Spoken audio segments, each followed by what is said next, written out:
Flower Stealing Master Chapter 792 to Chapter 865. Ah? Songqing was dumbfounded for a moment. What was going on? Look at how nervous you are. Seeing Songqing acting like a dumb goose, Empress Peiman was amused to the point of giggling, and her body trembled. She didn't explain and instead yawned. Her left hand lightly pressed against her red lips, and she seemed extremely delicate as she casually lay down on the couch. Little Xing, how is Ben Gong treating you?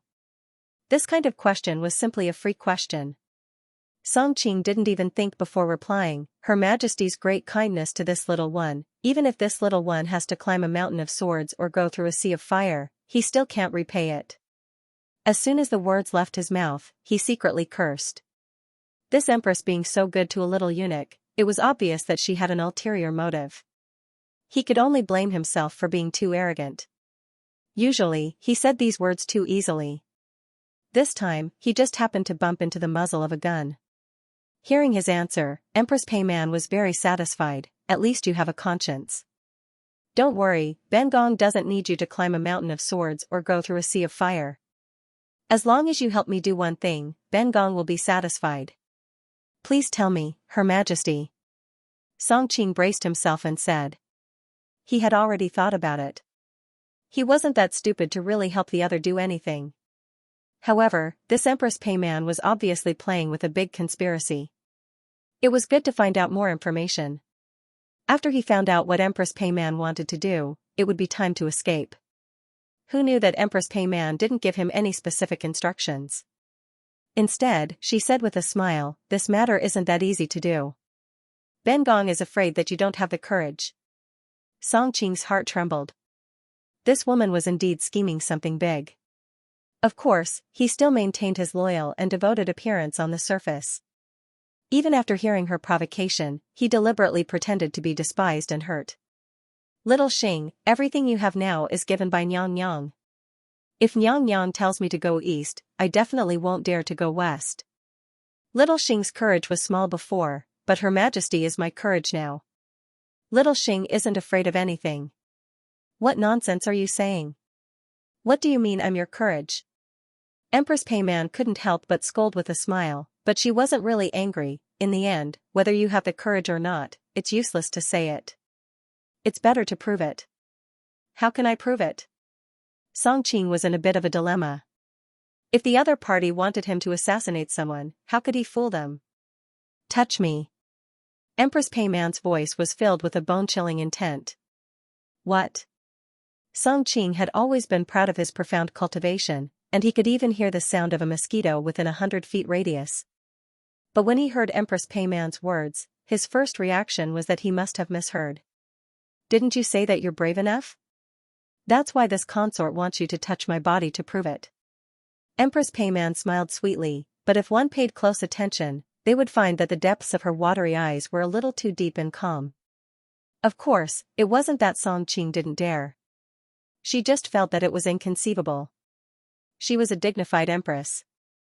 How could she make such a ridiculous request? Of course, he didn't really care about this. If a great beauty took the initiative to let him touch her, he naturally had no reason to refuse, but Songqing quietly glanced at the faint shadow by the window several dozen feet away and bitterly smiled in his heart.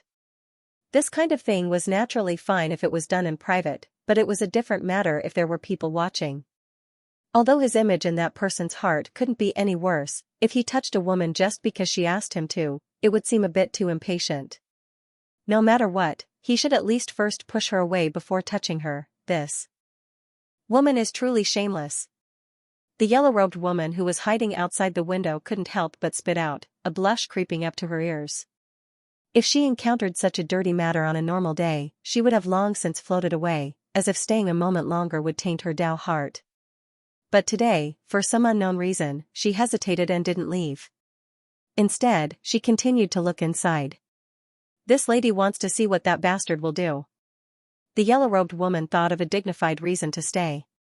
Seeing that Songqing had been standing there, Empress Peiman's eyes gradually turned cold. What? Who said just now that she was very bold and was willing to listen to any of my orders? Songqing glanced at the bed and couldn't help but sigh. Empress Peiman was in her 30s, which was the age of a woman's charm. At this moment, she was casually lying on her side on the bed, showing a graceful figure that young girls couldn't reach. She had rosy lips, towering breasts, soft and elastic waist, plump and sexy buttocks. Every part of her was attractive. What's more, she was the dignified empress of a country. Although Song Qing usually claimed to be obsessed with everything, now he had to admit that compared with some young girls, such a mature and gorgeous woman was more attractive. I've never heard such a request in my life. I'll touch her then. Song Qing made up his mind. As for what the yellow-robed woman outside thought, it was her business. Of course, he was not obsessed with lust. He always remembered the hesitation and timidity of a little eunuch like Xianxia. So although he walked over, he only gently put his hand on Empress Peiman's shoulder. I'm not asking you to touch here. Empress Peiman was angry and amused. She didn't know how many men in this world wanted to touch her body, but he didn't dare to touch her. It seemed that a eunuch was a eunuch after all. If she didn't need him for something she wanted to do, she would have slapped him to get out. If I don't touch here, where should I touch? Song Qing looked at her blankly. For example, here, here, and here. Empress Peiman exuded a warm and smooth fingertip and pointed at a few places on her delicate body at random. The yellow-robed woman outside the window blushed and thought, how could there be such a shameless woman in this world? Song Qing was also sweating like a waterfall. I'm afraid this isn't very good. Hearing his words, the yellow-robed woman's expression finally softened a little. It seemed that she had misunderstood him before. Although he was usually a playboy, no matter what, those were still his lovers. In the end, there was nothing wrong with it. What I want you to do requires great courage. You don't even dare to touch me now. How can I believe that you can complete that task? Empress Peiman said coldly. Since your highness is so kind, then I won't be polite. Song Qing thought that the yellow-robed woman should be able to understand him. He had already refused several times, but he couldn't resist her constant requests. Besides, he was also trying to get information. Empress Peiman's heart also skipped a beat. She had originally just wanted to test the other party. She thought that since he was a eunuch, it wouldn't be a big deal to let him touch her, but when the other party's hand actually covered her chest, she didn't know why, but the waves of heat that came from his hand even made her soul palpitate.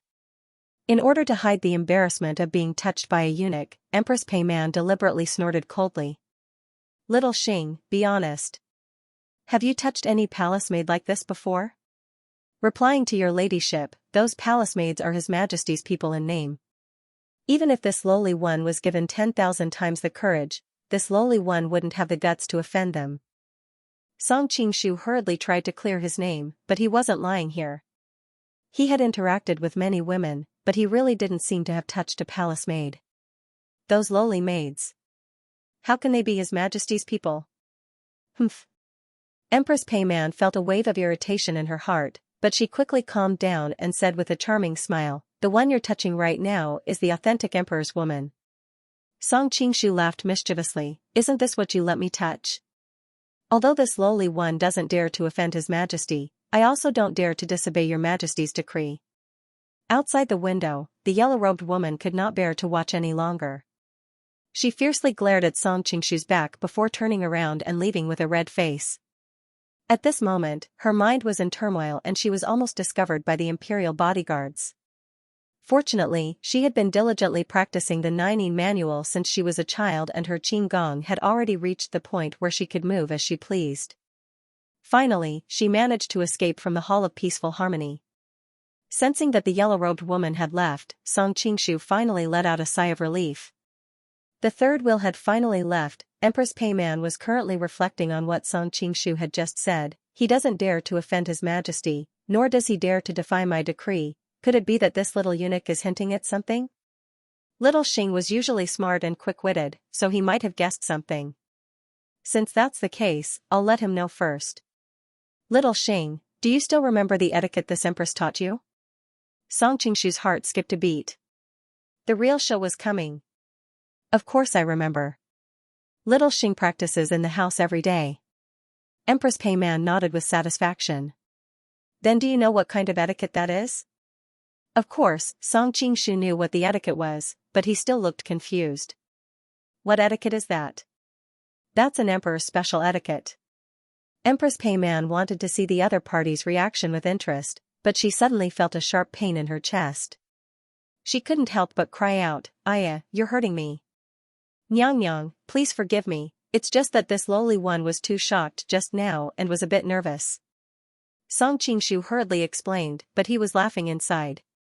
In ancient times, there was Lu Xuanda who deliberately pretended to be frightened by lightning when he was cooking wine with green plums.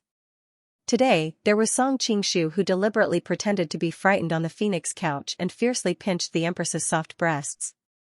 Forget it, forget it.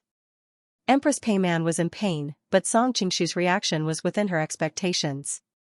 She couldn't blame him. In reality, the reason this empress trained you like this was so that you could pretend to be the emperor for a day. Seeing the other not react this time, Empress Peiman asked curiously, "Did you hear what Ben Gong said?" "This lowly one understands." Song Qingshu deliberately pretended to be unafraid of death. "Everything this lowly one has was bestowed by Nyang. Whatever Nyang tells this lowly one to do, this lowly one will do." "You're not afraid of death?" Empress Peiman turned around and laid flat on the couch, her pair of phoenix eyes tightly staring at Song Qingshu's eyes. "Afraid, of course I'm afraid." Song Qingshu sighed, "But now, do I have any other choice? If I'm willing, I'll die. If I'm not willing, I'll still die. It's better to repay Nyang's kindness before I die. Also, to be able to have a taste of emperor before I die, this life is worth it." Empress Peiman looked in shock at the little eunuch in front of her. At this time, he didn't seem like a lowly eunuch at all. He was clearly a heroic and great man. Unconsciously, a strange feeling rose in her heart. It's good that he's figured it out himself. This saves Ben Gong the trouble of talking. Empress Peiman thought to herself. However, she still had to do the work of saving face. "Little Xing, you don't have to be afraid. If things go smoothly, you actually don't need to die." "Really?" Song Qingshu deliberately revealed a pleasantly surprised expression, but inside, he was sneering. "Your words are more like coaxing that real little Xinghua." "Of course it's true." Empress Peiman replied without a change in expression. "To be exact, it's not for you to pretend to be the emperor for a day, but for you to pretend to be the emperor for a night. At that time, no one will know of this matter, so you naturally won't be in any danger." "What does Nyang want me to do?" Song Qingshu was really curious.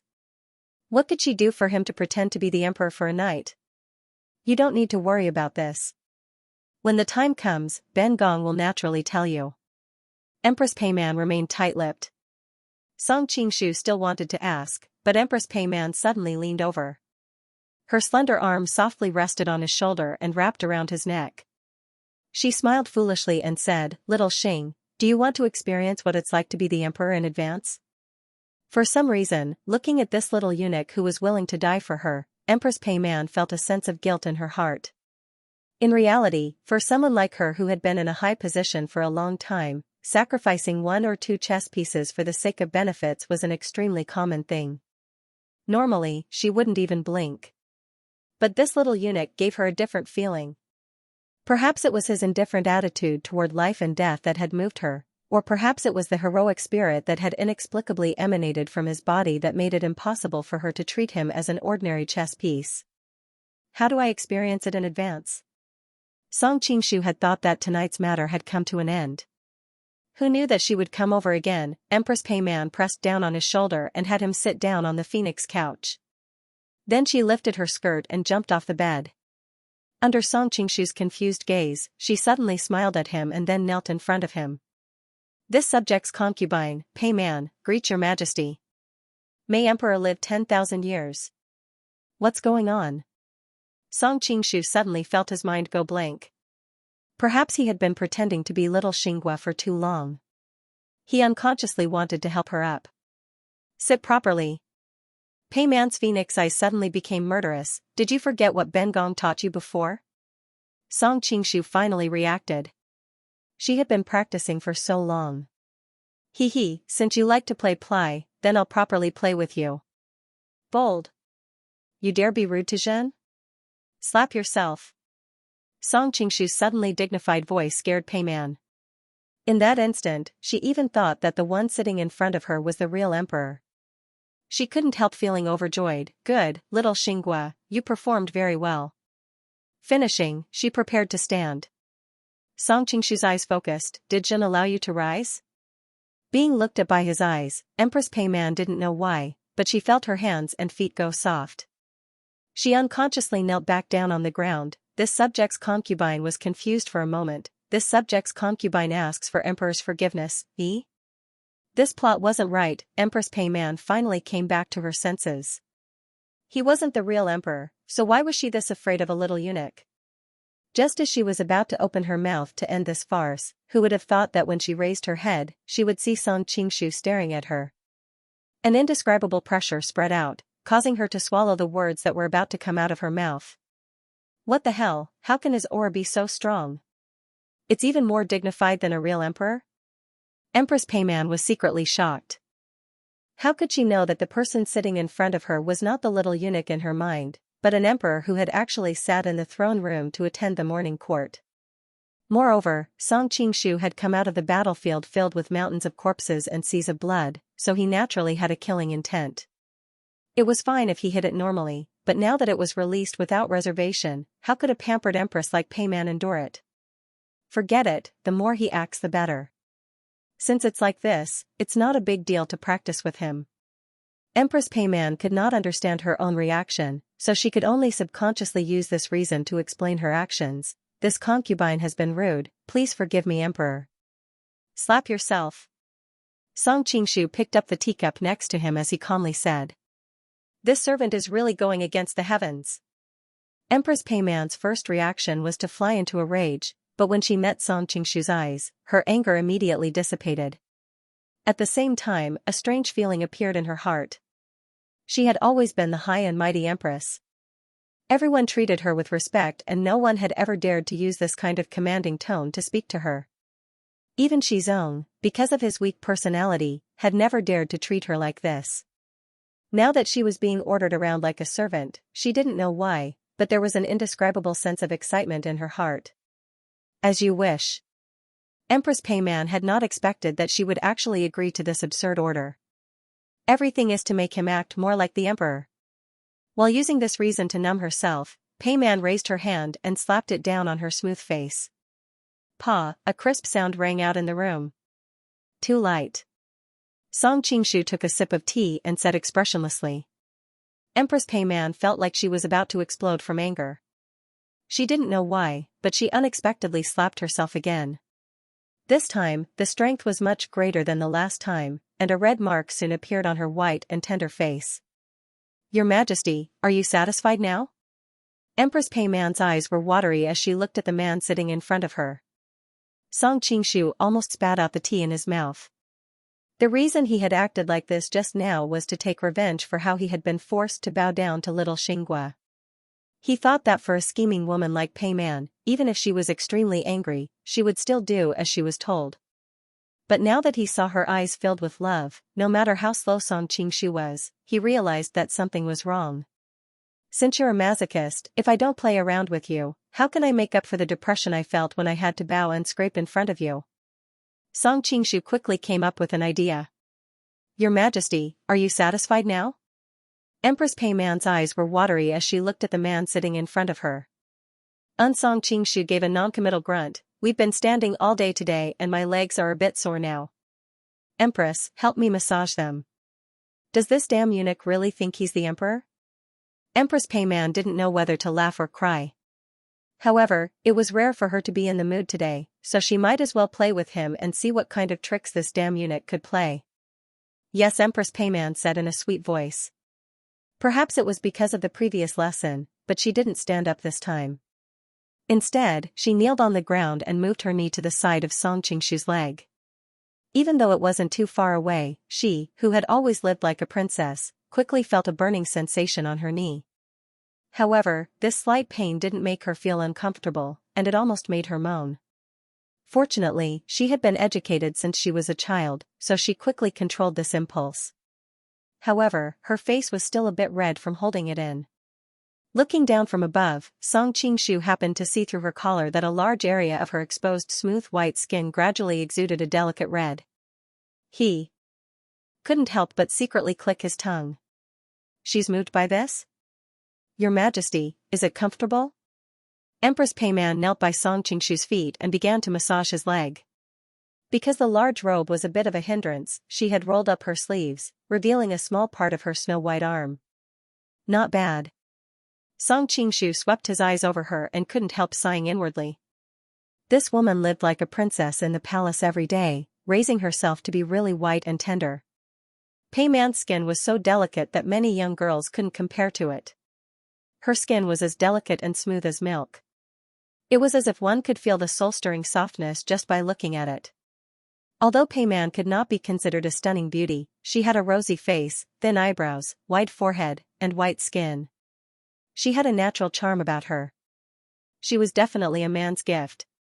When he thought about how Jin Shizong had left such a woman in the harem, Song Qingshu could not help but doubt whether he was a man or not. Previously in Autumn Fragrance Brothel, when he hugged the yellow-clothed girl's older sister, Song Qingshu's lower abdomen had long since accumulated a nefarious fire. Now that he was stimulated by Empress Peiman like this, Song Qingshu suddenly felt somewhat unable to control himself. Empress Peiman was next to him and quickly felt the heat coming from his body. Her eyebrows twitched. It's really strange. Didn't they hear that eunuchs always have a smell of urine that can't be washed away? Why is it that his body doesn't smell bad? Instead, it faintly has a very comfortable aura. Even if Peiman thought about it, she would never have thought that there would be a fake eunuch in the harem. The doubt in her heart flashed and was quickly thrown to the back of her mind. Because of the attractive aura coming from Song Qingshu, Peiman felt that her current role was not that hard to accept. She used all of her skills to massage him, putting in even more effort than when she was a young girl trying to make the Empress Dowager happy. Emperor, this concubine will help you massage your shoulders. After receiving permission from Song Qingshu, Empress Peiman happily climbed onto the bed. As she pressed her body against Song Qingshu's back, she gently massaged his shoulders. Emperor, is it comfortable? Even if Peiman was wearing a loose robe, her chest would still be swollen and trembling, attracting a lot of attention. Now that she was only wearing a thin silk robe and was pressed tightly against Song Qingshu's back, that heavy pressure made Song Qingshu's mind unconsciously draw out that plump figure, making his mouth go dry. It wasn't just Song Qingshu, even Empress Peiman found it hard to control herself. She hadn't felt it before, but now that she was in such close contact, Song Qingshu didn't have any of the softness that other eunuchs had. His body was covered in firm muscles and his broad and thick back made her feel a bit dazed, as if she was serving a strong man. Empress Peiman's face rested against Song Qingshu's shoulder. The other's warm breath landed on her face and goosebumps rose all over her body. Looking at that Adam's apple moving up and down in front of her, she unexpectedly kissed him. Hugging Peiman's soft and fragrant body, he could feel the warmth and elasticity of her body through two thin layers of cloth. Song Qingshu felt a burst of anger in his heart. If you keep seducing me like this, worst comes to worst, this father will take the risk of my identity being exposed and take you down on the spot. However, there was still a trace of clarity in his mind. For a moment of pleasure, if he caused Song Yuanqiao and the others to be unable to save those Song dynasty princesses, that would be a great sin. What do you want to do? Song Qingshu knew that he couldn't continue and reached out to push her away. However, Peiman happened to twist her body, causing him to accidentally press down on her chest. That astonishing elasticity and feeling made Song Qingshu fall into a daze. At this time, Peiman's cheeks were flushed red and her hair was disheveled. She foolishly giggled in his ear and said, "This minister's concubine is preparing to serve your majesty in bed, asking your majesty to bestow me with rain and dew." Song Qingshu secretly clicked his tongue, thinking that there was something wrong with this woman. He was still a eunuch in name, but she really was addicted to playing. In reality, Peiman was also very conflicted. This person was clearly a eunuch, but she didn't know why she would feel so passionate when she was with him. In addition, the other didn't have that kind of smell that she disliked, so she might as well pretend to be a phoenix and do it with him. Even if the other was a eunuch, at least he was a strong eunuch that could move her heart. Before Song Qingshu could react, he was pushed onto the bed by her. This minister's concubine will help the emperor change clothes. After Empress Pei Man finished speaking, she used her teeth to bite a corner of Song Qingshu's clothes. Then she used her watery eyes to look at him as she bit off his clothes bit by bit. Meow, aren't you forcing me to make a mistake? Song Qingshu was having a fierce battle with reason in his heart. One moment his reason prevailed, and the next moment his desire prevailed.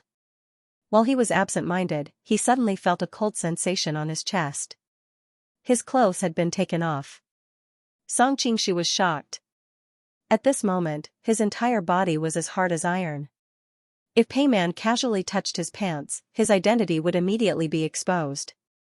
Fortunately, Pei Man remembered that he was a eunuch and unconsciously avoided pulling up his pants, in case she saw something she shouldn't see and spoil her mood. After taking off Song Qingshu's clothes, Empress Pei Man's eyes instantly widened. She stretched out a finger and pressed it against his chest. She couldn't help crying out in surprise, "Emperor, how are you so strong?" Before Song Qingshu could think of a reply, Empress Pei Man actually moved her moist and warm lips to his chest and started sucking on it. His mind went blank. "I can't take it anymore." Song Qingshu flipped over and pressed Empress Pei Man under his body. He felt like his entire body was about to explode and he urgently needed to release it. Pei Man was also surprised by his actions, but this sudden pressure made her feel very good. She couldn't help letting out a sweet moan. "Emperor, don't be anxious. This concubine wants to let the emperor face you from behind today." Empress Pei Man reached out to block Song Qingshu's body as she gave a silly smile. The reason she said this was because deep in her heart, she understood that no matter how strong the person in front of her was, he wasn't a real man. If she faced him and saw the incomplete state of his pants, she would instantly lose interest. Once she turned around, she didn't have to worry about this. At least she wouldn't feel annoyed if she didn't see him. Want to be taken from behind? Song Qingshu was stunned. Of course he wouldn't refuse this kind of request, but he felt it was strange in his heart. Did she already know that he was a fake eunuch? Otherwise, why would she say all of this so naturally? Did she not know that if he was a real eunuch, she could only stare at what would happen next? Song Qingshu's suspicions were quickly answered. When Empress Pei Man turned around and laid on the bed, she took out a stick-like object from somewhere and stuffed it into his hand. "Emperor, please use this to punish this concubine." Lowering his head to size up the item in his hand, Song Qingshu's expression immediately became very strange. The item was dark green in color, and he couldn't tell if it was carved from jade or jade. The edges of the item were polished very smooth and round, and the top was polished into the shape of a half-peeled egg. No wonder she wasn't worried about the problem of eunuchs going to the brothel. She had already thought of using this thing. Song Qingshu didn't know whether to laugh or cry. Today was an eye-opener. He had only seen these things in museums before and they were mostly made of brass. Today, he saw one made of jade and it was used by the empress. If this was placed in the future, wouldn't it be a priceless treasure? Emperor, seeing that Song Qingshu didn't move for a long time, Empress Pei Man's voice was full of coquettishness and dissatisfaction. "Go on." Song Qingshu rolled his eyes and suddenly said in a deep voice, "It's so boring to play like this." "Then how does Emperor want to play?" Empress Pei Man stretched out her hand and gently covered her chest, covering her half-untied gown, and asked curiously. "Go and get some carefree powder to liven things up." Song Qingshu said a little nervously. In fact, he was also gambling that the royal family of the Jin Kingdom couldn't resist the feeling of floating in the air brought about by the carefree powder. Of course, Empress Pei Man was different from the people in the laundry yard. If she took this kind of thing, she would definitely strictly control the amount so that she could enjoy the mysterious feeling without becoming addicted. And even if she became addicted, with her status, she could have as much as she wanted. Naturally, she wouldn't be like the people in the laundry yard who couldn't take it on time.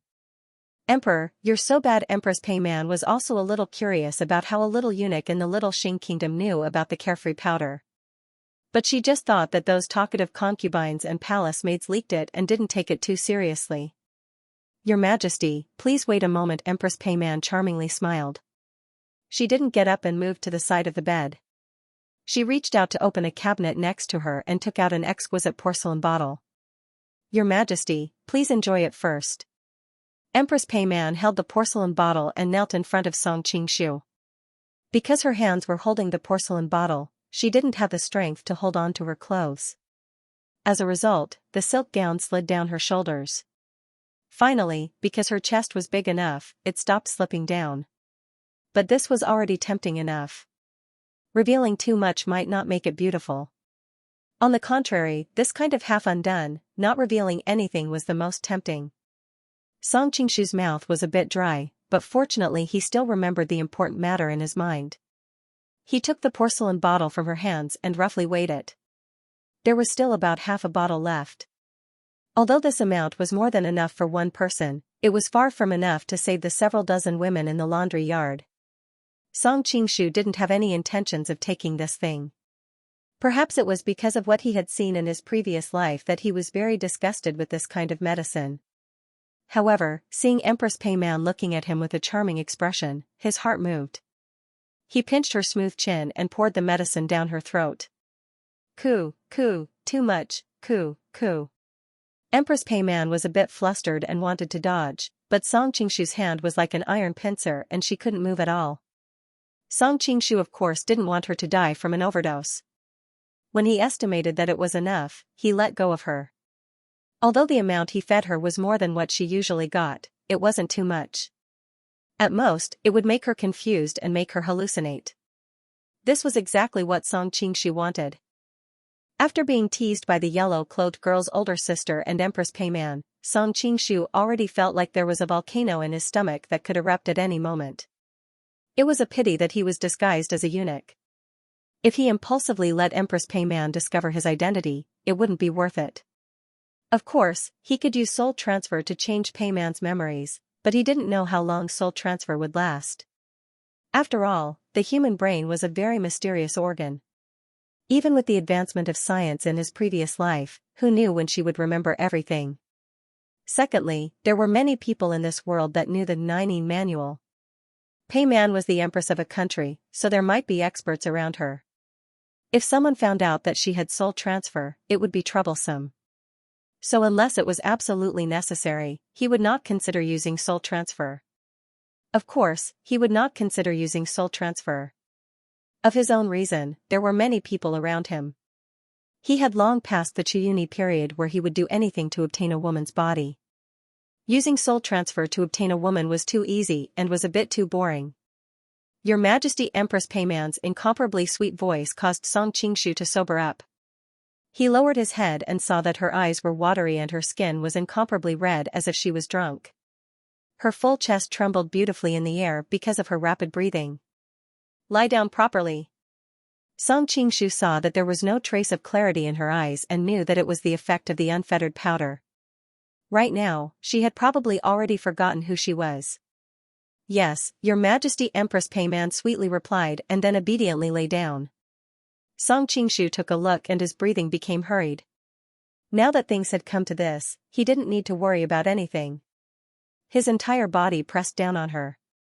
If you want to see the detailed version, please add Q24700005091.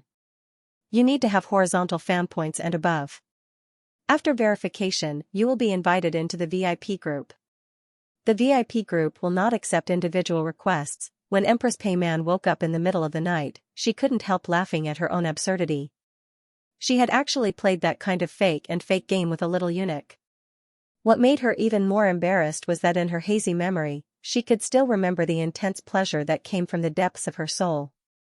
She had even begged the other side for mercy. This old lady's body was actually conquered by a little eunuch.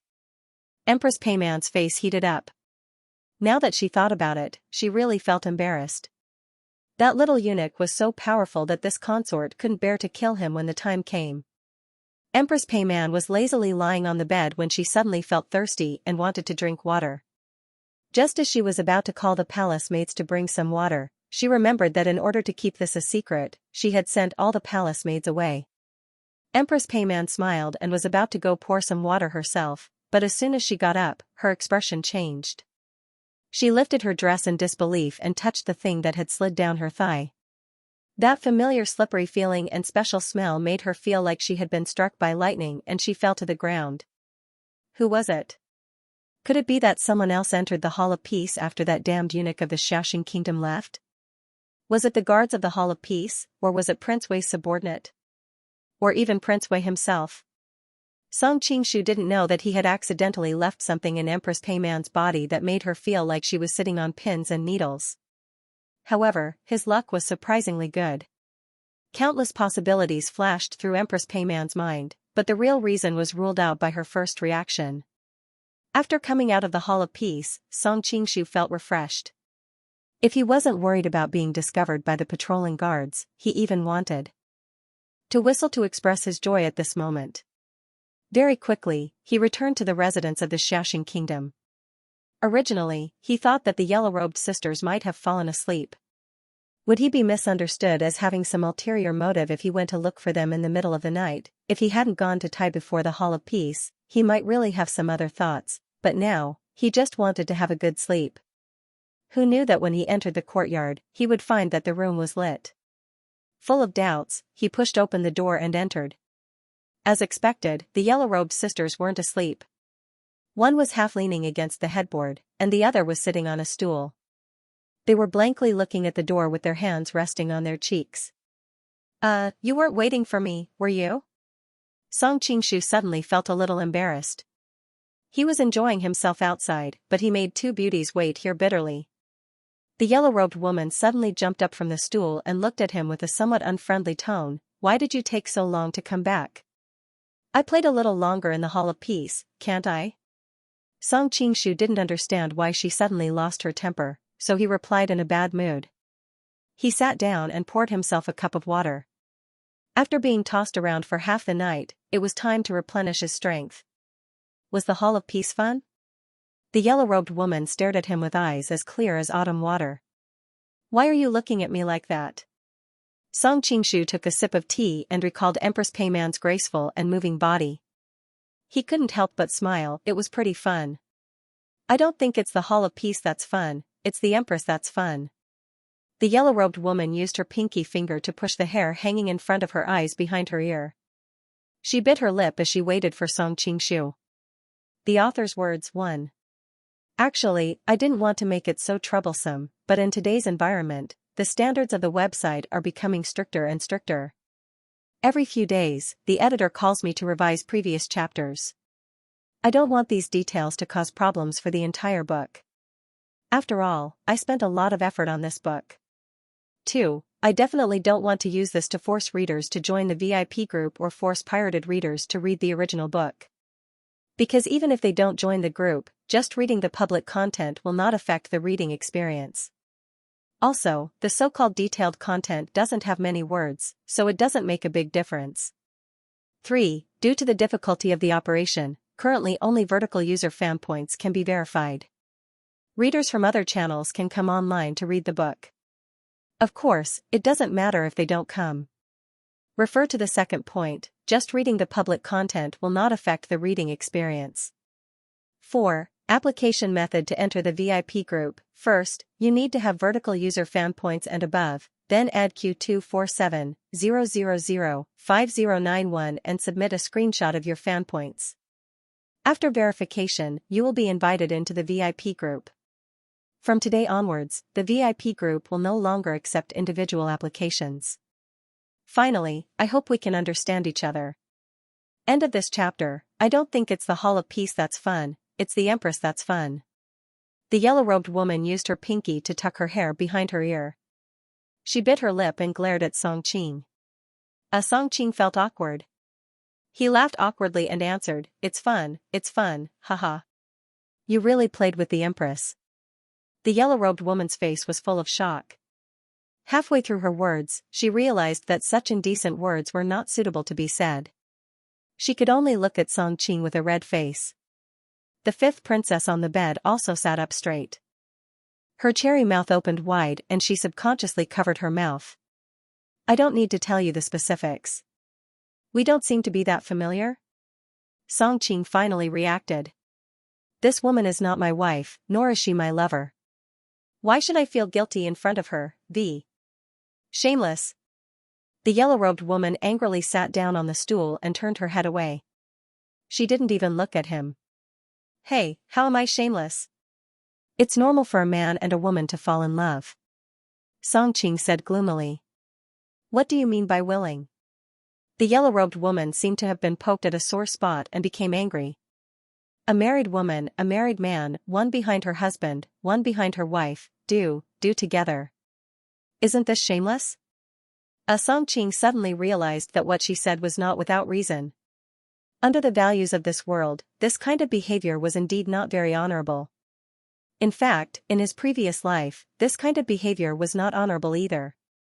However, that world was more open-minded in this aspect, so it should be slightly easier to accept. Songqing felt a bit guilty, but he couldn't admit defeat verbally. Otherwise, in the future, he would be at a disadvantage in front of this woman for no reason. Actually, you've misunderstood me. It's not as dirty as you think. Actually, I have another purpose this time. Songqing blinked and thought of a way to deal with it. What purpose could you have? The yellow-robed woman sneered. She didn't know why, but she actually had a good impression of the eunuch that Songqing had pretended to be, but when she found out his true identity, all her good impression turned into anger from being deceived. Especially when she thought about how he had been deliberately watching her make a fool of herself, she wanted to find a hole to hide in. In addition, she had mistakenly thought that he was a eunuch, so she took the initiative to let him help her take off her clothes and heal her wounds. Later, Songqing forced a kiss on her. The yellow-robed woman felt that the reason why she had not killed him was because she still needed his help to save her suffering sisters. It's all because I wanted to save your pitiful sisters. That's why I didn't hesitate to sacrifice my masculinity to obtain information from the Empress. Songqing said with a sad and indignant expression, speaking of which, I have sacrificed my life for the country to a certain extent. You can sacrifice your life for the country like that? The fifth princess, who was sitting at the head of the bed and watching the two of them fight, could not help but burst into laughter when she heard this. Her laughter was like a blooming flower, stunning Songqing. The fifth princess is truly an outstanding beauty. Songqing could not help but praise. Hearing Songqing's praise, Zhao Fujin's face turned slightly red. She actually had the shyness of a young girl. However, she was someone who had experienced great storms, so she quickly recovered and said with a smile, "It's useless for the young master to please me. It's my sister who is angry now." The yellow-robed woman said angrily, "Fifth sister, don't be fooled by him. This person is a famous playboy in Jianghu. I don't know how many women he has provoked. In the end, he came here and hooked up with the Empress. He is really shameless. Prince Song is famous all over the world. He has many women around him. Why would he look at a broken flower like me? Little sister, you worry too much." Zhao Fujin's expression suddenly became gloomy. The yellow-robed woman was shocked and hurried over to comfort her. "Sister, I didn't mean that." Seeing that her sister did not respond, she could not help but turn around and glare at Songqing. "It's all your fault." "My fault?" Songqing pointed at his nose and could not help but complain. "I say, Miss Yang, when I first saw you on Mount Xiaoshi, your hair and clothes fluttered in the wind. You were as holy and noble as a fairy from the ninth heaven, without a trace of worldly aura. Why have you become no different from those women in the market now?" The yellow-robed woman's face heated up. In fact, she also realized that it was difficult for her to remain calm in front of him. "Humph, you don't have to deliberately flatter me. I am not a fairy. I am also a mortal woman. I also have emotions and desires. In the face of an elegant person, I will naturally treat them with respect. In the face of a dirty person like you, I will also, she suddenly froze and did not know how to describe it. You will also be dirty and dirty?" Songqing smiled extremely slyly. "Bah." The yellow-robed woman spat, and 2 red clouds appeared on her pale cheeks. "You." Seeing her sister's embarrassed look, the fifth princess could not help but laugh. She then looked up at Songqing and said with a teasing expression, "Young master, you sacrificed your life for the country. I wonder if you have gained anything?" Hearing that she deliberately emphasized the words "sacrificed his life for the country," even Songqing, who was thick-skinned enough, felt a little embarrassed. "Of course, I spent so much, how could I not have gained anything?" Songqing took out the Xiaoyao powder that he had stolen from Empress Peiman. "Look at this." "What is this?" "Xiaoyao powder." Zhao Fujin exclaimed. She recognized this porcelain bottle. Every time they were given medicine in the laundry yard, they would use this porcelain bottle. Ig. Song Qing said something that the two girls found strange. He then continued, the medicinal properties of the Xiaoyao powder are very special. It is both a poison and an antidote. As long as the amount is controlled, it should be able to slowly remove the poison in your body. This was only Song Qing's guess. Earlier in the Hall of Peace, he had seen the symptoms of Empress Pei Man after taking the Xiaoyao powder. Although she was delirious and hallucinating, the effect of the medicine was much weaker than the poisons he had seen in his previous life. Thus, he guessed that the Xiaoyao powder might not be incurable. Of course, there was no need to tell Zhao Fujin and the others everything. It was better to find a chance to discuss it with the yellow-robed woman in private. Thank you, Prince Song. Looking at the porcelain bottle in his hand, Zhao Fujin's face was full of excitement. With this medicine, we sisters can be saved. Song Qing said awkwardly, the amount of medicine in this bottle is too small. It is not enough to cure all of you, so I'm afraid I still have to go to the Jin Kingdom to sacrifice for the country? The yellow-robed woman bit her lip and lightly shook Zhao Fujin's arm. Fifth sister, do you really believe that he is going to find the antidote? He clearly has his eyes on the Empress. He is just enjoying it. Little sister, actually, I really admire Prince Song's behavior. Zhao Fujin sighed faintly. You don't know how those Jin people humiliated imperial father's concubines and the women of the royal family.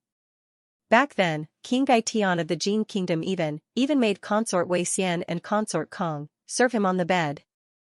Empress Dowager Wei? The yellow-robed woman exclaimed. The Consort Wei Xian that Zhao Fujin spoke of was the birth mother of the current Southern Song Emperor, Zhao Go. Many years ago, the Southern Song dynasty killed Zhu Fei and made peace with the Jin Kingdom.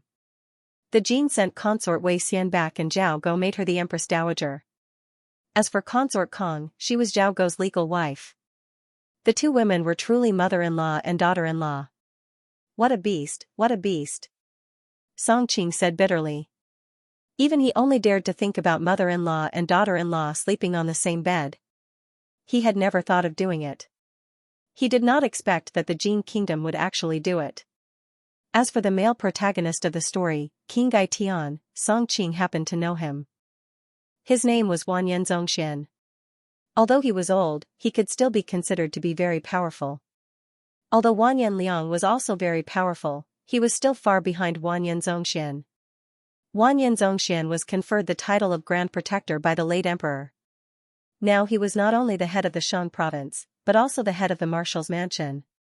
He was fully deserving of being the head of the military and political affairs of the Jin Kingdom. Even the Jin Emperor had to greet him respectfully. As for the two unfortunate women in the story, Song Qing was not too moved. After all, when the Northern Song dynasty was founded, Zhao Guangyin destroyed the later Shu and took the imperial concubine Hua Ruwei into his harem. Zhao Guangyi destroyed the Southern Tang and captured the Southern Tang Emperor, Empress Liu and Empress Zhou. He often summoned Empress Zhou to the palace to humiliate her. He even ordered painters to observe the whole process and then painted a famous painting called Xi Ling Gets Lucky with Empress Zhou. Now that the Northern Song dynasty was destroyed, their descendants suffered the same disaster. In a sense, it was karma. The founding of the Jin Kingdom raped the concubines of the Song dynasty, but the last empress was also avenged by Meng Liang of the Southern Song dynasty, who also painted a painting called Taste Queen. The founding of the Mongolian dynasty plundered the concubines of other countries, and the last empress slept with Lan Yu of the Ming dynasty. All these were just changes of fortune, bullsh *t. I don't believe in this. It turned out that Song Qing suddenly realized that what he was doing now was no different from Zhao Guangyin and Zhao Guangyi. If there was really a saying that the fortune had changed, then it would be a tragedy. You have to look at the problem with historical materialism. When an old dynasty is destroyed, the new dynasty masters enjoy their captives. This is inevitable. It has nothing to do with karma or feng shui. Song Qing finally felt relieved. So when I heard that Prince Song did that to the Empress of the Jin Kingdom, I was so happy. I want to thank young master for his great kindness on behalf of all the women who suffered during the Jingnan War. Young master, please accept my bow. Zhao Fujin became more and more excited as he spoke. In the end, he directly got off the bed and knelt in front of Song Qing. The yellow-robed girl was dumbfounded. Fifth sister, what are you doing? Zhao Fujin looked at her deeply. Yingluo, if you still regard me as your sister, then kneel with me and thank young master for his kindness on behalf of us sisters. What are you two doing? Quickly get up. There was a difference between men and women, so it was not convenient for Song Qing to directly help them up. His hand gently moved in the air, and the two women felt a soft force in front of them helping them up. The yellow-robed girl couldn't help but roll her eyes. Unlike her sister who didn't know martial arts, she knew that Song Qing clearly had countless opportunities to stop the two women from kneeling, but he pretended to be a good person and helped them up after she knelt down. This was simply abominable. However, she also knew that he was probably taking revenge on her for what happened before, and for a moment, she didn't know whether to blame him or herself. While she was distracted, Song Qing suddenly appeared in front of her. She could almost feel his warm breath on her cheek. The yellow-robed girl subconsciously wanted to move back, but who would have thought that the other's ape-like arms would stretch out and grab her slender waist, leaving her unable to advance or retreat. What do you want to do? The yellow-robed girl was flustered. At this moment, she even forgot that she not only knew martial arts, but that her martial arts were also quite high. Shoo, lower your voice. Song Qing didn't show the kind of anxious expression she expected. Instead, he had a serious expression. There are two people in the courtyard outside, and both are experts. One is in the southeast direction, and the other is in the southwest direction. We will each take care of one. We must not let them make any noise and alert the guards. The yellow-robed girl finally understood that she had misunderstood him. After his reminder, she used her qi to investigate and vaguely sensed that there were people in those two places.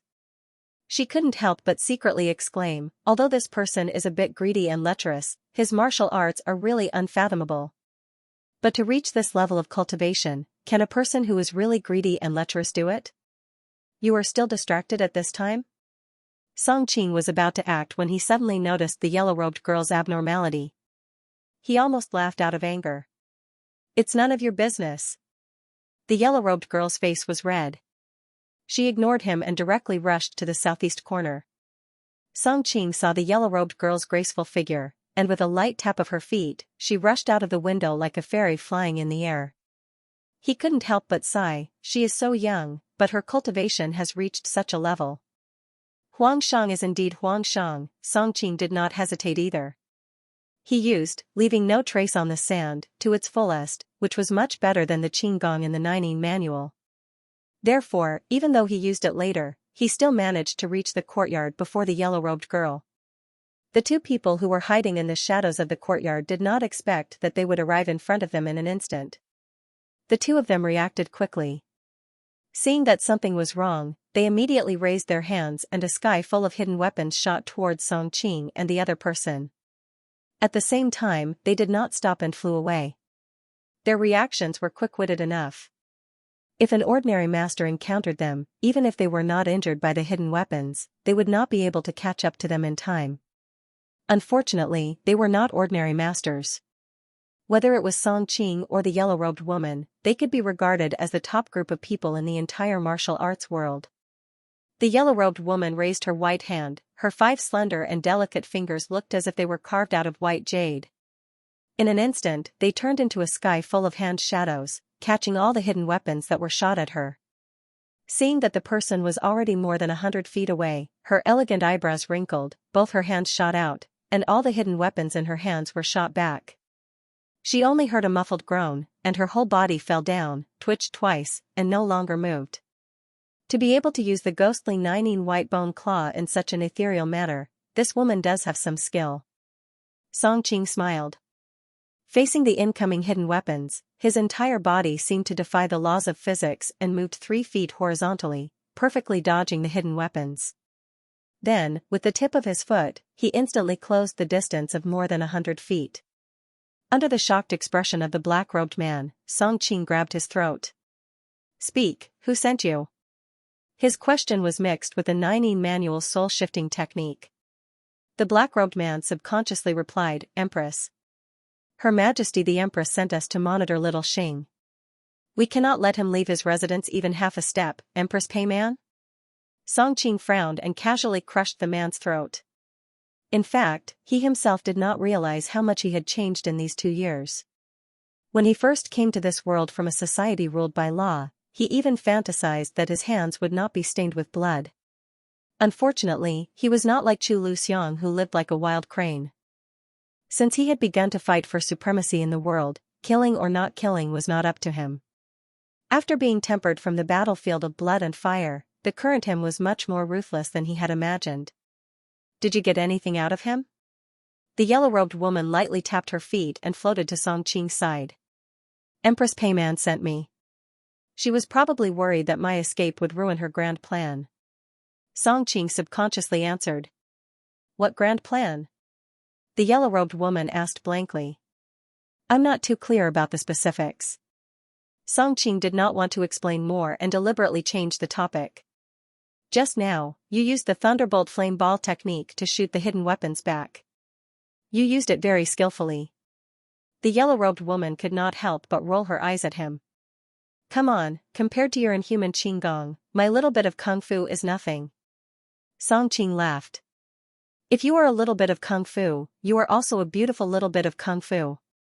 I am not stupid like those women around you. I will not be fooled by your sweet words.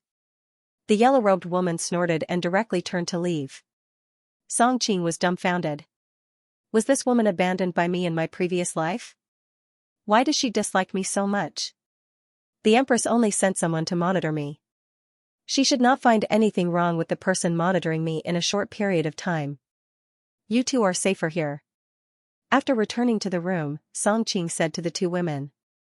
Young master, are you leaving? Zhao Fujin savored the subtext in his words. Song Qing nodded. I still have other things to deal with. What other things? You still have to go back to see his princess wife. The yellow-robed woman sat next to her sister and said lightly. Song Qing shrugged. If Miss Yang wants me to stay, I can. However, there is only one bed in this room. When the time comes, I will have to trouble the 2 princesses to squeeze with me. Go to hell. Who wants to keep you? The yellow-robed woman grabbed a pillow from the bed and threw it at him. Song Qing was already prepared. He laughed and turned to leave. After Song Qing's figure disappeared, Zhao Fujin suddenly looked at her sister strangely. Ying Luo, have you fallen for Prince Song? The yellow-robed woman's face turned red. Sister, don't think too much. I am just unhappy that he has so many women by his side. Yet, he is still fooling around. Zhao Fujin looked at her with a mischievous expression. Who did he touch? Oh, I remember now. I think he kissed someone's mouth earlier. Sister, the yellow-robed woman immediately became unhappy. She scratched her armpits and retorted, didn't sister also get hugged and touched by him at Autumn Fragrance Brothel? You want to die? The 2 sisters quickly became a mess. If Song Qing was still here, he would be able to admire the beautiful scene in front of him. After tossing and turning for most of the night, the sky in the distance was already beginning to brighten. In order to avoid being discovered at dawn, Song Qing rushed back to Tang Ku's residence at lightning speed. After avoiding the servants in the residence, he quietly returned to his room. When he opened the door, he found Wanyan Jebi dozing off by the table. Wanyan Gobai was still in the same position as before, one hand supporting her delicate chin. The exposed wrist was as white as snow. Because she had just woken up, her enchanting eyes were covered with a layer of blurred and bewitching mist. The light fell on her quiet and beautiful face, the soft lines of her face like a brush stroke. It wasn't clear whether it was the light that illuminated her or she that illuminated the entire room. Song Qingshu was in the midst of being shocked by the beauty of his nominal wife when he suddenly noticed the shock and confusion in her eyes. Only then did he remember that he had experienced too many things tonight. After saying goodbye to the yellow-robed woman and the others, he had forgotten to put on Tang Kubian's mask. At this moment, he was unprepared to expose his true face in front of Gobai. After a few seconds of his brain short-circuiting, Song Qingshu noticed that Wanyan Gobai's towering chest was rising and falling slightly, as if she was preparing to scream. His figure flashed, and before she could make a sound, he unsealed her acupuncture point. Goodbye's body went limp, and her whole body fell to the ground.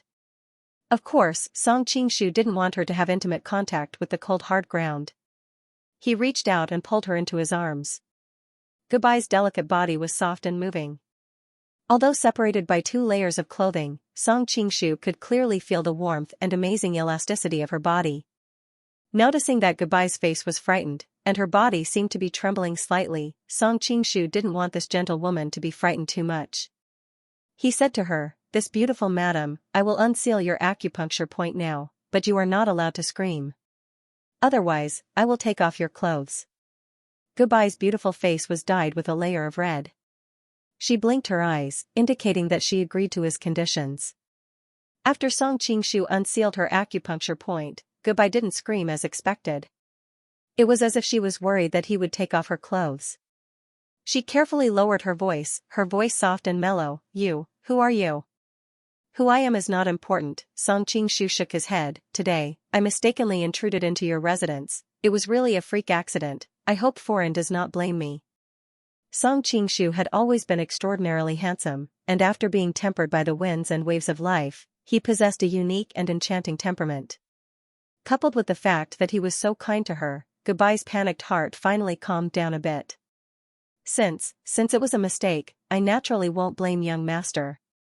However, my husband will be returning soon, so young master should quickly leave. Otherwise, if the guards of the estate are alerted, I'm afraid it won't be so easy for young master to leave."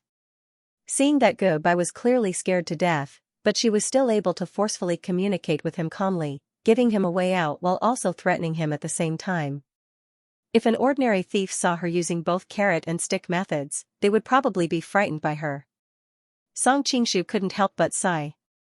Although Goodbye usually looked dignified and weak, she was very strong in her bones. She was worthy of being a princess of a country. This kind of bearing had instantly killed many women in the world. However, being provoked by her like this, Song Qingshu had a hint of teasing and deliberately said, "The guards of Foreign's Fu are not in my eyes.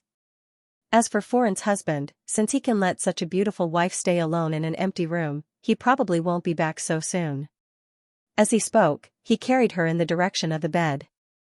A trace of panic flashed across Goodbye's brows, and her voice trembled slightly. Then what do you want?" Seeing the trembling look in her eyes, Song Qingshu couldn't bear to continue scaring her. "Foreign, don't worry. I am not an evil person. Remember, Foreign's husband and I are sworn brothers." After gently laying her down on the bed, Song Qingshu didn't do anything else. Instead, he let go of her body. Only then did Goodbye relax slightly. "Sworn brothers?" "That's right. My surname is Song Qingshu. If Foreign doesn't believe me, you can wait for Brother Tangqua to return and ask him," replied Song Qingshu. "You are the Golden Snake King from Shandong?" Goodbye blurted out. "Foreign, do you know me?" This time, it was Song Qingshu's turn to be surprised. Goodbye nodded slightly. After all, Song Qingshu had defeated the Qing Kingdom's 100,000 elite troops with only a few thousand soldiers. In addition, the scene of him facing the Manchurian cavalry with great power was so legendary that it had long been known throughout the world. Moreover, the Jin Kingdom and the Qing Kingdom were brotherly states, so they were especially concerned about this matter. In the imperial court, there had been a long debate about the battle, but in the end, no one knew how Song Qingshu had done it. As the Jin Kingdom's princess, she had more or less heard some news. "Since you are my husband's sworn brother, you can enter the Fu openly. Why are you acting so sneakily? You even sealed my acupoint." Goodbye suddenly realized that something was wrong and looked at him with a reproachful expression. Song Qingshu smiled awkwardly and casually unsealed her acupoint. "Foreign, you may not know this, but my identity is very sensitive. If I enter the Fu openly, I'm afraid it will bring you and your husband trouble." As soon as the acupoint was unsealed, Goodbye subconsciously shrank to the corner of the bed and stayed far away from him. Hearing his explanation, she was at a loss at first, but soon understood. The Golden Snake Camp was a great threat to the Qing Kingdom, and the Jin Kingdom and the Qing Kingdom were brotherly states, so they naturally saw him as an enemy. If he really swaggered into Tang Qua's Fu openly, it would indeed cause an earthquake. Why did my husband become sworn brothers with him? Goodbye's delicate eyebrows flashed with a trace of worry, and her heart was filled with worry. I'm very sorry to have startled you tonight, Foreign. Take this as my apology. Please forgive me, Foreign. Song Qingshu took out an item from his bosom and handed it to Goodbye. Then, his figure flashed and disappeared into the night. Seeing Song Qingshu leave, Goodbye's whole body softened. Looking at the green and translucent jade in her hand, there was a faint layer of glittering brilliance flowing on its surface. Obviously, it was not an ordinary item. Thinking of the word "by" in her name, she couldn't help but smile. This person really picked out a gift with thought. In fact, this jade was a gift that Tang Quebian had carefully prepared for his wife in Kaifeng City. Unfortunately, he would never have the chance to personally hand it to his wife. Just now, Song Qingshu had a sudden inspiration and could be considered to have fulfilled one of his last wishes. Foreign? Song Qingshu didn't go far. He flashed to a place where Goodbye couldn't see, and quickly took out Tang Quebian's mask and put it on. After confirming that there were no flaws on his body, he immediately turned back and saw Goodbye sitting on the bed in a daze. He walked to her side and shook her shoulder. Only then did Goodbye wake up. She looked up and saw her husband standing in front of her. Her eyes were instantly covered with a layer of mist, and she threw herself into Song Qingshu's arms. Stinky husband, bad husband, why did you only come now? Song Qingshu's body stiffened, and he hesitated for a moment before putting his hand on her shoulder. Foreign, what happened? Song Qingshu knew that Goodbye might have been frightened just now. He had prepared a bellyful of words to comfort her, but who knew that before he could open his mouth, all of them were blocked by her soft and warm red lips. Madam, Song Qingshu finally had time, but who knew that just after he said 2 words, his lips would be pressed by 2 snow-white and tender fingers. Don't talk, kiss me. Song Qingshu had been tossing and turning for most of the night and was already exhausted. Who knew that Goodbye's voice seemed to have a magical power, suddenly igniting the volcano in his heart. During this period of time, considering the overall situation, Song Qingshu had used a great deal of willpower to restrain himself from touching such an outstanding beauty like Goodbye. But today's fooling around with Empress Pei Man had completely ignited his lust. In addition, seeing that there was progress in rescuing everyone, and now that Goodbye had taken the initiative to throw herself into his arms, he finally wavered. His left hand held her astonishingly soft waist and his right hand held her delicate and slender neck. Song Qingshu turned the tables and kissed her heavily. At this time, he was very glad that he had foresight. Before leaving the palace, he took the opportunity to take a bath and change into a clean set of clothes. Otherwise, there would still be the scent of Empress Pei Man on his body, or the fragrance of the yellow-robed sisters. It was impossible for Goodbye not to sense it. Originally, he had become a little more cautious because Zhao Fujin had recognized his true identity through his scent. He didn't expect to use it so soon. Goodbye's lips, which seemed to have been moisturized by the morning dew, were slightly open. Under the light, they were exceptionally tender and beautiful. Song Qingshu couldn't help kissing her. Soon, Goodbye's delicate and white face gradually became intoxicating red, and her beautiful eyes also glowed with a blurry and seductive look. Song Qingshu unbuttoned her collar and a pair of big hands slid under her clothes. After the clouds and rain dispersed, Goodbye's face was flushed and her hair was messy as she shrank into Song Qingshu's arms. Husband, I don't know why, but being intimate with you today felt a little strange. Song Qingshu's heart skipped a beat, but he asked calmly, what's so strange about it? I'm not coming up either. Goodbye's eyes flashed with a trace of confusion, but she quickly smiled and shook her head. Maybe we've been separated for too long, so we're a little unfamiliar now. Seeing that she didn't think too much about it, Song Qingshu secretly breathed a sigh of relief. He put his arm around her waist and hugged her tightly. Let's be more intimate in the future, and we'll be familiar with each other. Aren't you embarrassed? Goodbye pouted coquettishly. You have no idea how cold you've been to me all this time. I've been waiting for you to apologize, but who knew you would be so heartless and ignore me? Didn't you also ignore me? Song Qingshu couldn't help but say. Who asked you to let you? Goodbye suddenly closed her mouth and turned around. Song Qingshu smiled and leaned forward, pinching the soft flesh on her chest and playing with it. What do you want me to do? Why are you so shameless? Gubai's body trembled, and she wanted to push his evil hand away, but Song Qingshu was determined. She pushed him several times, but he didn't push her away, so she could only let him be. You must be very proud now. Gubai rolled her eyes at him and pouted. What are you proud of? Song Qingshu leaned over and kissed her slender neck. Don't play with me anymore. It tickles. Gubai giggled a few times, and it took her a lot of effort to push him away. She looked at the man beside her and sighed. Of course you're proud now. You married the elder sister and stole the younger sister. I don't know if we owed you in our previous lives, but both of us were taken by you. What do you mean by taken? Song Qingshu said guiltily. Ping'er was willing. If she hadn't been willing, do you think I would have forgiven you?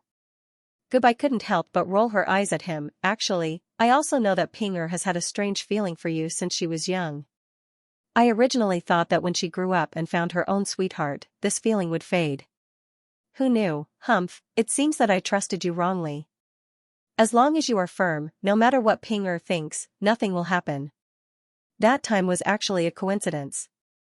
Song Qingshu hesitated and roughly told her what had happened that night in the mountain stream. When she heard that Wan Yanping had fallen off the cliff, even though she knew that she was fine, Gubai still exclaimed. When she heard that Song Qingshu had pulled her in the nick of time and the two of them had tumbled down the mountain stream, she couldn't help but say sourly, I had thought that Ping'er would be heartless. I didn't think that you would give up your life to save her. Actually, the reason I tried so hard for Ping'er was mainly for you. Song Qingshu was used to seeing storms and was familiar with this kind of situation. Seeing that he had successfully attracted Gubai's attention, he continued, I know that you have a deep sisterly love. If I didn't save her, wouldn't you blame me for the rest of your life? At that time, no matter what we do, the relationship between us will never recover. Humph, you only know how to coax me. I don't believe that you don't have any feelings for Ping'er. While Gubai said this, the light in her eyes betrayed the joy in her heart. Song Qingshu laughed awkwardly. I won't deny that I do have a good impression of Ping'er. After all, we watched her grow up. It's hard not to be moved by such a delicate and lovely girl.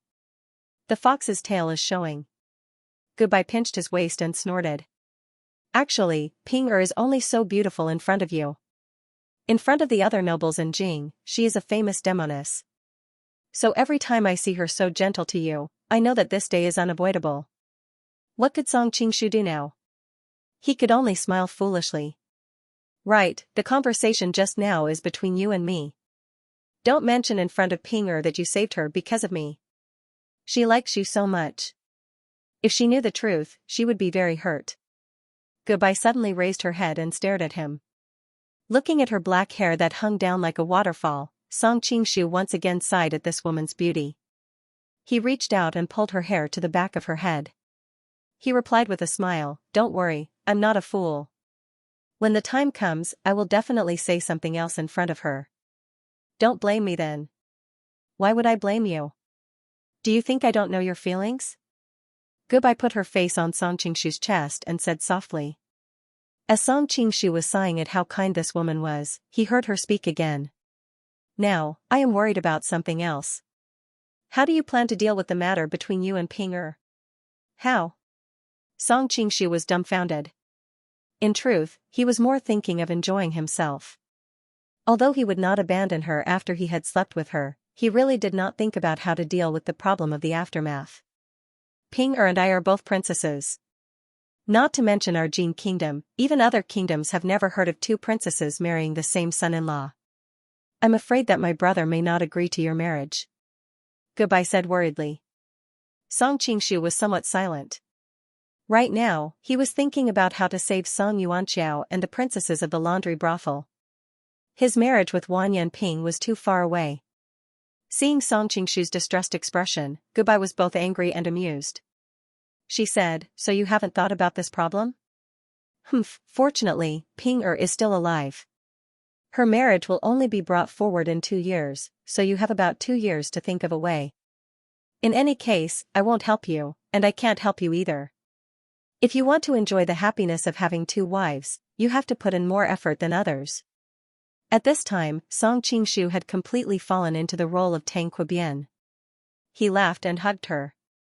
As the principal wife, you acquiesced in me marrying your sister. That is already the greatest help. How can I be greedy and trouble you? Seeing that her husband understood her efforts, Goodbye felt that it was all worth it. Hearing him mention Wan Yanping, she thought of something and blushed. After hesitating for a long time, she suddenly moved closer to Song Qingshu's ear and asked, "Tell me the truth. Do you prefer me, or Ping Er?" Seeing that she wanted to say something but stopped, Song Qingshu deliberately teased her. "What do I prefer with you? Like what happened just now. Who do you prefer with?" Goodbye did not expect that she would ask such an embarrassing question. In truth, when she found out what happened between the two of them, this question had been in her heart.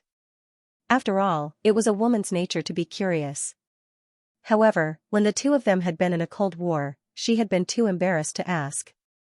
Now that the two of them were back together and had just experienced a sweet moment, she felt warm and blurted out the question. "If I tell you the truth, you can't be angry." Song Qingshu's words made Goodbye's heart sink. She had to force a smile and said, "Don't worry, I won't be angry. Actually, I like to."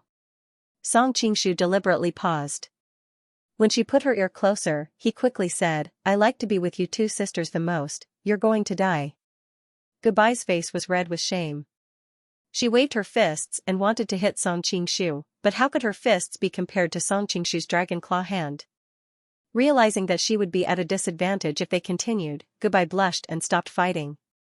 "By the way, I know that you shouldn't tell Ping Er about this for the time being." Song Qingshu was stunned. "Why?"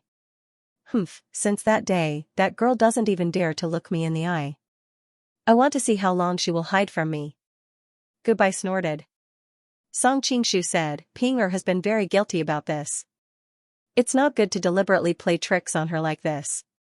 You haven't even entered the door yet, and you're already speaking up for her?" Goodbye bit her lip and stared at Song Qingshu. "That girl stole my sister's man. What's wrong with letting her suffer a few more days of guilt?"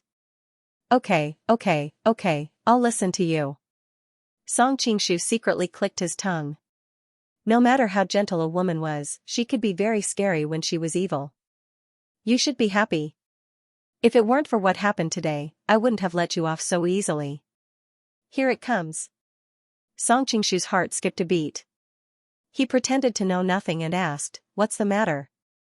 Goodbye told him what had happened before. "Is that Song Qingshu really your sworn brother?" To all readers, those interested in reading the unabridged version, please join the VIP group. 1. Actually, I didn't want to go through so much trouble, but in today's environment, the standards of the website are getting stricter and stricter. Every now and then, the editor would ask me to edit the previous chapters. I don't want these details to cause problems for the whole book. After all, I spent a lot of effort on this book. 2. I definitely don't want to force readers to join the VIP group or force pirated readers to read the original version. Even if you don't join the group, reading the public content will not affect the reading experience. The so-called unabridged version doesn't have many words, so it doesn't make a big difference. 3. Due to the difficulty of the operation, I can only verify the fan points of vertical and horizontal users. Readers from other channels can read the book online. Of course, it doesn't matter if they don't. Just reading the public content will not affect the reading experience. 4. Application method to enter the VIP group. First, you need to have vertical and horizontal fan points or above. Then add your queue to 47005091 and submit a screenshot of your fan points. After verification, you will be invited into the VIP group. From today onwards, the VIP group will no longer accept individual applications.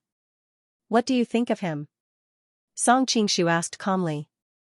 Goodbye's brows furrowed slightly as she replied, "At first, I thought he was a rapist, so I was a little scared. But after the misunderstanding was cleared up, I realized that he wasn't a bad person. He had a handsome appearance, and aside from the fact that he sealed my acupoint at the beginning, there was nothing excessive about his behavior. He could be considered a modest gentleman." Song Qingshu didn't think that she would have such a high evaluation of him in her heart. He couldn't help but feel a bit proud of himself. He decided to blow his own trumpet. "This sworn brother of mine, is someone who can charm tens of thousands of girls. There are rumors that he can take a person's chastity from 1,000 miles away. Madam, don't let him steal your soul. Gubai immediately became angry. What are you talking about? Have I ever looked at other men all these years? Heaven and earth can bear witness to your feelings. Don't you know that? Why do you have to defile me like this? As she spoke, her eyes turned red and the surface of her eyes was covered with a faint mist. Song Qingshu hurriedly comforted her. Actually, there is a reason why I said that. I met him in Kaifeng. Song Qingshu roughly described the process of how they met, and then deliberately said, later, we hit it off and became brothers. We even made the most sacred vow that if I died one day, you would be taken care of by him. Bah, bah, bah. Gubai hurriedly reached out to cover his mouth. Don't say such inauspicious words. Song Qingshu smiled. He knew that this kind of thing was as bad as not going far enough. He would slowly give her a warning so that when she knew the truth in the future, it would not be so hard to accept. My husband, I know that you are worried that someone will covet me, so many people have asked you to become sworn brothers, but you have refused. This time, you actually took the initiative to propose to become sworn brothers with him. It seems that Song Qingshu is really a character. Gubai sighed and suddenly stretched out her hand to draw circles on Song Qingshu's chest. The Han people have a saying, femme fatale. All these years, I brought you so much trouble and caused you to offend so many people. As the head of one of the 3 major families, you can only be a minister in name only. Do you blame me? Song Qingshu sighed. Song Qingshu grabbed her slender waist and buried his head in her chest. He said in a low, muffled voice, why would I blame you? I heard that many men in the capital have privately said that if they could spend a night with you, they would be willing to lose 10 years of their lives. But I can enjoy you every day. What does a mere official position matter to me? Why are you so rogue? Although Gubai laughed and scolded, she felt sweet in her heart when she heard her husband's thoughts. Aya, don't kiss there. What followed was another round of red waves. Finally, the two were exhausted and fell asleep in each other's arms. After sleeping for an unknown amount of time, a servant's voice suddenly came from outside the door. Master, Madam, Wei Wang is here. The two woke up one after another and couldn't help but look at each other, wondering what he was here for. Serve them some tea. We will be right there. Song Qingshu ordered and began to put on his clothes. What is Wei Wang doing? Why is he here so early in the morning? How annoying. Gubai yawned, her eyes filled with sleep. Song Qingshu looked at the bright sunlight outside the window and couldn't help but smile. The sun has already risen so high. It is not early anymore. Last night, although Song Qingshu had spent the first half of the night at Empress Peiman's place and had sex with Gubai several times when he came back, if it had been a normal man, even if the other party was as beautiful as a fairy, he probably wouldn't have been able to withstand it. Fortunately, Song Qingshu's cultivation technique was special and could achieve yin and yang coexistence. Thus, when he woke up, he felt refreshed. He felt that the depression that had accumulated over the past few days and the small internal injuries that he had suffered had all healed. However, Gubai wasn't so lucky. She had waited for him in the room for the whole night and then was tormented by him for most of the night. At this moment, her entire body was so numb that it felt like it was going to fall apart.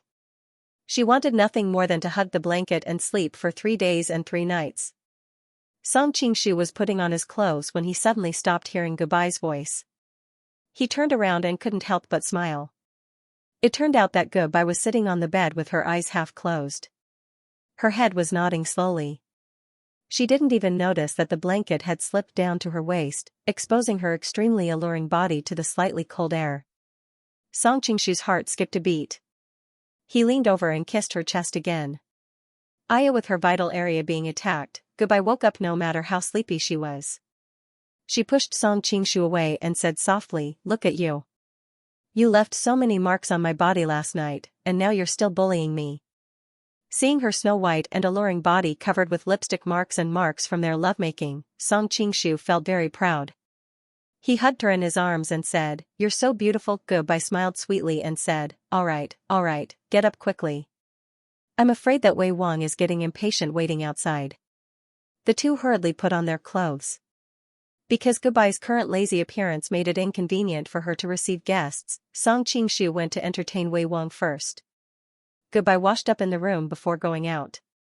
Song Qingshu had just walked to the entrance of the hall when he heard the sound of a cup shattering. He said, "This is ridiculous. How arrogant. When is your master going to come out? Brother Wang, why do you have to make things difficult for a servant? Moreover, they are considered your elders.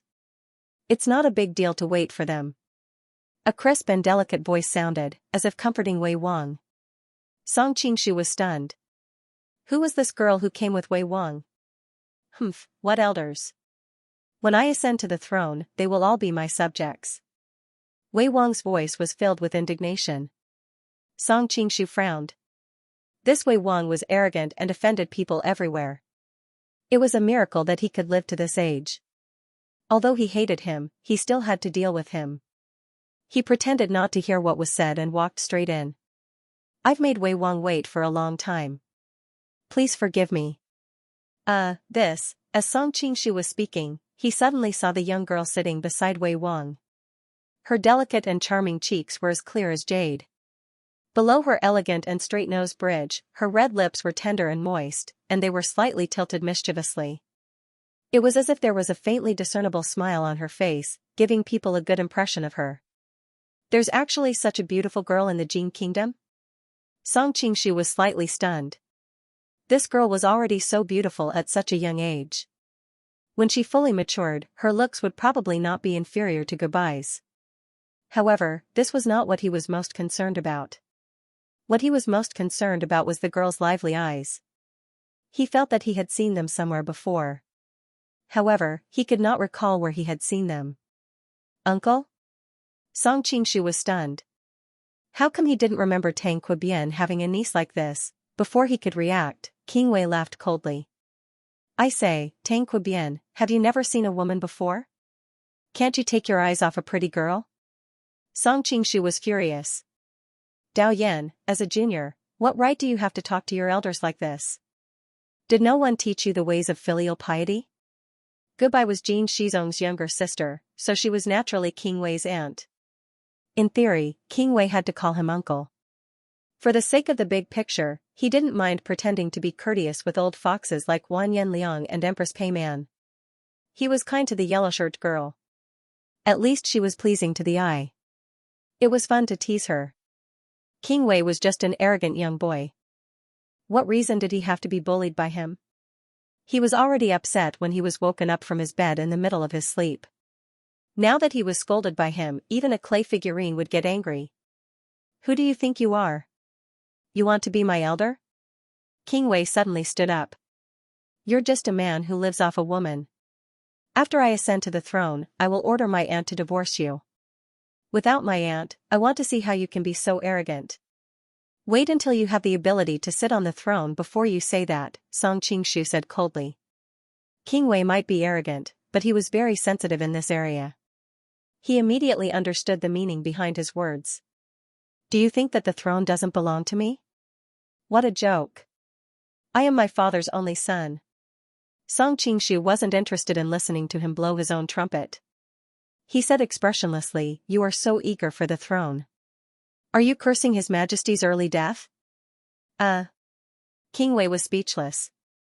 No matter how stupid he was, he knew that he shouldn't say something like that. He hurriedly said, of course not. Tang Quebian, don't slander me. Provoking the relationship between father and son, you should be slapped. A sinister voice suddenly came from the shadows, and a black shadow instantly pounced towards Song Qingshu. Song Qingshu's eyes were sharp, and he recognized that this was the expert who fought with the yellow-robed girl in Taiha Palace. He should be the shadow guard that Jin Shizong assigned to protect Wei Wang. At this moment, Goodbye had just finished washing up and was coming out of the inner hall. When she saw this scene, she couldn't help but exclaim, no. Unfortunately, she was too slow, and she wasn't the owner of the shadow. The shadow didn't slow down at all. It raised its palm high and slapped Song Qingshu's face. If the slap landed, even if he didn't pass out, he would at least lose a few teeth. Pa! The crisp sound of a slap rang out in the hall. Goodbye angrily rushed over and said, Dao Yan, you've gone too far. no matter what, he is your uncle. How dare you order your subordinate to hurt him? I will definitely ask my royal brother. Just then, Goodbye suddenly realized that the situation had changed. Everything had happened too quickly, and she instinctively thought that her husband had been slapped. In a moment of anger, she ran over to question King Wei. It wasn't until she noticed the dumbfounded expressions of King Wei and the young girl that she realized that something was wrong. She turned around and looked at her husband, only to see him standing there unscathed. Instead, the arrogant shadow was now kneeling in front of her husband in horror, and there were 5 obvious finger marks on his face. No one in the hall had expected such a dramatic turn of events. The higher-ups of the Jin Kingdom had also heard of this expert under King Wei's command. This person was highly skilled in martial arts and could appear and disappear unpredictably. If he was in the Jianghu, he would also be able to make a name for himself. Such an expert wanted to slap someone but was slapped in the face instead. Dao Yan, there's no place for a servant like you to interrupt us when we are talking. Uncle has already taught him a lesson for you. There's no need to thank me. Song Qingshu secretly felt lucky. If it wasn't for the fact that the opponent was unprepared, he wouldn't have been able to hit him so easily. In a fight between experts, there was only a thin line. Moreover, Song Qingshu's martial arts were already above that person's, and the opponent wasn't prepared at all. That was why such a dramatic turn of events had happened. The black shadow finally reacted, and his face turned red. He thought that it was a moment of carelessness that allowed Song Qingshu to take advantage of him. He couldn't help but stand up angrily and wanted to save his face. Goodbye suddenly opened her arms and stood in front of Song Qingshu. Her beautiful eyes were filled with killing intent as she stared at him. How dare you? Although the black shadow was angry, he knew that Goodbye was of high status. Moreover, she was known as the #1 beauty of the Jin Kingdom.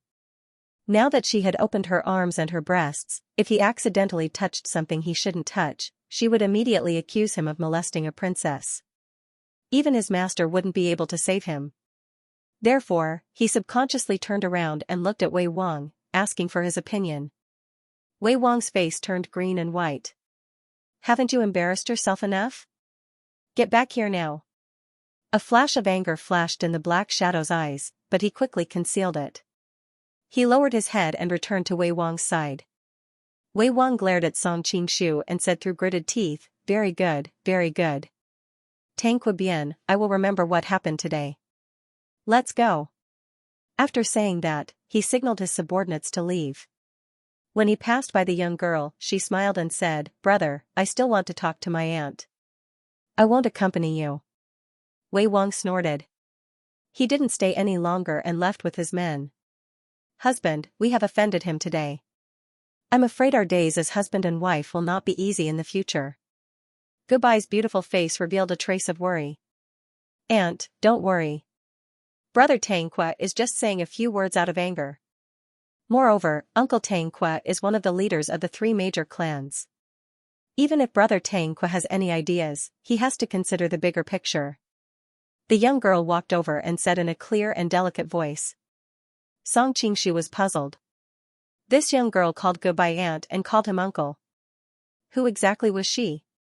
However, he didn't dare to show that he didn't know her. His curiosity was immediately aroused. Goodbye felt slightly relieved. She held the young girl's hand and smiled. Xianxia, how come you have time to visit aunt today? Goodbye's words quickly solved the doubts in Song Qingshu's heart. So it was the Grand Preceptor's daughter, Wanyan Xianxia. He couldn't help but think of the time when he was with Zhao Min and Kaifeng. She had once listed the beauties of the grasslands and emphasized Wanyan Xianxia. Xianxia's mother, Pucha Elihu, was the former #1 beauty of the grasslands. Her father, Wanyan Ahu, was the eldest grandson of the first branch of the Jintazong branch. Unfortunately, he was involved in a rebellion with his father, Wanyan Zongpan, and was executed together.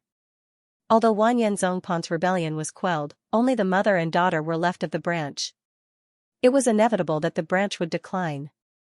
The power of the Taizong branch fell into the hands of Wanyan Zongban of the 7th branch. Xianxia inherited her mother's beauty.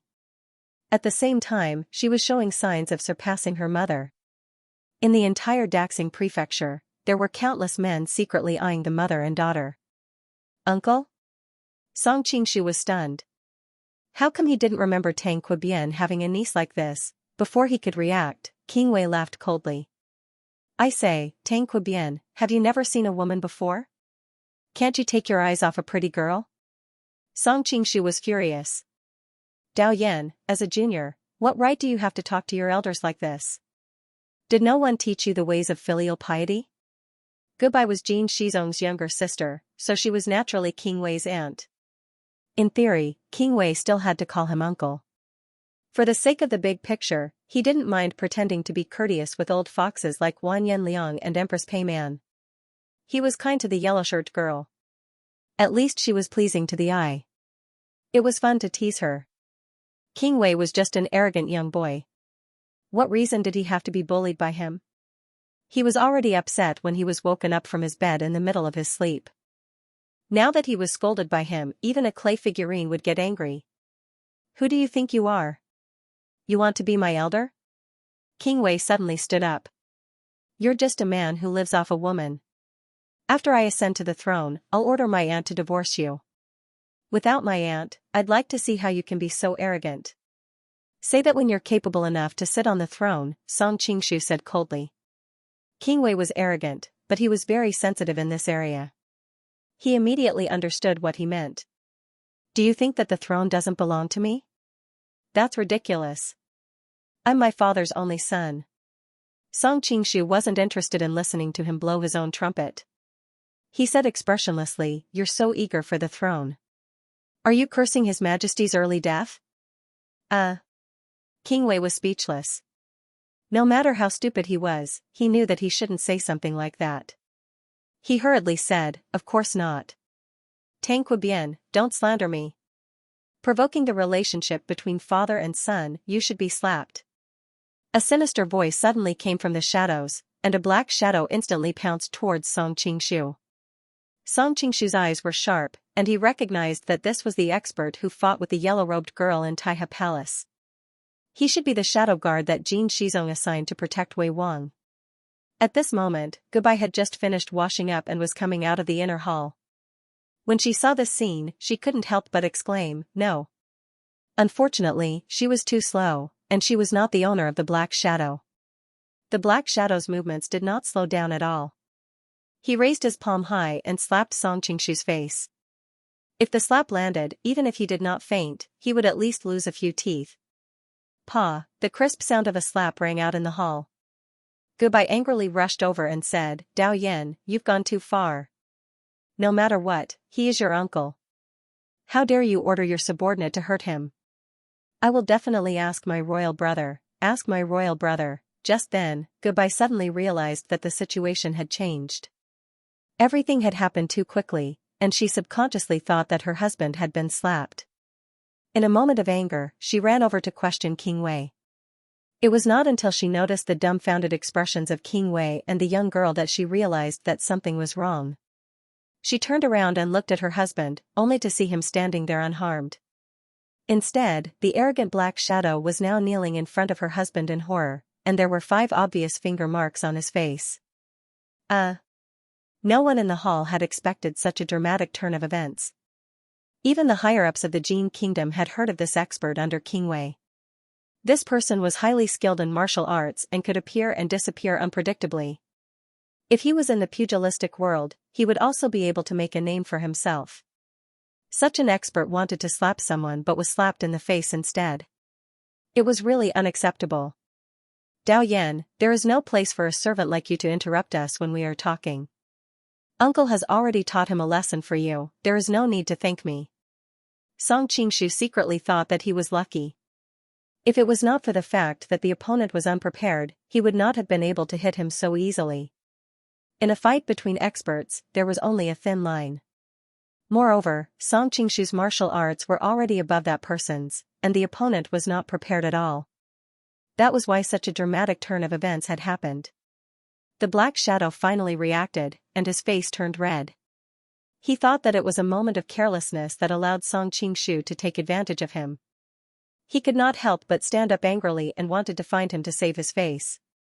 Goodbye suddenly opened her arms and stood in front of Song Qingshu.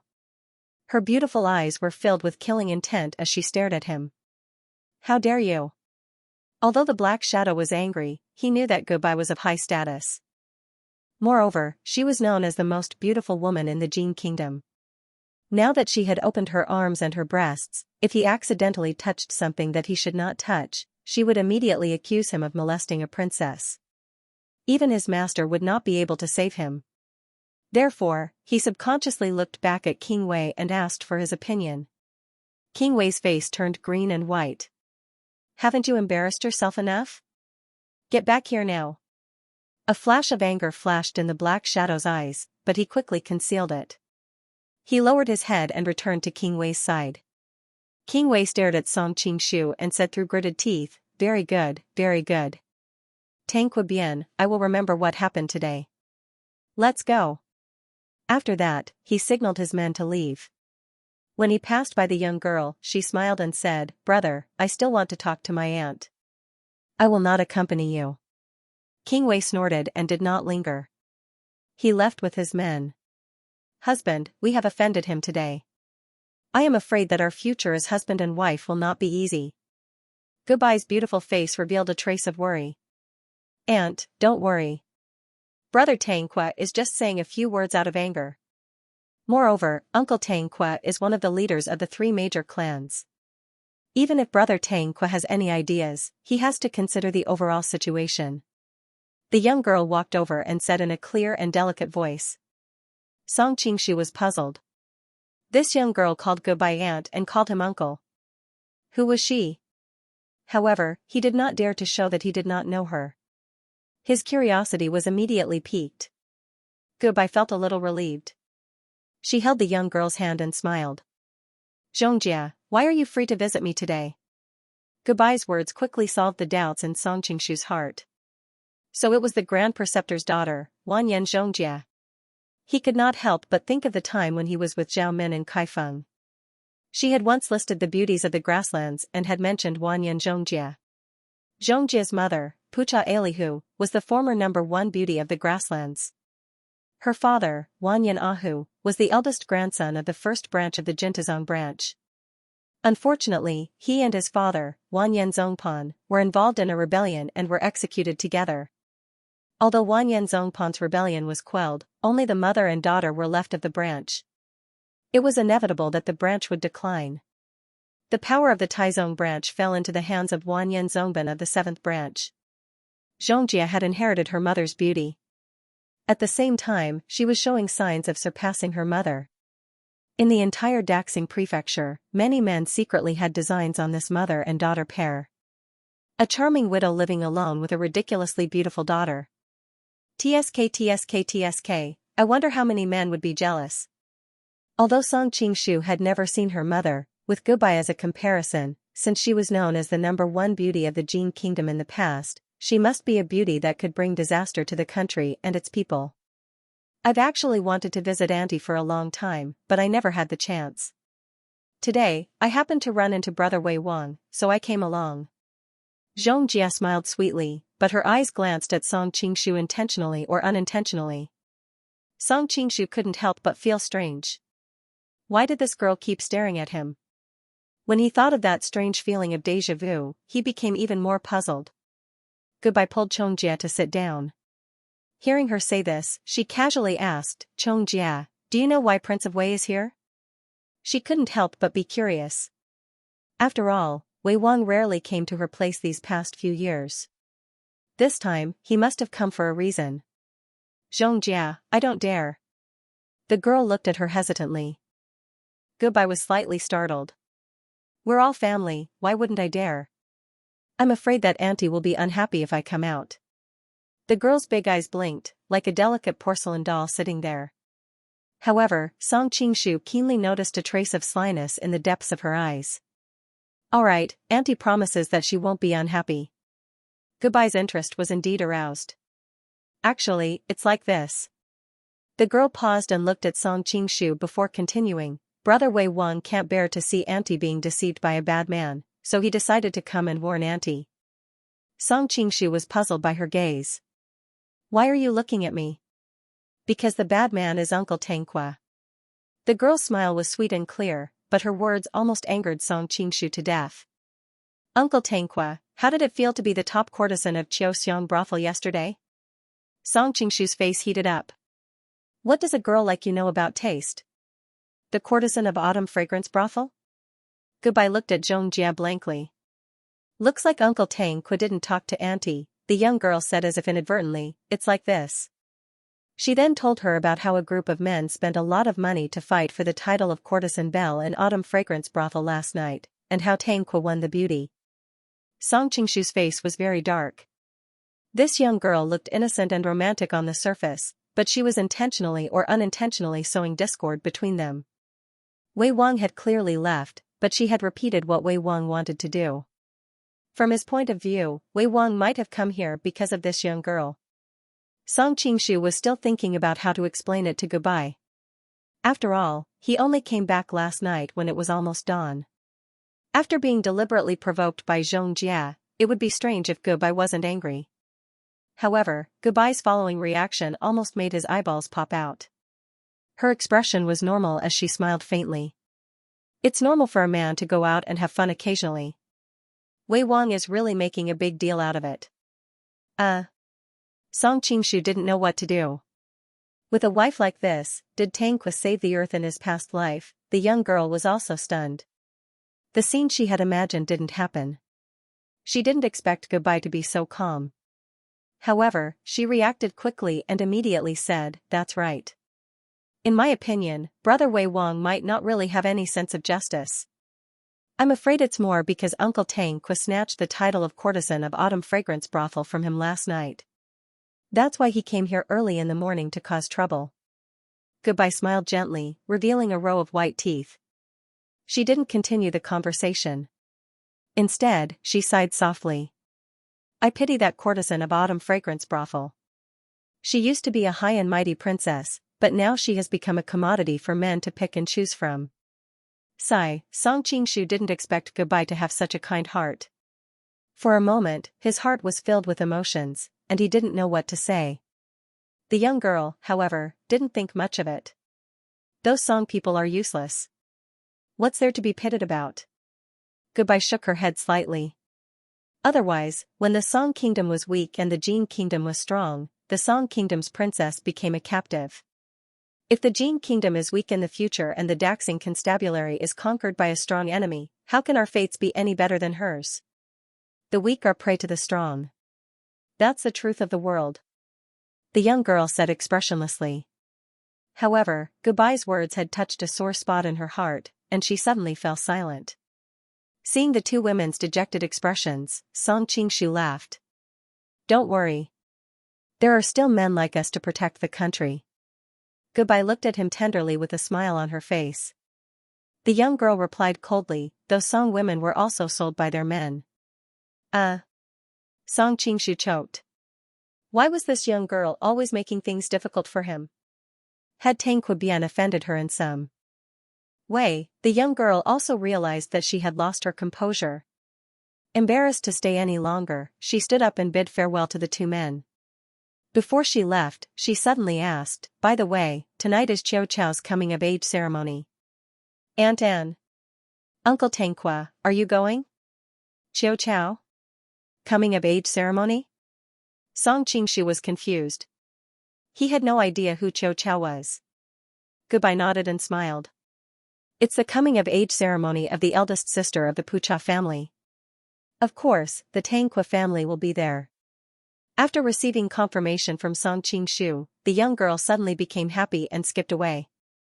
Seeing the confusion on Song Qingshu's face, Goodbye explained, during this period of time, you've been elusive, so I've received the invitation from the Pucha clan on your behalf. Today is Qiao Chao's 14th birthday, and our three great clans have always been close, so of course we have to go and support her. I've already prepared the gift, so you don't have to worry, husband. Is Qiao Chao Pucha Hyut or Pucha Hoodie's daughter? Song Qingshu asked directly. After all, Qiao Chao was still young, so it was normal that Xianxia Bian didn't know her. Pucha Hyut and a Hoodie were now the masters of the Pucha family. One of them was the left deputy prefect, while the other was the right deputy prefect. It could be said that they controlled the imperial army of the imperial city. Look at your memory. Xiao Chao is Pucha Hute's daughter. Gubai rolled her eyes at her husband. At this time, in the Pucha family's mansion, a delicate young girl was smashing vase after vase at a middle-aged man. I don't want to marry that cripple Yang. I, Pucha Xiao Chao, am in love with the most valiant warrior in the entire Jin kingdom. I won't even look at that cripple. Don't smash it, don't smash it. That vase was a gift from father's friend in the Qin kingdom. It's very precious. Looking at the shattered vases on the floor, the middle-aged man looked distressed. This isn't a matter of whether you want to marry him or not. You were betrothed before you were born. Whoever arranged the marriage, go and marry yourself, I don't care. The young girl became even more furious when she heard her father's words, and angrily threw the porcelain bottle in her hand. The middle-aged man's heart tightened, and with a leap, he caught Jing Tailan, who was about to hit the ground, and let out a long sigh of relief. Thank goodness. Seeing this, the young girl stamped her feet and ran over to grab another painting, wanting to tear it apart. The middle-aged man shouted, don't, let's talk it out. That's Northern Song's Fan Quan's snowy forest, it wasn't easy for Daddy to get it back from someone. At the same time, he was filled with regret. What was wrong with my brain just now? Why did I meet this girl in the study?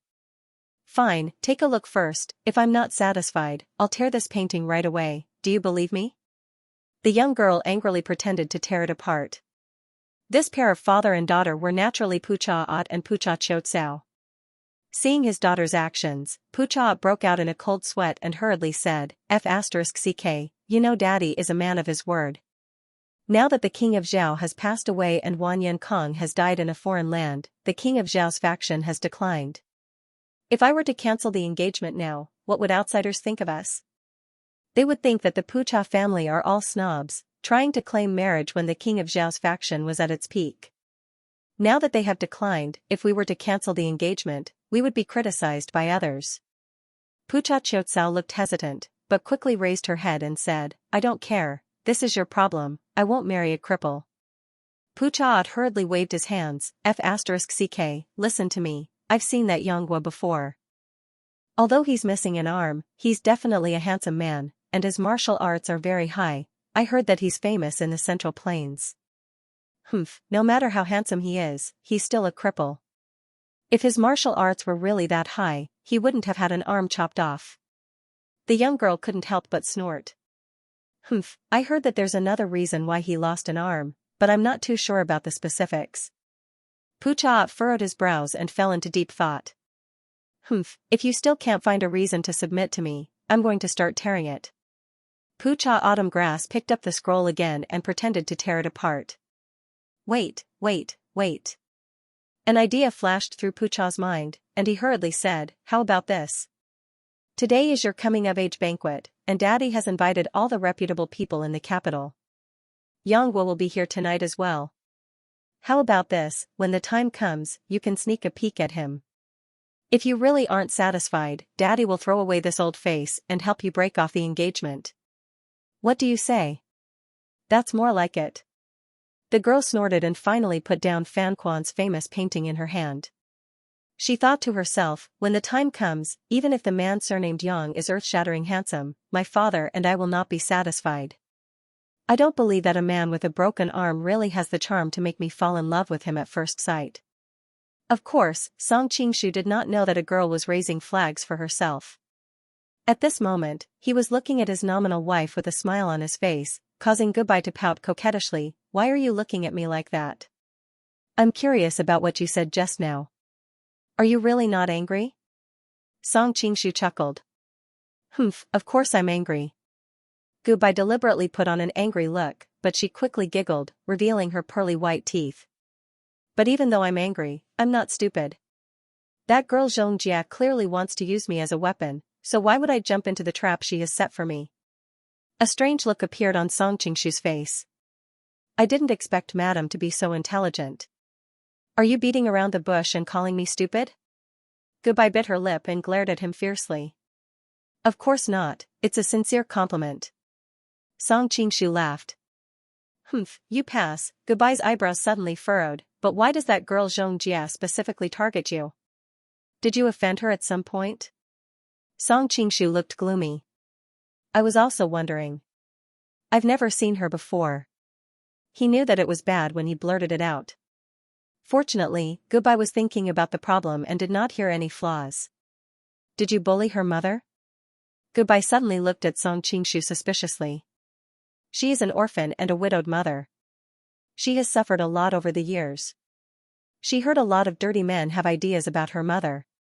This girl hates this kind of thing the most. How is that possible? Song Qingshu was speechless. He did not expect Goodbye's imagination to be so strange. He had only heard about Xianxia's mother, but he had never seen her. It's really not possible. Goodbye was just joking. She trusted her husband quite a lot in this regard. Forget it, let's not think about it. Maybe it's just that Xianxia is in a bad mood today. Song Qingshu nodded, but Xianxia's lively eyes kept appearing in his mind. He had definitely seen this eyes somewhere before, but where? Right, I almost forgot to ask about that Hua Kuei. Is she very beautiful? Goodbye suddenly looked at him with a faint smile. She is indeed very beautiful.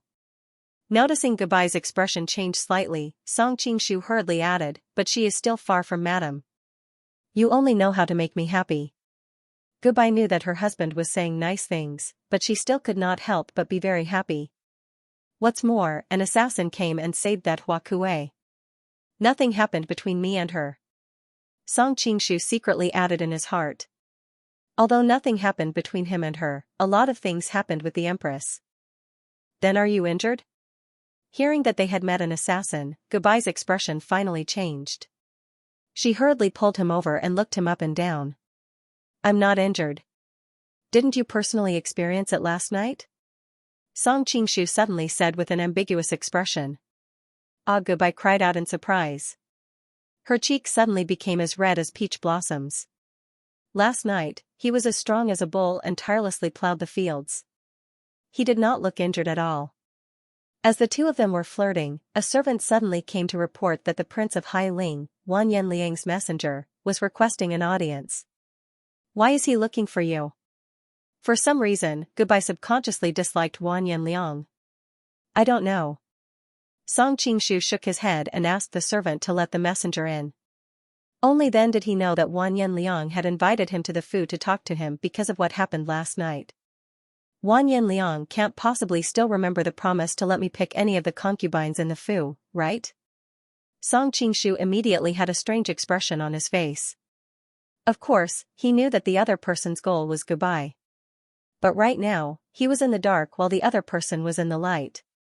He had absolute confidence that he would make the other person go for wool and come home shorn. I'll go with you. Just as Song Qingshu was deep in thought, Goodbye suddenly spoke. What are you going to do? Song Qingshu frowned. He wasn't worried that Goodbye would ruin his plans, but he didn't want Goodbye to come into contact with Wan Yanliang. That perverted devil was famous in history, and he obviously had improper thoughts about Goodbye. Although Song Qingshu was confident that he could protect Goodbye, it was still a man's instinct to not let his woman face any danger. After all, he saved my husband's life during our trip to Kaifeng. We had planned to pay him a visit when you got better, but unfortunately, we had a conflict and the matter was left unsettled. Now it's time to pay him a visit. Otherwise, it would be too rude, Goodbye replied gently. Although she didn't like Wan Yanliang, she cared more about the reputation of the aristocratic family. Her husband's career had not been smooth these years, and because of her, he had offended too many people. Now there was no need to offend the king of Hailing. If she could take the opportunity to build a good relationship with him, it might help her husband's future career. Goodbye's words were reasonable, so Song Qingshu had no reason to refuse. In addition, he didn't want to find all kinds of reasons to reject her generosity when they arrived at the king's mansion. After taking Goodbye with him, Wan Yanliang wouldn't give him another woman, right? Song Qingshu was not a saint. If Wan Yanliang had bad intentions, he didn't mind letting him go for wool and come home shorn. If it was any other time, he would have accepted it. But if he fought 2 battles in a row last night, and then went to the king's mansion to fool around, even an iron rod would be ground into a needle. The two discussed what they needed to pay attention to later, and then set off for the king's mansion with the gifts. The mansions of the Jin Kingdom's high officials and nobles were all concentrated in a certain area. Although the Tangqua mansion was a few streets away from the king's mansion, that was because the houses were too densely distributed. When they were about to reach the Prince of Hailing's palace, they saw Wan Yanliang waiting at the gate through the carriage window. Song Qingshu looked into the distance and saw an elegant young woman standing next to him. Judging from her clothes, she should be the Prince of Hailing's concubine, Dan Jing. Song Qingshu had heard Mrs. Tang talk about this Princess Hailing before. She said that she and Wan Yanliang colluded to trap Mrs. Tang. He had thought that this Princess Hailing should be the kind of person who was scheming and had high cheekbones. But now that he saw that she had such a simple and elegant temperament, he couldn't help but feel strange. You can't judge a book by its cover. Women with a heart as vicious as a scorpion often have a harmless appearance. Song Qingshu secretly warned himself not to be fooled by this woman's elegant appearance. In the past, Song Qingshu found it strange that Mrs. Tang, who came from the Tangqua family, one of the three great aristocratic families of the Jin Kingdom, could only endure being bullied by Wan Yanliang. But after spending some time in the capital, he finally understood the mystery. Although the Tangqua family was still one of the three great aristocratic families in name, it had long been declining. One of the main reasons was that Tangqua Bian, the head of the family, had married Song Bai, the most beautiful woman in the Jin Kingdom. This had aroused the anger of all the men in the aristocratic circle. Intentionally or unintentionally, they excluded him. Tangqua Bian was not the kind of person who was good at currying favor, so his career had not improved. Because of him, the other branches of the Tangqua family were also struggling in the officialdom. Because of this, the other branches of the Tangqua family were also quite dissatisfied with Tangqua Bian as the head of the family. Although the Tangqua family had not completely fallen apart, there were still undercurrents of discord. With her family in such a situation, it was no wonder that Mrs. Tang was isolated and helpless. When Tangqua Bian went south to Kaifeng, Wan Yanping had used her connections to give him a chance to gain merit for his future promotion. Who would have thought that he would die in a foreign land? As Song Qingshu was sighing, he smelled an elegant fragrance. Song Bai's soft body leaned towards him and said, "My husband, the Prince of Hailing is now far more powerful than us, but he is acting so friendly." The Han people have a saying, those who are unaccountably solicitous are hiding evil intentions. "My husband, you must be careful." "Yes, I will be careful." Song Qingshu sighed inwardly. Tangqua Bian's beautiful wife was really smart. In fact, he knew very well why Wan Yanliang was so friendly towards him. He was afraid that Song Bai was behind all this, but there was no need to tell Song Bai about this, lest she become more annoyed. What a rare guest. "Princess, brother Tangqua, I have been waiting for you for a long time." After the two of them got off the carriage, Wan Yanliang greeted them warmly. "Greetings, brother Hailing, sister Wang." Song Bai smiled sweetly, lifted her skirt and bowed. Get up, get up. We are family, there is no need to be so polite." Wan Yanliang hurriedly stretched out his hand to help her up, but Song Bai was one step ahead of him and straightened up, causing his hands to miss.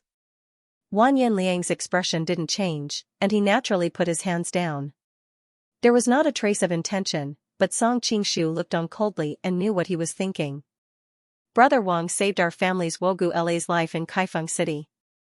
We, husband and wife, should have come to thank you for saving our life, but Wogu La has yet to recover from his heavy injuries. We hope that brother Wang will forgive us." Song Bai gave a look, and a servant brought over a gift that had been prepared. In order to show their sincerity, she didn't ask for the help of the servant. Instead, she and Song Qingshu personally brought the gift to Wan Yanliang and his wife. "Song Bai, you are too polite.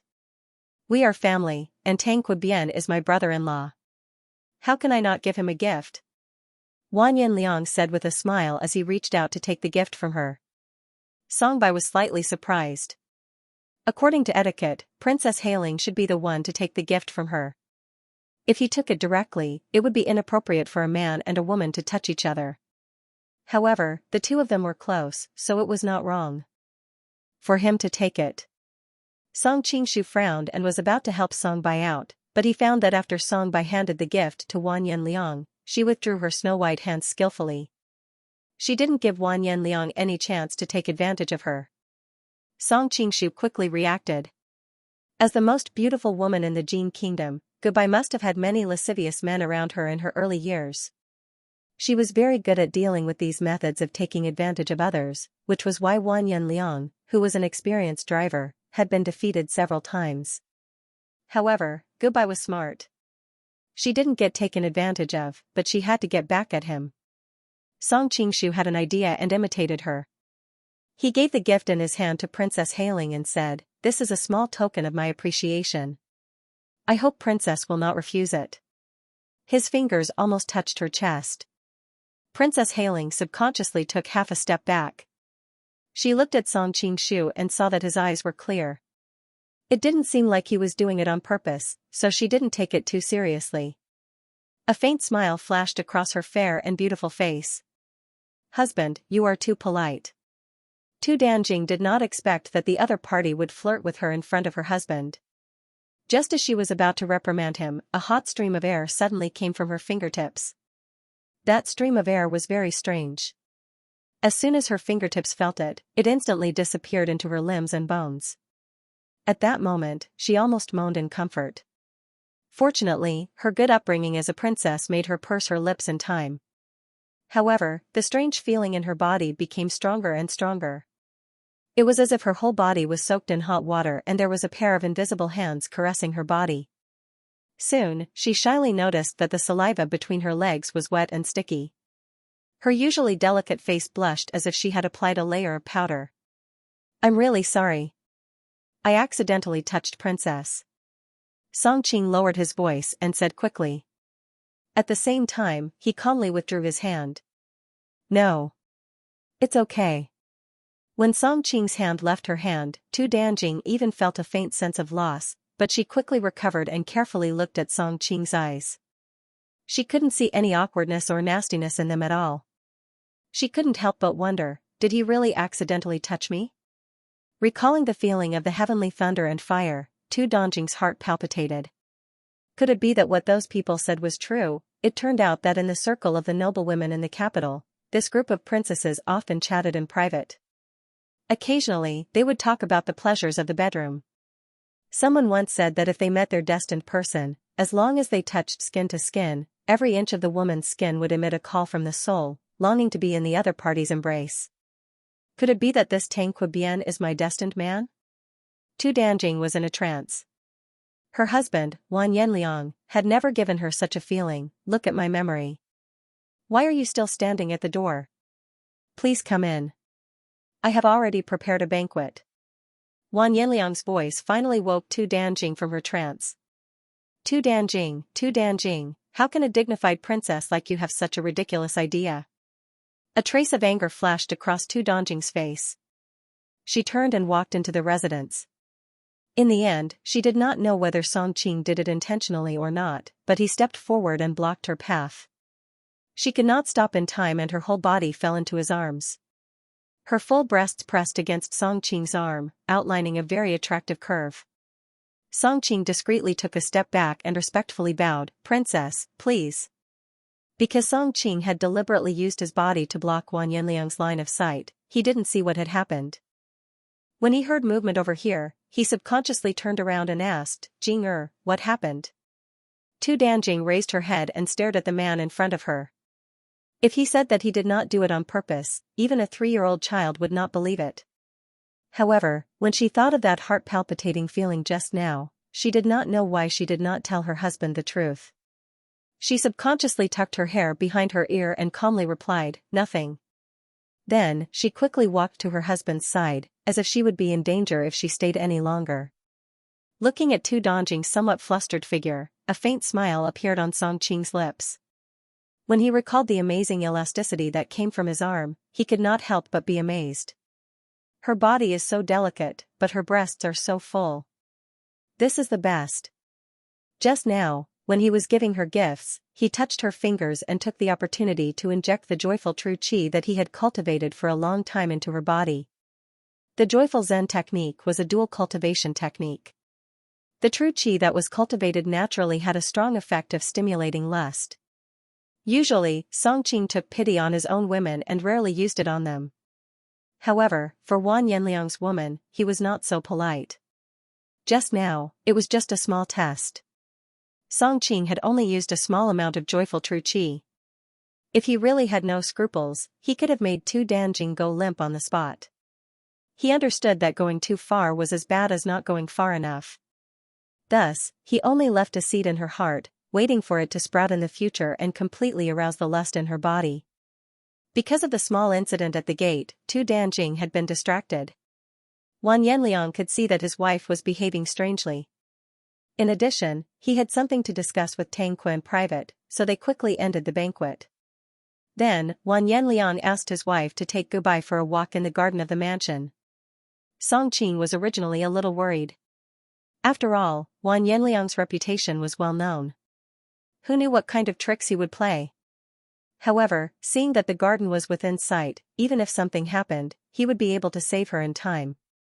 He secretly gave Gubai a warning look and let the two women wander around. There was a large man-made lake in the Prince of Hailing's mansion. The entire garden was built around this lake. Songqing followed Wan Yanliang to a pavilion on a bridge in the middle of the lake and sat down. Looking down at the waterside pavilions in the garden, a look of surprise appeared on his face. Noticing his expression, Wan Yanliang smiled and said, "Brother Tang Kui, what do you think of my garden? In the bitter cold of the north, it has created the charm of Jiangnan. It is simply uncanny workmanship." Songqing sighed sincerely. Wan Yanliang sighed and said, "No matter how uncanny the workmanship is, it can't compare to the scenery of Jiangnan. Brother Tang Kui, do you know what my greatest wish is?" Songqing had a strange expression on his face. Of course, he knew Wan Yanliang's wish. The three greatest wishes of the most licentious emperor in history were all too famous. First, he wanted to be the commander of the army and punish the emperor. Second, he wanted to be the wife of the most beautiful woman in the world. Third, he wanted to be the wife of the most beautiful woman in the world. This was the wish of every man. If it weren't for the fact that the two of them had different goals, Songqing would have grabbed Wan Yanliang's hand excitedly and shouted, "My soulmate." Of course, Songqing couldn't say Wan Yanliang's heroic words now. He looked around and saw a poem inscribed on the pillar of the pavilion. Suddenly, he had an idea. When the chariots are mixed together, how can there be other territories in Jiangnan? Raising troops on the West Lake, riding horses on the first peak of Mount Wu. What a good poem. Your Highness's greatest wish is to lead troops to conquer the southern Song dynasty? The first sentence of the poem, "When the chariots are mixed together," came from Qin Shi Huang's words after he unified the 6 states. But what kind of person was Qin Shi Huang? Just from this sentence, Songqing could see that Wan Yanliang was not a loyal subject. However, it wouldn't do Songqing any good to reveal this, so he pretended not to understand the hidden meaning of the poem. Brother Tang Kui is indeed my soulmate. My greatest wish is to follow in the footsteps of the martyrs and conquer the land of the Song dynasty. Wan Yanliang was secretly shocked. When he saw that Songqing didn't see anything wrong with the poem, he let out a sigh of relief. He was too careless. After he left, he had to find someone to scrape off this poem. Otherwise, it would bring him trouble sooner or later. Unwilling to continue on this topic, Wan Yanliang suddenly had an idea. He smiled at Songqing and said, "Brother Tang Kui, do you still remember my promise last time? Today, I've walked around the prince's mansion. If there's anyone you like, just tell me." The smile on Wan Yanliang's face froze. He had planned to give Tang Kui Bian 1 or 2 concubines so that Tang Kui Bian would owe him a favor. In the future, he would have a chance to drive a wedge between Tang Kui Bian and Tang Kui Bian. Who knew that Tang Kui Bian would choose Tu Danjing? There were many concubines in the Prince Hailing Palace, so Wan Yanliang wouldn't feel any heartache if he were to sacrifice 1 or 2. But Tu Danjing was different. Not to mention that Tu Danjing had the support of the Tu Danjing family. Even if she didn't, she was still his wife. Although he was a womanizer, he still liked this elegant and quiet wife of his. How could he give her away? Since Tang Kui Bian doesn't know what's good for him, don't blame me for being cruel. A murderous look flashed in Wan Yanliang's eyes. But at this time, Song Qingshu smiled and said, "Although there is no lack of beautiful women in the prince's palace, in front of the princess' unique and elegant temperament, All of them are too gaudy. To have such a good wife, your highness is truly fortunate. Seeing that Tang Qibian didn't mention anything about sleeping with Wan Yanliang couldn't help but frown. He didn't know what Tang Qibian meant, so he answered, "Brother Tangqua, you are deliberately showing off. You married the most beautiful woman in the Jin kingdom. Many men in the capital are envious of you." Song Qingshu suddenly looked at him thoughtfully and said, "I wonder if your highness is one of them?" Wan Yanliang's smile froze. Fortunately, he was quick-witted and quickly came back to his senses. He said, "I am also a man. Of course I am envious. But Gubai is my sister. Otherwise, I would have competed with Brother Tangqua." "Your highness, you must be joking. The Jin kingdom doesn't have as many rules as the Song kingdom. As long as they are not biological siblings, it doesn't matter." Wan Yanliang was stunned. Song Qingshu changed the topic. "Your highness, you invited us here today. I don't think it's just a simple banquet." Wan Yanliang was surprised. What did Tang Qibian mean? Why did he imply that it didn't matter if they were not biological siblings? Could it be? Thinking of Tang Qibian's undisguised praise and affection for Tu Danjing, Wan Yanliang's heart suddenly beat wildly. Could it be that he wanted to exchange their wives for fun? This kind of drama was widely spread among the nobles in the capital, but it was not something that could be shown in public. Wan Yanliang had also heard of it, but with his status, he had many ways to play with other people's wives. Why would he need to sacrifice his own wife? But it was different this time. Gubai was the emperor's younger sister, and there were many methods that could not be used on her in the past. Moreover, Gubai was the most beautiful woman in the Jin kingdom. As long as he could get her, it was not unacceptable to pay a small price. Wan Yanliang raised his head and looked at the two girls in the garden. He did not know what Gubai and Tu Danjing were talking about, but all of a sudden, they started laughing hysterically. Their bell-like laughter was accompanied by the breeze, causing Wan Yanliang's heart to race. At that moment, he felt as though he could smell the fragrance of the other party's body. "Prince, Prince?" Song Qingshu took in Wan Yanliang's expression, hinting that he had already given it to him. If the other party really made such a shameless request, Song Qingshu would let him know what it meant to suffer a double loss. Hearing Song Qingshu's shout, Wan Yanliang finally came back to his senses. In his heart, although beauty was important, his career was equally important. Thus, his eyes quickly became clear. Wan Yanliang, instead of answering Song Qingshu's question, he asked another question, "Brother Tangqua, what do you think of the current situation in the imperial court?" The situation in the imperial court, Song Qingshu did not know what Tangqua was referring to, so he organized his words and replied, "A few years ago, the Mongols on the grasslands rebelled. The imperial court did not pay much attention to them because they wanted to attack the southern Song dynasty. In the end, they were attacked by the Mongols and lost a large part of their territory. But now, the emperor is wise, the minister and the two prime ministers are experienced and prudent, and there are young and promising generals in the army. After many years of recuperation, the national strength of the Jin kingdom has gradually recovered most of its strength." Before he could finish, Wan Yanliang stretched out his hand and interrupted, "Brother Tangqua, I treat you as one of my own. Why do you have to use such clichés to brush me off? My opinion is exactly the opposite of yours." Wan Yanliang clasped his hands behind his back and looked at the distant northern sky. With a serious expression, he said, "Although the Jin kingdom has been working hard these past few years and has regained much of its strength, the Mongols have conquered one country after another. Now, they are the strongest in the world.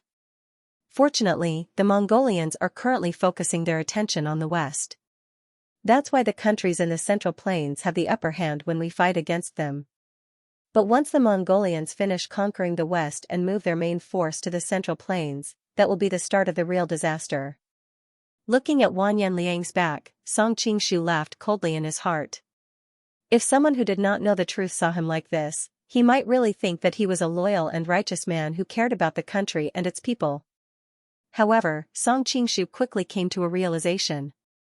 Although Wan Yanliang was shameless and lecherous, it didn't mean that he didn't want his country to become strong and even unify the world. Therefore, the Jin kingdom must become more powerful before the Mongols finish conquering the west. Suddenly, Wang Yanliang's expression darkened. Unfortunately, the imperial court seems to be thriving, but in reality, it is already in danger. What do you mean? Song Qingshu knew that Wang Yanliang was trying to frighten him, but he still played along and pretended to be shocked. Let's take what you just said for example. You said that His Majesty is wise and powerful. Wang Yanliang paused, a look of disapproval appearing on his face, but he quickly concealed it. That is true, but His Majesty is addicted to alcohol, and his health has been deteriorating in recent years.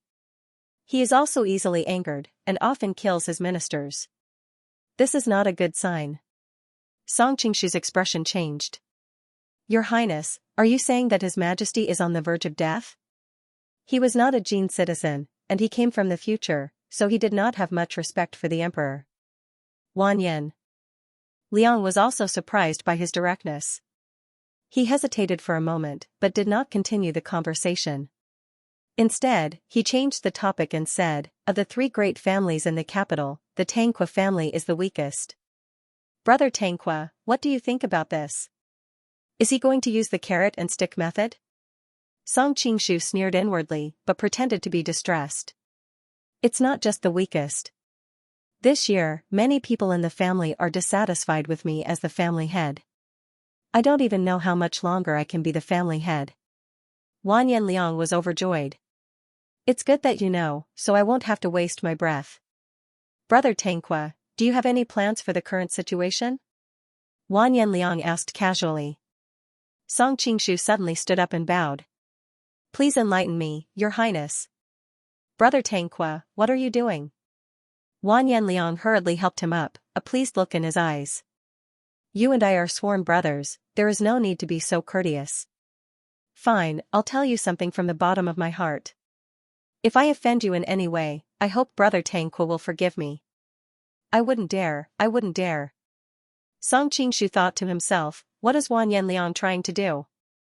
I consider Brother Tanqua one of my own, so I'll tell you the truth. However, I hope that you won't let anyone else know about this.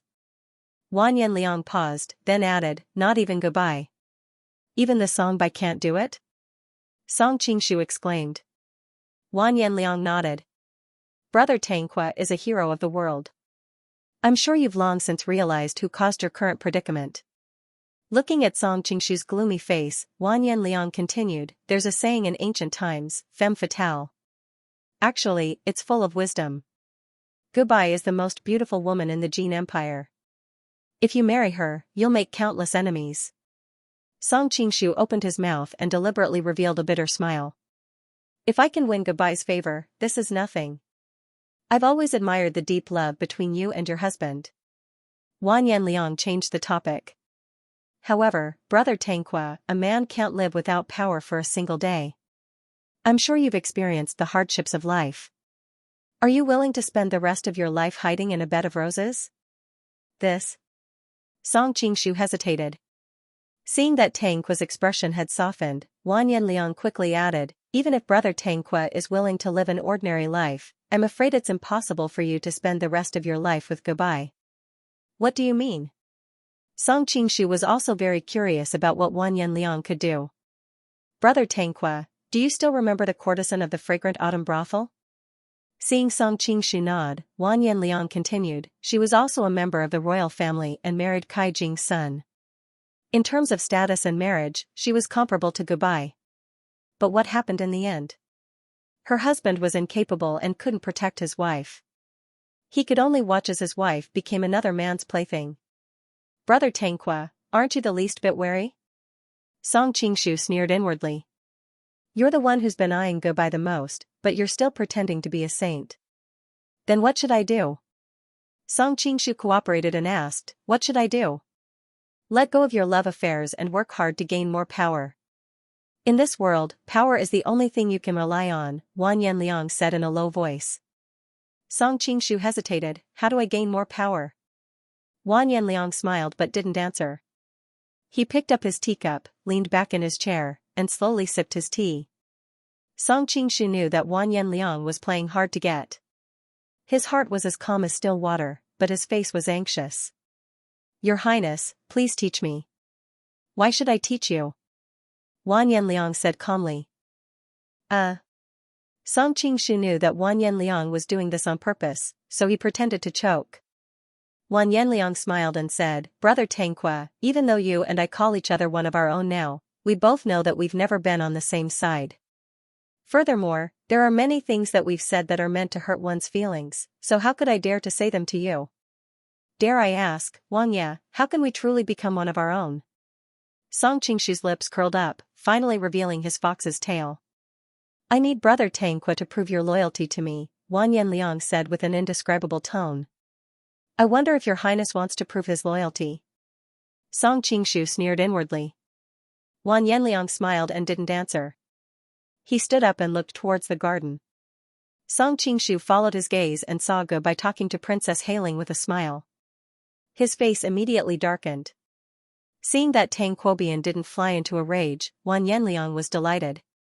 Tang Quobian's reaction meant that there was hope.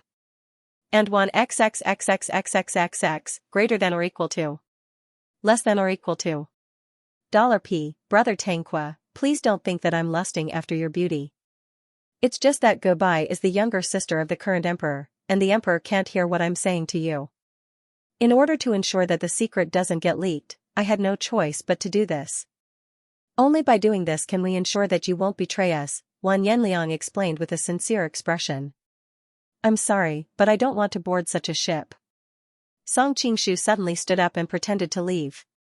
Wan Yanliang calmly said, Brother Tangque, you seem to have a good impression of my princess. As expected, Song Qingshu paused. What do you mean, prince? Wan Yanliang stood up and walked to Song Qingshu's side. I know it's hard for you to sacrifice your song for nothing. How about this, to show my sincerity? He paused and then whispered into Song Qingshu's ear, I can use my princess to exchange for it. In the end, he still made such a death-seeking request. Song Qingshu was filled with emotion. This Wan Yanliang really knew how to play. In his previous world, this kind of behavior was not recognized by the secular world. Even saying those two words was a sin. Since you want to die, then I'll let you experience what it means to accompany your wife and then lose your soldiers. Seeing that Tang Quobian had stopped moving, Wan Yanliang calmed down. He knew that Tang Quobian was tempted, but he had to add more fuel to the fire. Tu Danjing may not be as beautiful as Ge Bai, but she is still a famous beauty in the capital. Furthermore, she is my princess. In terms of status, you will not be at a disadvantage. Song Qingshu followed his gaze. Tu Danjing was delicate and elegant. She also had the grace and nobility of a Wangfei. She really was a top-quality woman. But Ge Bai might not be willing. Song Qingshu swallowed his saliva and purposely made his voice hoarse, as if he had made a difficult decision. At the same time, he was laughing coldly in his heart. Of course, he would not sacrifice the Song Bai, but he was very interested in making Wan Yanliang pay for his wife. It's done. Wan Yanliang was overjoyed.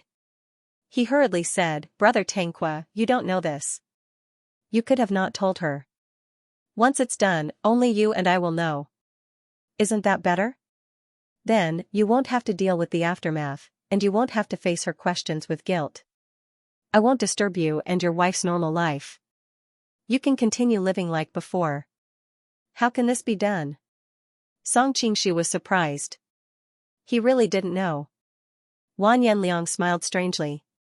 He moved closer to him and whispered, there are many ways, but using medicine is the simplest.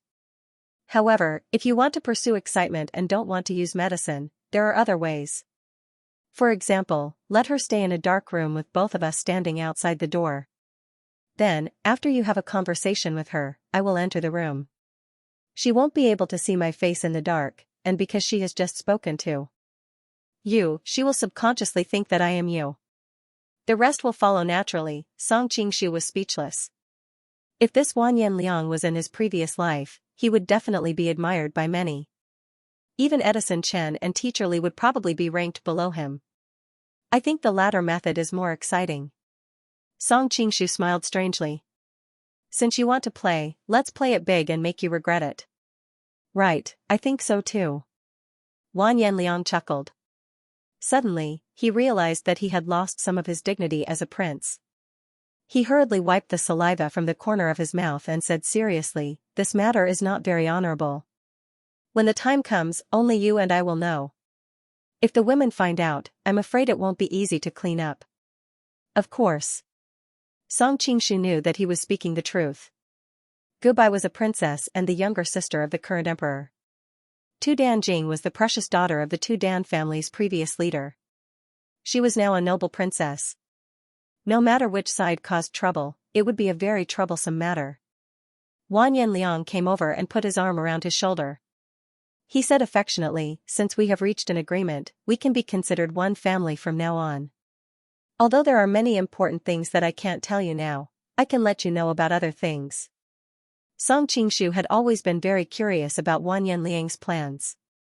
That was why he had feigned civility with him. Hearing this, he couldn't help but perk up his ears. "Brother Tanqua, His Majesty's health is getting worse and worse. If I may say something disrespectful, no one knows what will happen tomorrow." Wan Yanliang chuckled. "Brother Tanqua, when you went to Kaifeng last time, you probably wanted to earn some merit." Song Qingshu nodded and smiled bitterly. "Unfortunately, we failed on the verge of success. Guijing was rescued and I was taken captive. Not only did we not earn any merit, but we were also disgraced and disgraced." Wan Yanliang patted his shoulder. "Brother Tanqua, you don't need to take it to heart. You don't need such a small merit. Do you know what the greatest merit in the world is?" Song Qingshu was confused. "What is it?" Wan Yanliang leaned over with a mysterious expression and spat out 4 words. "The merit of following the dragon." Song Qingshu's expression changed. This Wan Yanliang was indeed scheming something big. "But this merit is not so easy to earn," Wan Yanliang continued. "Compared to adding flowers to a brocade, everyone in the world values timely help more. Moreover, those in power generally hate people who are easily swayed. So, you must choose the right person early in order to be able to take this great merit." "But doesn't His Majesty only have one son, Wei Wang?" Song Qingshu asked in confusion. "But His Majesty still hasn't officially named Wei Wang Crown Prince," Wan Yanliang said with a faint smile. "Besides, Brother Tanqua, have you forgotten that Taizu passed the throne to Taizong?" "You mean Chongqing Wang?" Song Qingshu exclaimed. He pretended to be enlightened, then stared at Wan Yanliang. "Which side does your highness stand on?" Wan Yanliang laughed. "This prince has revealed enough to you today. Let's wait until that matter is settled, then we can slowly discuss it." Song Qingshu's expression changed slightly. He knew that Wan Yanliang would not release the eagle until he saw the rabbit. Before obtaining the song bai, Wan Yanliang would not reveal any more useful information. Wan Yanliang didn't want to talk about it any further. They only talked about romance and didn't talk about politics anymore. Song Qingshu also knew what was going on, so he didn't continue asking. The afternoon passed quickly. When he heard that Song Qingshu was going to attend Pucha's daughter's coming-of-age ceremony, Wan Yanliang smiled and said, "What a coincidence. The princess and I are going as well. Since that is the case, let's go together." Song Qingshu actually didn't want to be with him, but he couldn't refuse Wan Yanliang's kind invitation. In the end, in order to show his affection, Wan Yanliang even asked his servants to bring out his beloved luxurious carriage for the couple. Although Gubai kept hinting at him to reject, Song Qingshu knew what Wan Yanliang was thinking. It would be a waste not to take advantage of this situation. This carriage was as luxurious as a Rolls-Royce, and he must have gotten it from somewhere. Letting him bleed a little would be equivalent to enforcing justice on behalf of the heavens. That's right, at the same time, it could also be considered compensation for the assassination attempt on his carriage. Before leaving, Consort Hailing suddenly pulled on Wan Yanliang's sleeve. Receiving a signal from his wife, Wan Yanliang apologized to Song Qingshu and Gubai. "I am truly sorry. Something went wrong with the gift we prepared for Pucha's daughter. We need to prepare it again. Would you like to leave first?" Although Song Qingshu was curious about what Dan Jing would say to Wan Yanliang, the other party had already tactfully asked him to leave. Of course, he had no reason to continue staying. After bidding farewell to Wan Yanliang, Song Qingshu supported Gubai's soft arm and entered the luxurious carriage. Seeing the carriage gradually disappear into the distance, Wang Yanliang's smile gradually disappeared. He turned to his wife and asked, "Little Jing, what is it?" "It's nothing. I am just curious why you value Tang Qubian so much." Tu Danjing recalled Song Qingshu's little trick and her expression became unnatural. The Tang Qu family only exists in name now. What good would it do to win him over? Tang Qu's family is indeed a little weak now, but a starving camel is still bigger than a horse. After all, the Tang Qu's family is one of the three great families of the Jin Kingdom and has a strong foundation, Wang Yanliang explained. Now that Tang Qubian's career is at a low point, I'll help him in his hour of need. It'll be twice the result with half the effort. Tu Danjing said worriedly, but Tang Qubian is on the emperor's side. Aren't you afraid that he will betray us? Thinking of the Pledge of Allegiance, Wang Yanliang's heart warmed. He smiled and said, I naturally have a way to ensure his reliability. But what about Song Bai? The worry on Tu Danjing's face did not lessen at all. Gu Bai is the emperor's biological sister. They have always had a good relationship. Even if Tang Qubian is willing to rely on us, Gu Bai will never betray the emperor. Once she learns something from Tang Qubian, we will be in trouble. Wang Yanliang pulled his wife into his arms and said, Don't worry, I've already set up a trap. Tang Qubian won't dare to leak any information to Gu Bai. This is a public place. Don't be like this. Tu Danjing blushed and gently pushed her husband away. She looked at him curiously and asked, What kind of trap is it? Can you tell me? If I tell you, it won't work. Don't worry, little Jing. When have I ever done something I'm not sure of? Wang Yanliang's smile froze. You are also a pawn in this trap. How can I tell you the truth? Tu Danjing didn't know that she was also being plotted against by her husband. Hearing him say this, she didn't ask any more questions. She had a simple personality and didn't even know much about her husband's schemes. She only occasionally did her duty as a wife and reminded her husband. Because of Tu Danjing's gentle personality, Wang Yanliang especially liked her. Even though there were countless beautiful women around him, in his heart, Tu Danjing's position was incomparable. After Song Qingshu and Wang Yanliang left the hailing prince's mansion, Gu Bai quietly asked her husband, Husband, what did you and Wang Yanliang talk about the whole afternoon? Nothing much, just some small talk. He hinted several times that he wanted to recruit me. Song Qingshu didn't tell her the truth. Because he was in the dark and Wang Yanliang was in the light, he was confident he could control the overall situation. But if he told Gu Bai about Wang Yanliang's dirty thoughts and she ran to the emperor to complain, then everything would be a mess. Jin Shizong would definitely pull Wang Yanliang over and reprimand him, but there was no proof. Moreover, Wang Yanliang hadn't actually committed a crime, so it would be difficult for Jin Shizong to do anything to Wang Yanliang. But if this happened, Wang Yanliang would definitely hate her. At that time, she would be in the light while he was in the dark. She would need to be on guard against his revenge, and it would be impossible for him to always be by Gu Bai's side. It would be impossible for him to ensure her safety.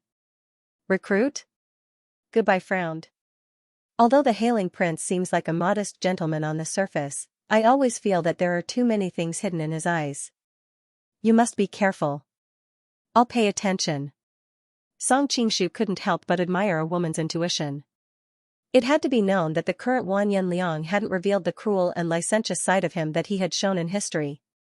In the eyes of most of his subjects, he was recognized as a modest gentleman and a good prince.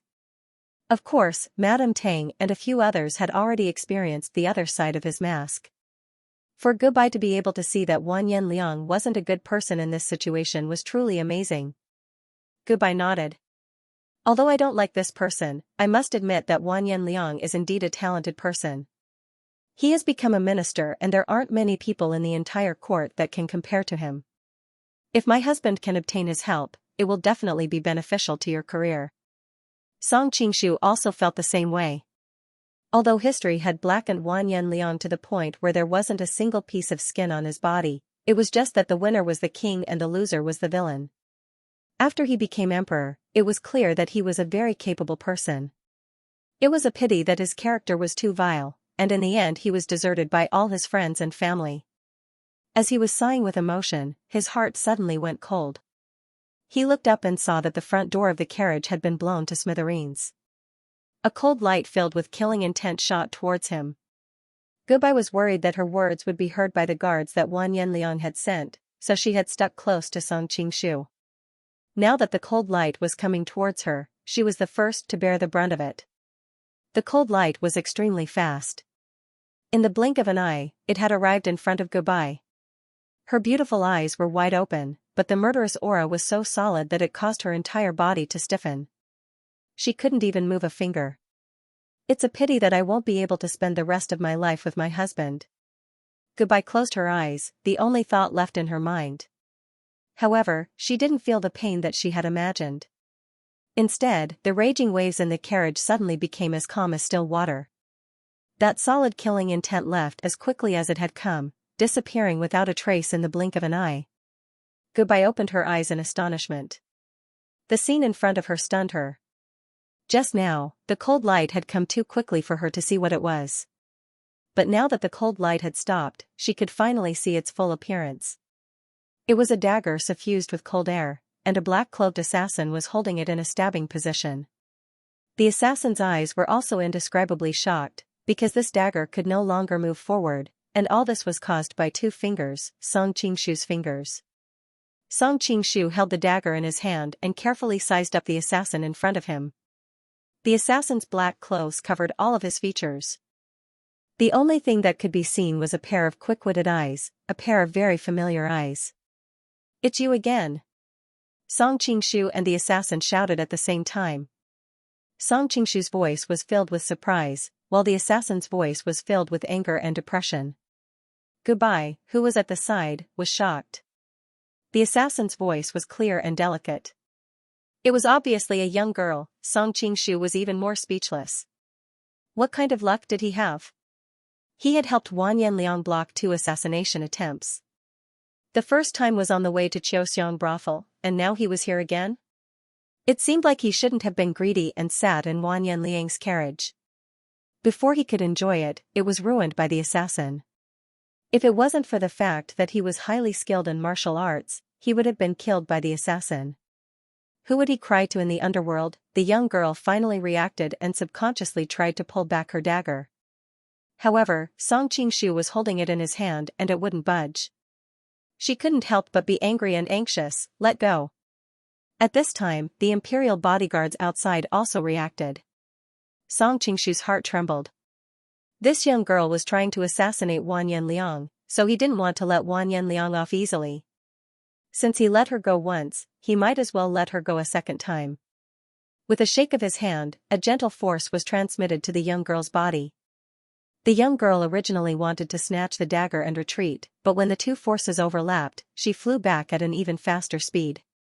In the blink of an eye, she was on a roof more than 10 zhang away, causing the surrounding imperial bodyguards to pounce on empty air. The young girl didn't leave immediately.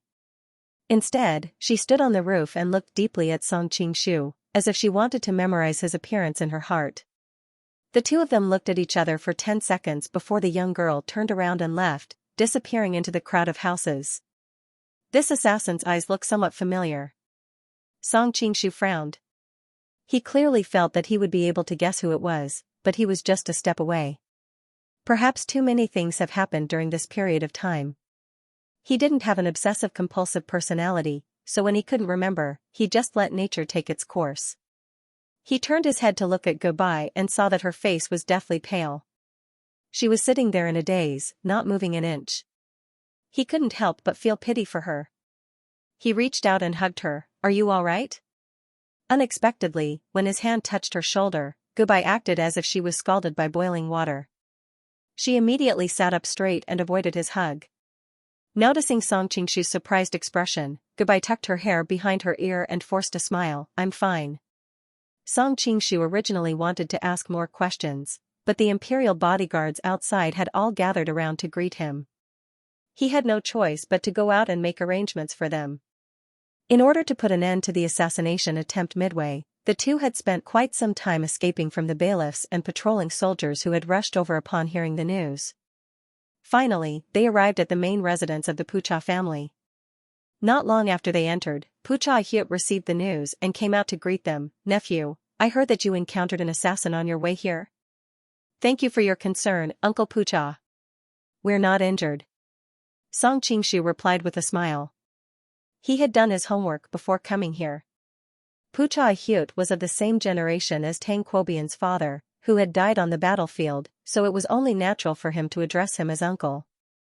Don't worry, nephew. I'm good friends with the garrison general.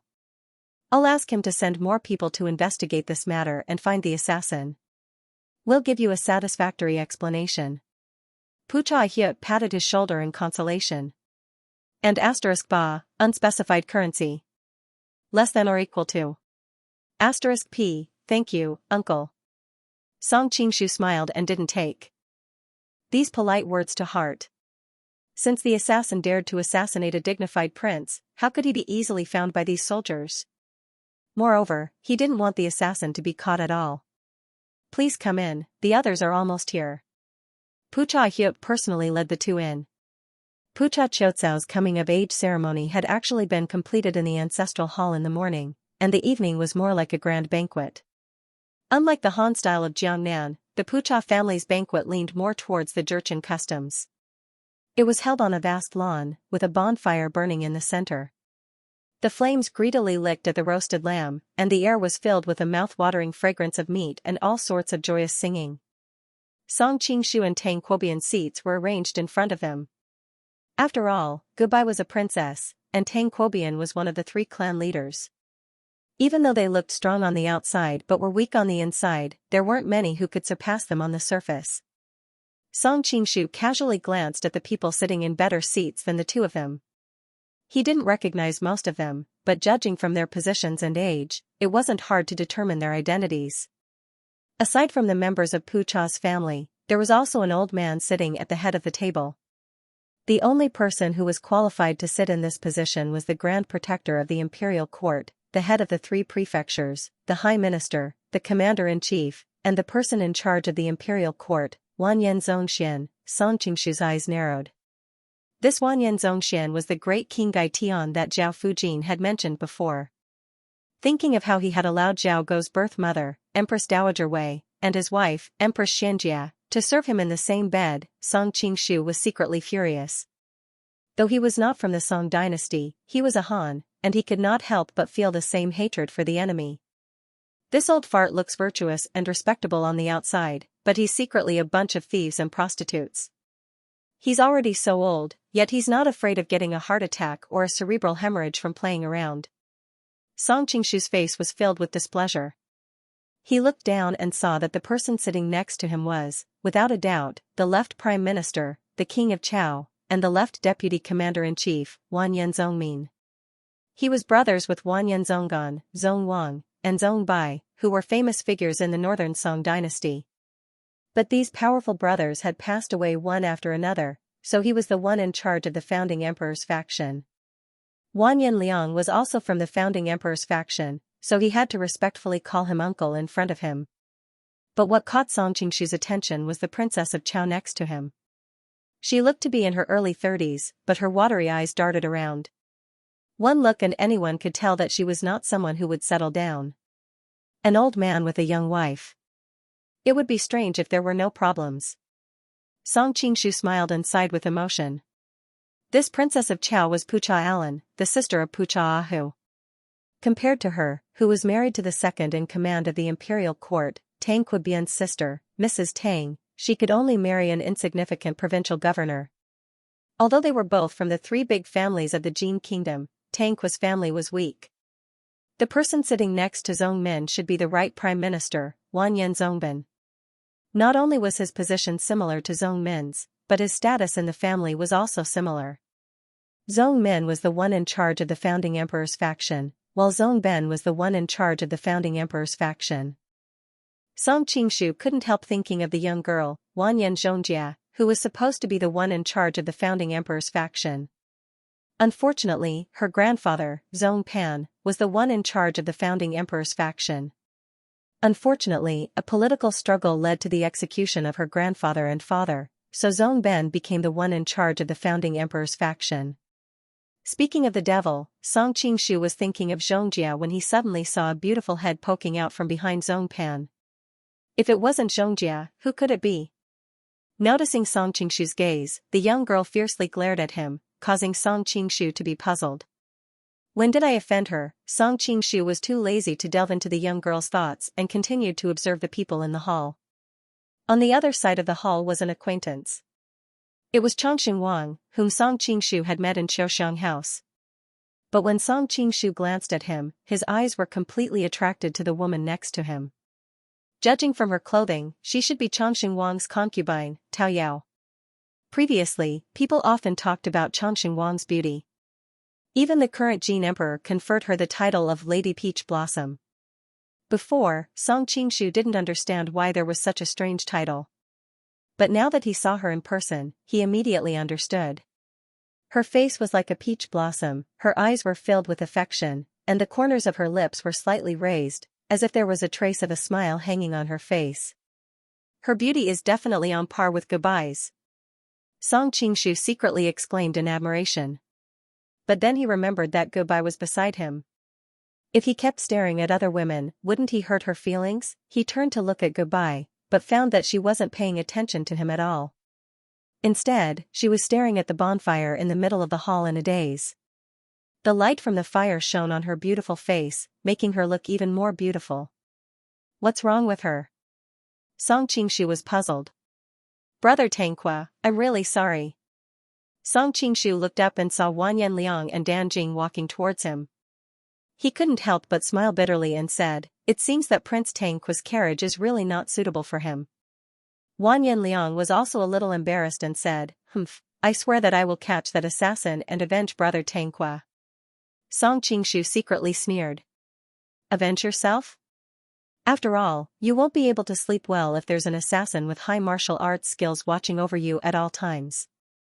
Brother Tanqua, this is the second time you've saved my life. A playful smile suddenly appeared on Wan Yanliang's face as he said, "Don't worry, I'll definitely keep my promise. Whenever you're ready, Brother Tanqua, feel free to choose." Consort Hailing was confused and asked, "What do you mean by choose?" Wan Yanliang smiled and said, "Nothing, just that Brother Tanqua can choose whatever treasures in my residence." Looking at her elegant face, Song Qing said with a double meaning, "Of course I won't refuse your highness's generous gift. I'm just afraid that your highness won't be able to bear it." Consort Hailing looked at him with slight annoyance. Look at what the son-in-law is saying. Am I such a petty person? I'm relieved that your highness says so. Song Qing smiled even more happily. Wan Yanliang's face darkened. He knew what Song Qing meant. Seeing his wife being fooled by him, even though he had decided to sacrifice his wife, he still felt a little sour. "Xiao Jing, it's about time. Let's go and sit down." Wan Yanliang felt that if he stayed any longer, a patch of grassland would grow out of his head. Thus, he hurriedly pulled his wife away. Tu Danjing didn't understand, but she couldn't disrespect her husband. She smiled apologetically at Song Qing and left with Wan Yanliang.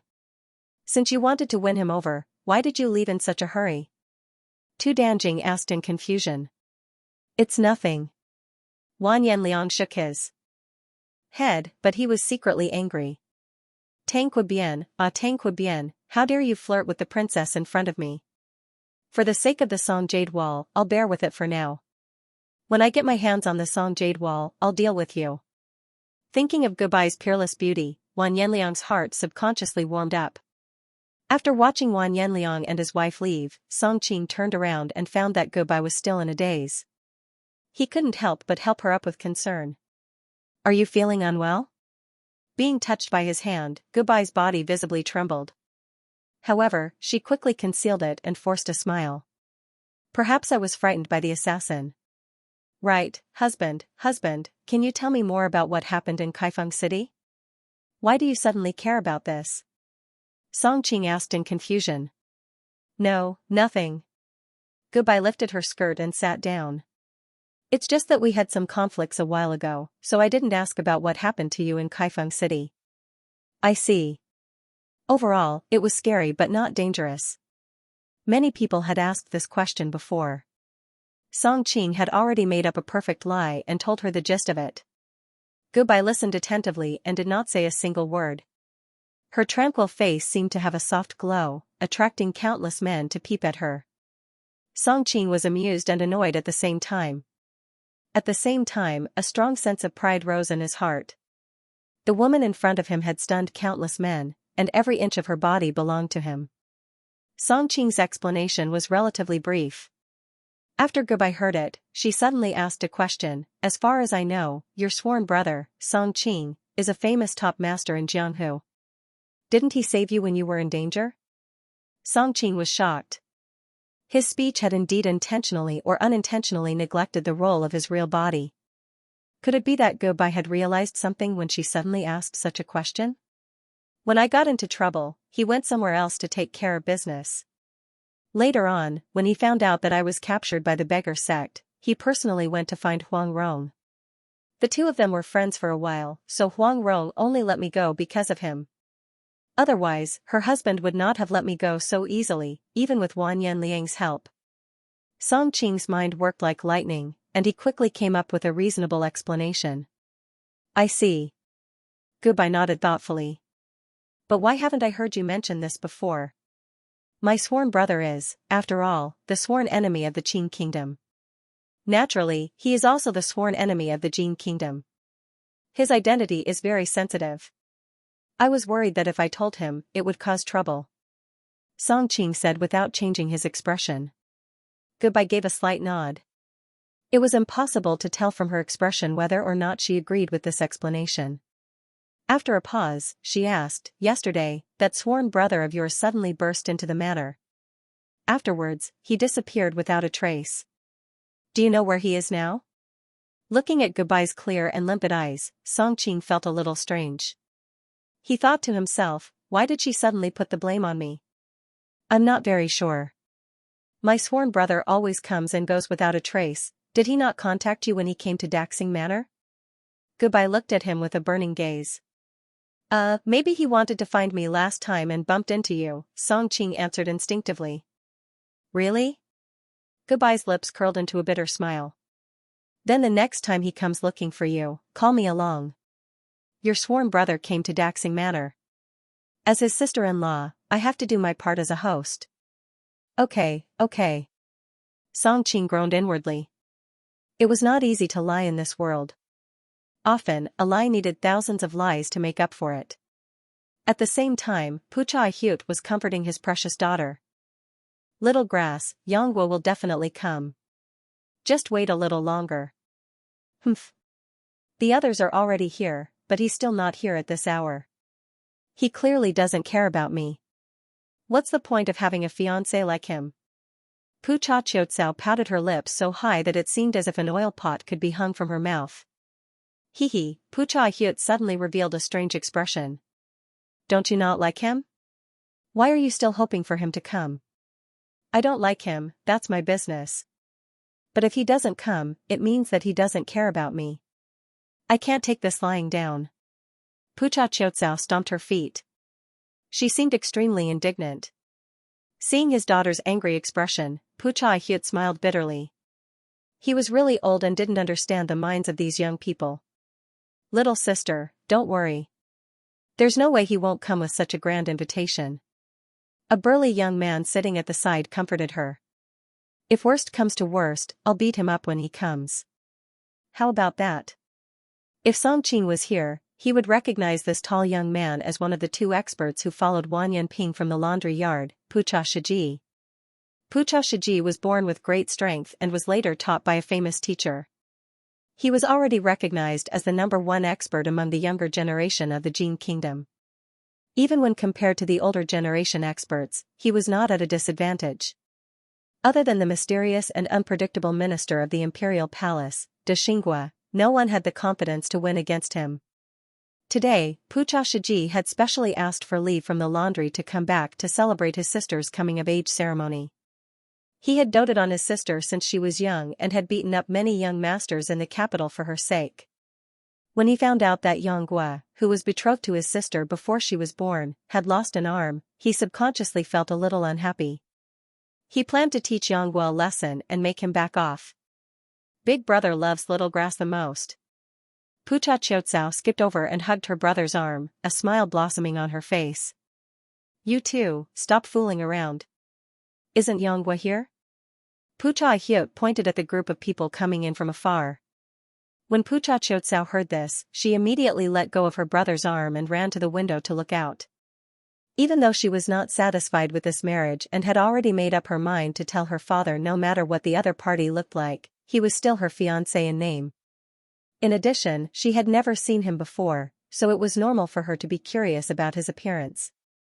Pucha Qiucao had originally only glanced at him casually. She had never seen Yonghua before, but she recognized him at a glance. Other than the empty sleeves, the desolate aura on him was too unique.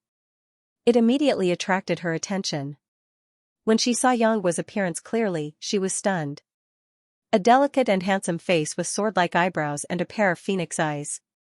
Pucha Qiucao's face reddened as she looked at him, and even began to feel sorry for him.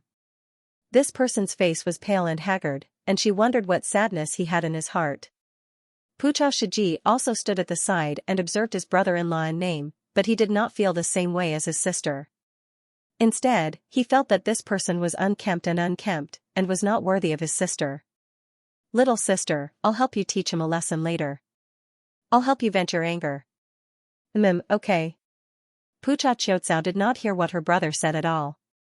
Her eyes were filled with Yonghua's figure. Song Qing was also looking at Yonghua at this moment, and realized that he did not come alone. There was a middle-aged man beside him. Although Song Qing did not know him, he had gathered information that this middle-aged man was called Wanyan Zongxian. He was an official in the Ministry of Rites, and was the person in charge of the king of Zhao, Wanyan Honglia's faction. Different from the Han dynasty, in the Jin kingdom, the power was mainly in the Xianxia province and the marshal's office, while the 6 ministries were just some auxiliary yamen. The Ministry of Rites sounded impressive, but in fact, it did not have much power. This also showed how weak the king of Zhao's faction was.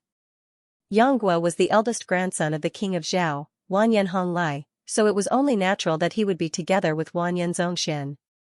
Everyone had arrived, and the banquet officially began. After a series of tedious and boring formalities, Pucha Qiu completed his daughter's coming-of-age ceremony. Next up was the most interesting segment, where Pucha Qiucao would perform a dance to thank all the guests who had come to congratulate her. This segment was interesting for 2 reasons. First, it was because a beautiful girl's dance was always pleasing to the eye, and second, she would invite a young man to dance with her after her dance. This man was not randomly chosen, but usually an unmarried man, and the person chosen was usually the girl's sweetheart. Unlike the reserved Han women, the grassland women expressed their love passionately and directly. Song Qing sighed inwardly. At the same time, he found it strange that Gubai would take the initiative to explain this to him, as if she knew that he did not understand. Women from the plains are indeed different from Han women. Song Qing sighed. This Pucha Qiucao was only 14 years old, but she didn't seem like a little loli at all. She was tall, and her thighs were fair and round. Her breasts were quite impressive, and she looked like a beautiful girl in spring. Song Qing was extremely excited, not because of the beauty of the girl before him. After all, he had seen too many beauties. Although this Pucha Qiucao was pretty, her looks were far from being able to move his heart. The reason he was so excited was because of the dress she was wearing. It was said that all Jurchen girls would wear this dress when they came of age, but in Song Qing's eyes, the style of this dress was not much different from the miniskirts in the cities of his previous world. What a tearful face. Song Qing had been in this world for a few years now. Although the dresses of the women in this world were also very beautiful, they were more of a classical beauty. Not to mention revealing thighs, even showing a bit of flesh was considered indecent. Thinking of the fair thighs that filled the streets in summer in his previous world, Song Qing couldn't help but sigh. I never thought that I would have the chance to see such a beautiful scenery in this life. If I have the chance to rule the world one day, I will definitely promote miniskirts throughout the country. Pucha Qiucao's hair was tied into small bundles, and it was obvious that it had been meticulously woven. Every small braid was adorned with a few small jadeite ornaments, looking a little like the playful braids that were popular in the cities of his previous world. She looked like she was filled with the vitality of spring. Coupled with her fair thighs and the soft miniskirt that occasionally rose as she danced, it formed an absolute territory that made one's heart throb. The girl was like a fairy of the plains, dancing gracefully by the bonfire. Many of the youths present swallowed their saliva, secretly guessing who would be the lucky one to be invited to be her dance partner. The daughter of the Pucha family is indeed beautiful. Goodbye sighed. Songqing's heart skipped a beat, and he went over with a smile. Why don't we have a beautiful daughter too? Hearing his words, Goodbye's face paled, but she quickly concealed it. Humph, you're so ugly, your daughter will definitely not be pretty. Songqing quietly hugged her slender waist and said with a smile, although I'm a little ugly, you're so beautiful. Our daughter will definitely look like you. Goodbye's body stiffened. She twisted her waist and unobtrusively let go of his hand. She then changed the topic. Who do you think Autumn Grass will choose as her dance partner later? Songqing thought that she was embarrassed in public and did not take it to heart. He smiled and said, isn't it obvious? Although she was thanking everyone in the audience, she was intentionally or unintentionally hanging around Xianxia. The time she danced in front of him was more than the time she danced in front of everyone else combined. Goodbye nodded slightly, that's right, Brother Yang's appearance is indeed very attractive to women, but it's a pity that he lost an arm. Wanyan Honglai, Emperor Taizu, and Emperor Taizong were of the first generation. Yang Kong, Wanyan Zongkong, Wanyan Zonggan, Zong Wang, Zong Bai, Zong Xian, and Zong Min were of the second generation. The current emperor and Wanyan Liang were of the third generation. Yanghua, Goodbye, and Tang Quebian were also of the third generation. In terms of bloodline, Yanghua was Goodbye's distant cousin. Songqing shook his head. That's not true. Brother Yang may have lost an arm, but he has a proud and indomitable character. In addition, he has practiced peerless martial arts. Who knows how many people in this world can't compare to him? What about you? How do you compare to him?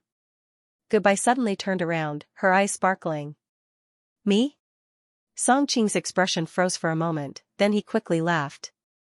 First of all, my bearded face is far inferior to Brother Yang's in terms of appearance. Naturally, I can't compare to him. Goodbye shook her head. Her eyes seemed ethereal.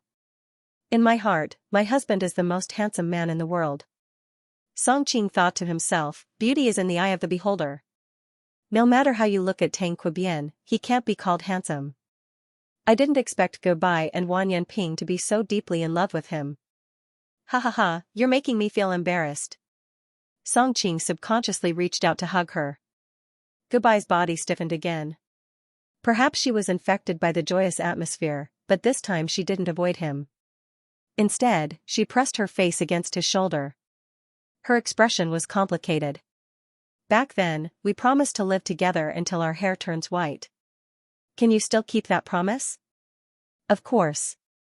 Songqing was stunned.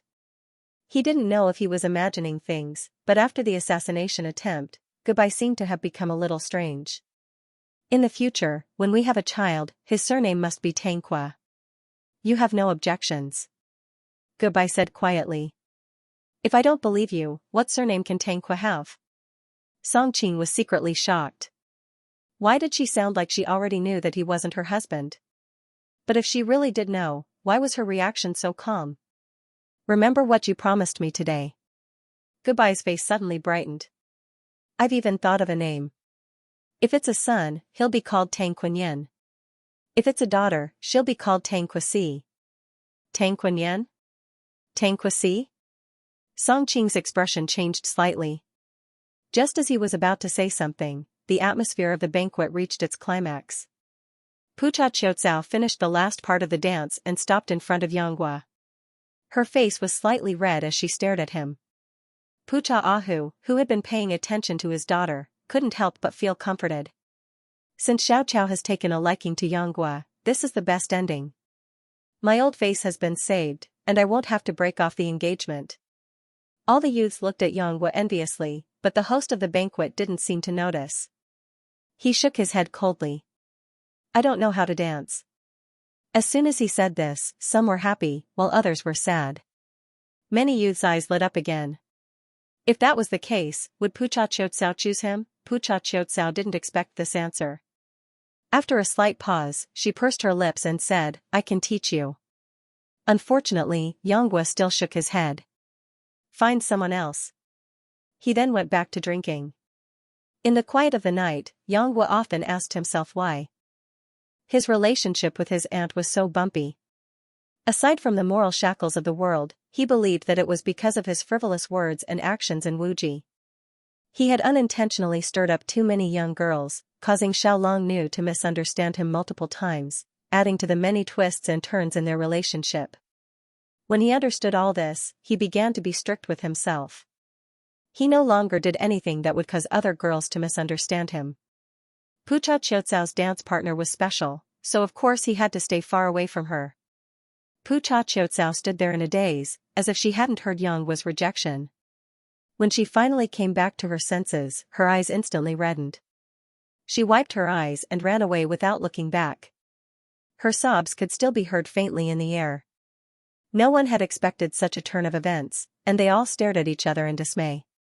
Pucha Qiucao's expression was even more unsightly, but he was an experienced and prudent man and didn't say anything. On the other hand, Pucha Shiji couldn't take it anymore when he saw his sister being wronged.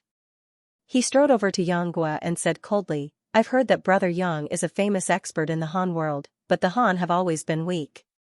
No one can tell how much of a reputation you have. I am Pucha Shiji, and I would like to see Brother Yang's skills and see if your reputation is undeserved.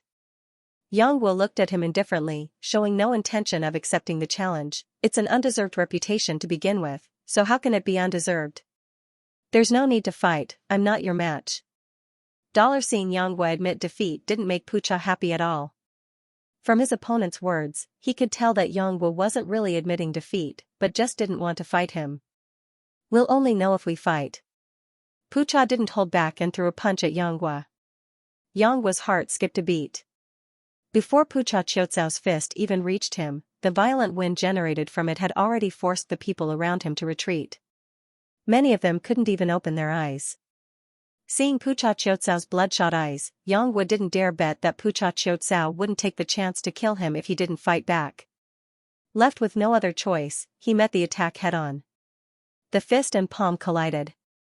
Pucha Qiucao's body shook, while Xianxia took a few steps back before he could stabilize himself. What strength! Xianxia stretched his numb wrist. Of all the people he'd met, only Jinluan Fuwang's disciple, De Erba, was born with divine strength, but this person in front of him was even stronger. What top expert of the pugilistic world? Nothing more than this, Pucha Qiucao said coldly. Although Xianxia was feeling a little lonely from the continuous setbacks, he was still a proud and unruly man. Pucha Qiucao's provocation immediately stirred up his arrogance, same to you. Pucha Qiucao flew into a rage and roared, again, and pounced at Xianxia. Why did you guys suddenly start fighting? Today is Xiaocao's good day. What if something happens? Gubai couldn't help but frown slightly when she saw the two of them fighting back and forth. Don't worry, Song Qing consoled, they're both experts, they know their limits. There won't be any problems. Which one of them do you think will win?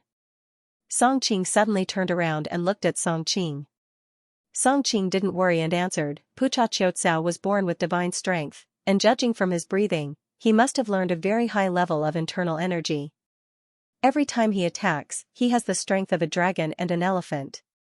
Although Xianxia has lost an arm and looks weak, his palm strength was trained in the strong winds and tides. In terms of palm strength, he's not any weaker than Pucha Qiucao. Add to that the fact that he's learned a lot of high-level martial arts, I'm more optimistic about Xiangxia's chances in a real fight. Song Bai's face darkened as she watched Song Qing speak with assurance, and she sighed inwardly.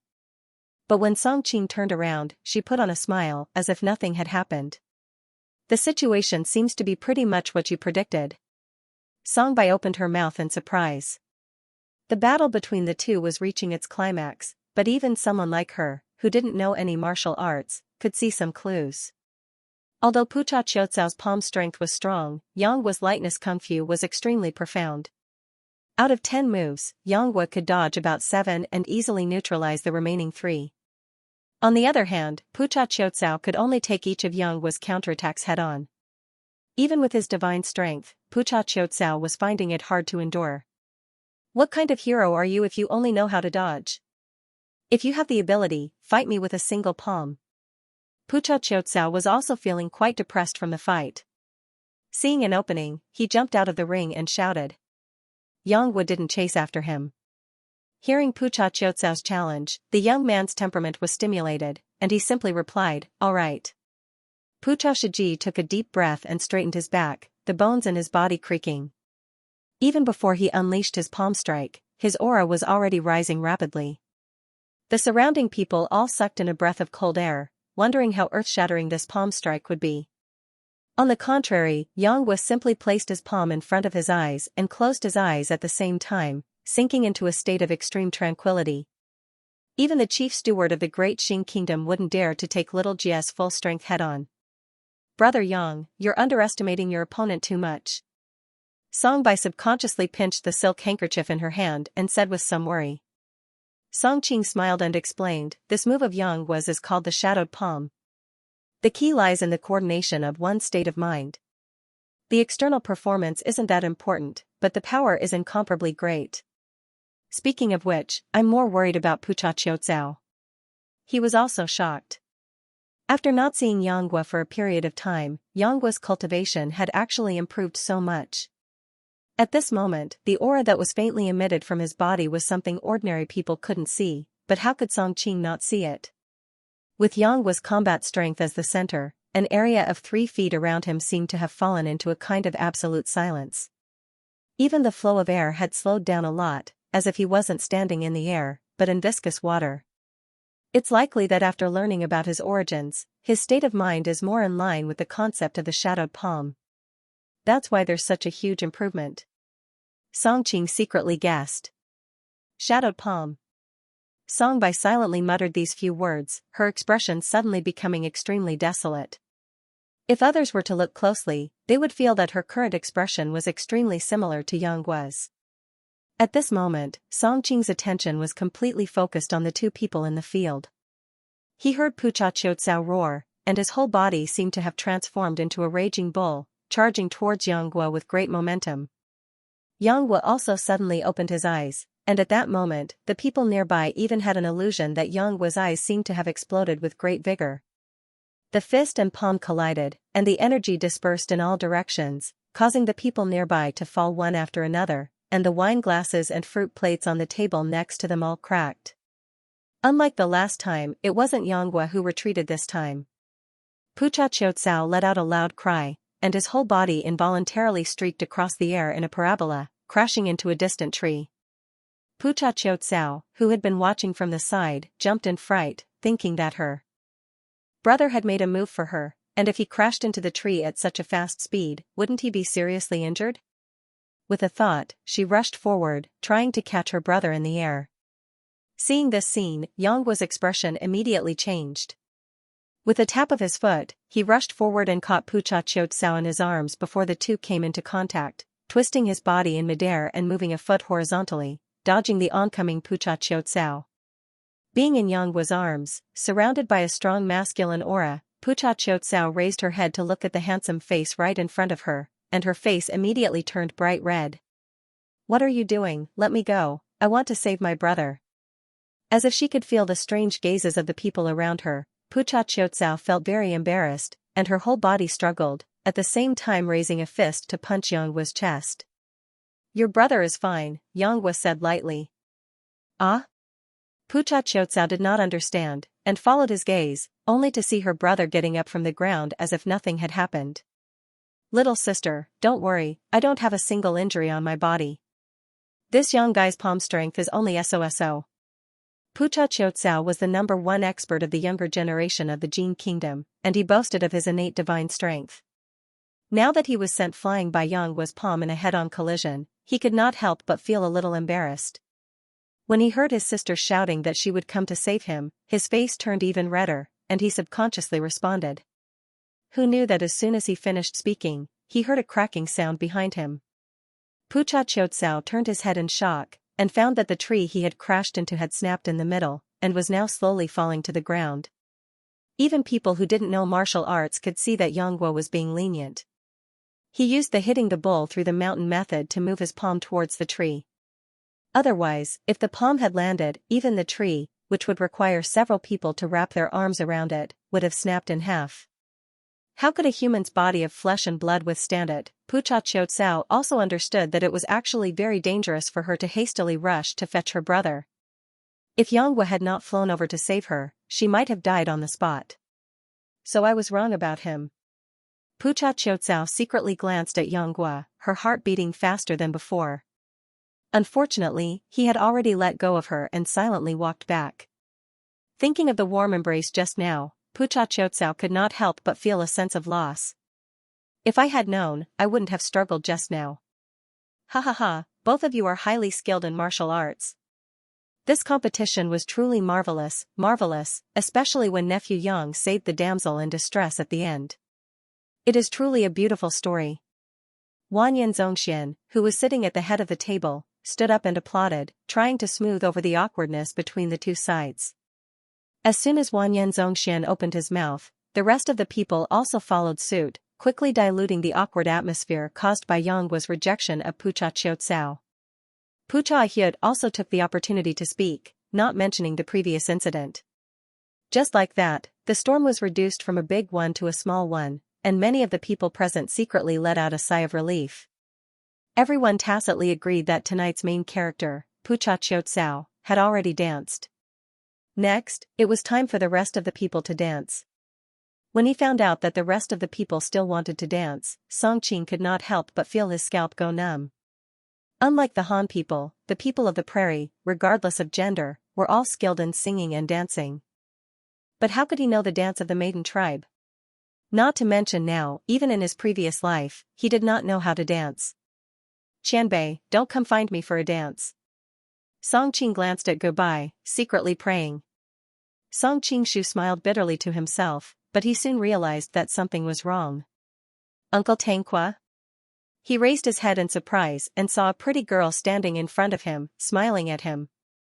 Who else could it be but Wanyan Zhongjia? Noticing the murderous looks in the eyes of the men around him, Song Qingshu smiled bitterly to himself. No wonder these men were so angry. He had already married the most beautiful woman in the Jin kingdom, and now she was taking the initiative to come to him. It would be strange if they weren't angry. But why was Zhongjia looking for him? Although there was no written rule, it was generally accepted that unmarried men would dance with unmarried men, and married men would dance with their spouses. She knew that Tang Qibian was married, and his wife was by his side. Was it really appropriate for her to come here and invite him? Song Qingshu really wanted to agree to her, not because it would be romantic to be with a beautiful girl, but because he was very curious about why this girl always seemed to be against him. The two of them obviously had no grudges in the past, and there was no enmity between them in the past. Could it be that Tang Qibian bullied her before and then abandoned her? In Song Qingshu's mind, he even thought of some third-rate romance dramas from his past life, but he quickly rejected it. After all, he was very sensitive to the inexplicable sense of familiarity with Zhongjia. The two of them must have met somewhere before, but after thinking for a long time, he still couldn't remember where. Although Song Qingshu wanted to take the opportunity to test her, he knew his own limits. He didn't know how to dance the Jin kingdom, and he would be exposed the moment he appeared. What's wrong? Does Uncle Tangqua dislike Zhongjia? The girl put her hands behind her back and moved her upper body closer to him, looking very cute and lovely. Just as Song Qingshu was having a headache over how to reject her, Gubai, who was standing beside him, said with a smile, "You mischievous girl, go find another boy. Your Uncle Tangqua is your aunt's. If he wants to dance with someone, it should be me." After saying that, Gubai turned her head and smiled sweetly at Song Qingshu. "Right, my husband?" Song Qingshu nodded blankly, but Gubai had already reached out and pulled him to the center of the dance floor, leaving Zhongjia standing there and stomping his feet in anger. "Zhongjia, why don't we dance together?" A young man who had been watching Zhongjia came over with a smile. "Get lost." The girl spat out coldly and turned to leave without looking at him. The young man was immediately ridiculed by his companions around him. Looking at the beautiful back view of Zhongjia as she left, the young man felt both love and hate. He quietly scolded, pretending to be a pure young girl. With a mother like that, how could a daughter be any better? But she has a lot of godfathers, and there aren't many people in the capital who dare to bully her. Don't say that the grapes are sour because you can't eat them. Xianxia is different from her mother. Have you ever heard of her being intimate with a man? Another young man, who was probably Xianxia's admirer, subconsciously put in a good word for his dream lover. Humph, that's just because you don't know about it. Who knows if she's secretly seducing people? Didn't she just seduce the one from Tangqua's family? The young man from before sneered. Song Qingshu faintly heard the discussion of the group of youths, and he frowned slightly. He did not expect Xianxia to have so many hardships behind her cheerful and lively appearance. He did not know what kind of person the mother these youths were talking about was. What are you thinking about? Goodbye's gentle voice rang out. Song Qingshu came back to his senses and smiled slightly. I'm thinking about how you, as an elder, are jealous of the younger generation. No way, Goodbye blushed slightly. I'm doing it for what? Song Qingshu asked reflexively. It's nothing. Goodbye shook her head slightly and held his hand. Let's dance. Song Qingshu groaned inwardly. He didn't know how to dance at all. Wasn't he going to be exposed soon? In a flash, an idea came to him, and he glanced at the men and women who were singing and dancing nearby. Perhaps it was because of his dual souls that his spiritual power was much higher than that of an ordinary person. He could even learn martial arts after just one look. After watching the other enlightened ones dance for a short while, he quickly learned the basics of the dance. Although he only learned the form but not the spirit because he didn't explain it in detail, it was enough to deal with an emergency. Goodbye was also very surprised that Song Qingshu could dance so well. She had expected him to have no idea how to dance at all. How was it? Did your husband dance well? If it wasn't for the fact that he was staring at Tang Qibian's mask, Song Qingshu really wouldn't have dared to dance such a shameful dance. Looking at the other party's smug expression, Goodbye did not know why, but she felt as if her gloomy mood from before had been swept away. She burst into laughter and hurriedly covered her mouth with her hands. Her snow-white and delicate hands and her tender lips reflected off each other, forming an extremely beautiful picture. I don't know where you learned this from. Even though it looks similar on the surface, the rhythm is completely wrong. Follow me, I'll teach you. Goodbye held his hand, one teaching and one learning, and the two of them slowly began to dance in the corner. Smelling the light fragrance from Goodbye, Song Qingshu was secretly shocked. Why didn't she react when she found out that I didn't know how to dance? Did Tang Qibian not know how to dance before? After thinking for a long time, he could only think of this explanation. He couldn't help but let out a long sigh of relief. I've been so worried for so long. If I had known this would happen, I would have said it directly. With the guidance of a famous teacher like Goodbye, Song Qingshu's dancing became better and better. Their dance moves also became more and more harmonious.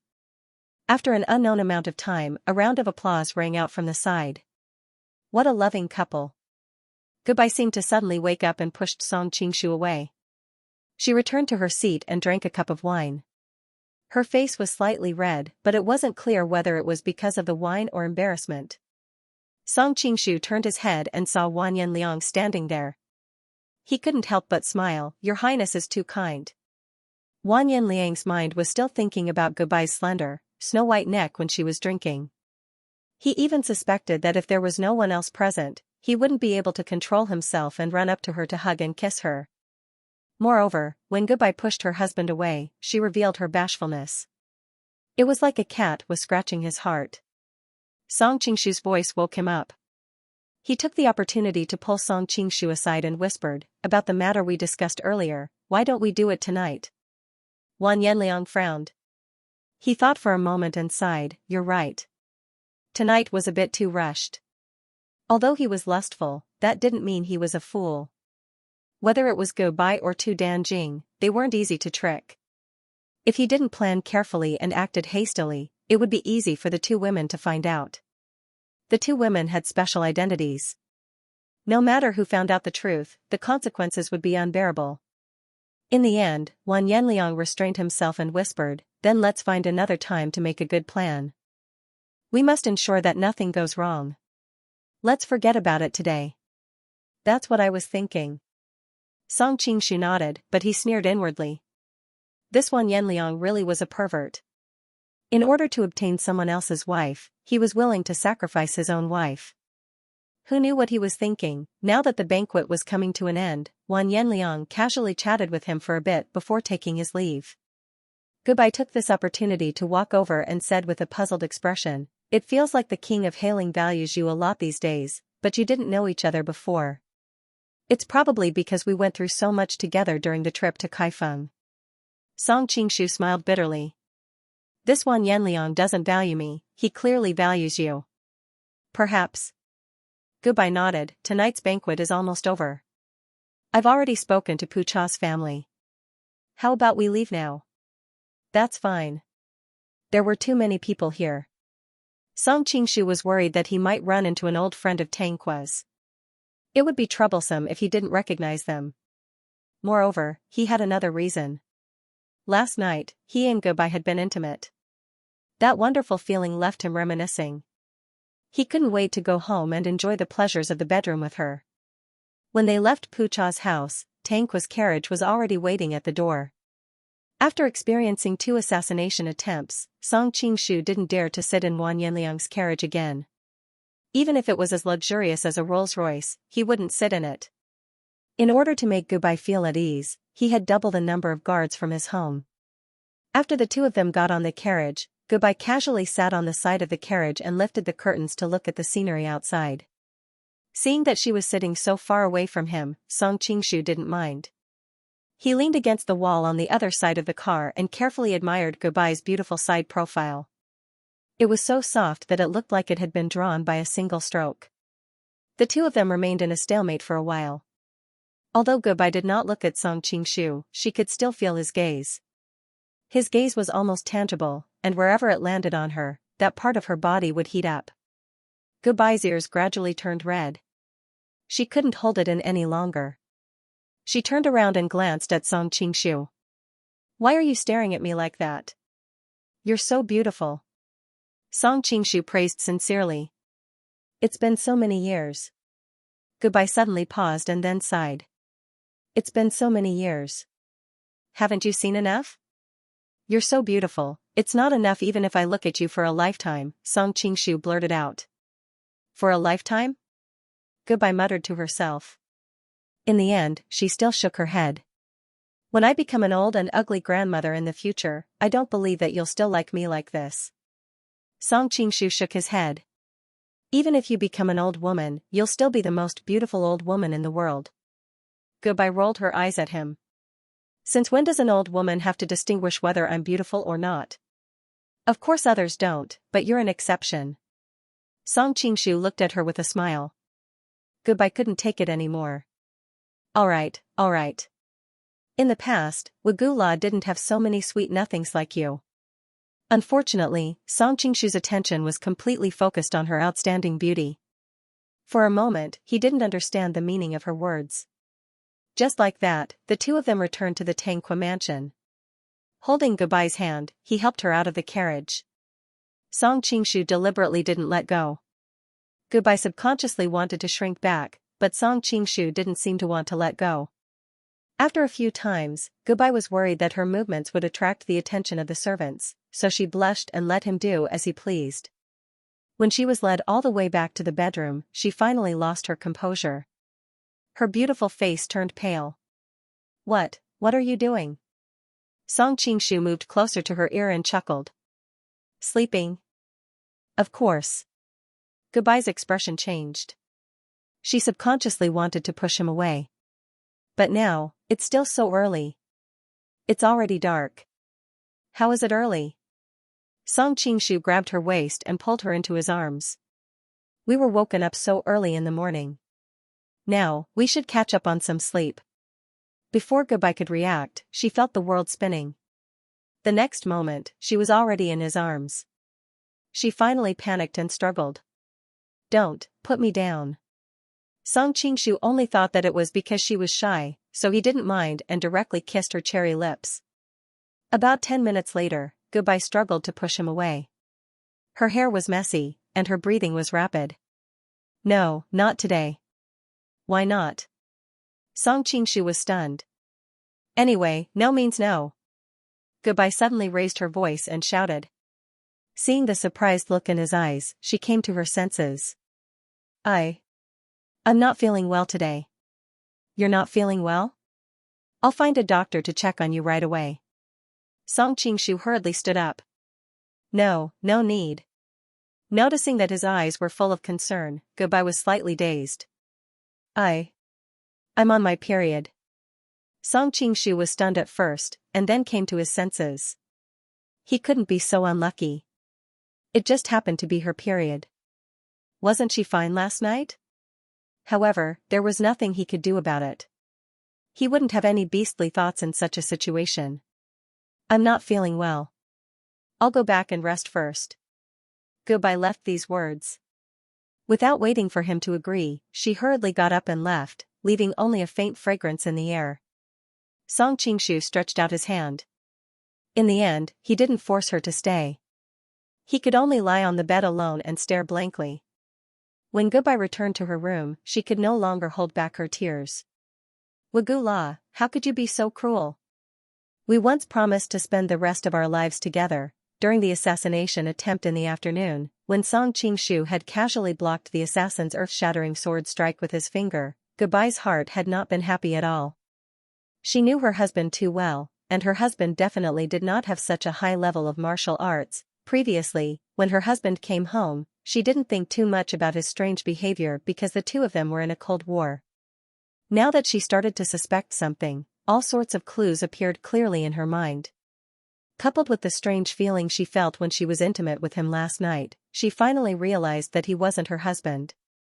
Since that person wasn't her husband, but after so long, the real Tang Quebian still hadn't appeared. It was obvious that he was dead. Who is he? After an unknown amount of time, Goodbye finally wiped the tears on her cheeks. Her eyes began to focus again. Could he be the murderer who killed Wogala? Goodbye felt her whole body tense up when she thought about how she had made love to the person who might have killed her husband last night. No, that's not right. That person has Wogu La's personal seal.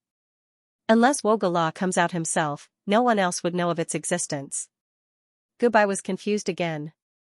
What puzzled her the most was why this person looked exactly like Wogala. After thinking for a long time, Goodbye felt her mind getting more and more confused. But there was one thing she was sure of, and that was that she couldn't let him find out that she already knew the truth. But do I have to keep tacitly agreeing to our relationship as husband and wife? Goodbye hesitated. Today, she had used the excuse of being physically inconvenient to reject him. But what about in the future? Was she going to reject him like this every time he tried to be intimate with her? As time went on, it would definitely arouse his suspicions. Quickly find out if he's the murderer who killed Wogala. Goodbye stood up and opened the cabinet next to her. She took out a box from the corner and took out a dagger that gleamed with a cold light. This was her chastity guard. Ever since she married Tang Quebian, she had sealed it away. She didn't expect it to see the light again. She had already thought it through. If the other party really was Wogu La's murderer, then she would definitely avenge her husband. As for the powerful martial arts that the other party had displayed, she didn't take it to heart. No man would be on guard against the woman beneath him when they were intimate. If the other party wasn't Wogu La's murderer but the person she guessed, then it would be a blessing in disguise. Just like what she had thought at the banquet earlier, she could just play dumb for the rest of her life and leave her husband a descendant. As for whether the child was her husband's, as long as the child still had the surname Tangqua, it didn't matter. If Song Qingshu knew what Goodbye was thinking at this moment, he would definitely look at her in a different light. Because he had always thought that Goodbye was graceful and weak in his heart.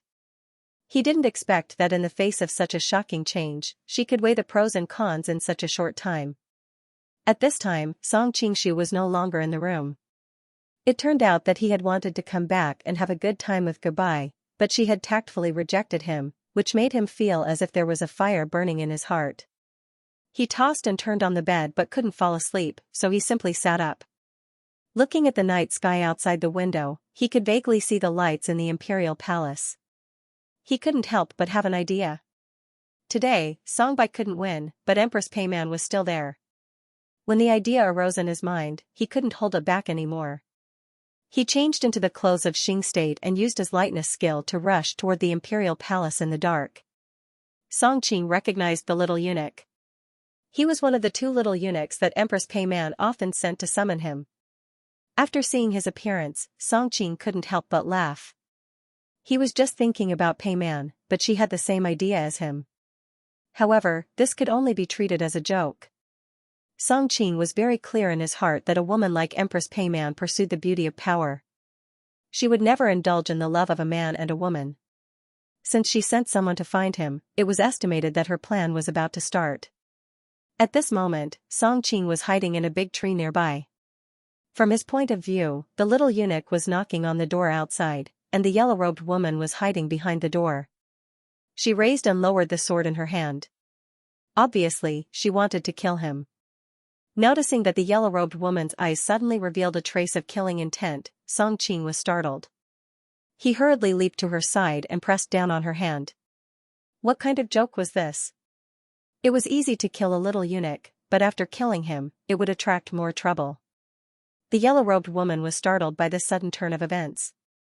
Almost out of conditioned reflex, she used the 9 white bone claw to grab at her side. Fortunately, Songqing had suffered a few losses from her before and had already anticipated this move. He reached out and brushed her elbow. The yellow-robed woman felt her hands go numb and her hands immediately softened. She was shocked. When did the Jin Kingdom Imperial Palace have such a master? When she was about to fight back, she heard a familiar voice, "Don't make trouble, it's me." The yellow-robed woman looked back and saw Songqing's hateful face close to her. She couldn't help but spit, "Let me go. Why are you holding me so tightly? It's an accident. I'm just worried that you will make too much noise." Songqing loosened his hands and hurriedly tried to explain himself. "Humph, do you think I don't know your virtue? If you want to take advantage of me, just say it." The yellow-clothed woman became more and more annoyed as she spoke. She remembered that when she was roaming the Jianghu, everyone treated her as an honored guest. Not even the corner of her clothes had been touched by a man. But after she met Songqing, she was stripped of her clothes and treated by him. She didn't know how many times she had suffered in secret. Songqing laughed bitterly. Just as he was about to say something, the young eunuch's angry voice came from outside the door, "Little Xing, I heard your voice. If you don't agree, I'll go back and report to her ladyship. You won't be able to bear the consequences if her ladyship blames you." I'm coming. What are you rushing me for?" Songqing responded and then shrugged at the yellow-robed woman, revealing a helpless expression. "I'll go deal with him first." Seeing him quickly put on the mask of little Xianxia and turn into another person in the blink of an eye, the yellow-robed woman opened her mouth slightly and said in surprise, "Your disguise is really wonderful. Do you have a lover or someone in your heart?" Songqing suddenly turned around and smiled at her. "No, why do you ask?" The yellow-robed woman was puzzled. Did his question connect to what she had just said? Songqing shook his head regretfully, "That's a pity. If you have a lover, I can reluctantly disguise myself as him to relieve your pain of lovesickness." Songqing quickly finished speaking and opened the door to run out. The yellow-robed woman was startled. Worried that she would be seen by the people outside, she subconsciously hid in the shadows. Only then did she realize that Songqing had done this on purpose. It was so that she couldn't get even with him. Watching him walk further and further away with the little eunuch, the yellow-robed woman couldn't help but chuckle. This bastard is clearly a lord, but sometimes he's naughty like a child. "Little Xing, it's not that I want to scold you, but in the entire imperial palace, if the empress summons us, not to mention us servants, even the imperial concubines have to immediately go and pay their respects. But you, every time, her ladyship has to personally send someone to invite you. Even after she does, you still look reluctant." On the way to the Hall of Peaceful Harmony, the little eunuch began to nag endlessly. Songqing chuckled, "Brother, I just had an upset stomach and stayed in the latrine for a while. I thought of going to see the empress and couldn't possibly stink, so I went to change my clothes and wash my hands. That's why I was delayed." The little eunuch avoided his hand with a look of disgust. "You went to the latrine and still put it on me. Isn't it clean now?" Songqing threw a small piece of gold to him. "If I offended you in any way, please forgive me." Gong gong. "Gold?" The little eunuch unconsciously put it in his mouth and bit it. His expression instantly relaxed. People have 3 urgent needs. This is something that can't be helped. When her ladyship asks, this brother will help you smooth things over. Many thanks, Gong Gong. Song Qing sneered inwardly. Just now, you disliked me for going to the latrine, but now you're sending gold to your mouth. You don't use your brain to think. Gold is yellow, feces is also yellow. If I really went to the toilet and rubbed some feces on it, wouldn't you eat it? That's right, Gong Gong, what does her ladyship want with me this time? This gold couldn't be spent for nothing. He had to get something out of his mouth so he could prepare. How can we servants guess at her ladyship's thoughts? The little eunuch said a dignified sentence, then suddenly changed the topic. He lowered his voice and said, Little Xing, don't blame this brother for not reminding you. In a moment, you have to serve her ladyship with 120% of your energy. I think her ladyship's mood isn't quite right today. All the eunuchs and palace maids in the palace have been driven out by her. If she comes to you at this time, I'm afraid, the little eunuch didn't finish his sentence and gave him a you-know look.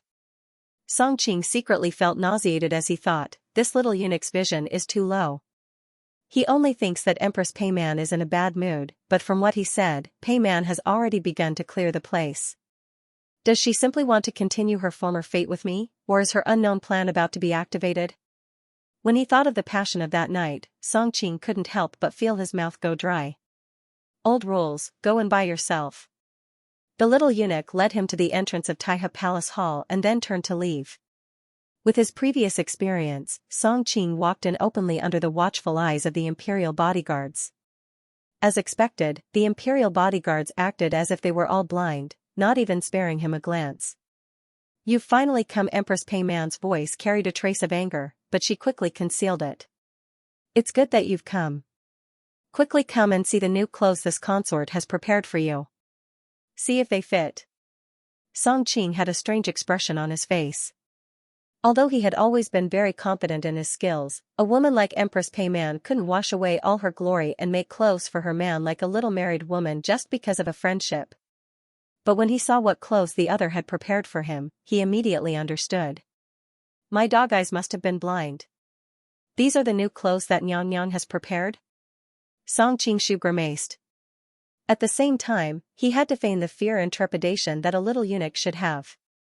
He had originally thought that after that night, the Empress would see through his identity as a fake eunuch, but after so long, she had not made a single move. Seeing him again today, her expression was the same, so he maintained his composure to deal with all changes. What, weren't you very daring last time? Are you scared now? Empress Peiman was smiling, but she was very depressed inside. Last time, if she hadn't gone too crazy with this little eunuch, causing her to lose her mind, she wouldn't have been taken advantage of by the mysterious man in the end. In this time, she had been secretly investigating who the man was that night, but she couldn't find any clues. In the end, in a fit of anger, she had executed all the suspects in her mind. Last time, it was because Nyang was too beautiful that this one couldn't control himself and forgot to be afraid. As Song Qingshu answered, he silently observed her expression. How can a eunuch like you not be able to control yourself? Peiman giggled. Little Xing, Ben Gong finds that I like you more and more. Your flattery methods are really original, and your mouth is as sweet as honey. Everything I said just now came from the bottom of my heart, the heavens and earth can bear witness. Song Qingshu spoke righteously. Alright, you're starting to talk about literature with Ben Gong. I don't know where you learned this idiom. Empress Peiman was not interested in continuing on this topic with him. She pointed at the dragon robe at the side, quickly put it on for Ben Gong to see. Song Qingshu also wanted to know what she wanted to do, so he didn't refuse and quickly changed out of the eunuch's clothes. Seeing his strong chest and tall and sturdy figure, Empress Peiman's eyes lit up. She reached out and pressed on it. Oh, you're quite familiar with me. You must be very popular with the palace maids in the palace. Tell me, how many palace maids want to eat with you? Having stayed in the imperial palace for a long time, Song Qingshu knew that it was a lonely palace maid and a eunuch who fell in love with each other and became a fake couple. Although it was called a fake couple, in fact, other than the intimacy between husband and wife, it was no different from a real couple. Song Qingshu did not want to cause more trouble, so he shook his head and said, "This lowly one is favored by her ladyship, so how would I dare to find other palace maids to eat? This chapter is not finished. Please continue to the next page." "You dog servant, you've got guts," Empress Peiman scolded with a smile. "You've been treating Ben Gong as a food target for half a day." "I don't dare." In the past, when Song Qingshu was disguised as Kongxi, he often wore dragon robes, so very quickly he changed into new clothes. A hint of surprise flashed through Empress Peiman's eyes, and then she looked at him suspiciously. "You're quite familiar with wearing the dragon robe, huh?" Song Qingshu's heart trembled, but he replied without batting an eyelid, "Your ladyship, have you forgotten that I am the head steward of the Imperial Clothing Bureau? I'm quite familiar with the service in the palace." "So that's how it is?" Empress Peiman had just casually asked, but her attention was quickly attracted by the valiant man in front of her. She couldn't help but click her tongue in wonder. "I didn't think that a dog servant like you would look so decent after wearing the dragon robe, compared to the real emperor." She originally wanted to say that he looked more like the emperor than the real emperor, but she quickly realized that it would be terrible if these words were leaked, so she kept her mouth shut. When Song Qingshu heard her say dog servant again and again, he couldn't help feeling angry inside. Who was it that was lying there like a bitch that night? Seeing Song Qingshu put on the dragon robe, Pei Man's face showed a satisfied expression. "Not bad, not bad, the effect is better than Ben Gong had expected." "Xiaoxing, do you still remember the etiquette Ben Gong taught you before?" "I don't dare forget for a moment." Song Qingshu thought, "It's here." She had planned for so long, he finally knew what she wanted to do. "That's good." Empress Peiman's face suddenly heated up. "Just do as you did last time." Last time, this little eunuch had suddenly exuded a domineering aura that was still fresh in her memory. It had to be known that as the master of the Hogong, what kind of scene had she not seen? He had just casually glanced at her and she was so scared that she didn't dare to stand up. Now? Song Qingshu was confused. Did she want to play that fake phoenix and fake phoenix game with me again? In a while, the Empress breathing suddenly became hurried, clearly not as calm as she appeared. "In a while, 2 people will come here. Pretend to be the current emperor." Song Qingshu felt strange. Didn't he need to change his appearance? His current appearance was the same as Jin's. "I'm afraid there's a huge difference between the emperors of the 2 countries. I wonder who the 2 people will be so I can prepare in advance." Song Qingshu asked tentatively. Empress Peiman smiled. "Don't be so nervous, it definitely won't be some minister marshal. If it was that complicated, Ben Gong wouldn't dare let you pretend. It's just 2 little palace maids that don't understand anything. They have never seen the emperor. You just have to act according to what Ben Gong usually teaches you. They won't be able to tell." 2 little palace maids? Song Qingshu felt even more strange. This Empress Peiman, as the master of the Hogong, had to spend so much effort to deal with 2 little palace maids. There was definitely a problem. Other than pretending to be the emperor, is there anything else I need to do? Song Qingshu believed that the matter was not so simple. Peiman did so much not just to deceive little palace maids. "Of course there is something for you to do." Noticing the worry in the other's eyes, Peiman smiled and said, "Don't frown, this is actually a good thing." "Good thing?" Song Qingshu stilled. "Yes, a good thing." The smile on Empress Peiman's face suddenly turned cold. "These 2 little palace maids think that they are here to serve the emperor in bed today. So when the time comes, Ben Gong doesn't care if you use your hands or tools, you must break their bodies." "Ah?" Song Qingshu was struck by lightning. He had speculated many possibilities, but he had never thought that Empress Peiman's order would be so nonsensical. Also, zombies, break the bodies of 2 little palace maids? What the hell was going on? How is it, this job isn't bad, right? Seeing Song Qingshu stunned, Empress Peiman thought that he was happy. "How many men can't ask for this? I didn't think that a little eunuch like you would get it. Don't worry, Ben Gong won't treat you unfairly. These 2 little palace maids are both outstanding beauties, they are 1 in a million." Listening to Empress Peiman's tone, it seems that she still thinks that I'm a eunuch. Could it be that she still hasn't reacted after that night? Song Qingshu was confused, but his attention quickly returned to the matter at hand. "Your sister, whether the little palace maids are beautiful or not, it's not the key. The key is, what does this Empress Payman want? Song Qingshu couldn't help but go crazy. After all, this task was too unbelievable. What was Empress Payman trying to do? Could it be that the harem is fighting for favor? She saw that the two little palace maids were too beautiful and was worried that the real emperor would see them and fall in love with them, causing her to fall out of favor, so she found someone to break their bodies and make them lose the qualifications to be favored? This was the first thought that appeared in Song Qingshu's mind, but he quickly rejected it. Everyone knew that Jin Shizong and Empress Payman didn't get along. Payman had already fallen out of favor. What's more, her actions were too bad. If Jin Shizong found out, she might not even be able to keep her position as empress. What are you standing there for? Could it be that you're too excited about being a man? When Empress Payman said the word man, her voice was filled with ridicule. I'm indeed very excited. I thought it would be a very difficult task, but I didn't think it would be this easy. Song Qingshu already had an idea. Since he didn't have enough information, he might as well not think about it. He would wait and see. Of course it's easy for a man, but for you. Empress Payman's gaze fell between his legs. With a light laugh, she handed an object over. If you can't do it later, use this to help you. Song Qingshu took it and looked. Wasn't this the thing that Empress Payman had used to solve his problem? This woman doesn't think it's dirty. Can this kind of thing be used indiscriminately? Song Qingshu secretly felt disdain, but since Payman didn't find out that he was a fake eunuch, he was happy to continue pretending, so he took the thing. It's about time, they should be here soon. Try to speak as little as possible to avoid revealing anything. This consort will look after you from the side. Empress Payman was still worried and reminded him. Song Qingshu had just nodded when a commotion came from outside. Soon, two young girls dressed in palace attire leisurely walked in. When they saw Song Qingshu sitting in the seat of honor, dressed in a dragon robe, the two girls secretly looked at each other and then knelt down. These servants greet your majesty.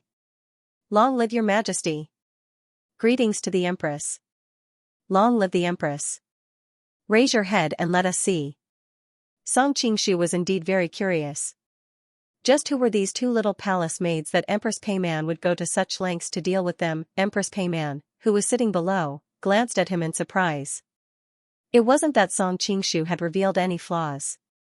On the contrary, his acting was too good. That calm and unhurried tone of command was exactly the same as the real emperor's. No, the real one's aura was a bit lacking.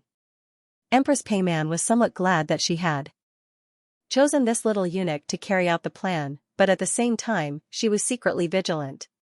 This little eunuch's ability to imitate was too good. If she had not known beforehand that he was a fake, she might have been deceived by him. Such a person must not be allowed to live. Hearing Song Qingshu's words, the two little palace maids answered shyly and then raised their heads. Yes.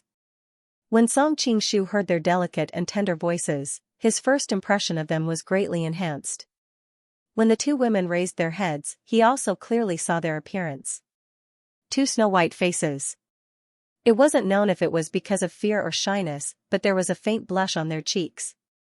Adding on their curved eyebrows and small mouths, they were truly bright and beautiful. The two women were about 14 or 15 years old. Their faces were somewhat similar. If there was no accident, they should be a pair of sisters. The two sisters were both beauties. They timidly leaned against each other, adding to each other's beauty.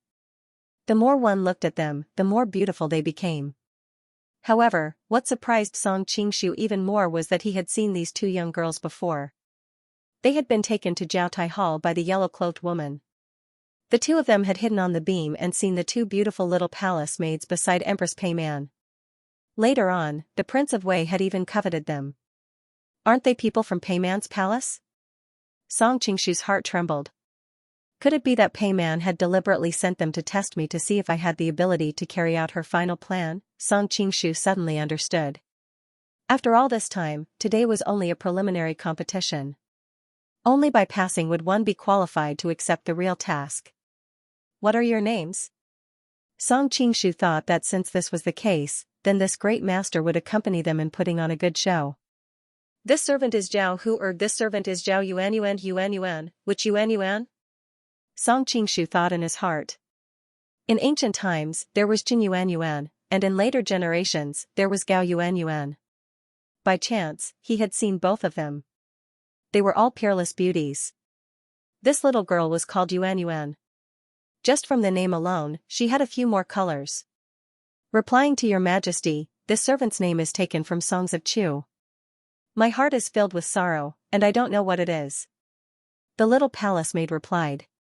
Hearing this, Song Qingshu felt a headache. It was as if he was listening to a heavenly book. The only thing he could be sure of was that this Yuan was not the Yuan of Gao Yuan Yuan. He couldn't help but feel a little disappointed. What does this sentence mean? Song Qingshu casually asked. In any case, he was pretending to be Jin Shizong, the emperor of Jurchen. In addition, he had never been known for his literary talent. Presumably, they were not much different from each other. They definitely wouldn't understand such genteel words, so he didn't worry about exposing himself. The little palace maid's small mouth opened slightly. Just as she was about to answer, the little palace maid called Zhao, who were next to her, quietly tugged at the hem of her dress. Zhao Yuanyuan suddenly came to her senses, and her expression couldn't help but change. Although the two's movements were secretive, Song Qingshu saw it clearly. He couldn't help but ask curiously, why aren't you speaking? This servant doesn't dare to speak. Zhao Yuanyuan's pretty face became pale. Obviously, she was somewhat annoyed that she had said too much. Speak, we will forgive you. Song Qingshu picked up the tea on the table and leisurely took a sip. Empress Peiman, who was next to him, was even more surprised. His gestures were completely royal. Just now, when the two sides asked and answered, she actually couldn't get a word in edgewise. Was this person really just a little eunuch? The little palace maid called Zhao Yuanyuan bit her lips and finally answered in a low voice. This sentence means lingering in the heart, reluctant to part, and infinite sorrow, vague and indistinct, not knowing where to stay. Before Song Qingshu could react, Empress Peiman was the first to explode in anger. What a good name!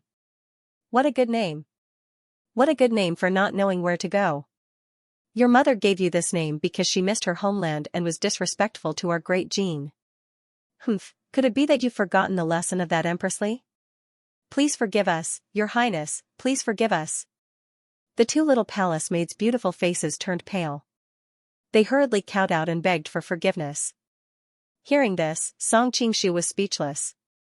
He cursed in his heart, Mother ****, you ancient people always speak in a roundabout way and like to quote classics. If I didn't happen to know this story, wouldn't I be confused? When the southern Tang dynasty was destroyed by the northern Song dynasty, the last Emperor Liu and Empress Zhou surrendered to the northern Song dynasty together.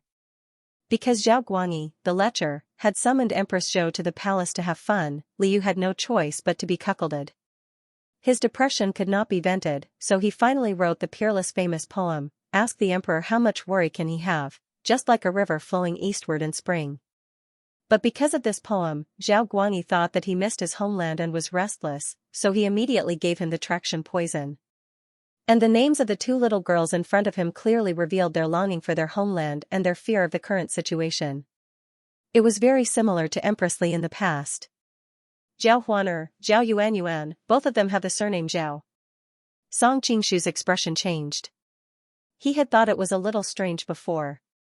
The naming style of these two little palace maids and the cultured manners they displayed were definitely not something common palace maids would have. It was only when Peiman suddenly lost her temper and even used Li Hozhu's misfortune to threaten them that he finally reacted. These two little girls had such outstanding appearances and extraordinary manners of speech. They were probably the princesses of the Song dynasty in the laundry yard. It was no wonder that when the yellow-robed girl saw them being molested by the Prince of Wei, she had recklessly rushed out. If the northern Song dynasty still existed, they should still be high and mighty princesses, right? Looking at the two little palace maids kneeling on the ground trembling, Song Qingshu was filled with emotion. He could not help but marvel at the magic of fate. Zhao Guangyi humiliated Empress Li in that way. How could he expect that 100 years later, his descendants would also suffer the same fate? Seeing that Empress Peiman was still reprimanding the two girls, Song Qingshu coughed and said, all right. We have already said that they are innocent. Thank you, Your Majesty, for your mercy. The two little palace maids hurriedly kowed out in thanks as if they had been pardoned. Pei Man looked at Song Qingshu as if she had seen a ghost. His tone just now was exactly the same as Shizong's back then. Humph, this dog servant is addicted to pretending to be the emperor. I'll let you be happy for now. Once this empress plan is completed, I'll slowly take care of you. Since His Majesty has spoken, this empress will not pursue this matter any further. As long as the two of you serve His Majesty well, who knows, one day when His Majesty is happy, he might issue an edict to pardon your sisters. They won't have to suffer the hardships of prostitution. Empress Pei Man looked at the two little palace maids as she spoke. Song Qingshu frowned slightly. From Empress Pei Man's tone, it seemed that she was using the older sisters in the laundry yard to threaten these two little maids so that they would willingly serve the emperor. Seeing the two little maids' willing expressions and the determination to sacrifice themselves in their eyes, Song Qingshu couldn't help but smile bitterly. They were truly naive. Even after being sold, they were still counting the money for someone else. They didn't even realize that the person they saw tonight wasn't the emperor at all.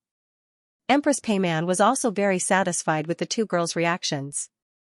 Her gaze fell on their clothes and she said, "Someone should have helped you bathe just now, right?" The two little maids' faces turned slightly red as they replied in unison, "We've already bathed, that's good. Now take off your outer robes." Empress Pei Man's words almost made Song Qingshu spit out the tea in his mouth. Song Qingshu had been focused on guessing Empress Pei Man's plan. It was only now that he noticed that the two little palace maids weren't wearing normal palace maid clothes. Instead, they were wearing, how should he put it, they were wearing hot spring kimonos from his previous life. The two women's skin was as smooth as satin. Their robes slid to the ground without any obstruction, revealing their dazzling white bodies. Song Qingshu's eyebrows jumped. The women of the imperial palace, taking off their clothes at the slightest disagreement. Should I close my eyes or not? Your bodies have taken good care of, Empress Pei Man nodded with satisfaction. These years, the laundry yard steward has never had you do any rough work. Do you know why? Newbie does not know. The two little princesses answered shyly. They exchanged glances and saw the confusion in each other's eyes. These years, their older sisters had suffered a lot, but the two of them still received good food and drinks. Even though it could not compare to the treatment of a real princess, it was not much different from the treatment of a normal family's young miss. The reason why you have not been made to do rough work is because we are worried that calluses will form on your hands and your skin will become rough from the erosion of wind and frost, Pei Man suddenly sneered, and all this is not because of your previous status as princesses, but because you are the youngest in the laundry yard. When the Jin army conquered Bianliang, you two were still in swaddling clothes, so you were able to preserve your chastity. Once you grow older and become more and more beautiful, the palace will decide to let you fill His Majesty's harem, so all of this is a gift from His Majesty. From now on, you must serve His Majesty well, understand? Song Qingshu glanced at Pei Man and thought to himself that this woman's acting skills were pretty good. She acted as if she was a concubine for her husband. Not to mention these two naive little girls, even someone as experienced as Zhao Fujin would be deceived by her. Newbie understands. The two young girls knew that from the beginning, they were destined to be the favored concubines of the Jin Emperor. They couldn't help but pale. Even though they were young when Bianliang was conquered, they often heard their older sisters talk about the past in the laundry yard and knew that they were also of noble birth. But now, the cold reality forced them to accept their fate. Don't kneel, come and serve the emperor with wine. Pei Man secretly gave Song Qingshu a look, telling him to act according to plan. Song Qingshu was speechless. The current situation was unimaginable. Was it better for him to be a maid or a beast? But he was more concerned about Pei Man. The queen did not seem to want to leave. Did she want to watch the whole process? Yes. The two little princesses got up when they heard that. It was obvious that they were not used to being naked. Their two slightly immature faces were covered with a blush.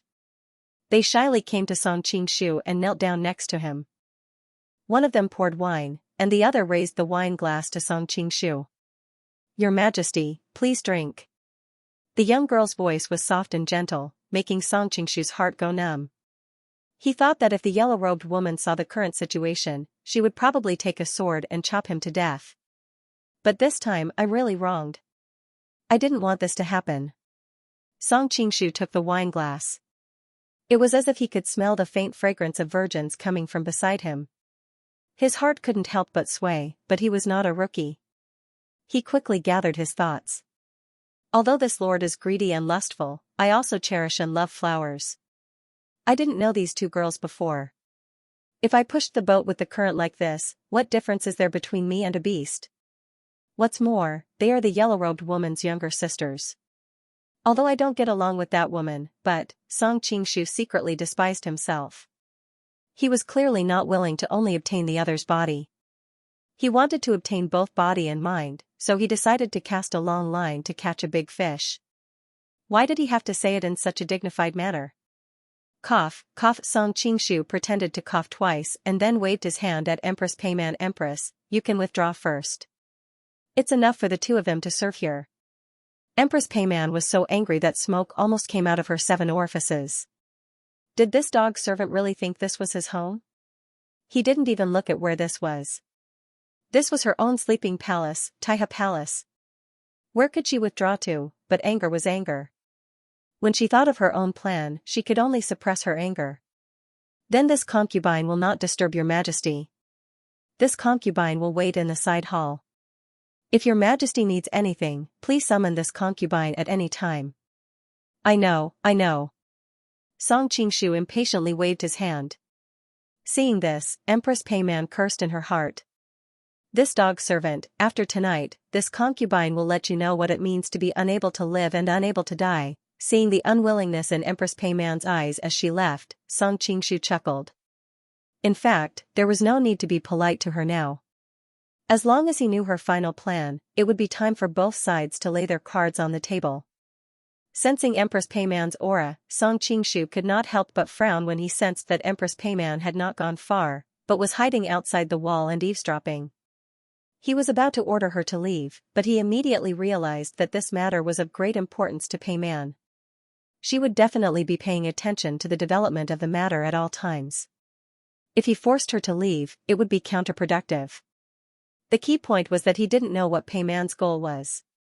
If she said that she was just worried that these two beauties would compete with her for favor in the future, he definitely wouldn't believe it.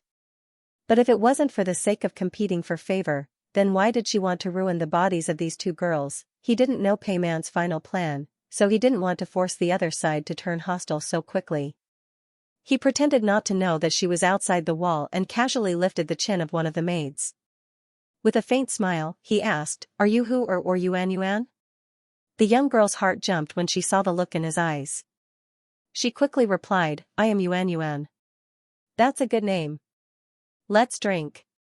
After saying this, Song Qingshu picked up a wine cup and poured it into her mouth. Cough, cough. The young girl didn't react for a moment and choked. The sparkling wine stain slid down the corner of her mouth to her smooth neck. Under the light, it looked particularly crystal clear. Song Qingshu didn't know whether it was the light in the room that illuminated her skin or her skin that illuminated the room. Seeing her choking, Song Qing laughed and pulled Zhao Huer closer. "Huer, this name is also very good. I also want to drink." Seeing everything through the window, Empress Peiman's expression could be said to be very interesting. This unrestrained appearance was not like that of a little eunuch who was usually submissive. It was clearly the appearance of an absurd emperor. Could it be that he knew that he couldn't escape death, so he simply did as he pleased? Empress Peiman thought about it and could only come up with this explanation. Then she felt relieved. Well, this dog slave helped me to complete the task. What's wrong with letting him enjoy it before he dies? Song Qingshu guessed that Empress Peiman had already been deceived by him. Therefore, with one in each hand, he embraced the two little princesses of the Song dynasty and walked toward the phoenix couch. As he walked, he laughed presumptuously and said, "Little beauties, Jin will love you two very well later." Hearing that Song Qingshu deliberately emphasized the word love, Empress Peiman curled her lips disdainfully. He's just a eunuch. What a boastful boast. Even if you want to love them, you can't, right? If he uses the thing I gave him, he might be able to. Thinking of the size of that thing, a strange smile appeared on Empress Payman's face. When the time comes, these two inexperienced girls will only be left with pain. Of course, Empress Payman wasn't worried about the two girls inside. She just wanted them to be in more pain. That way, they would scream louder, and she would be able to go in and arrange everything in time, so that she wouldn't have to starve outside. Song Qingshu held the two girls to the phoenix couch and put down all the curtains around them. The frivolous smile on his face disappeared instantly and was replaced by a solemn expression. The two girls' hearts were originally beating wildly, feeling shy and embarrassed. Suddenly seeing him change his temperament, they couldn't help but stare blankly. Long story short, I'll ask you 2 questions first. Answer me quietly. Song Qingshu lowered his voice. Yes, Your Majesty. The two girls thought that he was the emperor of the Jin kingdom and thought that they had made him unhappy, so they answered in fear. Song Qingshu instantly noticed their thoughts, but he didn't expose them. This was beneficial to his question. Do you know a woman named Zhao Fujin? The two girls hesitated for a moment and answered subconsciously, she is our 5th sister. Did she offend Your Majesty in any way? For the sake of us, Your Majesty, please don't make things difficult for her.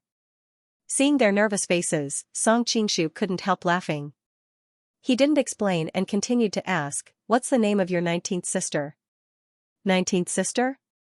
The two girls looked at each other, and there was a blank look in their eyes. After a while, Zhao Huaner said, I seem to have heard 5th sister mention that 19th sister was rescued by a mysterious person when she was being escorted. Her name? At that time, sister mentioned it, but it's been too long, I can't remember. You can't remember? Song Qingshu furrowed his brows. He couldn't help but be worried. Although the yellow-robed woman's reaction last time had made everything clear, he was now in the imperial palace with danger at every step. He couldn't make the slightest mistake. If these two girls were fake goods that Empress Payman had found, then it would be terrible. That was why he needed to confirm their identities. I remember now. Zhao Yuanyuan suddenly cheered up. I was there too. 19th sister's name seems to be you. You what? Ingluo? With this reminder, Zhao Huaner finally remembered. After confirming the identity of the two women, Song Qingshu secretly breathed a sigh of relief and quickly said to them, listen, I'm a friend of your 5th sister and 19th sister. This time, I'm here to save you and your sister, friend? The two girls were shocked. Aren't you the emperor? It was no wonder that their brains couldn't react. No matter how hard they tried, they couldn't understand how the emperor of the Jin kingdom could be a friend of their 5th sister and 19th sister. Why would he save them? Of course I'm not the emperor. It's a long story. In general, the empress wanted to find someone to destroy your chastity, and I found a way to gain her trust. She sent me to carry out this task. Song Qingshu quickly said. Ah? The two girls blinked and finally understood. They subconsciously opened their mouths and were about to scream. Song Qingshu reacted quickly and immediately covered their mouths. The screams that were about to ring through the night sky turned into whimpers. He secretly cursed in his heart. Fortunately, there are such scenes in the TV series. Otherwise, I would have been killed by you two girls. You are princesses of a kingdom, not village women. Can't you tell whether you should scream or not at this time? Song Qingshu's tone was extremely impolite. If you understand, then blink your eyes and I will let go of your hands. But let me warn you first. If you still scream, I will not recognize you. Seeing the eyes of the two girls blinking like the stars in the sky, with pitiful expressions on their faces, Song Qingshu's anger immediately dissipated. He couldn't help but sigh inwardly. Humans are really visual creatures. When they encounter good-looking things, they are much more tolerant. After letting go of their mouths, the two girls didn't scream, but they subconsciously grabbed the brocade quilt beside them and hurriedly covered their exposed bodies. Song Qingshu sneered. I didn't see you like this when facing the emperor of the Jin kingdom. Now that you know I'm your friend, you become reserved? Although he sympathized with these women who had lost their country and their families, there must be something hateful about these pitiful people. Back then, thousands of these concubines and princesses were captured. But in the face of the Jin's humiliation, only a few of them had the courage to end their lives. The rest were willing to be humiliated by the Jin soldiers in order to drag out an ignoble existence. Thinking of the stone tablet of Jin Kong's chastity in the palace, Song Qingshu became angrier. He directly reached out and pulled down the quilt in front of him. Why do you still want to cover up now? Anyway, you've seen it all. The emperor of the Jin kingdom can see it, but the Han people can't see it. The eyes of the two girls suddenly turned red. Hero, you misunderstood. The reason why we were willing to serve the emperor of the Jin kingdom was that we wanted to please him and pardon our sisters. They are about to be sent to the brothel outside to receive guests, so Song Qingshu looked embarrassed.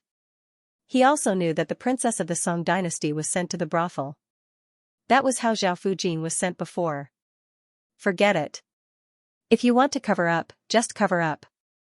But don't work close for the time being. Empress Peiman will come to check later. Song Qingshu threw the quilt on the bed on the two girls. The two girls tightened their bodies in the quilt and asked with red faces, "May I ask what is the relationship between you and Sister Yaxuang? Why did you take such a big risk to save us?" Although they were naive and pure, they were not stupid. Zhao Fujin, the fifth sister, had been in the laundry yard all these years. How could she have had the chance to make any friends? The only possibility left was the 19th sister who had been saved by the mysterious man. Although Song Qingshu said that he was here to save them, everything was too unbelievable. Over the years, they had learned not to trust anyone so easily. Therefore, it was necessary to test him. Unfortunately, they had not experienced any real hardships. What they were thinking was written all over their faces. Seeing the doubt in their hearts, Song Qingshu opened his mouth and replied, "I am your 19th brother-in-law. Yingluo pestered me every day to come and save you. I was so annoyed that I could only agree." The reason why he did this was to establish a relationship of trust with the two girls as soon as possible. Empress Peiman had been listening outside the hall. It was obvious that they did not have much time left. 19th brother-in-law? The two girls looked at each other and saw the surprise in each other's eyes. However, they quickly thought of something and couldn't help but blush. "Since you are our brother-in-law, you shouldn't have looked at us just now, my two ladies, your concerns are very problematic. Is this the time to discuss these things?" Song Qingshu was about to go crazy. "What does it matter if I looked at you? It's not like you will lose a piece of flesh. Besides, compared to being looked at by brother-in-law, it's better to keep the goodies within the family. Do you want to be looked at by the emperor of the Jin kingdom?" "Of course not." The two girls replied in unison. However, they quickly realized that it seemed that they were willing to be looked at by Song Qingshu. For a moment, they didn't know how to explain and their faces turned red. Forget it. Let's not talk about these useless things. Song Qingshu quickly said, "Since Empress Peiman sent me to harm your bodies, she will definitely come in later to check, so we have to deal with her." "Ah?" The two girls looked at each other. Zhao Huaner mumbled, "Brother-in-law, why do I feel that you are thinking of ways to take advantage of us?" Song Qingshu sneered, "Humph, if I wanted to take advantage of you, do I need to go through so much trouble? If I didn't do anything just now, you would have taken the initiative to throw yourself into my arms." "I'm sorry, brother-in-law. We misunderstood you." Zhao Yuanyuan said apologetically, "Anyway, we decided to sacrifice ourselves to save our other sisters. Rather than giving ourselves to the emperor of the Jin kingdom, it's better to give ourselves to you. Come on." Looking at her stretching her neck, as if she was ready to be plucked, Song Qingshu almost had a nosebleed. He couldn't help but say gloomily, "Can you stop thinking so much? I just want to hide it from Empress Peiman. When did I ever take advantage of you?" "Ah?" Zhao Yuanyuan's cheeks turned red and she immediately shrank her head under the quilt. Zhao Huaner, who was next to him, tried to hold back her laughter. She pursed her lips and asked, "Brother-in-law, what should we do?" "In fact, it's very simple." Song Qingshu cleared his throat and said, "When she checks later, she won't be able to open your legs to check." His words made the two girls spit in unison. "What she's checking for is just your fallen petals. Something like a fallen petals is simply too easy to fake. When the time comes, all you have to do is pretend to be raped and scream a few times." Empress Payman is limited by her mindset and won't suspect anything. Thanks to all the melodramatic TV series in his previous life, this kind of lousy idea could be easily made. That. Jiao Huana raised her hand timidly. How can I fake a bleeding? Song Qingshu couldn't help but be dumbfounded. Do you have to be so innocent? Do you need me to teach you this kind of thing? I really don't know. Zhao Huaner pouted and looked extremely wronged. At this time, Zhao Yuanyuan also poked her head out of the quilt. Song Qingshu looked at her and said, You don't know either? The two girls looked at each other. No matter how they listened, they felt that this mysterious brother-in-law was strange. However, at this point, they had no other choice but to blink their eyes and look at the man in front of them. Song Qing didn't expect that he would actually travel back to ancient times and give the little girl a physiological lesson. After thinking about the wording, he said, In fact, it is very easy to fake this thing. Empress Payman has already put white silk on the bed. You just need to get some blood on it. This blood, how do I do it? The little girl's face turned red. In her mind, she had to maintain her virginity and get blood. How could this be possible? No? Song Qing looked at the two girls in front of him as if they were aliens. Why were they so cute?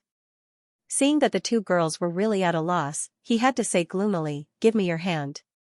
The two girls hesitated for a long time before they slowly stretched out their hands.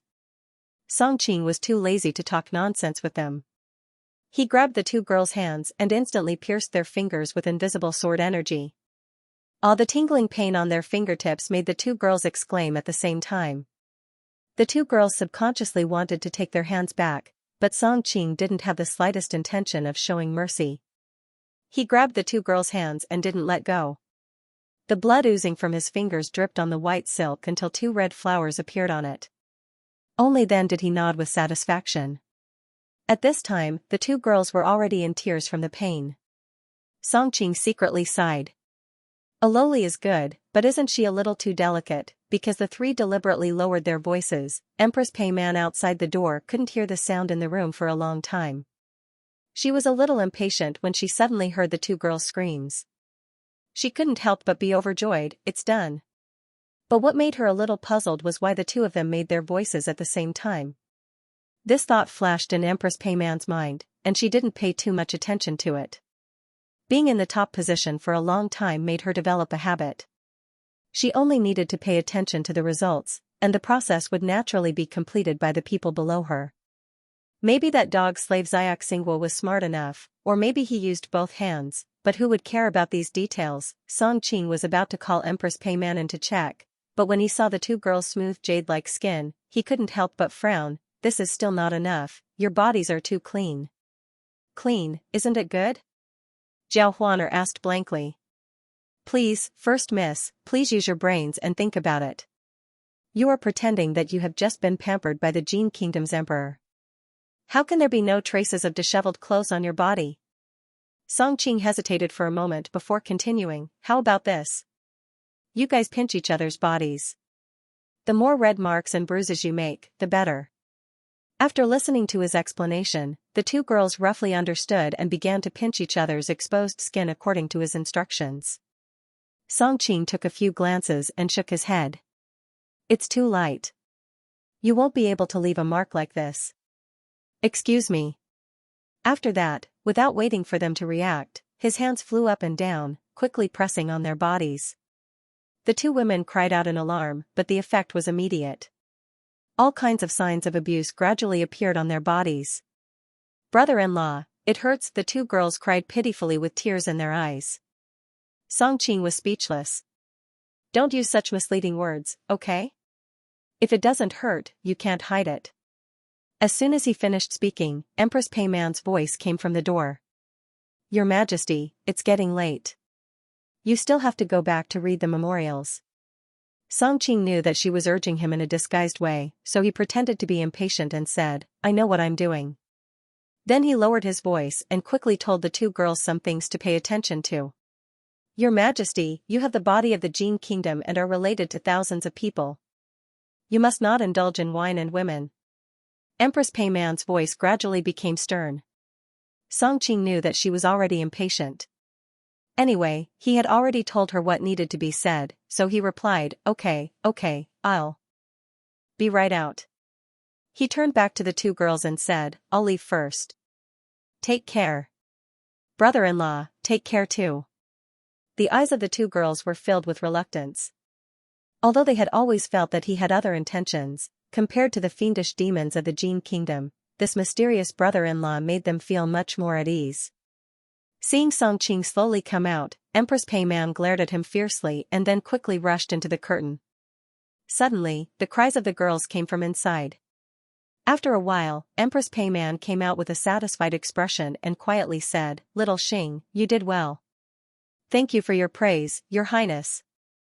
Songqing asked tentatively, Is there anything else that Your Highness wants me to do? No need, change your clothes first. Empress Peiman secretly sneered. I didn't treat you unfairly. Tonight, I let you, a little eunuch, enjoy the pleasures of the world. The other party is even a princess with golden branches and jade leaves. No matter how you look at it, your life is worth it. So, obediently die later. Songqing was secretly disappointed. It seemed that Empress Peiman's subsequent plans did not need little Xing's participation at all. As he changed his clothes, he thought that he could quietly stay in the Hall of Peaceful Harmony later. In that way, all her plans would be clear. After Songqing changed his clothes, Empress Peiman led him out from the side door and then waved to the shadow. Come on, send little Xing out. Yes.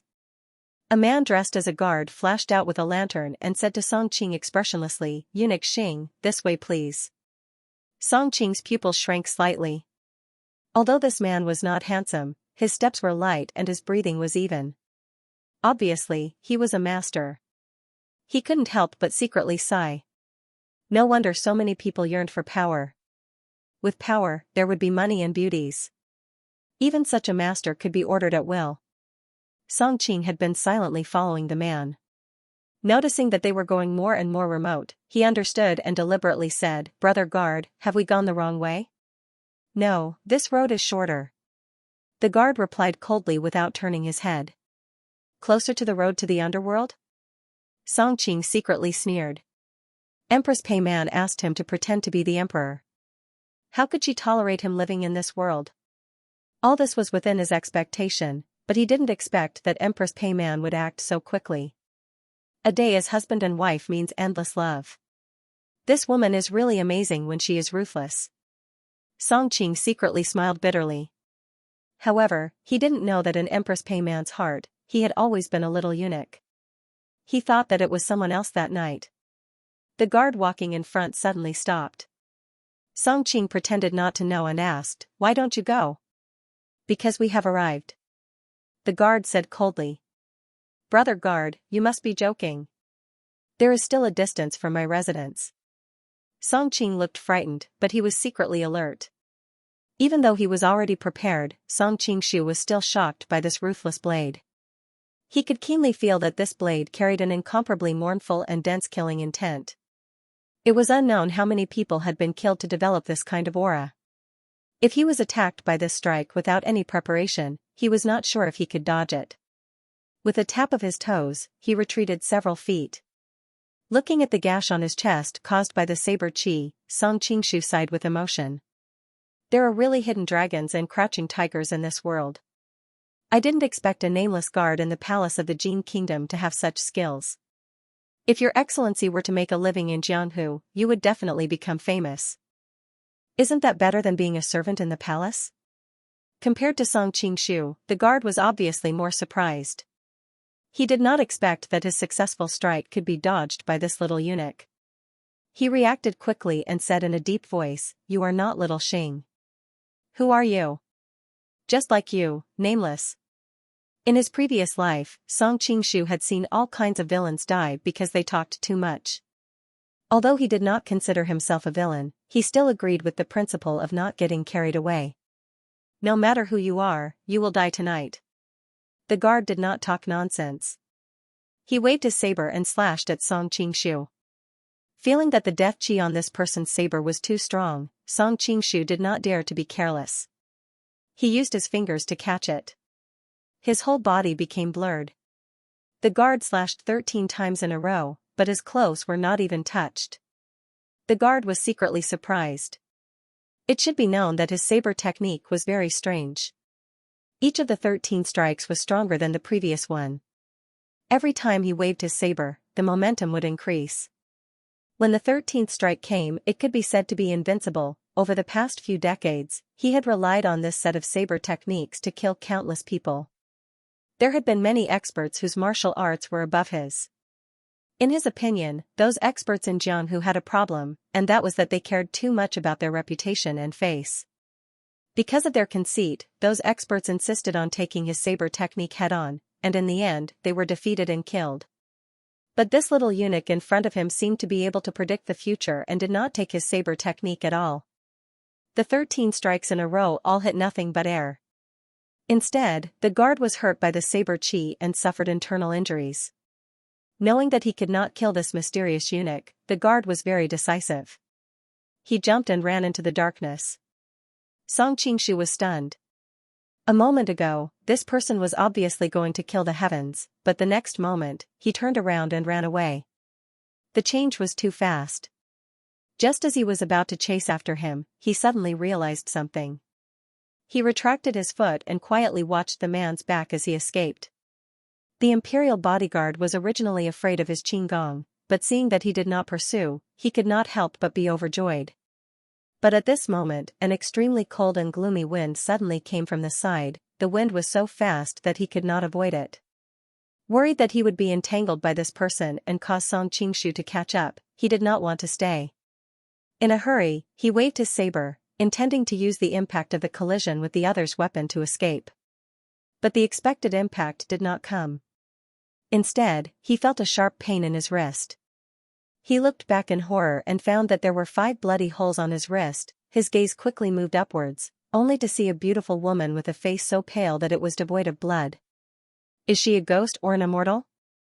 This was the last thought in the guard's life. The yellow-robed woman dealt with the escaping guard and walked towards Song Qingshu with her clothes fluttering in the wind.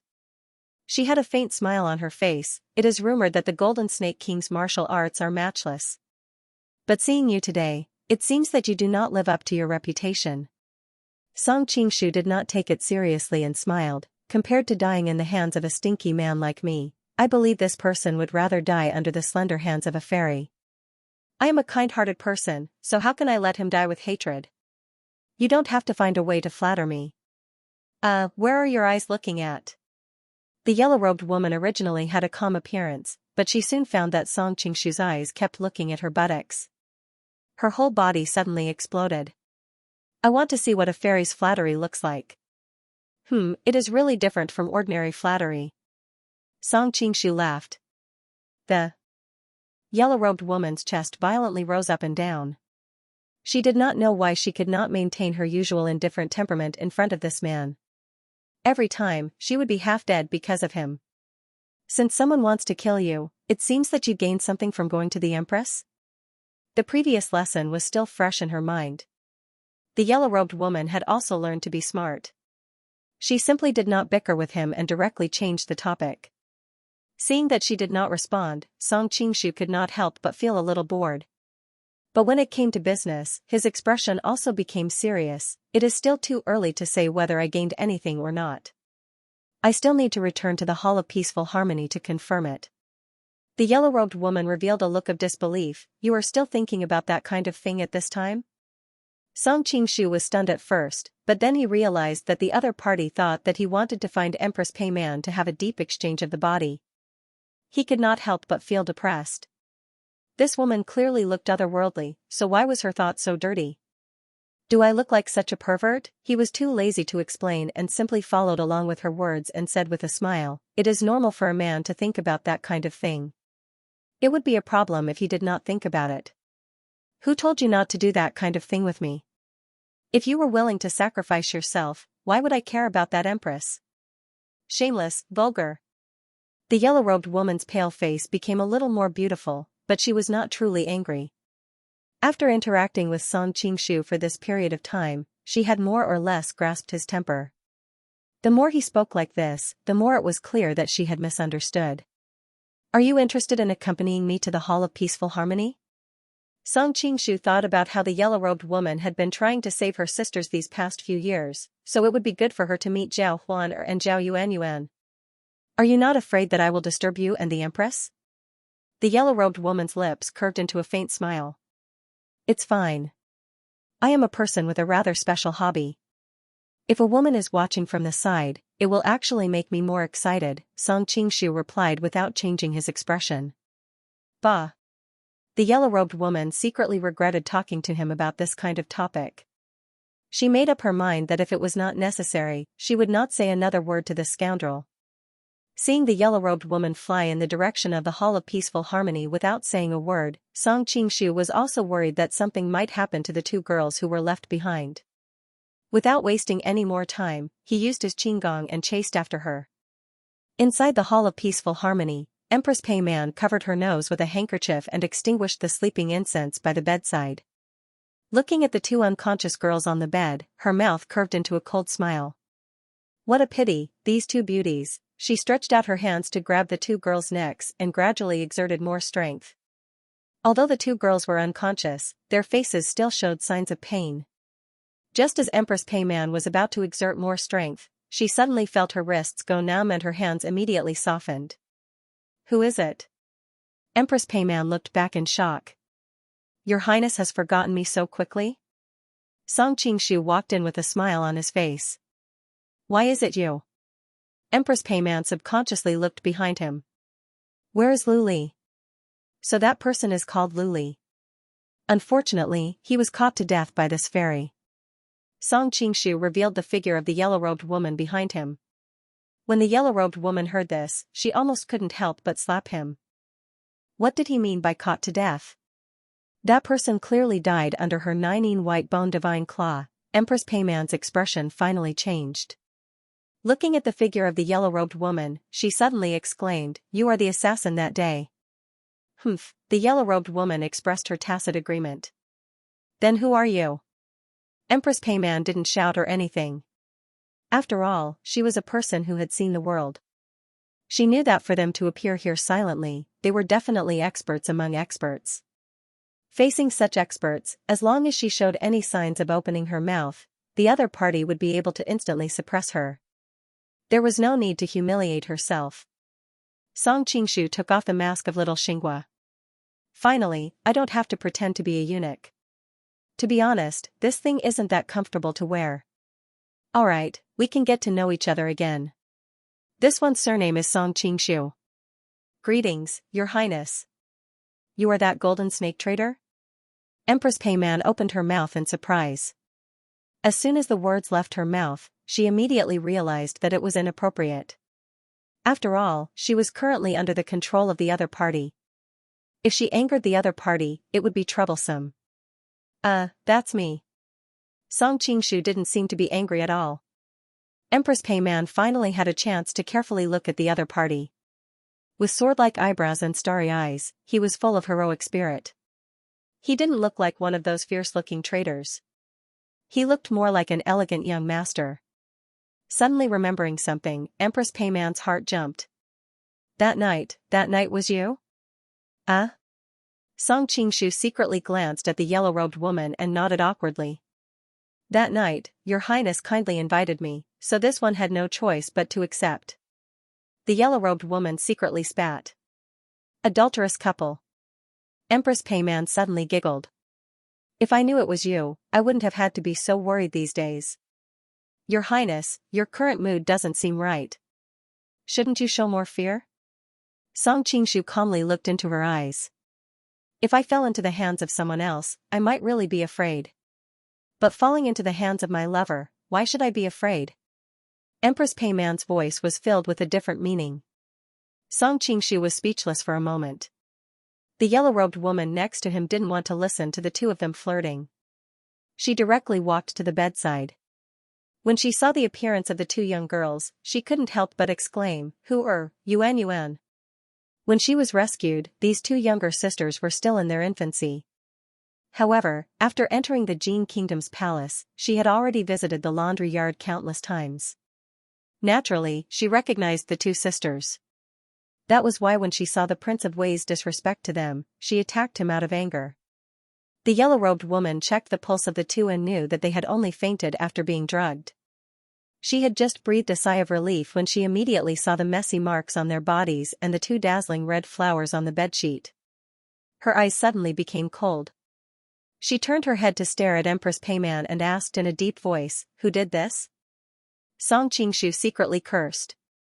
Empress Peiman had already shifted her gaze to him. "Of course it's this romantic and elegant Prince Song. I'll go." Song Qingshu dodged the yellow-robed woman's angry attack.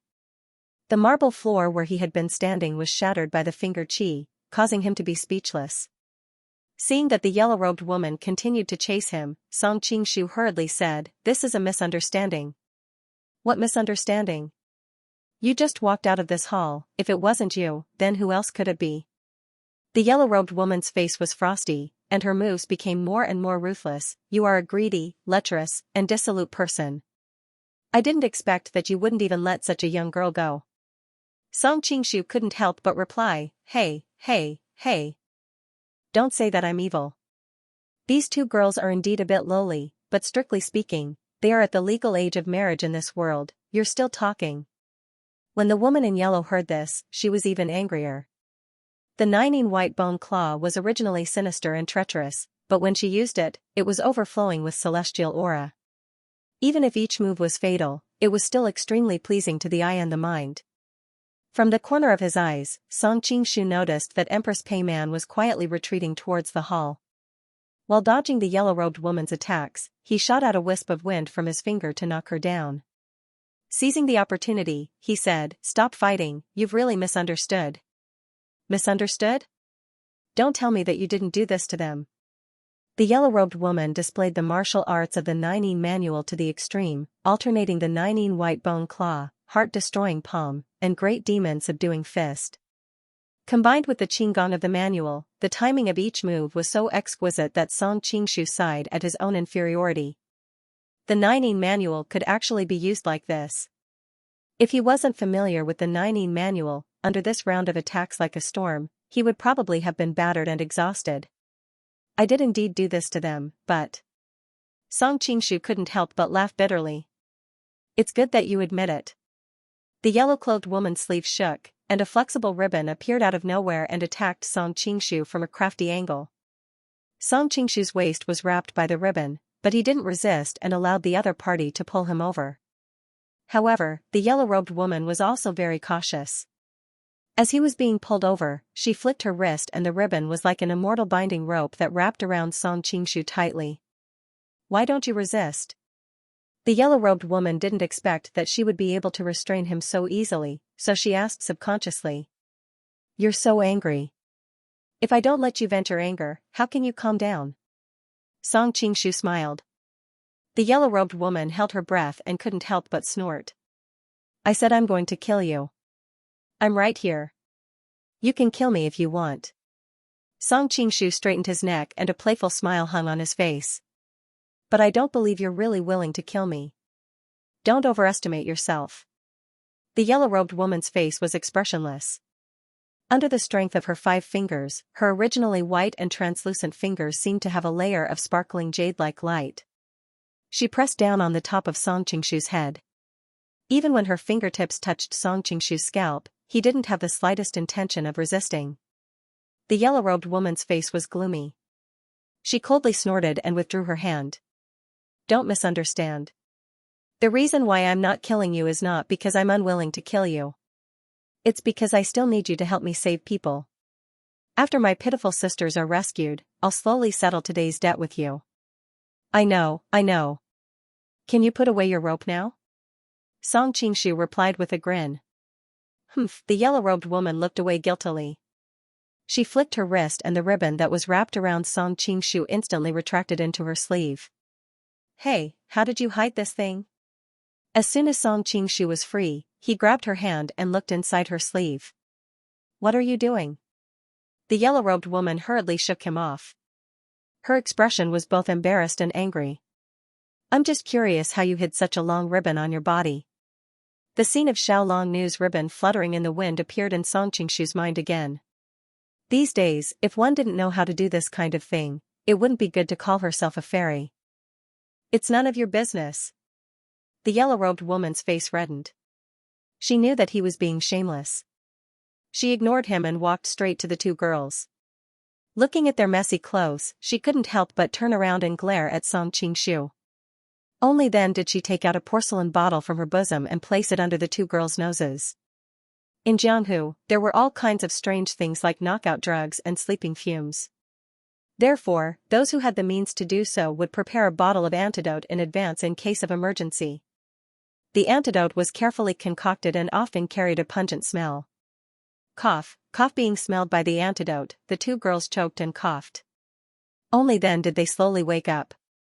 The yellow-robed woman hurriedly picked up the clothes that were scattered on the ground and draped them over their bodies, covering their snow-white bodies. Yuan, you're awake? The yellow-robed woman thought to herself, although that bastard Song Qingshu is hateful, what's done can't be undone. If Song Qingshu can really save those sisters, I'll be the matchmaker for him. No matter what, I'll make him responsible for my sisters. The two girls had just woken up and found that there were a few strangers in the hall. They subconsciously shrank to a corner of the bed. Hearing the yellow-robed woman's gentle tone, they raised their heads and looked at each other. They saw a woman sitting at the head of the bed looking at them with concern. Her incomparably beautiful face made people subconsciously like her. Sister, you are. She's the 19th sister I mentioned to you just now. Song Qingshu introduced. Ah. The two girls were now in rags. Seeing a strange man so close to them, their reserved nature instantly made them pale. Song Qingshu looked depressed. I say, you're too heartless. It's only been a while, and you already don't recognize me? Zhao Yuan was the more attentive one. She recognized his voice and asked with some uncertainty, your brother-in-law? Yuan is the most obedient. You recognized me immediately. Song Qingshu's praise made Zhao Yuan blush. But brother-in-law, how did you change your appearance? Zhao Huer stared at him with a puzzled expression. In order to deceive people, I wore a mask. This is my true appearance. Song Qingshu held up the Xianxia mask and gestured. All the two girls looked surprised. Zhao Yuan suddenly added in a low voice, brother-in-law, you look much better than before. Really? I think so too. Song Qingshu smiled and answered almost shamelessly. The yellow-robed woman next to him was speechless. She thought, these two heartless sisters are so intimate with the bastard Song Qingshu, but they don't even pay attention to me, their elder sister. Wait, why do they call Song Qingshu brother-in-law? With a bad guess in her heart, the yellow-robed woman asked with a somewhat unfriendly expression, what do you call this bastard? Brother-in-law? Zhao Huer answered naturally, he's our 19th sister's man. After saying this, the confused girl just reacted, you're our 19th sister? It was the first time to ask for monthly votes. How could she pretend to be very familiar? I am your 19th sister, Ying Luo. Seeing her two younger sisters' innocent looks, the yellow-robed woman smiled. A few days ago, I came to the laundry yard to see you too. 19th sister. The two girls had suffered too much tonight. When they saw each other, they felt a sense of closeness and threw themselves into the yellow-robed woman's embrace, sobbing. Be good, don't cry. In the future, Big Sister will protect you too and not let you two be bullied. The yellow-robed woman gently patted the two girls' backs and comforted them. After a while, the two girls gradually calmed down. The yellow-robed woman suddenly thought of the brother-in-law they spoke of and frowned. Why did you call this bastard brother-in-law? Brother-in-law told us himself. The two girls looked at her blankly. Brother-in-law said that he saved you and you were very grateful to him. Adding on the fact that the two of you had been together for a long time, you ended up repaying him with your body. The yellow-clothed woman's teeth chattered when she heard this. She glared at Song Qingshu fiercely. Song Qingshu quickly waved his hand, this is just a misunderstanding. If I didn't say that, how could I gain their trust so quickly and make them do as I say? The yellow-robed woman's face darkened. So you used brother-in-law's name to cheat them of their innocence. Song Qingshu felt that he was making things worse and could only look at the two girls for help. Yuan, quickly explain to your sister what happened. The two girls stared at him in a daze. Zhao Huer pouted, after all this time, you're not our brother-in-law. You're really bad. Zhao Yuanyuan also agreed, that's right, just now you were talking about keeping the goodies within the family. If I had known this would happen, I wouldn't have let you. Seeing the yellow-robed woman tremble more and more, as if she could not control her anger at any time, Song Qingshu quickly interrupted them, stop. Are you trying to kill me by speaking so ambiguously? Don't talk anymore, I'll ask you 2 questions. You 2 answer 1 question.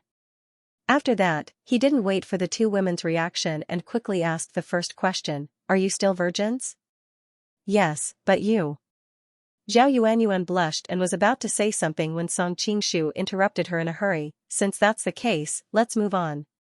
I have a question. Did I teach you to fake the falling red with the blood from your fingers? It's the blood from our fingers, but you were the one who caused it. Thinking of the pain, Zhao Huaner looked at him bitterly. Song Qingshu quietly wiped the cold sweat off his forehead.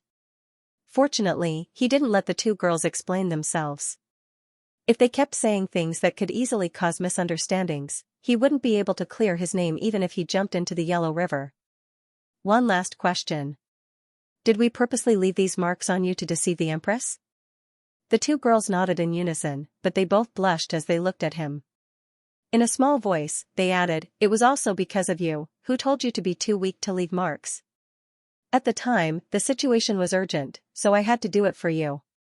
Song Qingshu felt that he had a clear conscience, so he spoke with confidence. Okay, I understand. The yellow-robed girl looked on coldly from the side. She had pretty much recovered the truth of the matter. She had misunderstood Song Qingshu before, but he wasn't so innocent. At least he had taken advantage of the 2 sisters. Let's save them first. We'll talk about the rest later. Finishing, he went to pick up the 2 sisters. Wait. Song Qingshu unconsciously stopped his hand, you're just going to take them away like this? What else? The yellow-robed girl looked at him strangely. Although we can save them like this, we will definitely alert the enemy. At that time, it will be difficult to save the remaining sisters in the laundry yard. Song Qingshu smiled bitterly. What's so difficult about this? The yellow-robed girl pointed at Empress Peiman. As long as we kill this woman, no one will know what our goal is. Also, the death of the Empress is such a big thing. Perhaps it will divert the attention of the gold men, making it convenient for us to go to the laundry yard to save them. This bitch. Empress Peiman cursed inwardly and said hurriedly, if Ben Gong dies and these 2 girls disappear, the investigators will definitely start with them. Every woman in the laundry yard will be captured and interrogated. At that time, it will be even more difficult for you to save them. The yellow-robed girl's eyebrows furrowed slightly. She knew that what she said was not without reason. Song Qingshu secretly admired this woman for being able to instantly analyze the relationship between the 2. As for the reason that convinced the yellow-robed woman, she was indeed worthy of being the mistress of the harem of a country. She must have gained a lot of experience from all these years of fighting in the palace. But we can't just let you go like this. Song Qingshu smiled. He knew that this woman definitely had a way to save her life. It just depended on whether she was smart or not. It was better for her to suggest it herself than for him to suggest it. We can make a deal. Empress Peiman's emotions slowly calmed down. There was a trace of calmness in her voice. What kind of deal? Song Qingshu asked without batting an eyelid. From your conversation just now, it should be to save the Song dynasty princesses who are being held captive in the laundry yard. Although your martial arts are high and it's not a problem to save 1 or 2, it's impossible to save all of them. But with Ben Gong's help, it won't be difficult for you to save them, Empress Peiman said slowly. As expected, the yellow-robed girl was moved. She nodded and said, okay, if you help us save them, we can let you go. Empress Peiman laughed lightly. There was a trace of disdain in her smile. Ben Gong only makes deals with truly intelligent people, such as this Prince Song. The yellow-robed girl's expression did not look good when her intelligence was looked down upon. Song Qingshu hurriedly said, of course, what does Empress need us to do? This is how a smart person should talk. Empress Peiman glanced at the yellow-robed girl. Originally, killing me would do more harm than good. For the sake of your sisters, the possibility of you choosing to kill me is almost 0.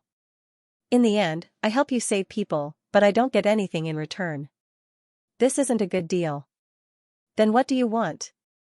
The yellow-robed girl asked in annoyance. Stay in the palace for a while and help me deal with someone. Empress Peiman ignored her and looked directly at Song Qingshu. Okay. Song Qingshu's answer was also very straightforward. The yellow-robed girl hurriedly pulled on his sleeve and said quietly, "You don't know anything yet you agree. It's very likely that she will use you as a knife. It's hard to avoid problems. It's the opposite." Song Qingshu shook his head and looked back at Empress Peiman. Only when we are completely bound together will she do her best to help us save people. A deal should be a win-win situation. End of this chapter. Empress Peiman giggled. Little Xing, I've noticed that after you take off your mask, not only do you look better, you also speak more intelligently. Thank you for your praise, Your Highness. Song Qingshu smiled. Your Highness, please tell me who I'm going to deal with. I see that you've prepared in such a hurry. I'm afraid you don't have much time left. Empress Peiman's gaze fell on herself. Release my acupoint first. Is this how you treat your business partner? No problem. Song Qingshu was straightforward. With a flick of his finger, he released her acupoint. Empress Peiman felt her whole body relax. She stood up and stretched, revealing the size of her breasts that made the two young girls envious. Then, she naturally sat down on the couch. There is not much time left. If I am not wrong, Wei Wang should have entered the palace by now. Wei Wang? A light flashed in Song Qingshu's mind. You're going to deal with Wei Wang? Who else does young master think I'm going to deal with? Empress Peiman looked at him with a faint smile. Song Qingshu's thoughts became clearer. Because she asked him to pretend to be the emperor, he always thought she was going to deal with Jin Shizong. There were too many questions that he couldn't figure out. Now that he knew the target was Wei Wang, everything became clear. Why do you want to deal with Wei Wang? Song Qingshu asked curiously. It's simple. My son died young. Now, he's the only son left. If this little bastard ascends the throne, my fate will be miserable. Empress Peiman's face flashed with a trace of ruthlessness. She then glanced at the yellow-robed woman. This young lady should know this the best. She saw how Wei Wang treated me when he broke into the Hall of Peace and Harmony. Song Qingshu nodded inwardly. He was there too. Wei Wang hadn't become the emperor yet, but he treated Empress Peiman like that. If he really became the emperor, Empress Peiman would definitely suffer. But he's your husband's only son. If something happens to him, won't the throne fall into the hands of the side branch? The yellow-robed girl had received the orthodox royal education of this world. No matter how wrong Wei Wang was, he was still the rightful successor of Shizong's bloodline. Compared to the fall of the imperial family, personal honor and disgrace were nothing. What does that have to do with me? Empress Peiman sneered. The throne has fallen. It's better in anyone's hands than the Prince of Wei's. The yellow-robed woman had a look of disapproval on her face, but Song Qingshu understood her choice very well. As the saying goes, after I die, I don't care what happens next. Since you said that Wei Wang is almost here, let's cut to the chase. What do you need us to help you with? Song Qingshu asked quickly. My expert Luli died in your hands. He was originally used to deal with Wei Wang's hidden guard, so the first thing I want you to do is to help me get rid of that hidden guard. Empress Peiman knew that time was of the essence. Her expression became serious and she didn't beat around the bush. No problem. Song Qingshu nodded. Then how do you plan to help us save those princesses from the laundry brothel? The more urgent the situation, the easier it was to bargain. Song Qingshu deeply understood this principle. They're all controlled by the laundry brothel with the carefree powder. I can provide you with the antidote for the carefree powder. Empress Peiman agreed without hesitation. Is there an antidote for that? It can't be the carefree powder itself, right? Song Qingshu asked suspiciously. Of course there's an antidote. Empress Peiman said quickly. Although the carefree powder itself can also be used as an antidote, it can only be used temporarily. It can't be considered a real antidote. I'll believe you for now. Song Qingshu asked again, is there anything else you need our help with? Yes. Empress Peiman pointed at the two girls on the bed. I need their statements. So you're planning to frame Wei Wang? Song Qingshu roughly understood what her plan was. That's not a problem. I can have them cooperate with you. However, I'm very curious. If we didn't appear, how would you have gotten their statements? Sometimes, the dead itself is a kind of statement. Empress Peiman's face was calm. Song Qingshu raised his eyebrows. This woman was indeed not a normal person. He had to be careful when working with her in the future. Otherwise, he wouldn't even know when he'd be tricked by her. If we can provide statements according to your requirements, then what else can you help us with? Song Qingshu asked again. With the antidote, you can save those people from the laundry brothel. However, I'm afraid it'll be very difficult for you to safely send so many people out of the city. I can give you a gold medal. When the time comes, no one will dare to check you. This chapter is not finished. Please turn to the next page, replied Queen Man. The yellow-robed girl next to her frowned. I don't need your help. I've already bribed a spy. When the time comes, we'll naturally be able to pass through the city gates. Empress Peiman sneered. The guards at the city gates usually collect money in private and turn a blind eye to the merchants' illegal goods. When the time comes for the laundry brothel to be in trouble, the palace will be furious. The entire city will be under martial law. Who would have the guts to let you out of the city at that time? The yellow-robed girl was stunned. She had to admit that what Empress Peiman said made sense. The spy she bribed might not be reliable. Song Qingshu agreed with Empress Peiman's gold medal. Is there anything else you need our help with? I still need you to stay in the palace for a while. In the coming days, I may need your help. Empress Peiman looked at him quietly. Song Qingshu frowned slightly. Your request is too complicated. What do you plan to use in exchange? He didn't refuse immediately. After all, Wan Yanliang was eyeing the goodbye covetously. Since he had agreed to help Tang Quebian, he had to help him get rid of this hidden danger. Otherwise, if anything happened to the goodbye, he would feel guilty for the rest of his life. Empress Peiman answered, I can think of a way to divert the troops who will be pursuing them. Otherwise, even if they escape the capital, it will be difficult for them to return to the Song Kingdom safely. Song Qingshu shook his head. This price is not enough. Empress Peiman smiled and nodded. I also feel that it is not enough. How about this? If you need anything in the future, you can ask me. As long as it is within my capabilities, I will satisfy you. Deal. Song Qingshu asked for more details. In fact, both sides knew that they were both smart people. They knew what they wanted from the other side and wouldn't make things too difficult for the other side. As soon as the transaction was completed, the voice of Prince Wei could be heard from outside the hall. Your son Daoji has come to pay his respects to your highness. Empress Peiman gave it to a meaningful look. Song Qingshu and the yellow-robed girl nodded slightly. With a light tap of their feet, they flew to the beam. Zhao Huaner and Zhao Yuanyuan put on their clothes and returned to their beds. The third chapter, there are 2 more chapters after that. Please give me your monthly tickets. End of this chapter. Empress Peiman hurriedly tidied up her appearance and said softly, King Wei, please come in. The yellow-robed woman and Song Qingshu hid on the beam together. They were very close to each other and frowned when they saw the situation below. She moved closer to Song Qingshu's ear and whispered, the rules of every country are similar. After dark, no one is allowed to enter or leave the palace without the emperor's permission. It's midnight now, but King Wei, as a prince, has sneaked into the palace. This is a huge taboo. I don't know how that woman tricked him into coming in. The beauty beside him breathed out. Song Qingshu couldn't help but feel relaxed and happy. It's actually very simple. Just use your 2 sisters as bait. The yellow-robed woman frowned and was about to explode when Song Qingshu hurriedly covered her mouth.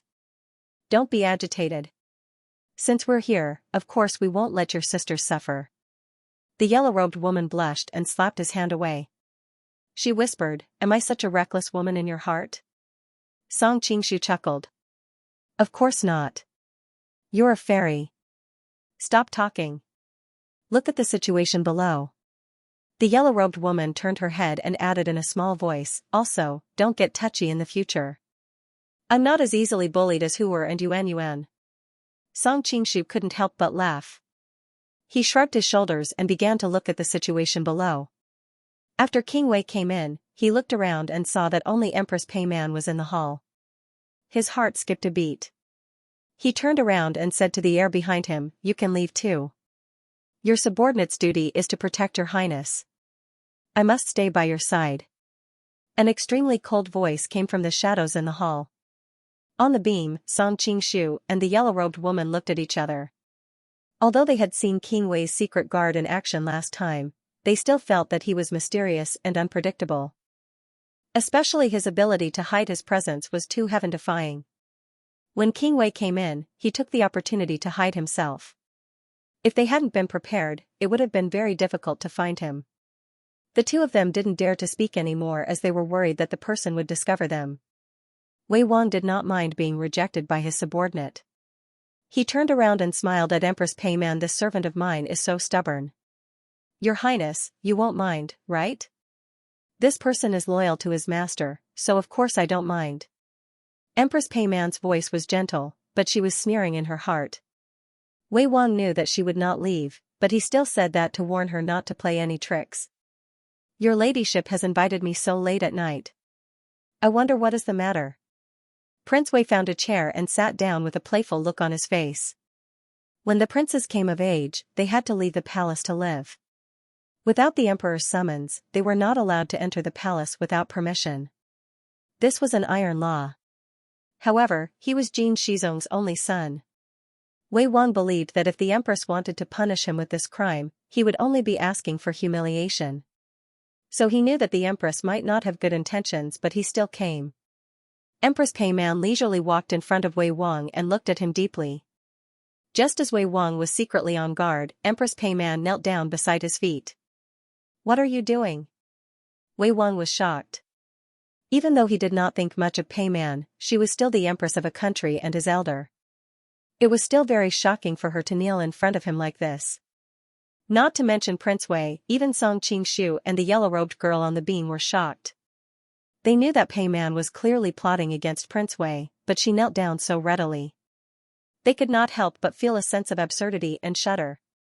"Your concubine has offended Wei Wang in these years. This is to apologize to Wei Wang. I hope that you will be magnanimous and not hate me in the future," Empress Pei Man said with a weak expression. "Empress, what are you doing? I don't understand."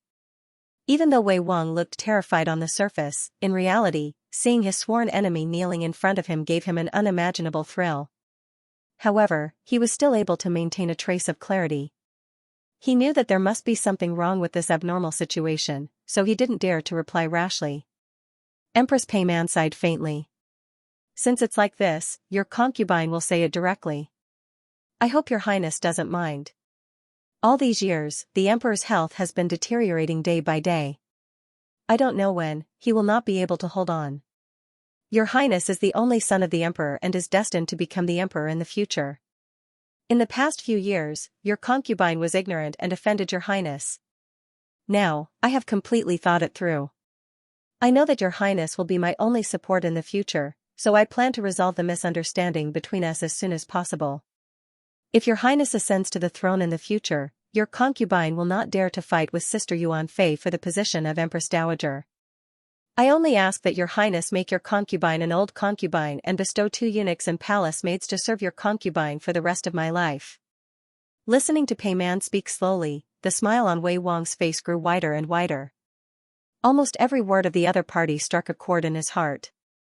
After listening to the end, he finally believed that this woman in front of him had sincerely given in to him. After all, he could not find any reason for her to lie. As he was destined to be the future emperor, any schemes and plots would be destroyed in the face of this iron-like truth. "Your highness, quickly get up." Wei Wang had been educated by the royal family since he was young and still paid attention to his table manners. He couldn't keep Empress Pei Man kneeling like this. He hurriedly reached out to help her up. When he touched her voluptuous body, his heart couldn't help but sway. However, he still knew what was important and knew that he couldn't touch this woman at this time. If he did, after he ascended to the throne, he would be the only man left in the palace and everything would be under his control. In the inner courtyard of the palace, wouldn't he be able to play with this woman however he wanted? If your highness does not forgive your concubine doesn't dare to get up. At such a close distance, Empress Peiman could faintly see Wei Wang's reaction and her eyes turned cold. Since your highness has thought through the pros and cons, how could this prince be a narrow-minded person? Your highness can be at ease.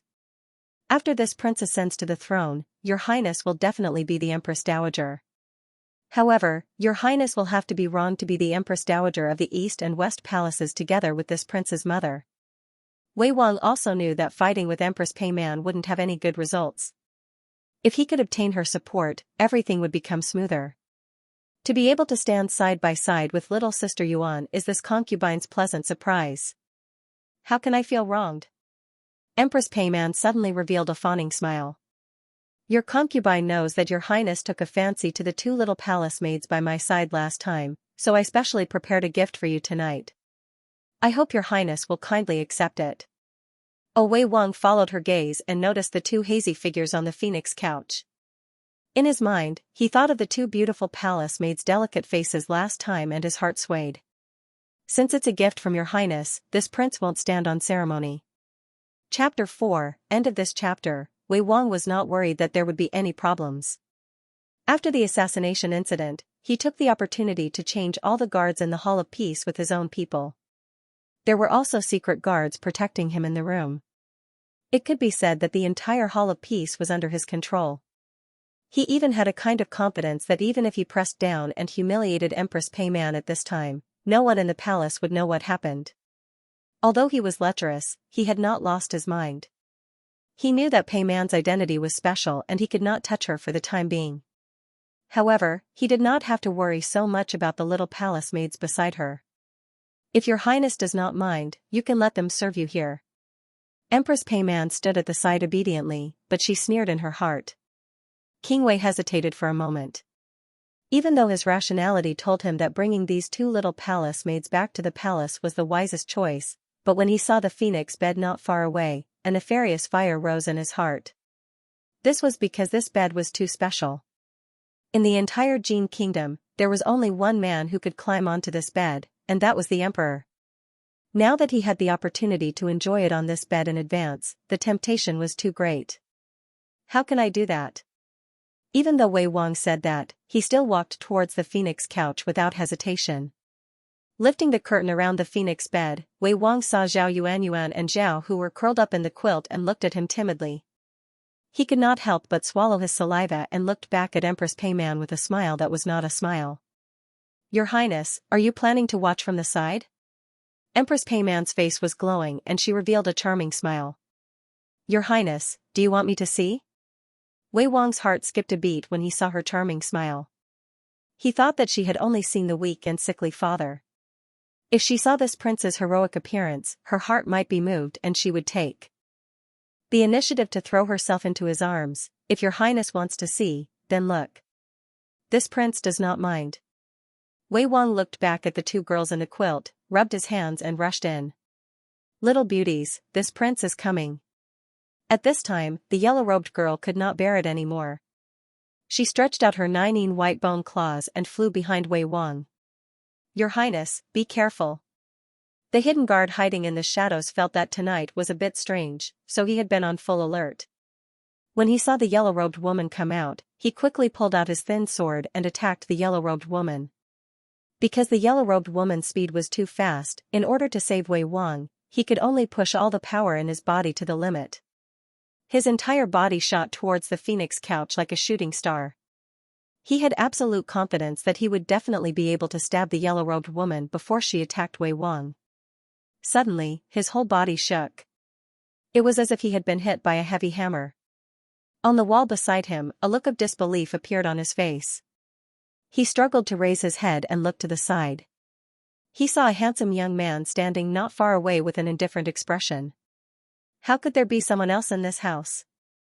When he entered this house, he had already used his chi to check the entire room. Other than the two girls on the phoenix couch, he did not sense anyone else. Now that two people had appeared, it meant that their martial arts were above his. His Highness is finished.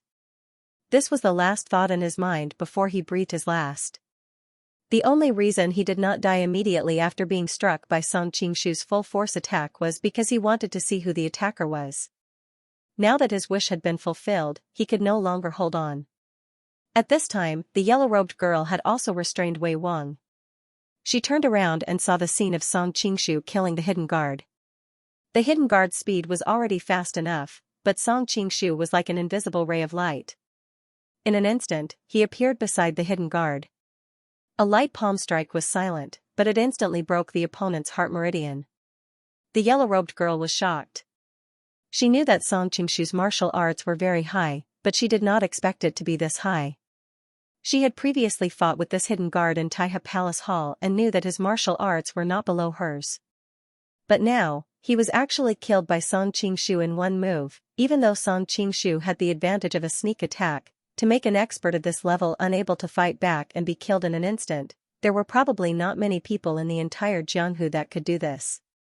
If the yellow-robed girl was shocked to see the hidden guard being killed by Song Qingshu in an instant, then Wei Wang was scared out of his wits.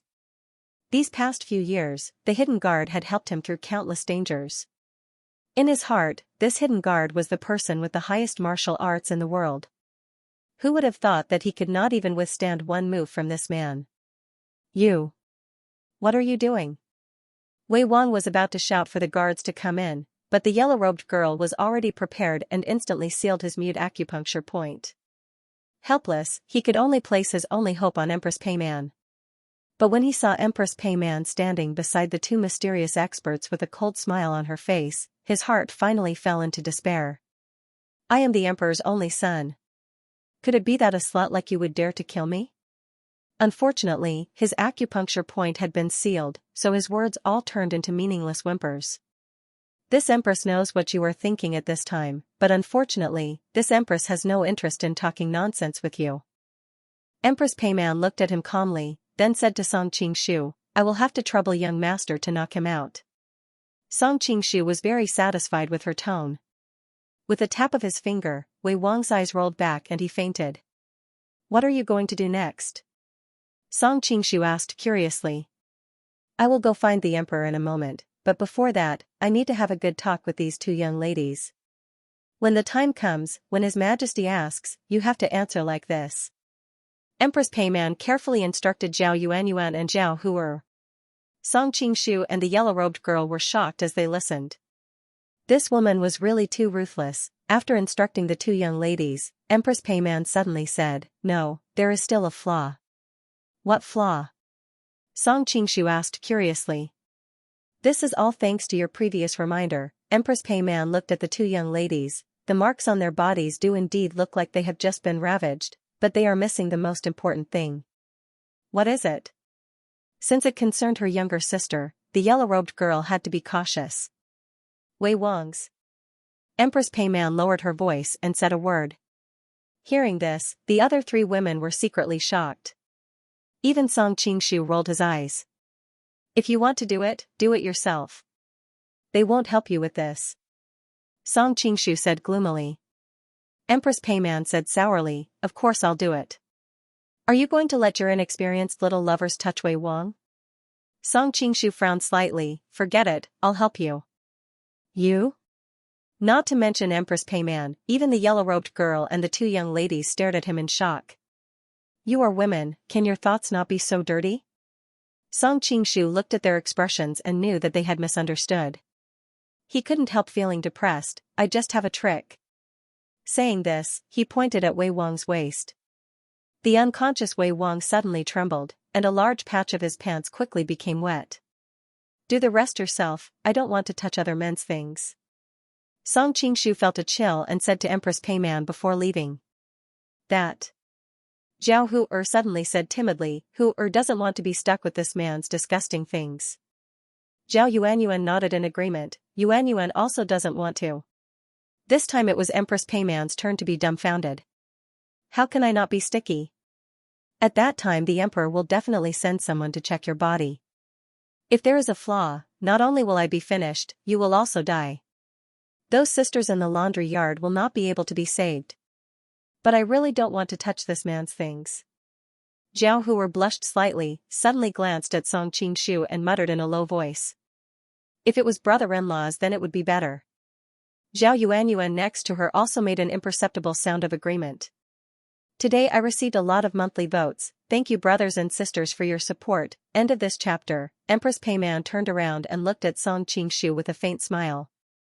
The yellow-robed woman's expression was even more subtle, and her angry eyes almost set Song Qingshu on fire. Why are you looking at me? I'm not the one who said that.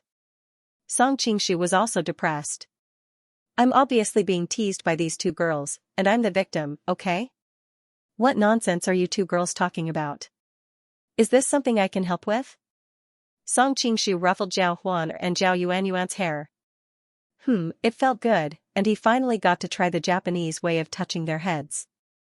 Anyway, we don't want that man's dirty things to stick to us. Zhao Huan pouted, obviously feeling that her request was not taken seriously, and she was extremely dissatisfied. Stop messing around. Song Qingshu turned to Peiman, there's no need to make it so complicated. When the time comes, the scene will be chaotic, and no one will notice these details. I don't believe that we'll be so unlucky as to run into Sherlock Holmes or Conan. Who is Sherlock Holmes? Conan? That's a strange name. Is he from the western regions? After a moment of absent-mindedness, Empress Peiman shook her head and said, no, we can't hope to get lucky. You must know that if we are discovered, you and this lady might be able to escape due to your high martial arts skills, but the others will suffer a miserable fate. Seeing Song Qingshu frowning in silence, Empress Peiman suddenly said, Prince Song, there's something I want to talk to you about alone. We're in the same boat now. What else can't we talk about in front of everyone? The yellow-robed woman said unhappily. Empress Peiman smiled charmingly. This matter is extremely dangerous, and I might not even see tomorrow's sun.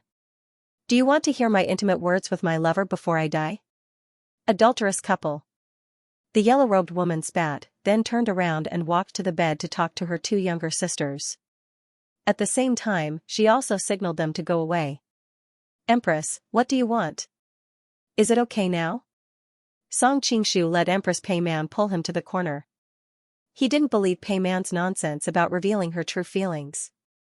Young Master Empress Peiman glanced at him with hidden bitterness. Seeing that he was unmoved, she lowered her voice and continued, Young Master, do you know that the reason why I persisted in sticking that thing on their bodies is actually because of you? 444, is identical to? C greater than or equal to OM. Song Qingshu frowned. What do you mean? As far as I know, Young Master is now a tiger in Shandong and has formed his own faction. He has no subordinate relationship with the Southern Song dynasty. So, Young Master took such a big risk to save the princesses of the Song kingdom.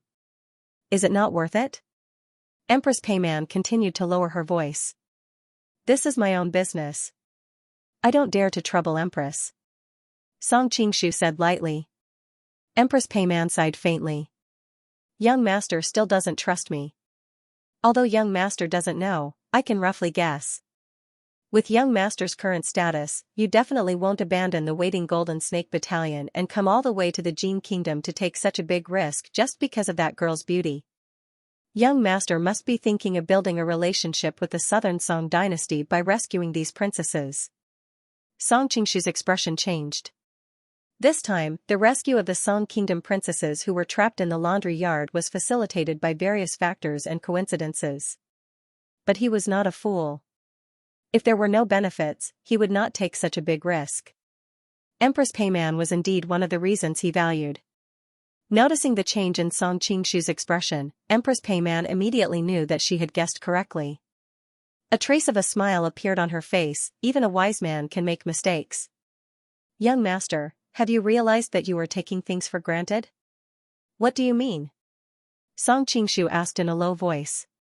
Empress Peiman looked at the yellow-dressed woman in the distance. Seeing that she was not paying attention to them, she continued. The Song Kingdom's rulers and ministers are famous for bullying the weak and fearing the strong. Moreover, these princesses of the laundry yard are an eternal stain of the Song Kingdom. Every time you see them after rescuing them, you will remember the past of humiliation. The Song Kingdom's emperor may not be grateful to you. Song Qingshu was shocked. Empress Peiman's analysis was indeed very reasonable, and with her reminder, he vaguely remembered that in history, there was a princess from the laundry yard who went through many hardships to return to the kingdom of Song. In the end, not only did she not receive the comfort and embrace of her motherland, she was instead framed by the royal family as a fake princess and secretly executed. It was even more wrong than Doi. Because of this episode in history left such a deep impression on Song Qingshu. Do you have any good suggestions? Song Qingshu's expression was somewhat unsightly. When he thought of how he had worked so hard for half a day, only to end up shooting himself in the foot, he could not help but want to curse. The key lies with those two girls. Empress Peiman's gaze turned to Zhao Huer and Zhao Yuanyuan, who were lying on the bed. Now that the Song Kingdom's Jianshan Academy is very powerful, Confucianism is very popular, and women's chastity is very important. After returning to the Song Kingdom, the other princesses may not have a good ending, but these two girls are definitely an exception. When they were captured, they were only infants in swaddling clothes. Moreover, they have maintained their chastity all these years. When the time comes, they will definitely regain their status of nobility. If you want to obtain rewards from the Song Kingdom, you can only rely on them. Seeing that Song Qingshu was silent, Empress Peiman continued, "Young master, you must have long understood that people's hearts change. Perhaps these women are grateful from the bottom of their hearts right now, but once they reach a safe place and regain their status of nobility, after a few years, this kind of gratitude will gradually fade and eventually disappear completely. If you want them to never change their hearts, now is the best opportunity." Is that what you just did? Song Qingshu also wore a speechless expression. Of course. The women of the Song Kingdom have one advantage, and that is that they value their chastity very much. As long as you have an intimate relationship now, they will most likely never look at another man for the rest of their lives. In fact, according to my opinion, it would be best to directly obtain their bodies. However, young master is a gentleman. Previously, you clearly had the opportunity, but you were unwilling to take advantage of them. Fortunately, there is still an opportunity now. If young master takes advantage of the situation, this relationship will be intimate enough. Empress Peiman moved closer to his ear and whispered softly. Why are you so kind as to remind me? Song Qingshu looked at her calmly. Empress Peiman smiled charmingly. Young master is a very capable person. If I can do young master a favor, young master will definitely repay me in the future. Hey, you two have been whispering for so long. Are you done? For some reason, when the yellow-robed woman saw Song Qingshu and Empress Peiman together intimately, she felt somewhat uncomfortable. Song Qingshu felt disgusted listening from the side. These words sounded strange no matter how he heard them, as if they were tricking ignorant girls. However, with Empress Peiman acting as the bad guy, he was happy to silently reap the benefits. Want? Big brother-in-laws. The two girls' voices were barely audible, but everyone was so close that they could hear them. He's not your brother-in-law. The yellow-shirt girl rubbed her forehead, looking like she was about to faint. She did not know how to describe her two sisters. Were they naive or stupid? No. They're still children. Although her two sisters were a bit silly, as the older sister, she had to protect them. How could she watch this happen? Song Qingshu was silent, but Empress Peiman sneered, you want to save the sisters in the laundry yard, but you're not willing to make sacrifices. How can there be the best of both worlds? If it wasn't for the coincidence, you'd have to make far more sacrifices. Now that you benefited, you're still acting innocent? The yellow-shirt girl was speechless. She knew she was right, but the whole thing felt strange. Just use Wei Wang's. Alright, let Song do it. What's the matter? Song Qingshu shrugged, don't drag me into this. I'm the victim from start to finish. Even if you beg me, I might not be willing. Empress Peiman pointed at Zhao Huan and Yuan. This is the request of your two sisters. Why don't you ask for their opinion? The yellow-shirt girl turned to look at her two sisters and said angrily, you're both girls. How can you make this kind of request? She subconsciously wanted to make a shameless request, but she realized that her tone was too heavy, so she swallowed it at the last moment. Sister, we just don't want our bodies to be stained with Wei Wang's filth. Just thinking about it makes us feel disgusted. We might have nightmares for the rest of our lives, Zhao Yuanyuan argued. You don't feel disgusted by that song thing? The yellow-shirt girl could not understand her two sisters' insistence. Brother-in-law is different. Zhao Huaner pouted and mumbled. How is he different? The yellow-shirt girl said angrily. Why are you so slow as an elder sister? Empress Peiman couldn't help but say, can't you tell that your two sisters are secretly in love with Prince Song? Of course they wouldn't dislike the things that belong to the person they love. Of course not. The two girls were extremely shy, and they snorted in unison. How is this possible? They've only met once. How is it possible for them to have feelings for each other in such a short period of time?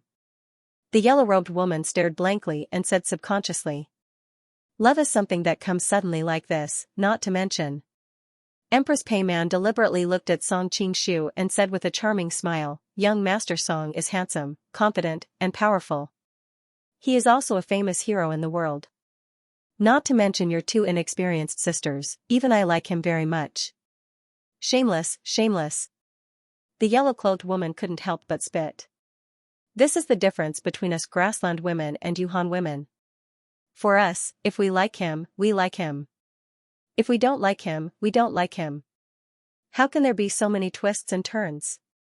Empress Peiman's eyes fell on the two girls on the bed. Although they are Han people, they grew up in our Jin kingdom. In this aspect, they are similar to us grassland women. Seeing that the yellow-clothed woman was still hesitating, Empress Peiman added one last fuel to the fire. In fact, to put it bluntly, Prince Song has seen and touched the two princesses. Do you think they will marry someone else in the future? Hey, hey, hey, I'll say it again. At that time I just wanted to hide it from you. How could I know that fate is so magical? Now we are on the same side. Seeing that she was leading the fire of war to him, Song Qingshu suddenly became a little unhappy. What? Are you not willing to take responsibility for your bad deeds? The yellow-clothed woman suddenly frowned, completely forgetting what she was trying to stop a second ago. What did I do wrong? Song Qingshu's face was gloomy. In my hometown, this kind of hugging is also very normal. In the end, even his own voice became lower. In his previous life, perhaps hugging was indeed normal, but touching naked girls like this was also very abnormal, even if it was to fake the traces. Prince Song's hometown is Xianxia Prefecture's Wudong Mountain. How come I didn't know that this kind of behavior is normal in the Song Kingdom? The yellow-clothed woman said coldly. Take responsibility, then take responsibility. It's just two princesses, I can also afford to raise them. Song Qingshu's head was about to explode. He simply stood up and said this. At the same time, he was in a trance. A long time ago, he was also a good young man who yearned for pure love. However, in this chaotic world, he gradually learned many things that he used to despise, such as marriage for benefits, in your dreams. Huor and Yuan are so beautiful, and they are the dignified princesses of the Song Kingdom. Are they something that you can have as you please? For some reason, the yellow-clothed woman felt uncomfortable. What princesses of the Song Kingdom? They are now just two female slaves. If it weren't for Prince Song being a gentleman, your two sisters would have been his long ago. Empress Peiman laughed coldly. This lady is trying to obstruct us by every means possible. Is it because you are jealous? The yellow-clothed woman's heart skipped a beat. Why would I be jealous? For example, someone secretly admires Prince Song, but who would know that his sister would beat him to it? He is too embarrassed to openly compete with his sister, so he can only secretly sabotage his sister and Prince Song's relationship. Although Empress Peiman was laughing, her words were piercing, causing the yellow-clothed woman's expression to change greatly. Have you really thought it through? The yellow-clothed woman bit her lip and looked at her two sisters. Zhao Huor and Zhao Yuan looked at each other. Their faces were red, but no one was willing to speak. The yellow-clothed woman looked at them and understood most of it. I can't be bothered with you. Do what you want. As soon as she finished speaking, she left with a frosty expression. Sister, sister. The two girls reached out to pull her back, but the yellow-clothed woman left in a hurry. They did not manage to hold her back, causing the blanket on their bodies to slip again. They were so frightened that they hurriedly shrank back into the blanket. Why is she so angry? Seeing the yellow-clothed woman's fluttering clothes quickly disappear outside the window, Song Qingshu was dumbfounded. Although young master is resourceful, he does not understand this woman's thoughts. Empress Peiman smiled and did not intend to explain in detail. She continued, there is not much time. Hurry up and set it up. I will set it up for Wei Wang. You two help Prince Song do it. You want us to do this? Zhao Huer was dumbfounded. Didn't brother-in-law just casually hit Wei Wang? Wouldn't it be fine if he did it again? Song Qingshu was speechless. That move was too dangerous. It hurt his kidney. I am not so stupid as to do it myself. Then what should we do? Zhao Yuanyuan asked blankly. Song Qingshu did not know whether he should explain or not. What the hell was going on? He had never been so aggrieved when he was picking up girls. Sigh, he wanted to be a whore but also had to set up a chastity. It was so troublesome. Empress Peiman seemed to have guessed his thoughts. She moved closer to the two girls' ears like a flower. Later, you two will do this, ah? The two girls' cheeks turned bright red. There seemed to be a hint of retreat in their eyes. As long as you think about it, this is a necessary sacrifice to save your suffering sisters, you should feel better. Empress Peiman added, what's more, you're doing it for the man you like. What's there to be embarrassed about? Noticing that the two girls' eyes gradually became firm and their faces were once again shrouded in a layer of holy light as if they were ready to sacrifice themselves, Song Qingshu could not help but secretly click his tongue. This Empress Peiman's ability to fool people was off the charts. After fooling the two girls, Empress Peiman began to set up the scene in the hall. First, she picked up the wine pot and poured a large amount of wine into Wei Wang's mouth. The wine spilled from the corner of his mouth onto his lapel. The heavy smell of wine could be smelled from afar. It was getting late. If there were any more delays, it would be daybreak. Then everything would be in vain. Now that things had come to this, Song Qingshu was no longer pedantic. He directly walked towards the phoenix couch. When Song Qingshu came down from the phoenix couch, he happened to meet Empress Peiman's half-smiling eyes. Prince Song's body is really good. She had already set up the other places and had been waiting here until he finally came out. Through the curtain, Empress Peiman could vaguely see that. There was something on the two girls' lips. She could not help but laugh and point at them, indicating for them to quickly wipe it off. Song Qingshu's old face turned red. Have the other things been set up? Almost done. Only the body of that secret guard is left. Empress Peiman pointed to the corner. Originally, I had planned to disguise myself as him to escape punishment. But knowing that your disguise skills are so powerful, you can cut off his face and disguise yourself as him. When the emperor asks, I will have more confidence. Song Qingshu nodded. He had no intention of correcting the other party for thinking that he was using a real human skin to disguise himself. In about the time it takes for an incense stick to burn, give this to Wei Wang. Empress Peiman handed over a vermilion pill. What is this?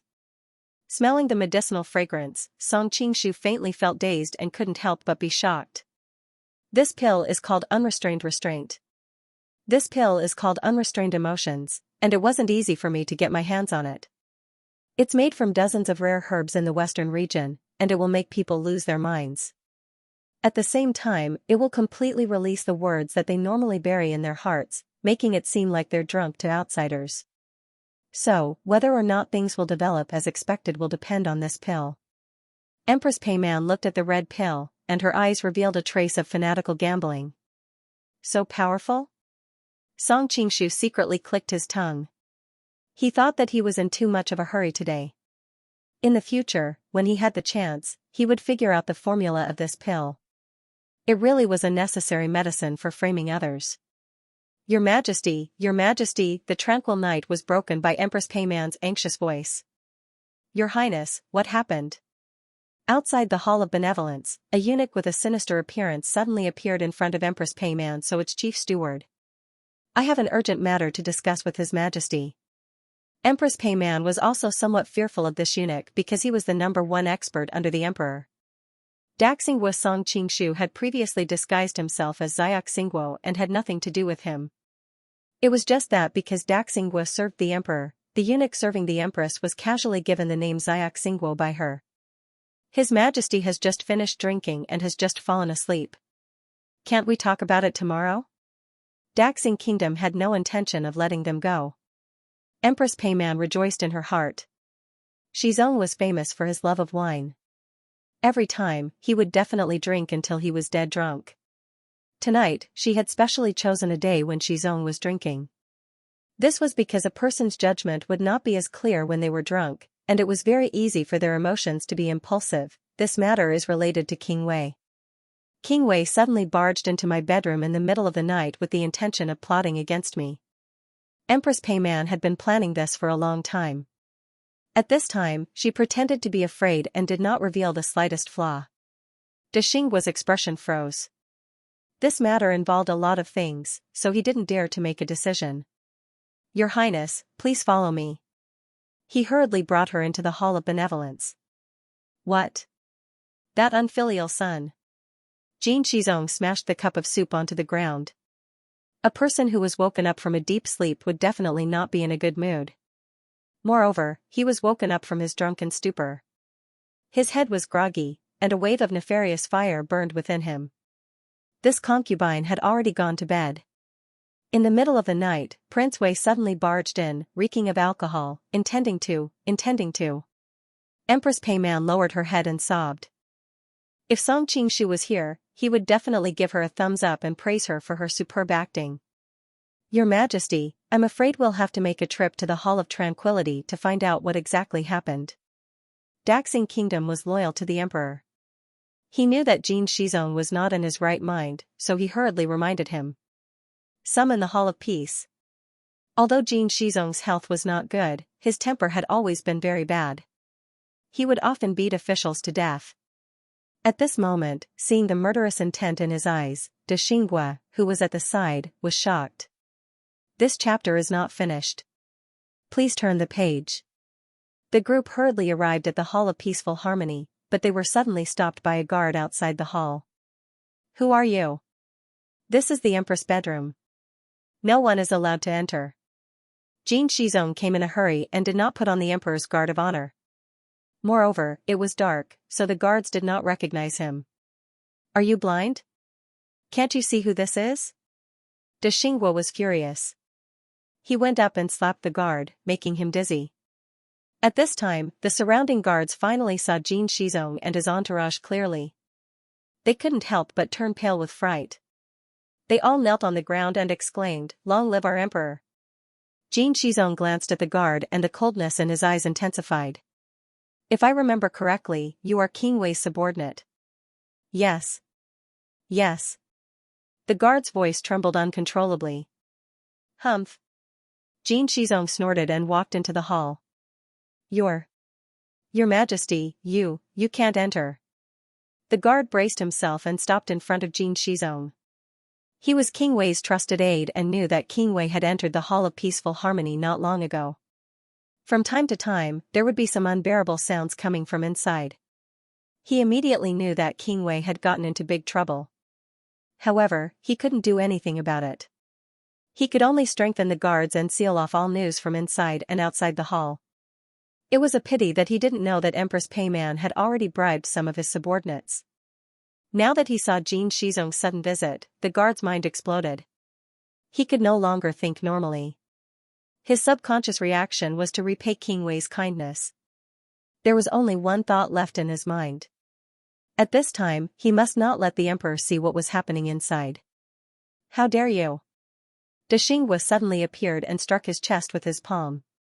How dare you block the Emperor's way? Men, take this person down first. Jin Xizong's face darkened. He didn't even look at the guard and quickened his footsteps into the Hall of Peaceful Harmony.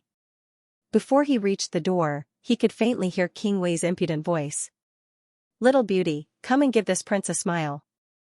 At the same time, there was the sound of a young girl crying. Jin Xizong was startled. Who were the young girls inside? However, his confusion was quickly replaced by anger. He raised his leg and kicked open the door of the Hall of Peaceful Harmony.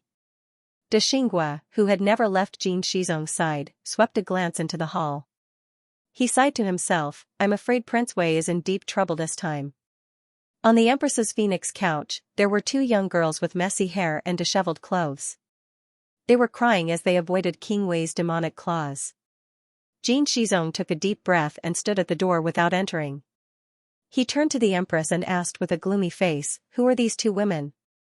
The Empress pretended to look in that direction and immediately revealed a shocked expression. They are the two little princesses of the Song dynasty that His Majesty has been asking for. I thought that they would be coming to serve His Majesty very soon, so I brought them along to teach them some palace etiquette. Who knew? Who knew? As if they had seen them, the two young girls staggered out of the bed and stretched out their hands to the Empress. Your Highness, save us. Empress Peiman took a look and her eyes widened. According to her design, these two young girls should not be wearing clothes. However, it was obvious that Song Qingshu could not bear to do so. The two girls were still wearing clothes, but they were deliberately torn, revealing the snow-white skin of their thighs and waists. It looked like their blood was spurting, but in reality, nothing important was revealed. At this moment, King Wei also came down from the bed. Why are you running? I haven't played enough. The two young girls ignored Jin Shizong and replied in a panic, Your Highness, don't be like this. We are the Emperor's women. What Emperor? In the future, I will be the Emperor. King Wei laughed. Jin Shizong's face darkened. Just as he was about to say something, Empress Peiman rushed in front of the two young girls and opened her arms to protect them. King Wei, you are too presumptuous. King Wei looked greedily at her bulging breasts and subconsciously said, Big, they are really big. It will definitely feel good to pinch them. Empress Peiman was secretly happy, but her face showed an expression of shame and indignation. King Wei, please conduct yourself with dignity. I am your mother. TSK, you are not my birth mother. When that old fart dies, according to the rules of the grasslands, aren't you my woman? At that time I will play with you however I want. You have bullied us mother and son all these years. At that time I will make you kneel on the ground like a bitch and lick me. Empress Peiman's face turned red when she heard this. She could faintly sense that Wei Wang had some bad intentions towards her, so she deliberately preempted Jin Shizong to get him to speak his mind. Even though she was prepared, she still didn't expect him to be so dirty. She was so angry that her face turned red, and her eyes flashed with killing intent. Your Majesty, there are two pools of blood on the bed. The two little princesses have many signs of being abused, and their undergarments and inner thighs are stained with Wei Wang's bodily fluids. A palace maid had already received Jin Shizong's signal and checked the two little princesses' bodies. Because Wei Wang was the only man in the hall, they subconsciously thought that the things were left on the two little princesses' bodies by Wei Wang. Jin Shizong's expression became even uglier. He suddenly shouted, Secret guard, get out here. Just as he finished speaking, a figure flashed out of the shadows. Even though Empress Peiman knew in advance that the other party was Song Qingshu in disguise, she couldn't help but be shocked when she saw the identical secret guard in front of her.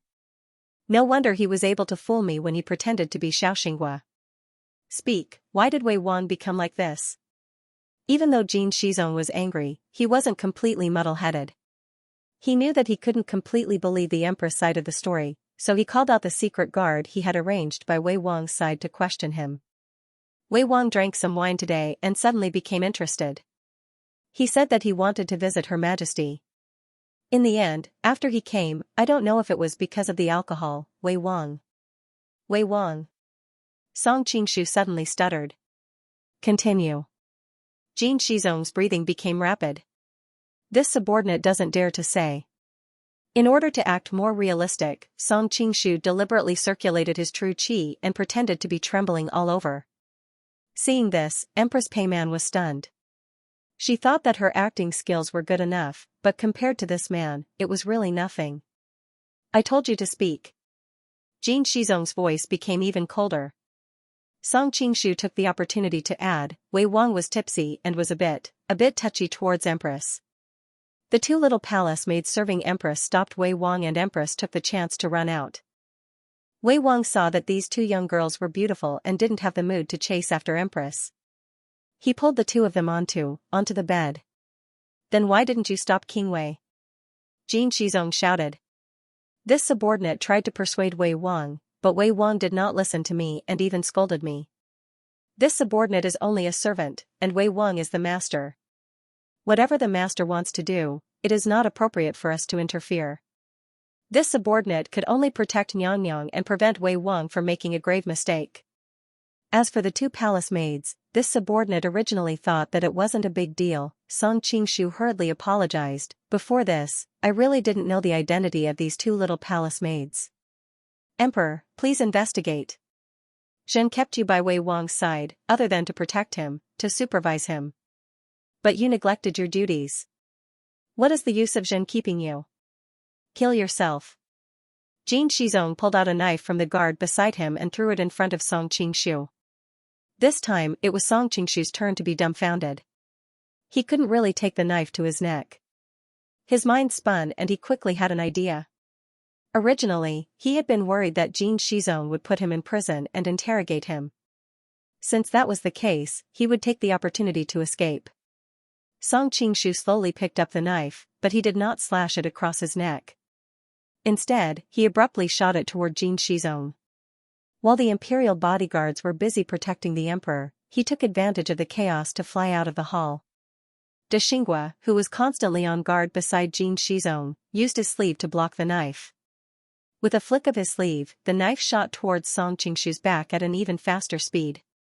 A muffled groan could be heard in the night sky. A trace of surprise flashed across De Xinghua's face. He didn't think that the person would be able to run after being hit by his knife. Quickly, take some people to chase after him. He was hit by a knife and is heavily injured. He can't run far. Yes. A group of guards hurriedly chased after him. Zhao Huaner and Zhao Yuanyuan were frightened and hurriedly looked at Empress Pei Man as if asking for help. Pei Man hurriedly signaled with her eyes for the two girls to calm down. Thinking that his martial arts were so strong, the two girls slightly relaxed. Song Qingshu, who had just escaped from outside the hall of Taihe, was suddenly pulled by a soft hand. He looked and saw that it was the yellow-robed woman. Come with me. The yellow-robed woman said softly. She pulled him and hid behind a rockery to the side, just in time to avoid the imperial guards who were chasing after them. How could you be so careless? Looking at the knife in his back, a trace of distress flashed across the yellow-robed woman's face. It's okay, it's just a superficial wound. Song Qingshu smiled slightly and used his inner strength to shake the knife out of his body. In reality, with his martial arts, it was almost impossible for De Xinghua to hit him. However, in order to not be seen through, he could only take the knife. He had already used Xinqi to protect his back, so the knife was caught less than an inch into his back. In the end, he only suffered a superficial wound. The yellow-robed woman examined the shallow wound on his back and roughly understood what he was thinking. She couldn't help but say, "Do you have to risk your life to help that woman? This is not only to help her, but also to help you." Song Qingshu smiled carelessly. Right, why did you come back? Of course I'm worried about you. You guys, so I came back to take a look. The yellow-robed woman blushed slightly. Song Qingshu nodded and said, now there is a very powerful master by the side of the Jin Kingdom's emperor. Although we are not afraid of him, if we are discovered by him, it may ruin the whole plan tonight.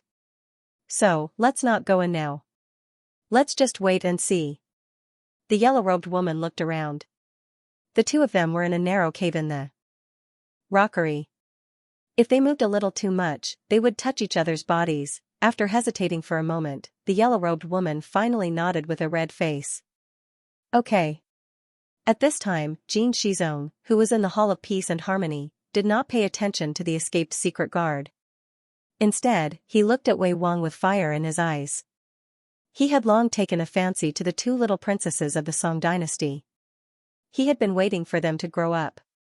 They were growing prettier and prettier, ready to be eaten. However, they had been taken by another man. The depression and anger in his heart could not be expressed in words. However, the other party was his only son. Jin Shizong glanced at Wei Wang angrily. After all, he was the ruler of a country and could distinguish the severity of the situation. It was only two women. Did he have to be jealous of his son? If this matter were to spread, wouldn't he become a laughingstock? He opened his mouth slightly and was about to issue an edict to bestow the two Song dynasty princesses to Wei Wang as concubines and end this matter once and for all. Suddenly, an imperial guard came over in a panic with a set of clothes in his hands. Your Majesty, we found a set of dragon robes on the bed. Dragon robes? Jin Shizong's expression finally changed. An emperor could not care less about women, wealth, or corruption, but no one would not care about their throne. Previously, when he looked at Wei Wang, there was more anger in his eyes. Now, the anger in his eyes had disappeared and was replaced by coldness. Empress Peiman was secretly pleased. Over the years, she had already figured out her husband's temperament. Everything that had happened before was just a prelude. This set of dragon robes was the biggest killer move. Seeing the golden dragon robes, the eyes of the deranged Wei Wang suddenly lit up. He stumbled over and grabbed the dragon robes. At the same time, he shouted arrogantly, "Quickly give me, oh no, give me the dragon robes. Peiman, come and kneel before me." Wei Wang, stop talking. Xinxia could not help but persuade him. But before he could finish speaking, his eyes suddenly widened. He looked at the knife in Wei Wang's chest and then turned to look at Jin Shizong. He revealed a look of disbelief. Jin Shizong said coldly, "Such an unfilial son is dead. Everything ends." Wei Wang grabbed the saber in his chest and spat out some meaningless words. He took a few steps back and finally fell to the ground, not making any more sounds. Seeing this, everyone in the hall knelt on the ground, leaving only Jin Shizong standing alone. Empress Peiman lowered her head and smiled slightly.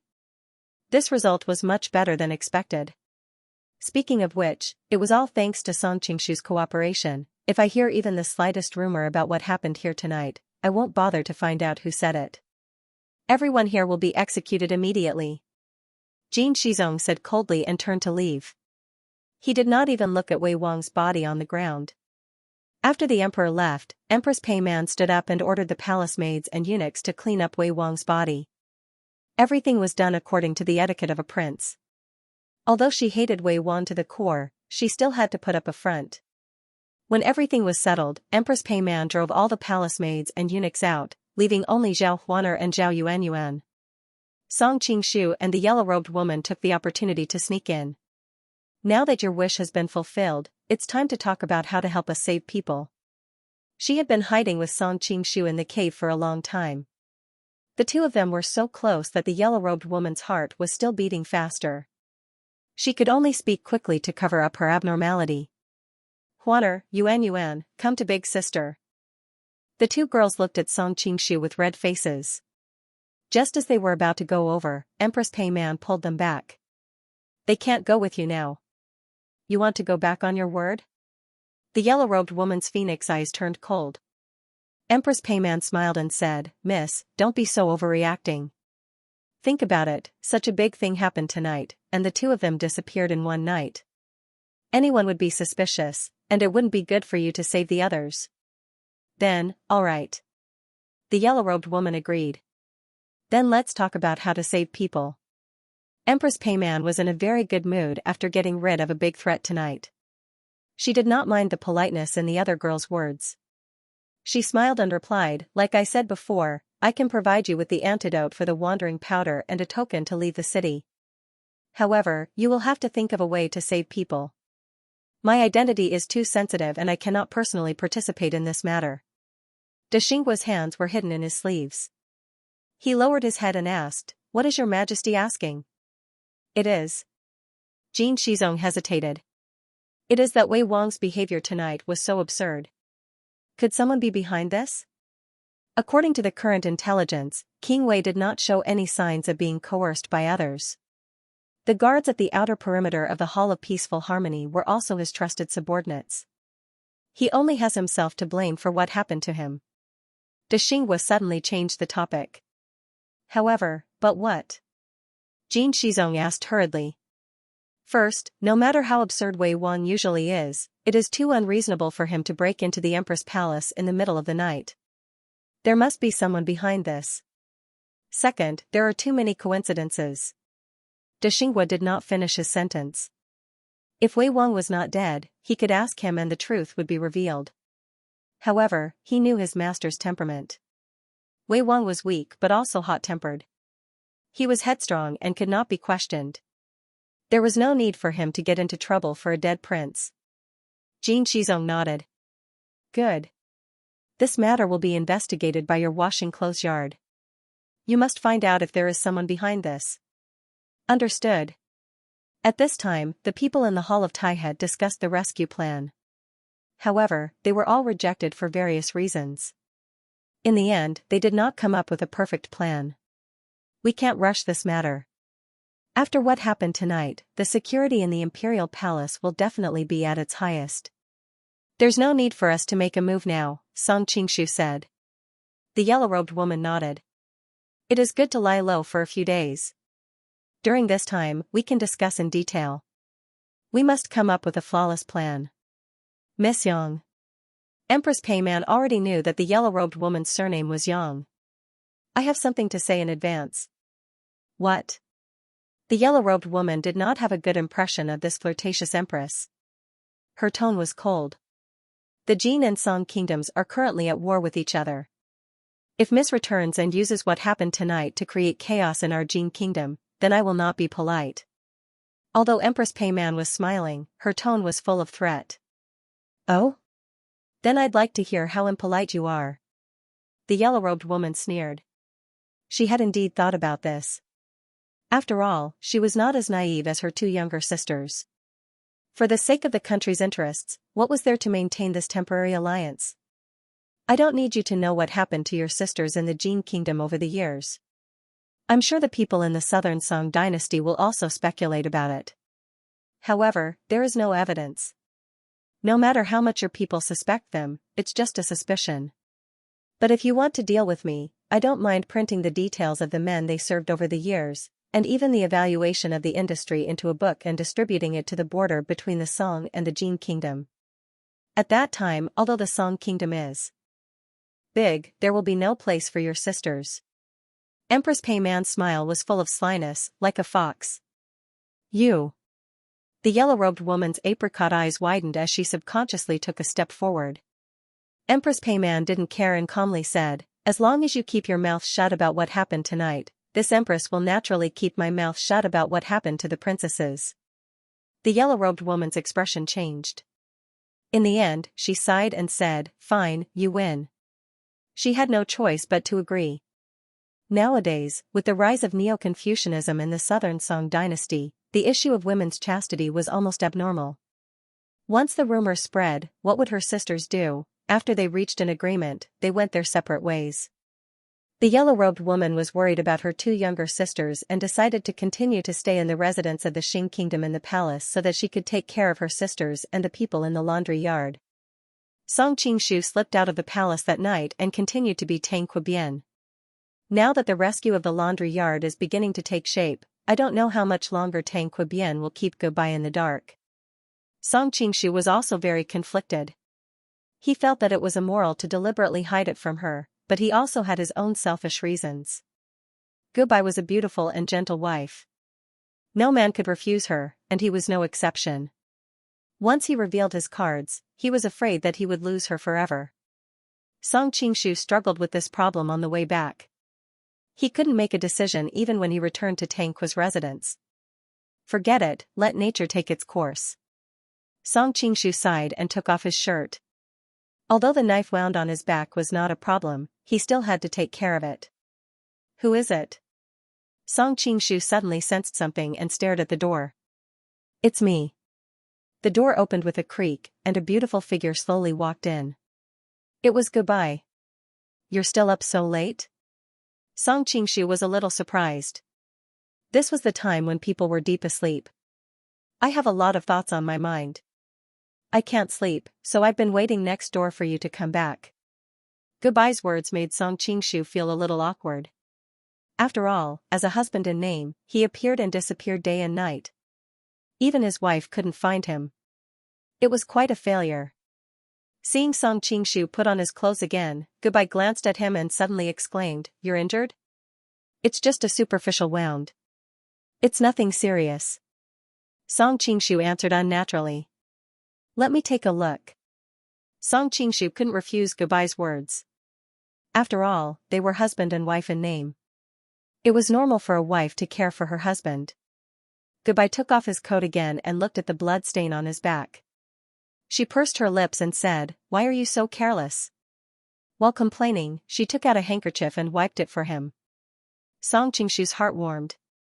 He was previously attracted by the beauty of Tang Qua's beautiful wife, but after spending some time together, he was more interested in Gubai's ability to make people feel the warmth of home. Give me the Jinchuang ointment. I'll bandage your wound. Although Gubai looked dignified and weak, she was still a woman of the grassland. This was nothing to her. Who hurt you? Gubai's fingertip slid across the skin near his wound. Her voice had a hint of indecipherable meaning. A nameless pawn. Don't worry about it. This was the first time Song Qingshu had seen the legendary #1 master of the Jin Kingdom in action. The Xing Kingdom was indeed worthy of his reputation. His cultivation was probably no lower than the 5 greats.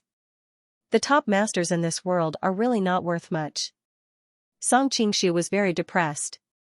Whether it was the Empress Killer with a thick death chi or King Wei's secret guard, if they were in Jianhu, their kung fu would definitely be no lower than the heads of some big sections. This Xing Kingdom was even more impressive. His cultivation was enough to stand shoulder to shoulder with the 5 greats of the Central Plains. However, Song Qingshu thought about it and felt relieved. After all, Jin Yang's original work was more about the affairs of Jianghu. It didn't involve things above the court. It was normal that there were some missing records of the masters who belonged to these countries. Madam, what are you doing? At this time, there was only one person behind him, and that was Gubai. Song Qingshu was calm and focused. He was confident that he could dodge her knife the moment she made her move. However, he wanted to know why she would do this, so he hesitated and did not make a move. Madam? Gubai chuckled. There was a hint of mockery in her laughter.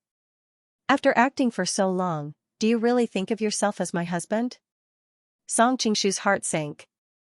He said bitterly, so you already knew. Seeing that he did not deny it, Gubai's expression was complicated. Who are you? Song Qingshu sighed.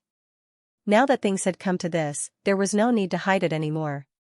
He reached out to remove the mask on his face, but he heard Gubai's tender shout, "Don't move." At the same time, the dagger on his neck tightened.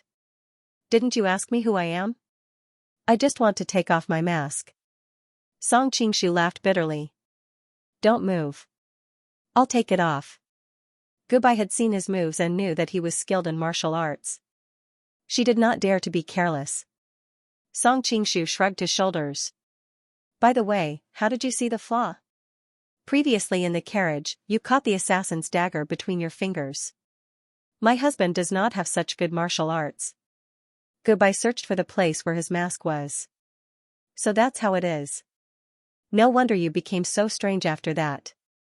Song Qingshu secretly scolded himself for being so smart. How could he suddenly be so stupid here? At this time, Gubai had already taken off his mask. She could see his face clearly. She could not help but be slightly dazed. It really was you. Song Qingshu raised his eyebrows. You could guess it was me? Gubai blushed. I didn't know at first. Later, I found out that my husband was a fake. I thought about how you suddenly broke into his room and guessed that you might have been careless and forgot to wear your mask. Madam is really smart. You can guess the truth with such a simple clue. I admire you. Song Qingshu praised sincerely. It's useless no matter how much you say at this time. What happened to our Wugula? Gubai nervously waited for an answer. Song Qingshu sighed faintly, since Madam has already guessed it, there is no need to ask further. The blood drained from Gubai's beautiful face, and her whole body trembled. I want you to kiss me. He's already dead. Song Qingshu's voice was like a heavy hammer hitting Gubai's heart. At this moment, Gubai felt as if all the strength in his body had been sucked out. After a long time, he recovered and said coldly, who killed him? If I'm not me at this time, would you believe it? Song Qingshu smiled bitterly. I don't believe you. Gubai bit her lips. I also know you won't believe me. Fortunately, I was prepared. There is a blood letter in my clothes. It was written by your husband before he died. You will know when you read it. Song Qingshu was secretly glad that Tang Quebian had the foresight to leave this blood letter. Otherwise, he would not be able to clear his name even if he jumped into the Yellow River. Don't try to play any tricks. Goodbye pressed the dagger in her hand against Song Qingshu's neck again. She suspected that he was trying to divert her attention and take the opportunity to escape. I'm not playing any tricks.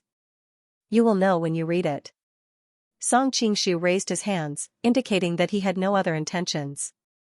In the end, Goodbye couldn't resist her desire for her husband's will, so she continued to hold the dagger against his neck with one hand and reached into his clothes with the other. After searching for a while, she found a bloody letter. Goodbye opened the letter with trembling hands. Her expression changed several times as she read the letter. Soon, tears blurred her eyes. She could not be more familiar with her husband's handwriting. It contained a secret code that only the two of them knew. There was no way an outsider could fake it. In the letter, Tang Quebian kept expressing his reluctance to part with her and his guilt towards her. He even mentioned asking his sworn brother, Song Qingshu, to take care of her and protect her. When she read the last 5 words, Wagu La's final writing, Goodbye burst into tears. My condolences, madam. Song Qingshu sighed. Who killed him? As if she had been reminded, Goodbye suddenly raised her head and continued to press the dagger against his neck. I can tell you the murderer's name, but I hope that you can promise me one thing first, Song Qingshu answered. Goodbye sneered. This man would probably beg for her forgiveness for his previous offense. She hoped that he would spare his life. However, Song Qingshu's answer surprised her. I've been planning to avenge brother Tang Qua all this time, but that person is too powerful. I still don't have complete confidence that I can succeed. After spending time with you, I know that although Madam looks weak, you are actually a strong and intelligent woman. So, I hope that you won't act rashly when you find out who that person is. Otherwise, you might alert the enemy and ruin your plan to avenge brother Tang Qua. Goodbye's expression changed slightly. After a moment of silence, she said, All right, I promise you. Only then did Song Qingshu spit out 3 words. The Hai Ling King. It really is him. Goodbye gnashed her teeth. Her eyes were filled with anger. Song Qingshu hurriedly reminded her, Madam, don't forget what you promised me. Now that I've almost gained his trust, I promise you that I will make sure that Wanyan Liang is beyond redemption to avenge brother Tang Qua. No wonder you've been trying to get close to him. Was it to avenge Wu Gula? Goodbye's expression finally softened. Of course, this wasn't the only reason Song Qingshu had approached Wanyan Liang. However, he wasn't stupid enough to do anything at a time like this. He simply nodded and said, yes. Hearing his answer, Goodbye fell silent. She loosened the grip on the dagger in her hand. Song Qingshu smiled bitterly. Madam, are you planning to hold a dagger to my neck forever? Unexpectedly, Goodbye didn't withdraw her dagger. Instead, she tightened her grip. I can let you off the hook for killing Wu Gula. You promised Wu Gula that you would take care of me and avenge him. I can understand why you're pretending to be him, but you, Goodbye's cheeks suddenly turned as red as blood. She bit her lip and glared at him. Why did you take advantage of me and take advantage of me? Thinking of her gentleness and flirtatiousness that night, Song Qingshu's heart skipped a beat. However, he quickly regained his composure. He knew that if he didn't answer this question well, he would be consigned to eternal damnation. Although Tang Quebian had promised to give Goodbye to him before he died, it wasn't a big deal. After all, Goodbye had her own independent personality. In the Jin kingdom, she had a noble status. If she didn't want to, how could Tang Quebian give her away? Song Qingshu's mind raced as he thought quickly, should I say that it's because you're too beautiful and I couldn't help it? Needless to say, she's definitely going to kill me. Or maybe she's using Tang Quebian's last words to claim that he's her man and turn what happened that night into a legitimate intimacy? Well, even if Goodbye didn't kill him for Tang Quebian's sake, she would definitely hate him from now on. In fact, Song Qingshu wasn't worried about Goodbye's dagger. She didn't know martial arts, so he had countless ways to get out of danger. Even if she didn't dodge, As long as he circulated his protective chi, she wouldn't be able to break his protective chi defense with her strength. The reason why he was so conflicted was that he wanted to change his image in her heart. After all, after spending some time together, he had already subconsciously regarded Gobai as his woman. He didn't want to lose her completely in the future. All these years, I've been running around. Although I've met a lot of women, none of them made me feel at home. You're the only exception. During this time, every time I saw you waiting for me to come home with a gentle face and calling me husband affectionately, I really had an illusion that you're my wife and we're a loving couple. But I know it's all fake, so I deliberately tried to avoid you until that night when I forgot to wear my mask and scared you. After that, you took the initiative to kiss me. At that moment, I felt like there was a bang in my head. I suddenly didn't want to care so much. I just wanted to treat you as my wife. I was impulsive and offended you. I'm sorry. Song Qingshu used an incomparably affectionate tone to describe his secret love, which made him feel a little sour. Trap, it was all a trap. Jirua, Qingqing, Audiobook, I see snow. I hope you don't blame me. You can also make me feel at home. Song Qingshu was already apologizing to his wives in private. At the same time, he secretly despised himself for being too cunning. However, although most of what he said was deliberately made up, at least part of it was true. Goodbye did make him feel at home. Goodbye's jade-like cheeks turned crimson, and she said hatefully, "Did you come here because I took the initiative to seduce you, causing you to lose control?" But at this moment, she was extremely embarrassed in her heart. When she thought about it, he had indeed been intentionally distancing himself from her during this period of time, and she had indeed taken the initiative to kiss him that night. Song Qingshu hurriedly replied, "How could that be? It was I who developed feelings for you that I shouldn't have. That's why I couldn't control myself and made such a big mistake." Goodbye stared at him blankly. Suddenly, her expression became extremely complicated. Her eyes turned red, and she threw the knife aside. She hugged her knees and started sobbing. Song Qingshu let out a long sigh of relief. He had finally passed this hurdle. Song Qingshu turned around and saw Goodbye burying her head in her knees. Her shoulders were shaking slightly. Obviously, she was crying very sadly. Song Qingshu sighed and reached out to hold her in his arms. "Cry. You'll feel better once you cry, don't touch me." Goodbye struggled subconsciously. But this time, Song Qingshu didn't let go of her. Instead, he hugged her even tighter. "At this time, you need a shoulder to lean on." Goodbye's body stiffened, but she didn't continue to struggle. She just curled up in his arms and cried out in pain. Song Qingshu didn't have a trace of lust in his heart. He gently patted her shoulder and comforted her. After some time, Song Qingshu sensed that the crying in his arms had gradually subsided. He looked down and found that Goodbye had fallen asleep in his arms because she was too sad. Song Qingshu didn't put her on the bed to sleep. Instead, he hugged her tightly. He was completely powerless in her grief at the death of her husband. The only thing he could do was to give her a warm embrace. Song Qingshu also ran around the entire night. Smelling the elegant fragrance coming from Goodbye's body, he gradually fell asleep. When the sky in the east gradually turned white, Goodbye suddenly opened her eyes. She found that she was actually sleeping in Song Qingshu's arms. Her whole body froze. Goodbye subconsciously looked at her clothes. There were no traces of disarray. Only then did she let out a slight sigh of relief. Only then did she notice that the other party's hand was also very obedient, only resting on her shoulder. Thinking back to last night, after she fell asleep, perhaps because of her husband's death, she seemed to have fallen into an incomparably cold ice cellar in her dream. Her whole body was frozen to the bone. Just as she was about to collapse, she seemed to hear a warm voice comforting her in the dark, giving her courage. At the same time, her whole body seemed to be surrounded by a warm furnace. The heart palpitating, bone-piercing cold gradually disappeared. Seeing Song Qingshu's naked upper body, Goodbye instantly understood what was going on. Her beautiful face became incomparably red. She nervously lifted Song Qingshu's arm out of his embrace. With a complicated expression, she looked at the man who was still sleeping soundly. Sighing faintly, she gently pulled a thin blanket over him and walked out.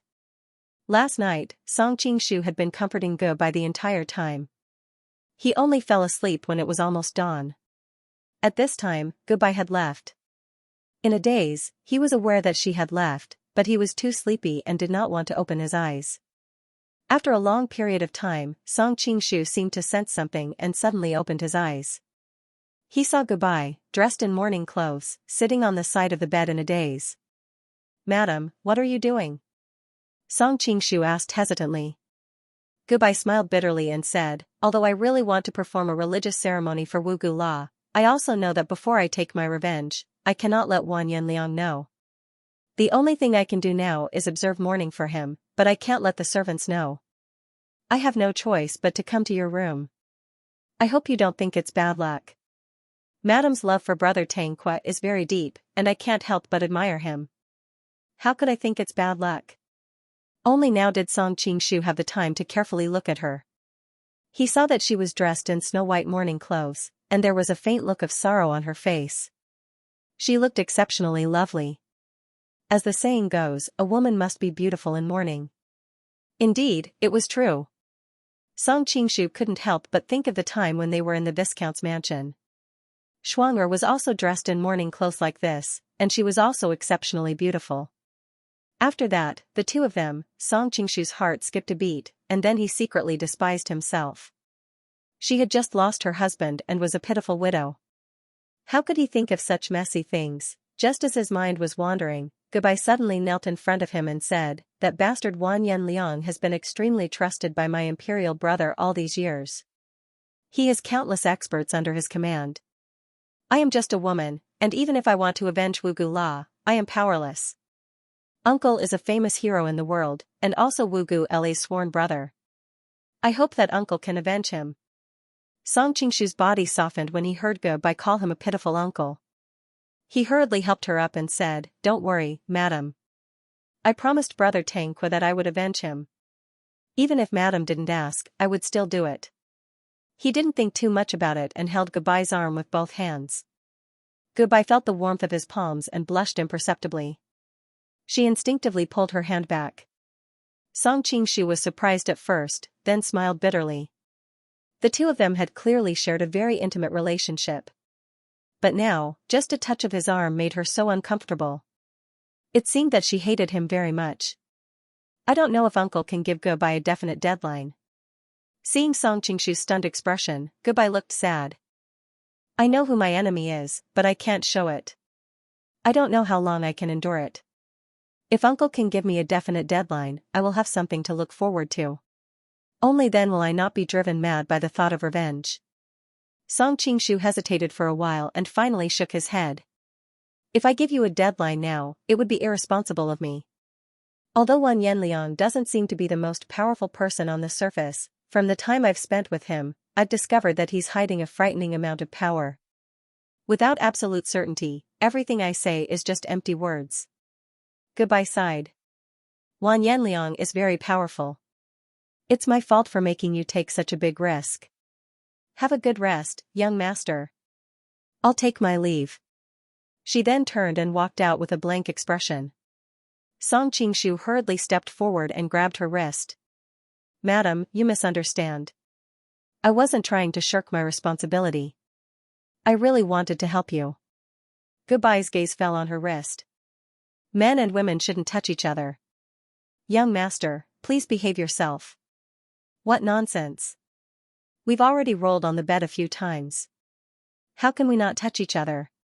Hearing her tone, Song Qingshu couldn't help but feel annoyed. A rouge-like blush appeared on Ge Bai's snow-white face. She couldn't help but glare at him fiercely. "Young master, please be careful with your words. Ge Bai is now a widow, and young master is Wugu Li's sworn brother. Ge Bai doesn't want to become a laughingstock." Song Qingshu laughed. "Since you're talking about how Tang Kwa and I became sworn brothers, fine, we'll start with that. Why is it that you're still fine just a moment ago? Why aren't you calling me uncle now? Why are you calling me young master instead? Then how do you want me to address you?" Ge Bai pursed her lips and looked at him deeply. Up close, Song Qingshu couldn't help but sigh at Ge Bai's appearance. It was as if she had been sculpted by the uncanny workmanship of the heavens. Her pair of beautiful eyes were like two shining gems, and her delicate face was flawless. Song Qingshu's heart fluttered. He blurted out, "I want you to call me like before." "What did I call you before?" Goodbye was stunned at first. "I didn't even know you before," but then she realized that he was referring to the time when he impersonated Tanqua. Her cheeks flushed red with embarrassment and anger. "Don't even think about it." Song Qingshu's expression suddenly became playful. "Actually, according to the agreement between me and Brother Tanqua, you should be calling me husband now." "That's your agreement. What does it have to do with me?" Goodbye couldn't help cursing her husband in her heart. What kind of man would give his wife to another man? However, she quickly realized that Tanqua was worried that she would be bullied by others. That was why he used this relationship to restrain Song Qingshu so that he could protect her in the future. Song Qingshu smiled. He didn't force her. Instead, he said, "I also think that Brother Tanqua's agreement is ridiculous." "You don't have to take it to heart, madam." Goodbye looked at him in surprise. Over the years, because of her beauty, who knew how many crazy bees and butterflies had tried to get close to her? If it was another man with such a favorable agreement, it would be strange if he didn't use it to death. Who knew that this person would give up without a care? You said it yourself. Don't regret it in the future. Goodbye still didn't believe him. Song Qingshu nodded with a smile and said, "In my opinion, unless madam is willing, no one has the right to give you away, not even your husband. I think Brother Tanqua is being unmanly in this matter. Don't you dare insult Wu Gula." Goodbye looked at him reproachfully. She sighed. "Wu Gula and I have been married for so many years. Others might not understand why he did this, but as his wife, how can I not understand? In fact, if the murderer wasn't Wanyan Liang, he wouldn't have been forced to do this. In his heart, I am the only one who can live happily. Even if I remarry his murderer, he will only give me his blessings. But Wanyan Liang and I are related by blood. He can't marry me openly. In the end, I will only become his plaything. Moreover, it will attract other people who covet me, just like Chongjia's mother. Furthermore, Wu Gula also knows my feelings for him. He knows that I will definitely avenge him, but Wanyan Liang's influence is too great. I don't know how he has bewitched my royal brother to trust him.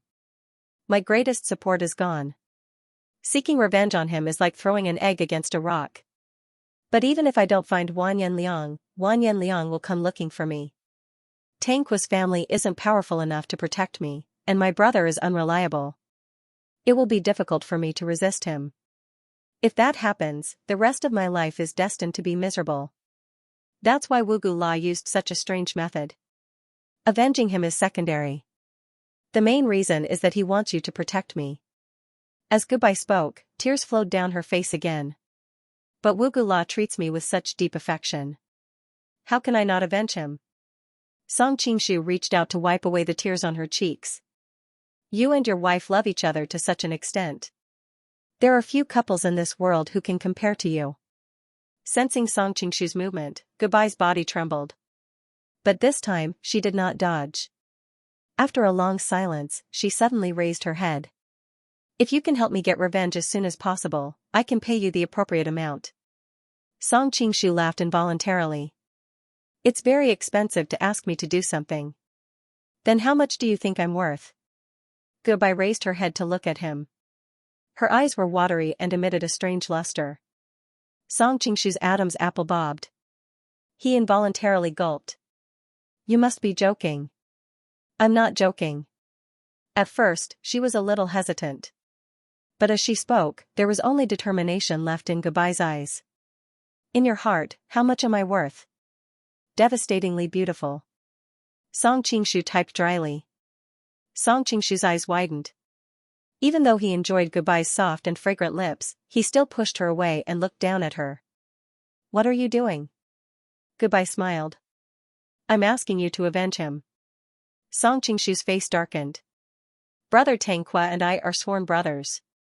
Avenging him is a matter of course. Why would I need a reward? What am I supposed to do with myself?" "Young master's righteousness and willingness to avenge Wu Gula is a sign of your noble character. But as his wife, I can't let you take such a huge risk for nothing. Gubai's face grew hotter and hotter, but strangely, she was extremely calm. Madam, you really don't have to do this. You have your own thoughts, and I have my own principles.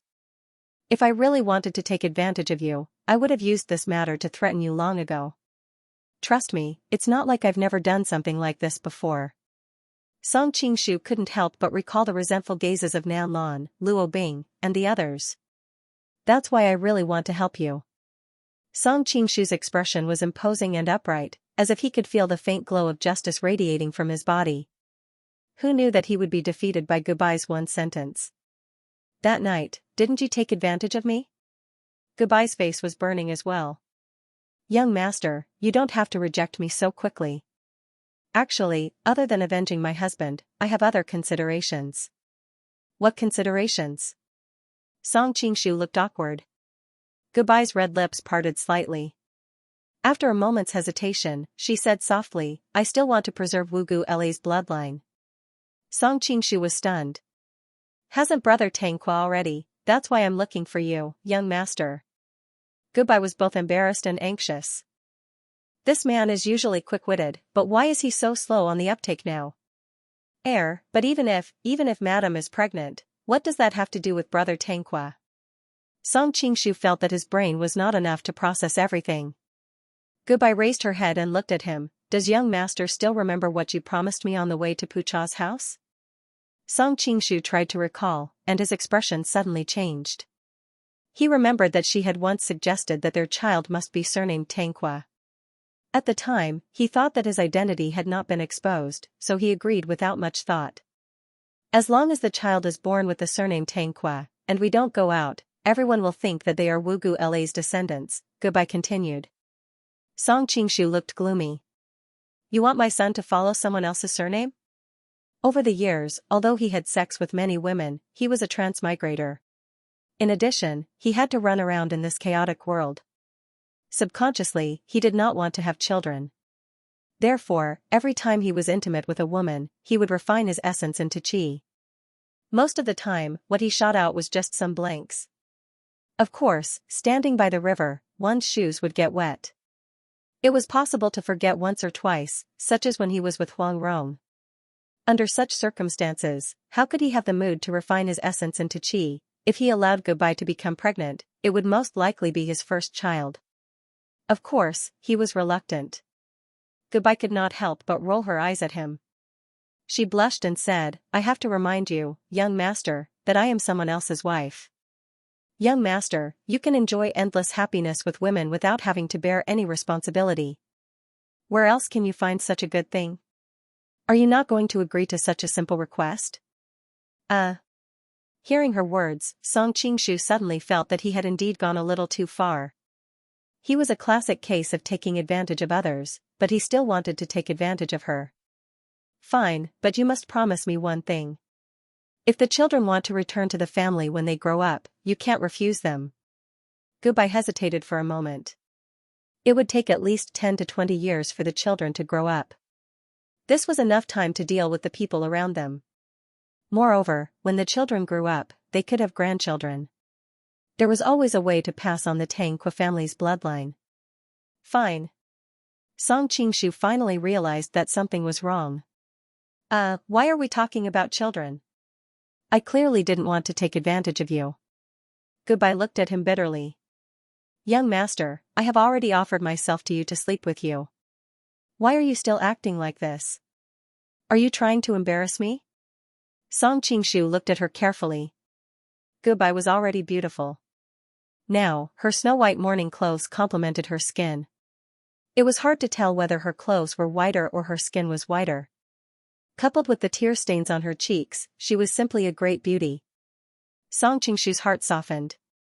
He reached out and pulled her into his arms. He said softly, actually, I didn't want to use this method to obtain my wife. It always makes me feel like I am taking advantage of you. Gubai sighed softly. You weren't so serious that night. You dare to make fun of me. Song Qingshu's face turned red. He subconsciously slapped her on the butt. Pa. Both of them were stunned. I'll go back first. Goodbye suddenly panicked. When Song Qingshu saw the shy expression on the face of the beautiful woman in mourning clothes, his heart skipped a beat. He pulled her back and said, "Just now, Madam was so aggressive and elegant. Why are you afraid now? Young master." Goodbye's voice was even more panicked. "Call me husband," Song Qingshu said firmly. Goodbye rolled her eyes at him. "You are not my husband. I won't call you that. But it was my wife who suggested that I continue to pretend to be your husband." Song Qingshu chuckled. Goodbye panicked. "When did we become like this?" Song Qingshu moved closer to her ear and whispered, "Madam just mentioned that she wants to have a child with me, and the child has to be surnamed Tanqua. But if Tanqua disappears at this time, and you get pregnant, won't everyone know that you're carrying a bastard?" Goodbye cupped her fists. What father in the world would describe his child like that? "My wife also agrees that I am the child's father?" Song Qingshu's heart fluttered. Goodbye's red lips parted slightly. She looked like she wanted to say something but stopped. Finally, she nodded. "Yes." Song Qingshu laughed. He picked her up by the waist and walked to the bed. Goodbye was so scared that her face turned pale. "It's already morning." Song Qingshu looked out the window. It was getting brighter. He said carelessly, "It's still early. There is still time." Goodbye's chest heaved. But I am still wearing these clothes. If you want it, I can give it to you after I finish mourning for Ogala." Song Qingshu lowered his head to look at the beauty in his arms, a sinister smile hanging on the corner of his lips. "You look even better in this dress." Goodbye was startled. She immediately understood what he was thinking. She was embarrassed and anxious. "How can you face your sworn brother like this? It's not like you don't know that brother Tanqua gave you to me. Why would he care about these things?" Song Qingshu raised his head and murmured, "Brother Tanqua, if you're watching from the heavens, please take good care of her. From now on, I'll love and protect her. I won't let her get hurt, and I'll make her happier than ever." Before Song Qingshu could finish, Goodbye covered his mouth. All right. Don't mention him anymore. But you were the one who brought it up first." Song Qingshu had a playful look on his face. Goodbye immediately blushed. She buried her face in his chest and did not look at him again. Song Qingshu smiled even more happily. He carried her step by step to the bedside. During this time, Goodbye did not show any signs of rejection. Wan Yanping was shocked. She was shocked that her brother emperor had killed his only son, Wei Wang. The laundry yard began to investigate the matter. She was busy for most of the night. When she had time, she sneaked out of the palace.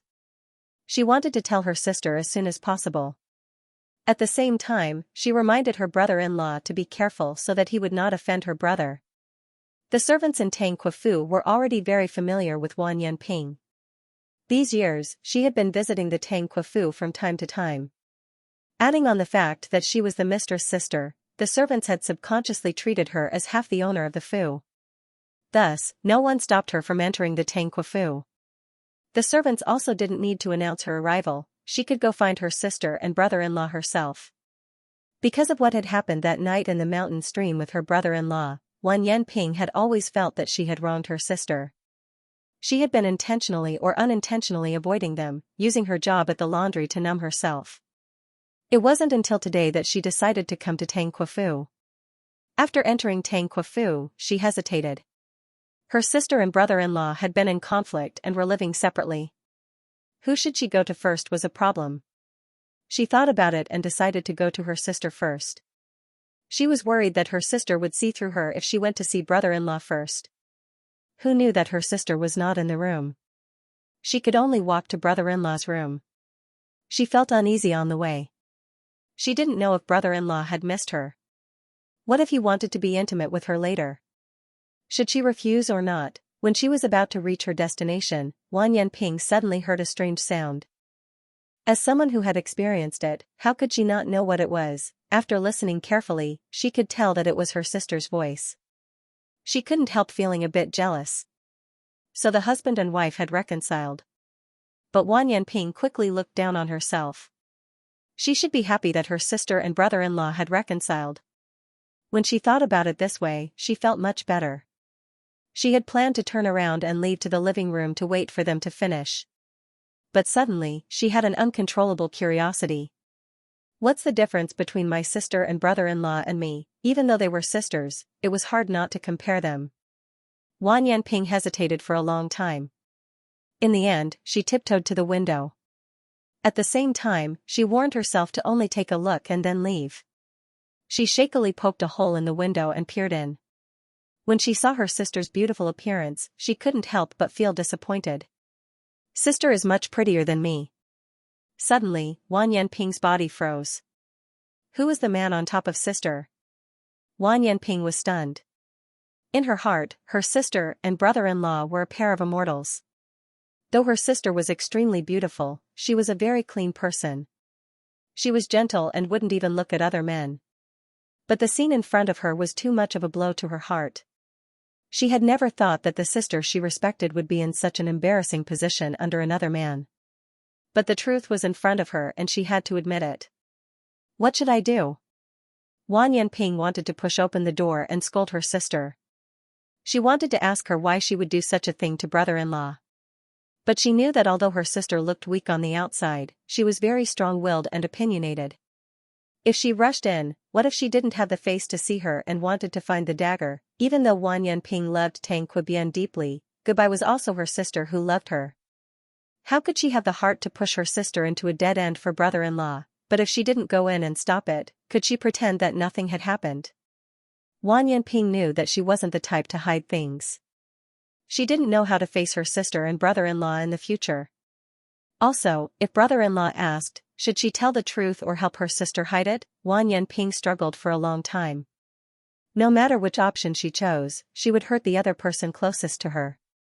After thinking about it, she finally thought of a way that would satisfy both sides.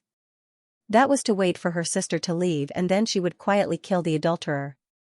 Then her sister wouldn't be able to do anything to brother-in-law and she could pretend that nothing had happened. After making up her mind, she couldn't help but become alert. She secretly touched the long whip and curved knife at her waist. As soon as her sister left, she would act. At that time, the man inside would have just experienced the peak of pleasure and would be at his weakest. She would definitely kill him in one strike. This is too despicable, doing such a thing on brother-in-law's bed. Wang Yanping's face was cold. She subconsciously didn't want to blame her sister, so she could only vent all her anger on the man. But she didn't know what was going on, but the man inside seemed to have unlimited stamina. Wang Yanping waited for a long time, but he didn't look like he was going to stop. There were even a few times when she couldn't help but open the window and was ready to rush in. But when she saw her sister's expression, she didn't want to embarrass him, so she could only endure it. Just like that, she waited outside for a long time.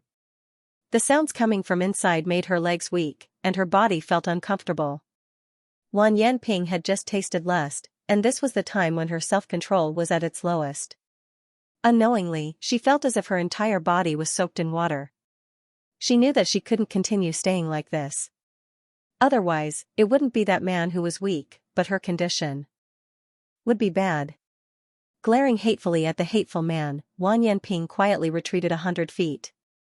She hid behind a pile of fake mountains so she couldn't hear the beautiful voice inside. She quickly gathered her thoughts and adjusted her condition. Once her sister left, she would attack. In reality, Song Qingshu had already noticed that there was someone outside the door.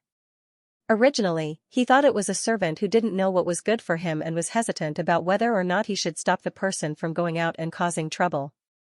But Wang Yanping just happened to lift a corner of the window and let him see the person's appearance.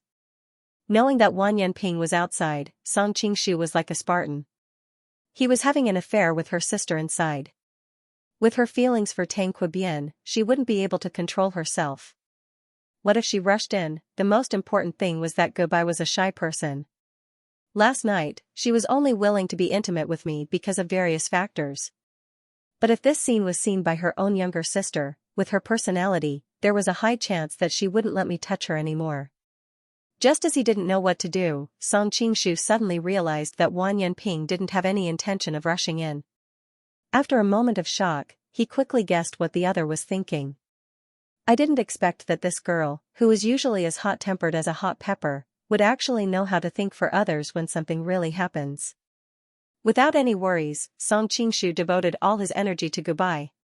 After a long time, Goodbye's arm lightly rested on Song Qingshu's shoulder. She said softly, "Master, for now, don't tell my sister about Wugu La's death. She is so infatuated with Wugu La and is usually impulsive.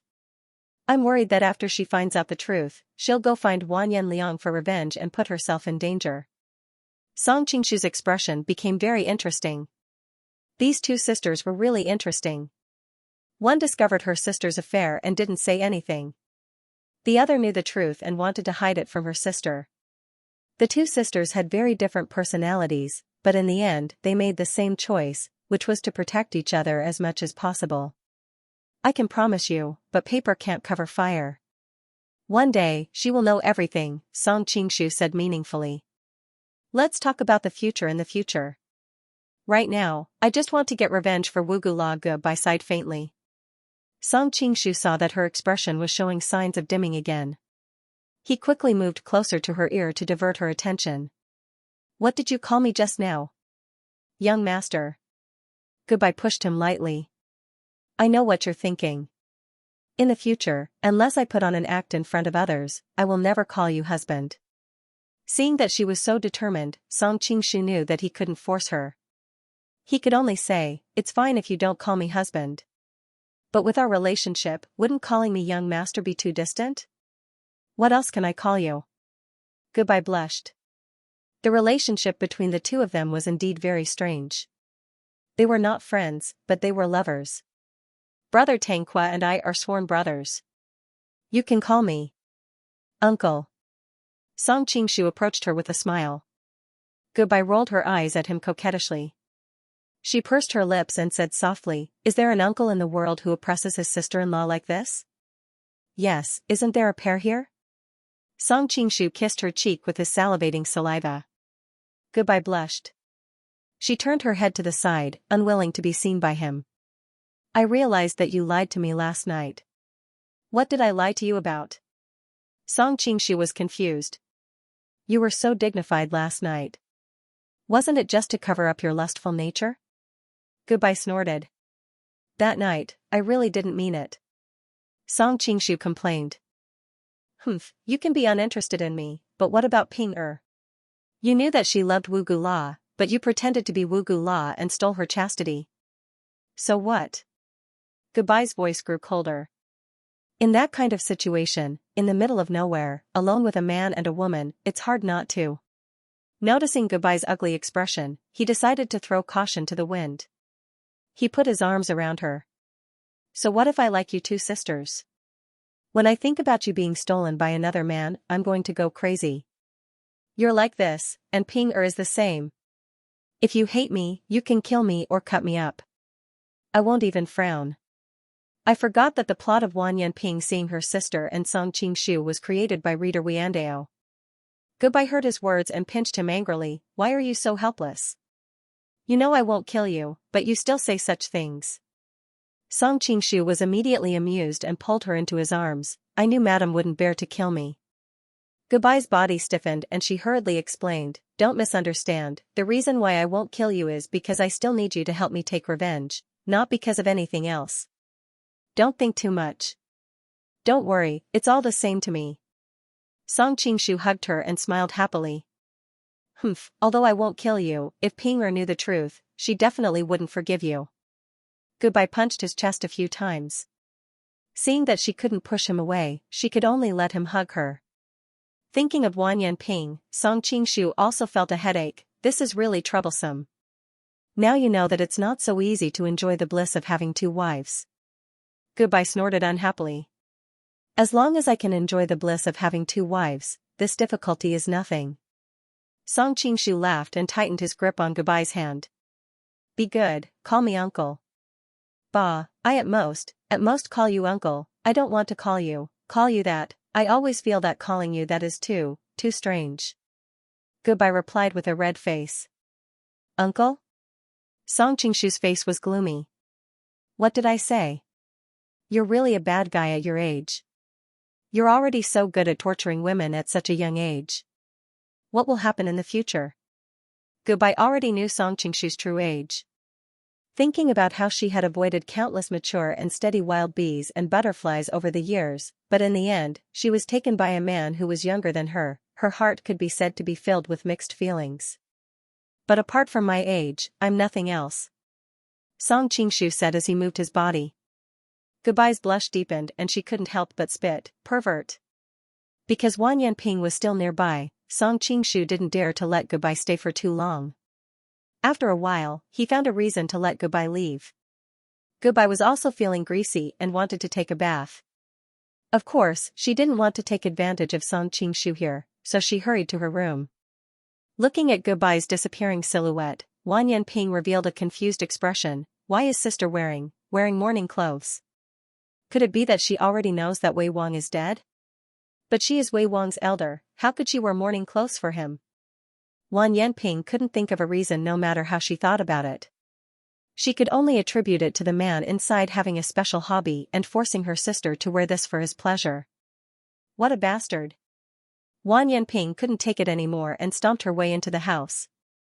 She saw that the person was leisurely sitting in the house drinking tea, as if he knew she was coming. Wan Yanping was startled. Seeing that he was prepared, she wasn't in a hurry to kill him. She decided to ask him a few things first. Who are you? I am Song Qingshu, greetings Miss Ping Er. Song Qingshu nodded slightly. You know me? Wan Yanping was startled at first, then her expression changed. You are the golden snake trader Song Qingshu? Other than imprisoning the Song princesses, the Huani brothel was also a secret intelligence agency of the Jin kingdom. Wan Yanping worked in the Huani brothel for many years, so of course she knew about Song Qingshu. Song Qingshu shrugged his shoulders. Song Qingshu is not talented, but I don't dare to be a traitor.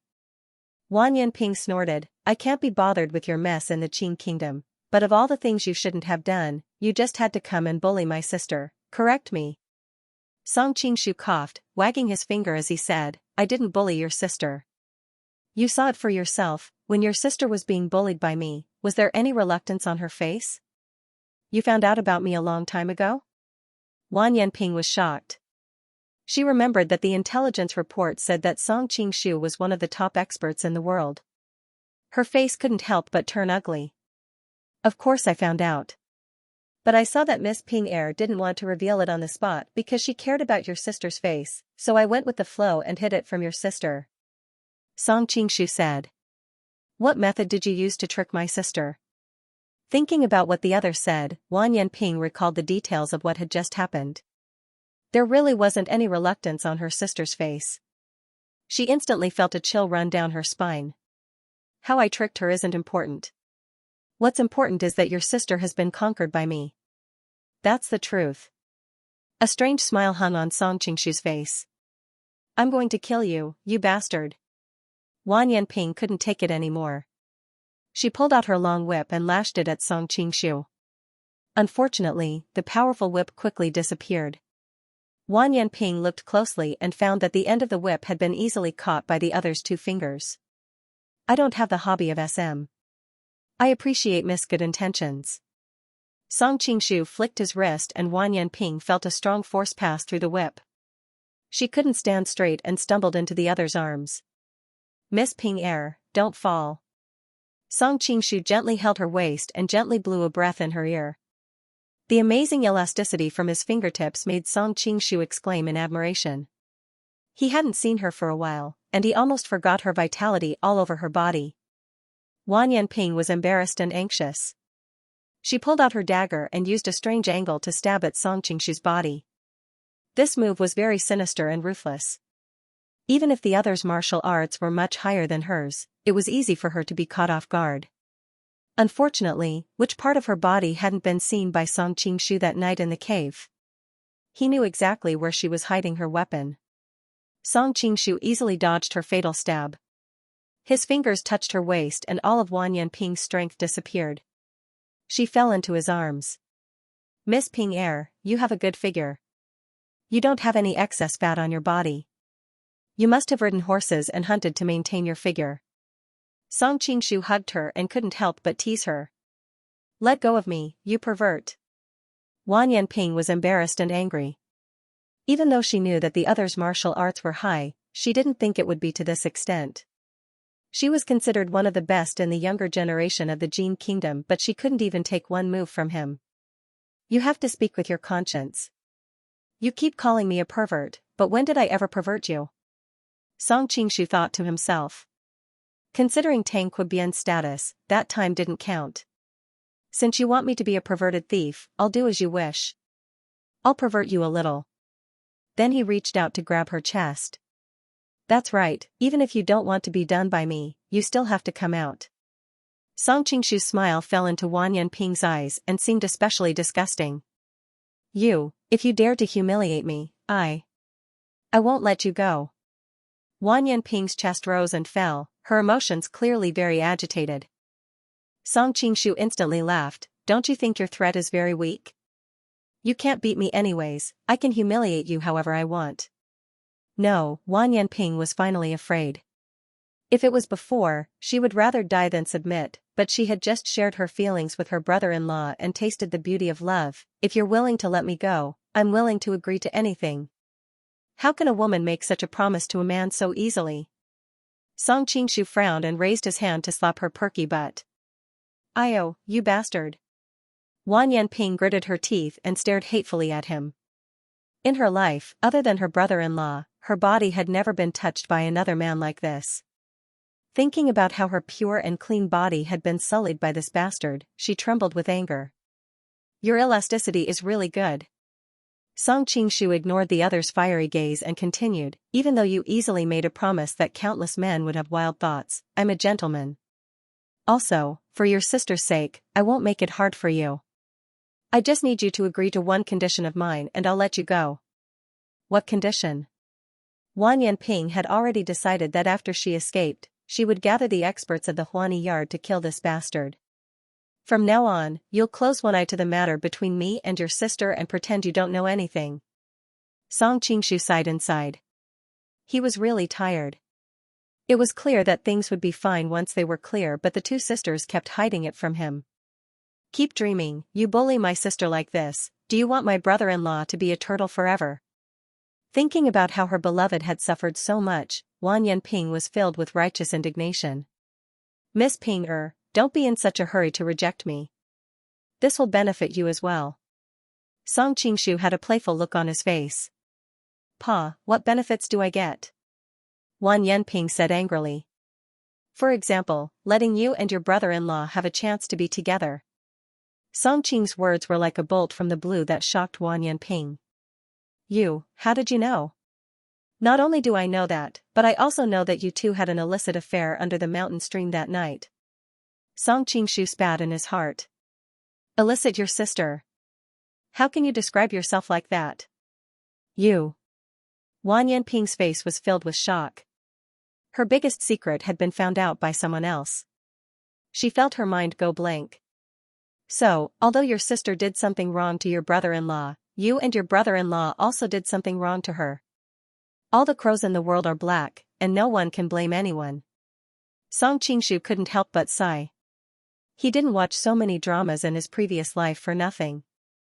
Now that he was familiar with them, he was starting to admire himself for controlling the psychology of these women. If you expose the whole thing and fall out with him, it won't do anyone any good. But if you keep quiet, while I'm dating your sister, you can take the opportunity to spend some alone time with your brother-in-law. After a long time, when your sister and brother-in-law's feelings for each other fade, you can talk about it again. It's only natural for them to break up. In this way, you can spend time with your brother-in-law justifiably. Wang Yanping's face changed several times, but she had to admit that the other's words were very tempting. She didn't know how to face her sister about the matter with her brother-in-law. Although the other's suggestion was despicable, it was a way to solve the problem. No, I can't do anything wrong to my sister and brother-in-law. Although she was a bit moved, Wang Yanping still shook her head and decisively refused. Although she really wanted to be together with brother-in-law, she never thought of hurting her sister to achieve her goal. Song Qingshu nodded. Although this girl was usually a bit ruthless, she had a pure character. Even now, she didn't want to hurt Gobai and the others. But it didn't matter, I still have a big move. Now that things have come to this, there's no other way. Song Qingshu reached out his hand and moved towards her clothes. What do you want to do? Seeing the other's hand getting closer, Wan Yanping instantly felt the hairs on her body stand up. Since you aren't willing to agree, I can only drag you down with me. If you have an affair with me like your sister, I'm sure you won't dare to do anything right. Song Qingshu sighed as he said, I didn't want to use such a despicable method, but you forced me to do it. But this is also good. After tasting the taste of the older sister, I'll try the taste of the younger sister and see who's more delicious. Don't. I promise you. Wan Yanping's voice carried a hint of sobbing. Now that things had come to this, she had no other way. The corners of Song Qingshu's lips rose slightly. Dealing with this kind of young girl, wasn't it easy for an experienced driver to act? That's right. Song Qingshu unsealed Wan Yanping's acupuncture point and helped her tidy her slightly messy clothes. I have to remind you out of goodwill. You've seen my martial arts. If you go back on your words, even if you hide in the imperial palace, I will, you know what it is. I know. Wan Yanping pressed her lips together, but her eyes were stubborn. How about this, so that you won't feel guilty, I'll give you another reason. Song Qingshu suddenly put away his smile and said coldly, right now, I'm just enjoying the pleasure of having an affair with your sister. If you tell your brother-in-law, then the entire matter won't be fun for me. At that time, I can only kill your brother-in-law. For your brother-in-law's safety, you should keep your mouth shut. You really are a demon. Wan Yanping's entire body was ice cold. Thank you for the compliment. Song Qingshu smiled slightly, Ping Gunyang, you don't have to be too sad. Maybe after a while, I will become your brother-in-law and you will get what you want. Isn't everyone happy? Pa, my Jia might have been deceived by you, but she definitely won't leave my brother-in-law. Wan Yanping said decisively. How about this, why don't we make a bet? If I really become your brother-in-law, then you and your Jia will serve me together. Song Qingshu hooked her chin and smiled like a fox. Okay. Wan Yanping pushed his hand away, if you can't do it, then let go of my Jia and leave their lives. Don't disturb us again. Wan Yanping didn't understand why her Jia would do such a thing to her brother-in-law, but after these years of being together, she knew that the feelings between her Jia and brother-in-law were not fake. She believed in her Jia. Deal. Song Qingshu seemed to be able to see a beautiful future waving at him. Wan Yanping glared at him. If looks could kill, Song Qingshu would have been pierced by thousands of arrows. Where's my brother-in-law? Miss, do you miss your brother-in-law? Song Qingshu chuckled, but he's gone. Why are you looking for me? Humph, if you weren't sure he wouldn't be back tonight, why would you be so daring as to bully my sister in his room? Wan Yanping said angrily. Miss Pinger is so cold. Song Qingshu smiled, that's right, we knew your brother-in-law had been invited by Wan Yanliang to stay overnight, so we dared to come to his room, Shameless. Wan Yanping spat and turned to leave, leaving behind a beautiful silhouette.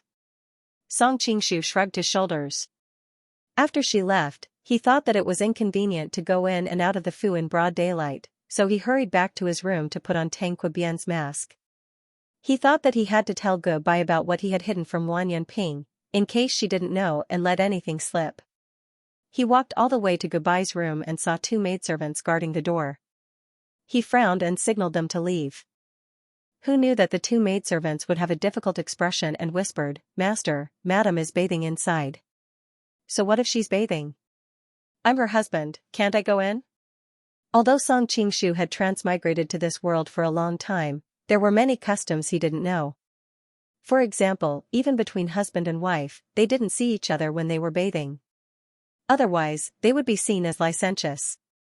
The two servant girls saw that he was angry and didn't dare to stop him. They hurriedly excused themselves and let him in. I feel that Master has changed recently. What changed?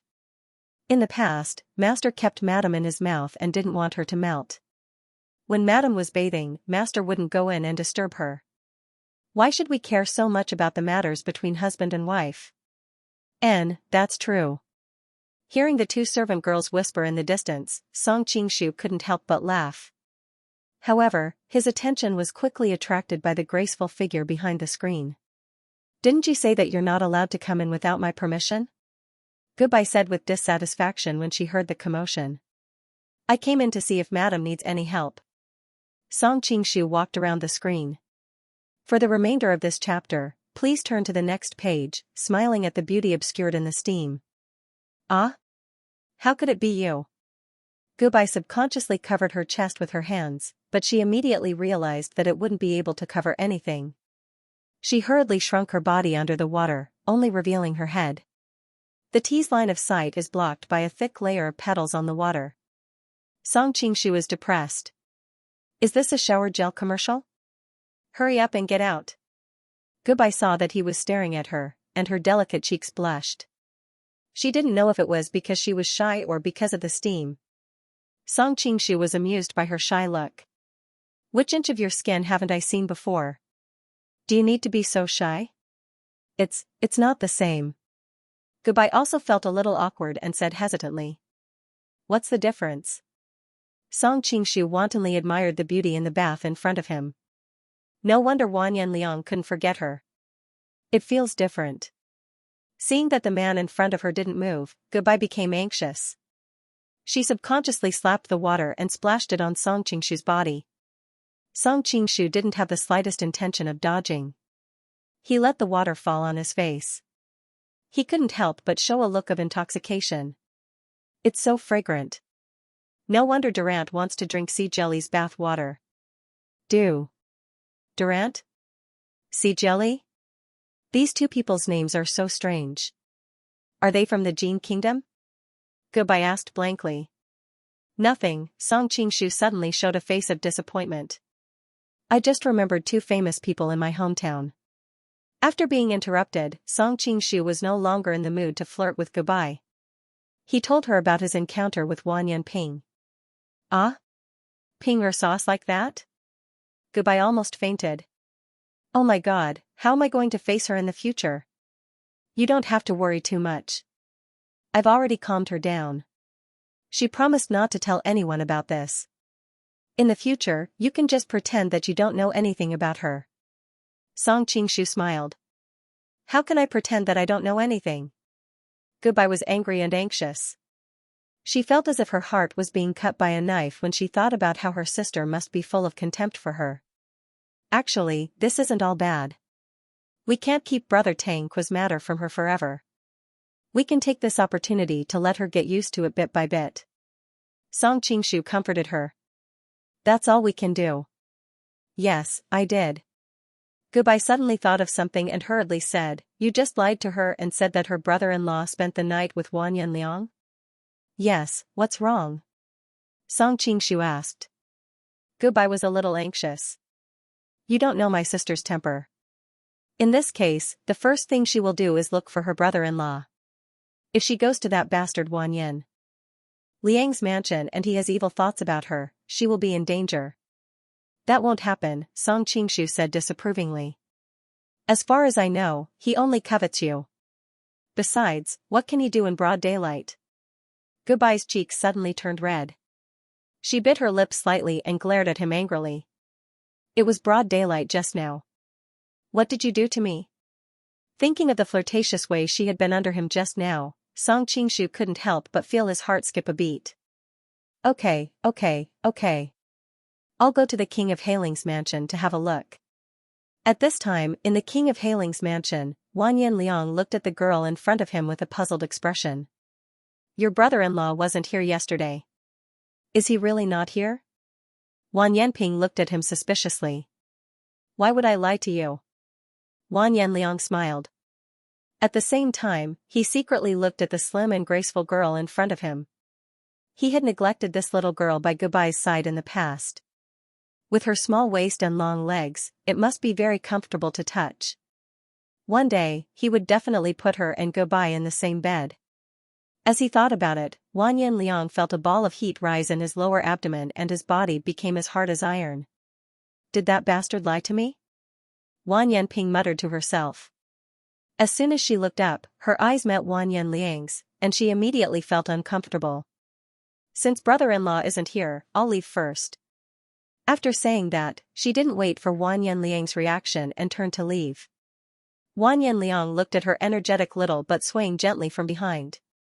He couldn't help but admire her more. He couldn't help but want to look at her a few more times, so he ran up to see her out of the mansion. When Song Qingshu arrived at the King of Hailing's mansion, he happened to see Wan Yanping leaving. Just as he was about to leave quietly, Wan Yanliang saw him out. "Brother Tanqua." Wan Yanliang's voice wasn't soft, and it immediately attracted Wan Yanping's attention. She turned around and saw Song Qingshu's appearance, and her eyes lit up with joy. "Brother-in-law."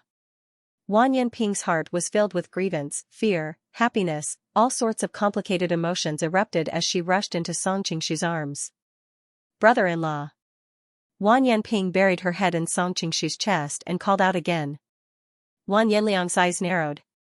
Looking at Wan Yanping's expression and how close she was to Tang Quobian, it was obvious that they were more intimate than a sister-in-law and brother-in-law. Could it be that there was something going on between them? Wan Yanliang thought that he should get someone to check on them later. No wonder Tang Quobian was willing to exchange his beautiful wife with me. It turns out that he's already hooked up with a younger one. How can I let Tang Quobian enjoy such a good fortune?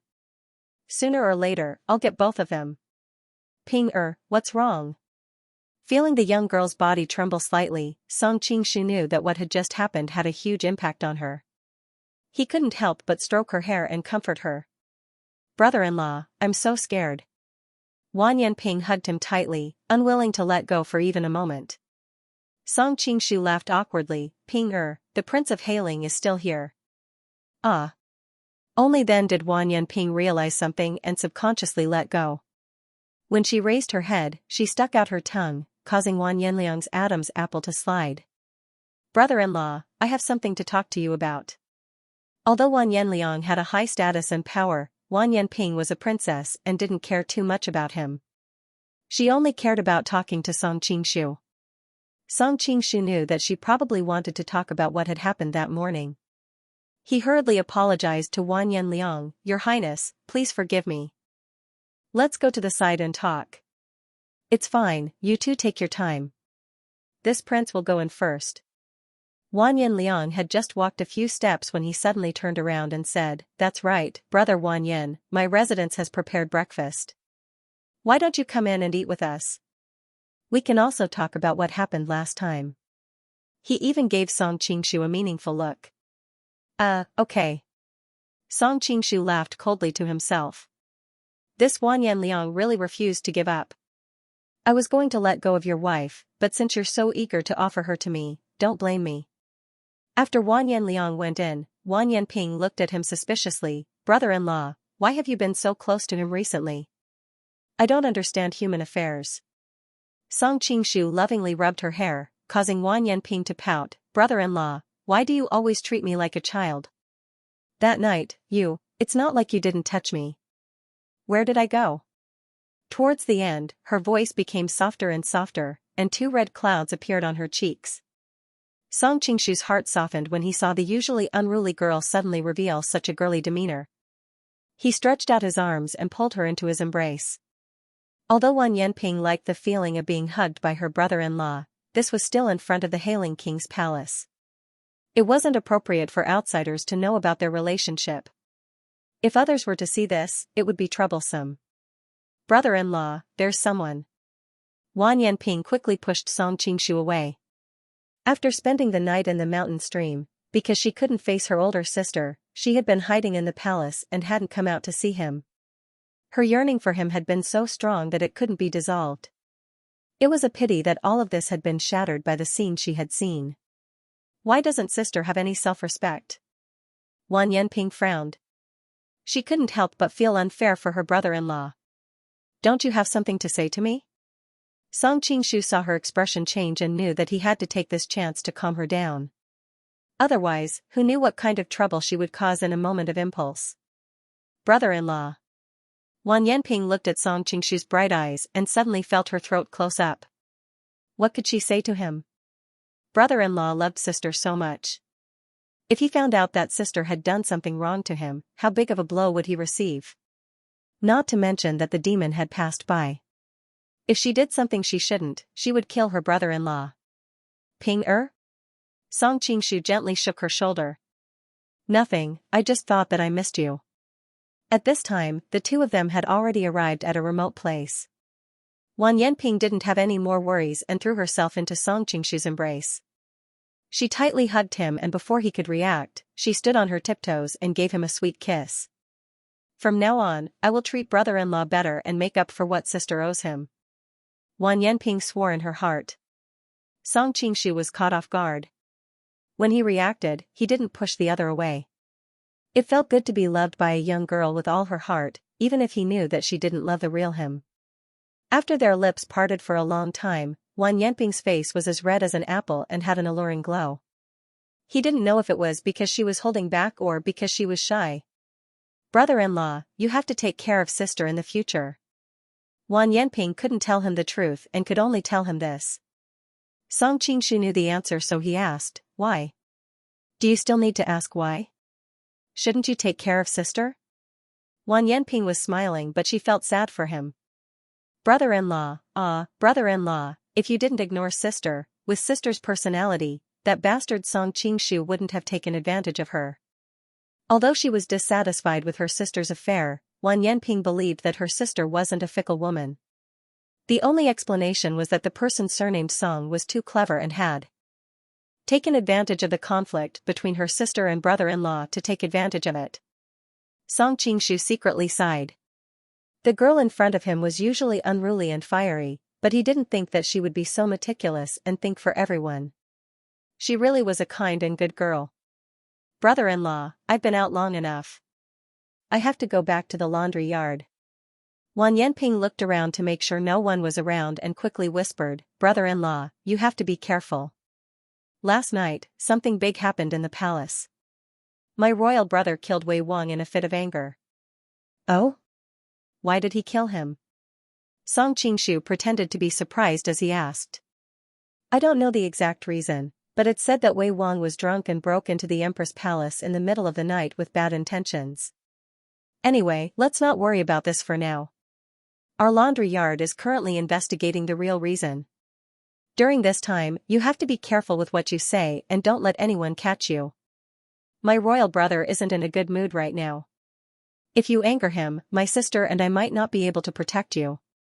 Wang Yanping reminded him with a face full of worry. Okay, I understand. Song Qingshu's heart trembled, but his attention was focused on the laundry yard that was currently investigating what happened last night. Could it be that something went wrong last night? Song Qingshu looked back. Last night's plan was flawless and there were no problems when it was carried out. However, the laundry yard was a secret intelligence agency of the Jin Kingdom. If they really wanted to investigate, they would definitely find something wrong. Of course, Song Qingshu had no feelings for Empress Peiman. At best, they were just friends.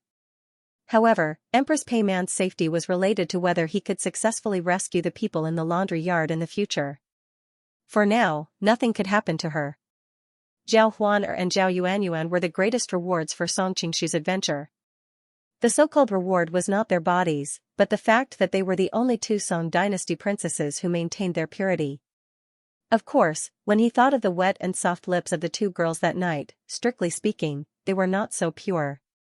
With the relationship between the two of them, Song Qingshu would be able to take the opportunity to build a connection with the Song Kingdom's royal family.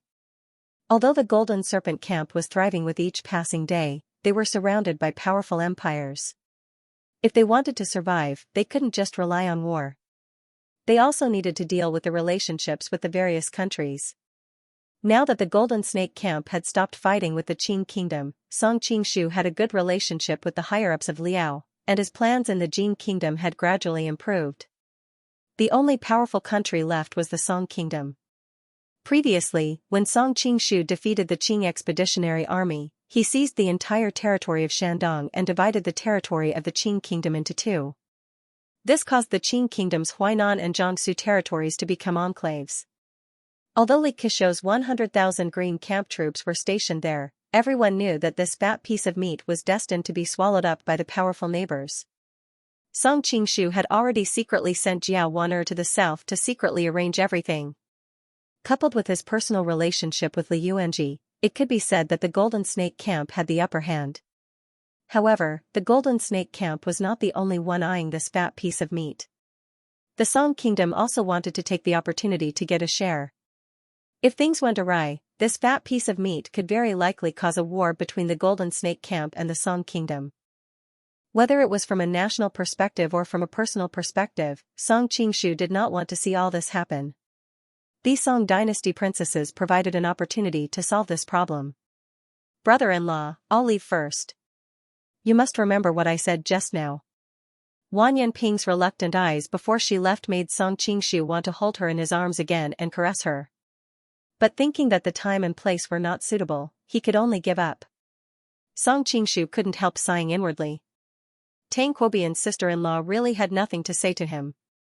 Could it be that even the heavens couldn't tolerate Tang Quobian's heaven-defying good fortune and took his life in advance, eh? Speaking of such good fortune, my fortune seems to be much better than Tang Quo's. Why am I unharmed?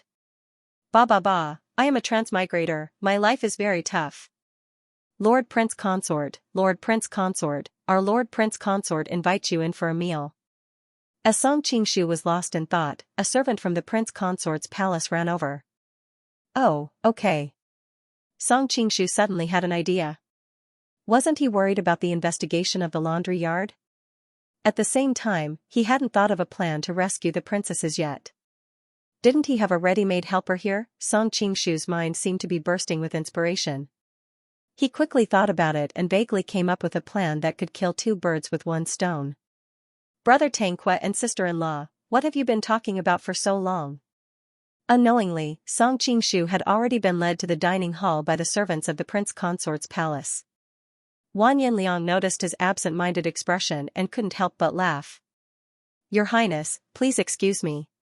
Song Qingshu raised his head and noticed that Tu Danjing was also there. He hurriedly bowed and said, Greetings, Your Highness. Tu Danjing smiled and said, We're all family. Prince Consort, there's no need to be so polite. What she meant was that Wan Yanliang and Gobai were cousins, so they were indeed relatives. Naturally, they were family.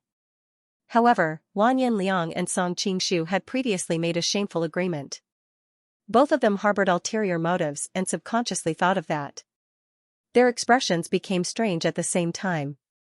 Song Qingshu thought to himself, in the past, I heard that Madame Tang was set up by Consort Hailing and lost her chastity to Wan Yanliang.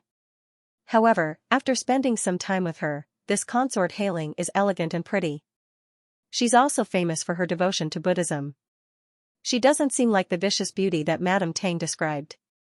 I'm afraid there must be some misunderstanding. However, now isn't the time to worry about Madame Tang. Song Qingshu calmed himself down and looked at Tu Danjing calmly.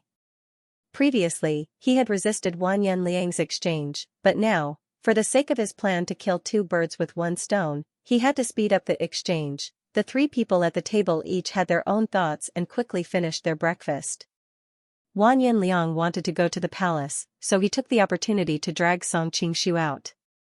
Song Qingshu knew what he wanted and said goodbye to Tu Danjing. Take care, Prince Consort. Tu Danjing pursed her lips and smiled, revealing a faint dimple at the corner of her mouth. Song Qingshu's heart skipped a beat when he saw this. Such a quiet and elegant woman, he didn't know what kind of charm she would have on the bed.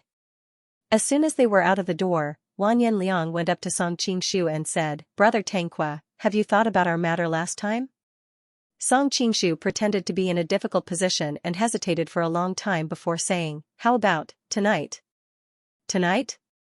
Wan Yanliang's heart skipped a beat and immediately turned into ecstasy. All right, tonight. How about this? Today, I will use the excuse of thanking Your Highness for saving my life as an excuse to invite Your Highness and Princess Consort to my residence. At that time, we can. What does Your Highness think? Song Qingshu covered his mouth and said softly. All right, it's settled then. Thinking about Song Bai's beautiful and alluring body, Wan Yanliang became excited that he would finally be able to get what he wanted tonight. Seeing Song Qingshu's hesitant expression, Wan Yanliang couldn't help but blurt out, I am very satisfied that Brother Tangque is giving me his beautiful wife as a gift. However, when he thought about how he would also have to sacrifice 2 Danjing, Wan Yanliang's smile stiffened. As long as I keep this a secret from Jing after the important matter is settled, I will expose Tang Qua's secret and execute him. Then, who in the world will know about this secret? Thinking about this, Wan Yanliang's mood improved again. With Song Qingshu's current level of cultivation, he was extremely sensitive to killing intent. The change in Wan Yanliang's expression didn't escape his notice. He couldn't help but sneer to himself. I'll let you be happy for a while. Tonight, I'll teach you what it means to suffer a double loss. The two chatted about the details that needed to be taken care of that night and then went their separate ways. One went to the palace while the other went home to prepare. Wan Yanliang knew that tonight's event was going to be a good one. When he arrived at the Hall of Benevolence, he saw the minister, Commander-in-Chief Wan Yanzongxian, the King of Chao, the left Prime Minister Wan Yanzongmin, the right Prime Minister Wan Yanzongbin, the Chongqing Prince Wan Yanyuan, and the Imperial Censor Wan Yantesi. With their status, they all had spies in the palace. However, last night, the palace was tightly sealed and none of their spies were able to spread the news. Thus, none of them could hear the news in advance. The Prince of Wei was disobedient and unfilial. I killed him. Jin Shizong's first words shocked everyone present. The hall suddenly fell into a strange silence. The high-ranking officials of the Jin Kingdom looked at each other and silently exchanged their opinions. Super many good novels, King Wei was killed? I didn't hear wrongly, right? That's right. Wei Wang is the emperor's only successor. Why would the emperor kill him? Is someone stirring up trouble behind the scenes? After hearing this news, there were only 2 people in His Highness's group that had a sad expression on their faces. However, the faint smile on their faces betrayed their joy. One was the ever-victorious king, Wan Yanyuan, and the other was the Sea Mausoleum king, Wan Yanliang. The Chongqing prince, Wan Yanyuan, was, of course, happy. He had never been on good terms with the Prince of Wei. Furthermore, he was the younger brother of Jin Shizong. Once the Prince of Wei died, the emperor would have no other sons. According to the clan rules, he was the only candidate to inherit the throne. How could he not be happy when he thought of himself becoming the emperor in the future? As for Wan Yanliang, although he was the eldest brother of the 3rd generation of the Jin kingdom, his father was the son of a concubine. Therefore, no one considered him when considering the right to inherit the throne. However, Wan Yanliang believed that he was well-versed in both literature and martial arts. He was much more capable than his cousins in all aspects. Therefore, he was full of desire for the throne. If the King of Wei was still alive, he would be the rightful heir to the throne and it would be difficult for him to cause any trouble. But now that the King of Wei was dead, it would be up to everyone to decide who would inherit the throne. Today was really a joyous occasion. First, the Prince of Wei was dead.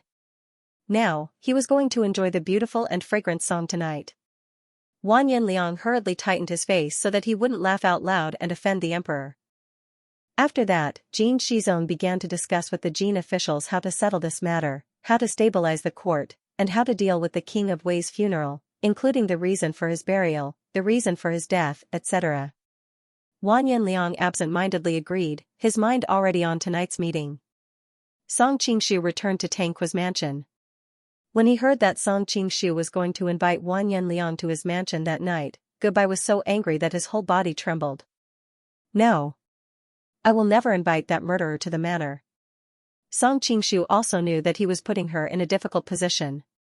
After all, she already knew that Wan Yanliang was her husband's murderer, yet she still had to force herself to smile in front of him. Probably not many people in this world could do that. However, now that the laundry yard had begun to secretly investigate Wei Wang's murder, Zhao Huaner and Zhao Yuanyuan would definitely be the first to be investigated. With their naive nature, it would be difficult for them to keep any secrets. The only thing that comforted Song Qingshu was that Empress Peiman was a person who did great things. She must have received the news from the palace. With the help of the yellow-robed woman, she should be able to protect the 2 girls for a short period of time. However, Wei Wang's murder was a major event. Song Qingshu guessed that Empress Peiman could at most delay it for a few days. Any longer and she would not be able to protect herself, let alone the 2 little girls. Song Qingshu had to solve the problem of the laundry yard in a few days. At the same time, he had to rescue the princess, Song Yuanxiao, and the others who were imprisoned there as soon as possible. Wan Yanliang was his idea. Now that everything was ready, he had to first infiltrate Wan Yanliang's inner circle before he could carry out his later plans. Wan Yanliang had already given the answer to how to infiltrate that circle. He would use Gobai to exchange for his disciple, Dan Jing. Song Qingshu could not tell Gobai that he wanted to rescue the imprisoned princess. After all, she was the younger sister of the current Jin emperor. It was difficult for her not to think for her own country. Moreover, from her point of view, there was no reason for her to help. I know this is difficult for you, but what if you could avenge Brother Tanqua today? What do you think? Song Qingshu suddenly had an idea and thought of another way to convince her. How? Gobai immediately became excited when she heard that she could avenge Brother Tanqua. Actually, avenging Brother Tanqua is both easy and difficult. There are two ways to do it. Song Qingshu paused for a moment before continuing. The first way is simple and straightforward. Although Wan Yanliang usually has countless experts by his side, he should be at his weakest when you invited him to your mansion as a guest today. As long as you nod your head, I'll assassinate him for you tonight. With my martial arts skills, I have a high chance of succeeding. Gobai shook her head. That is too risky. Even if you succeed, the entire Jin kingdom will be furious if you assassinate a prince. They will definitely send many experts to hunt you down. It will also cause a war between the Jin kingdom and the Golden Snake camp. I cannot be so selfish and make you sacrifice so much. I can actually accept this sacrifice. My only regret is that I'm afraid I won't have the chance to be with you again. Song Qingshu deliberately sighed. Who wants to be with you? Gobai was embarrassed and angry by his words. Although you won't admit it, you just subconsciously considered for my sake. Seeing that it is too risky for me, you would rather temporarily give up avenging your husband. Song Qingshu was moved and put his arm around her fragrant shoulder. Gobai dodged subconsciously. His expression was a little unnatural as he said, "You've misunderstood. I'm a soft-hearted person by nature. Even if it's just a cat or dog, I won't let it be sacrificed. Tell me your second method of revenge." Seeing that she hurriedly changed the topic, Song Qingshu did not continue to force her. Hearing this, he replied, "The second way is a little more troublesome, but it will break up Wan Yanliang's family and ruin his reputation. He will never be able to rise again." Hearing this, Gobai's eyes lit up. How can I achieve this effect? Song Qingshu slowly replied, Wan Yanliang is a prince. If there are no accidents, his children and grandchildren will be able to enjoy glory and wealth.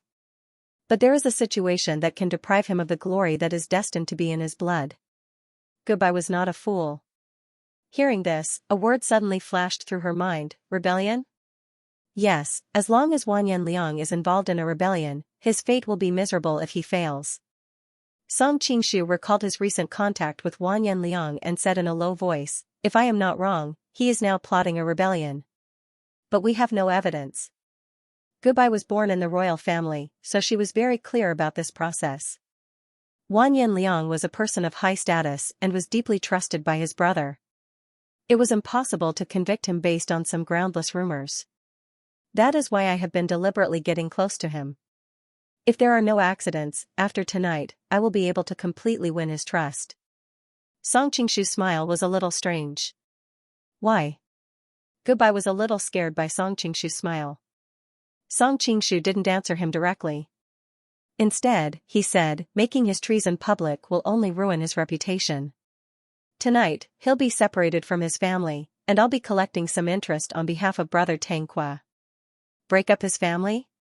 Gobai was even more confused. Princess Hailing and Wan Yanliang had always been very close. How could they break up their family in one night? Even if you cut open her pink hair, it would turn black. Song Qingshu's entire body quivered. He subconsciously thought of a joke he had read about in comics in his previous life. It meant that in many comics, there were many beautiful pink-haired girls who appeared to be as innocent and pure as they could be. But in reality, they were all black-bellied and sinister. Gobai also gave him this feeling. She was clearly very kind before, but because of the shock of her husband's death, it caused her to face the person who killed her husband. She was many times more evil than usual. Time passed quickly. Just as night fell, Wan Yanliang appeared at the Tanqua Palace with his princess consort, Tu Danjing. Song Qingshu and Ge Bai were already waiting at the door.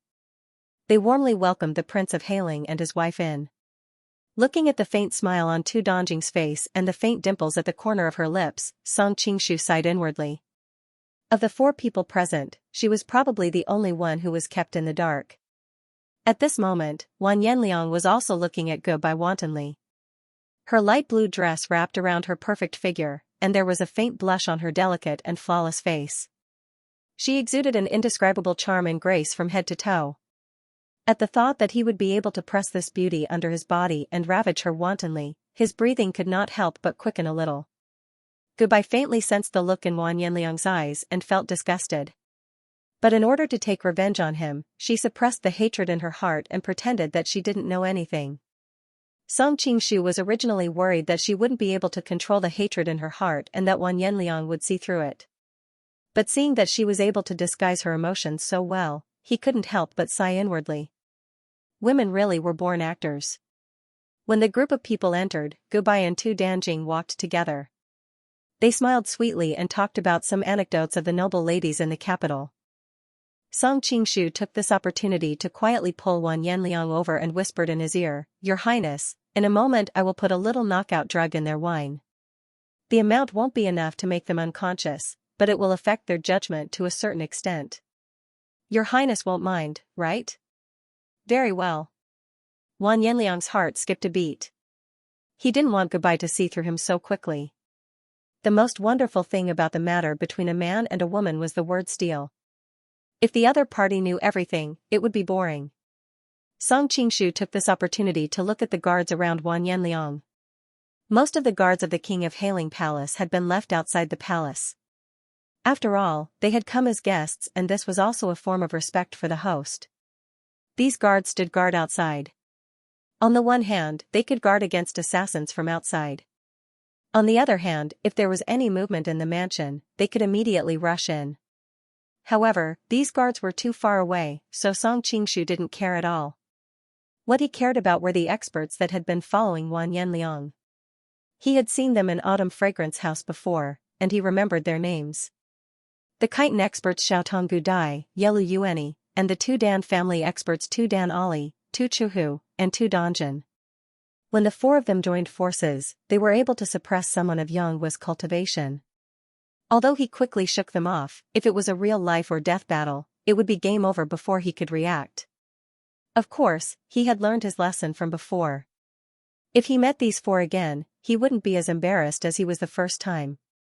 If these 4 people were placed in the pugilistic world, they would definitely be top experts. Song Qingshu thought that if it was a fair fight, it wouldn't be easy to deal with them. Of course, if it was a sneak attack, it would be a different story. Besides these 4 experts, there were also a few guards beside Wan Yanliang. However, there were too few of them, so Song Qingshu didn't care. Why haven't I seen Ouyang Feng and the others? Song Qingshu rejoiced inwardly. If Ouyang Feng, Morong Bo, and Qiu Qianren were also by Wan Yanliang's side, then he would have been restricted no matter what he wanted to do. Although these 4 experts were hard to deal with, they were still half a notch below the 3 great masters. Song Qingshu thought for a while and figured out the reason. Although Ouyang Feng and the others' martial arts were higher than these 4 guards, they were still grandmasters. They were guests in the prince's mansion, so they couldn't be bodyguards all day long. Therefore, unless there was something important, Wan Yanliang rarely brought the 3 grandmasters with him.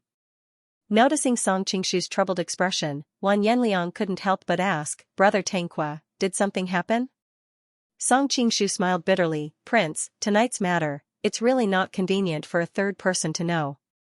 If it were to spread, our reputation would be ruined." "Your guards," Wan Yanliang frowned, "Brother Tanqua, don't worry, they are loyal to this prince. Although they are loyal to your highness, they are still from the Tu Dan family, and the princess is also the Tu Dan family's daughter. If any news were to spread to the Tu Dan family..." Song Qingshu stopped here. Wan Yanliang was startled. "Fortunately, Brother Tanqua reminded me, otherwise I would have been too careless." He quickly turned around and ordered his personal guards, "You all stay in the courtyard. Without this prince's summons, you are not allowed to enter the inner hall." The four experts looked at each other. Although they were puzzled, Wang Yanliang had always been strict with his subordinates, so they didn't dare to question his decision. They could only obediently stay at the door. After the two couples took their seats, Song Qingshu and Ge Bai thanked Wang Yanliang for saving Tang Qua's life in Kaifeng. Although Ge Bai was cursing Wang Yanliang in her heart, Wang Yanliang and his wife agreed that it was only a matter of course. Apart from Tu Danjing, the other three people knew what was going on, so they tacitly encouraged each other to drink, and the atmosphere became more harmonious. As they drank, Tu Danjing felt that the people in front of her were getting more and more blurry. She couldn't help but gently pinch her temples and said to Wang Yanliang, "Your Highness, your concubine is a little drunk. Can we go back first?" This. Wang Yanliang didn't want his wife to be bullied by other men and wanted to send her back, but he was worried that without her, he wouldn't be able to get Ge Bai. He was in a dilemma. How could Song Qingshu let her slip away so easily? He took the opportunity to say, "The princess is not feeling well. If you don't mind, why don't you stay here for the night?" This? Although Tu Danjing was a little dizzy, she subconsciously felt that it was inappropriate to stay in another man's residence. However, if she directly refused, it would be too disrespectful to the host, so she couldn't help but look at her husband. Wang Yanliang secretly glanced at Ge Bai and saw that her pretty face was red from the alcohol. Her beautiful eyes seemed to be faintly watery. He couldn't help but be tempted and couldn't care less about his wife. He said, "I still want to drink with brother Tang Qua. It won't be over for a while. Jing why don't you go to the inner hall and rest for a while? I'll call you when I leave." The third one, "How can you two be so shameless?" Ge Bai pointed her finger at Song Qingshu, her whole body trembling with anger. Looking at the tender finger in front of him, Song Qingshu said gloomily, "Don't confuse me with him. He was the one who suggested it. But you promised him. You're just as shameless." Ge Bai felt completely disheartened. Was it sadness, disappointment, or heartache? She couldn't tell. Song Qingshu didn't notice that she was thinking too much. He continued, "Of course I have to grasp such a good opportunity. Under normal circumstances, it would have been impossible for me to gain his trust so easily. With such a shortcut, why don't we use it?" Shortcut? Ge Bai muttered to herself. Finally, she smiled sadly. "Fine, as long as I can avenge Wu Gu La, I don't mind sacrificing a little." Her finger quietly touched the chastity guard hidden at the base of her thigh. After she found out the truth, this dagger that had long been placed on the shelf was once again hidden on her body, just in case she needed it. "What are you sacrificing?" Song Qingshu was startled, but immediately reacted. "You can't be thinking that I'm asking you to accompany Wang Yanliang, right? Isn't that the case?" Ge Bai bit her lip, her fingertips digging deep into her flesh. Originally, she had a strange feeling for this man, but now she was completely disheartened and didn't want to think about anything else. "Of course not. I can't bear to do it even if you're willing." Seeing her completely disheartened look, Song Qingshu felt a pang of heartache. He hurriedly pulled her into his arms and explained. "I plan to use this as a substitute. Because this matter is too offensive, Wang Yanliang and I agreed to hide it from our wives. Our plan is like this. We'll first get the two of you drunk and let you go back to your room to rest. When you're in a daze, we'll knock on your door. For example, if he knocks on your door first and I talk to you outside, he is the one who actually enters. Because of the previous conversation and the fact that there is no light in the room, you will subconsciously think that I am the one who enters. Then, whatever he wants to do to you, you will naturally let him do it." Ge Bai shuddered when she heard this. She cursed in shame and anger. Which bastard came up with such a shameless and despicable plan? "Of course it's Wang Yanliang." Song Qingshu hastily said righteously. "Was it really not your idea?" Ge Bai looked at him suspiciously. "Of course it wasn't my idea. I'm not that despicable." Song Qingshu hurriedly poured all the dirty water on Wang Yanliang. Even an old driver would have a day when his car would fail. Too despicable, too shameless. Ge Bai was obviously angered by this dirty method. She paced back and forth like an angry female leopard. Song Qingshu didn't dare let her continue to indulge in this kind of emotion. He quickly diverted her attention and said, although Wan Yanliang's plan is very clever, there is a natural loophole. Although the person in the room doesn't know if the person who enters is his or her husband, he also doesn't know who the woman inside is. That's why we have the opportunity to substitute for him. You're using another woman to pretend to be me? Gubai had always been intelligent and quickly understood the key point. That's right. I will make an agreement with him beforehand. In order to not expose the secret, we can continue to use this method in the future. After entering the room, we must not light the lamp so that the people in the room can see our faces. He thinks that I am afraid that his identity will be exposed, but in fact, I am afraid that the identity of the woman in the room will be exposed. Who are you going to replace me with? Gubai's expression was a bit ugly. She absolutely didn't want to see another innocent woman being violated by Wan Yanliang because of her. Don't worry, I found a brothel girl in the city. She won't hurt the innocent. Song Qingshu had originally planned to find someone who looked like a flower, but Gubai had such a beautiful figure. If he found someone who was too ugly and threw her on the bed, Wan Yanliang was not a fool. Although he could not see, he could feel that something was wrong with the feeling and would definitely be suspicious. Therefore, Song Qingshu carefully selected and finally found a popular girl in the brothel who had the best figure. He guaranteed that Wan Yanliang wouldn't notice anything strange. Since you gave up your wife, I found you a beautiful courtesan. You won't lose out too much. Song Qingshu secretly thought. As for the girl's acting skills, he had already prepared for it.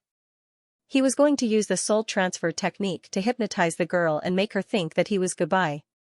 That way, it would be strange if Wan Yanliang would notice anything. Hearing that he didn't hurt the innocent girl, Gubai let out a sigh of relief. However, she quickly thought of something and couldn't help but stare at him. You found someone to replace me, but what about Princess Hailing? Song Qingshu hurriedly said with a righteous expression, Madam, please don't worry. The reason I did this was to win Wan Yanliang's trust. I definitely won't take advantage of him and take advantage of Princess Hailing.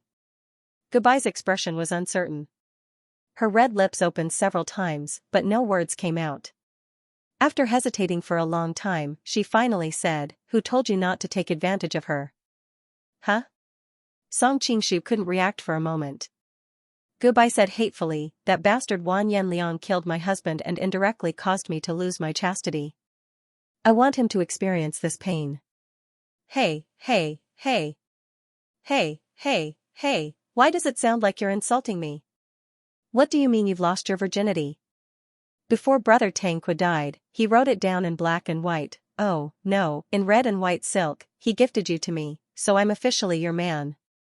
No matter how many times we do it, it's all within the bounds of morality.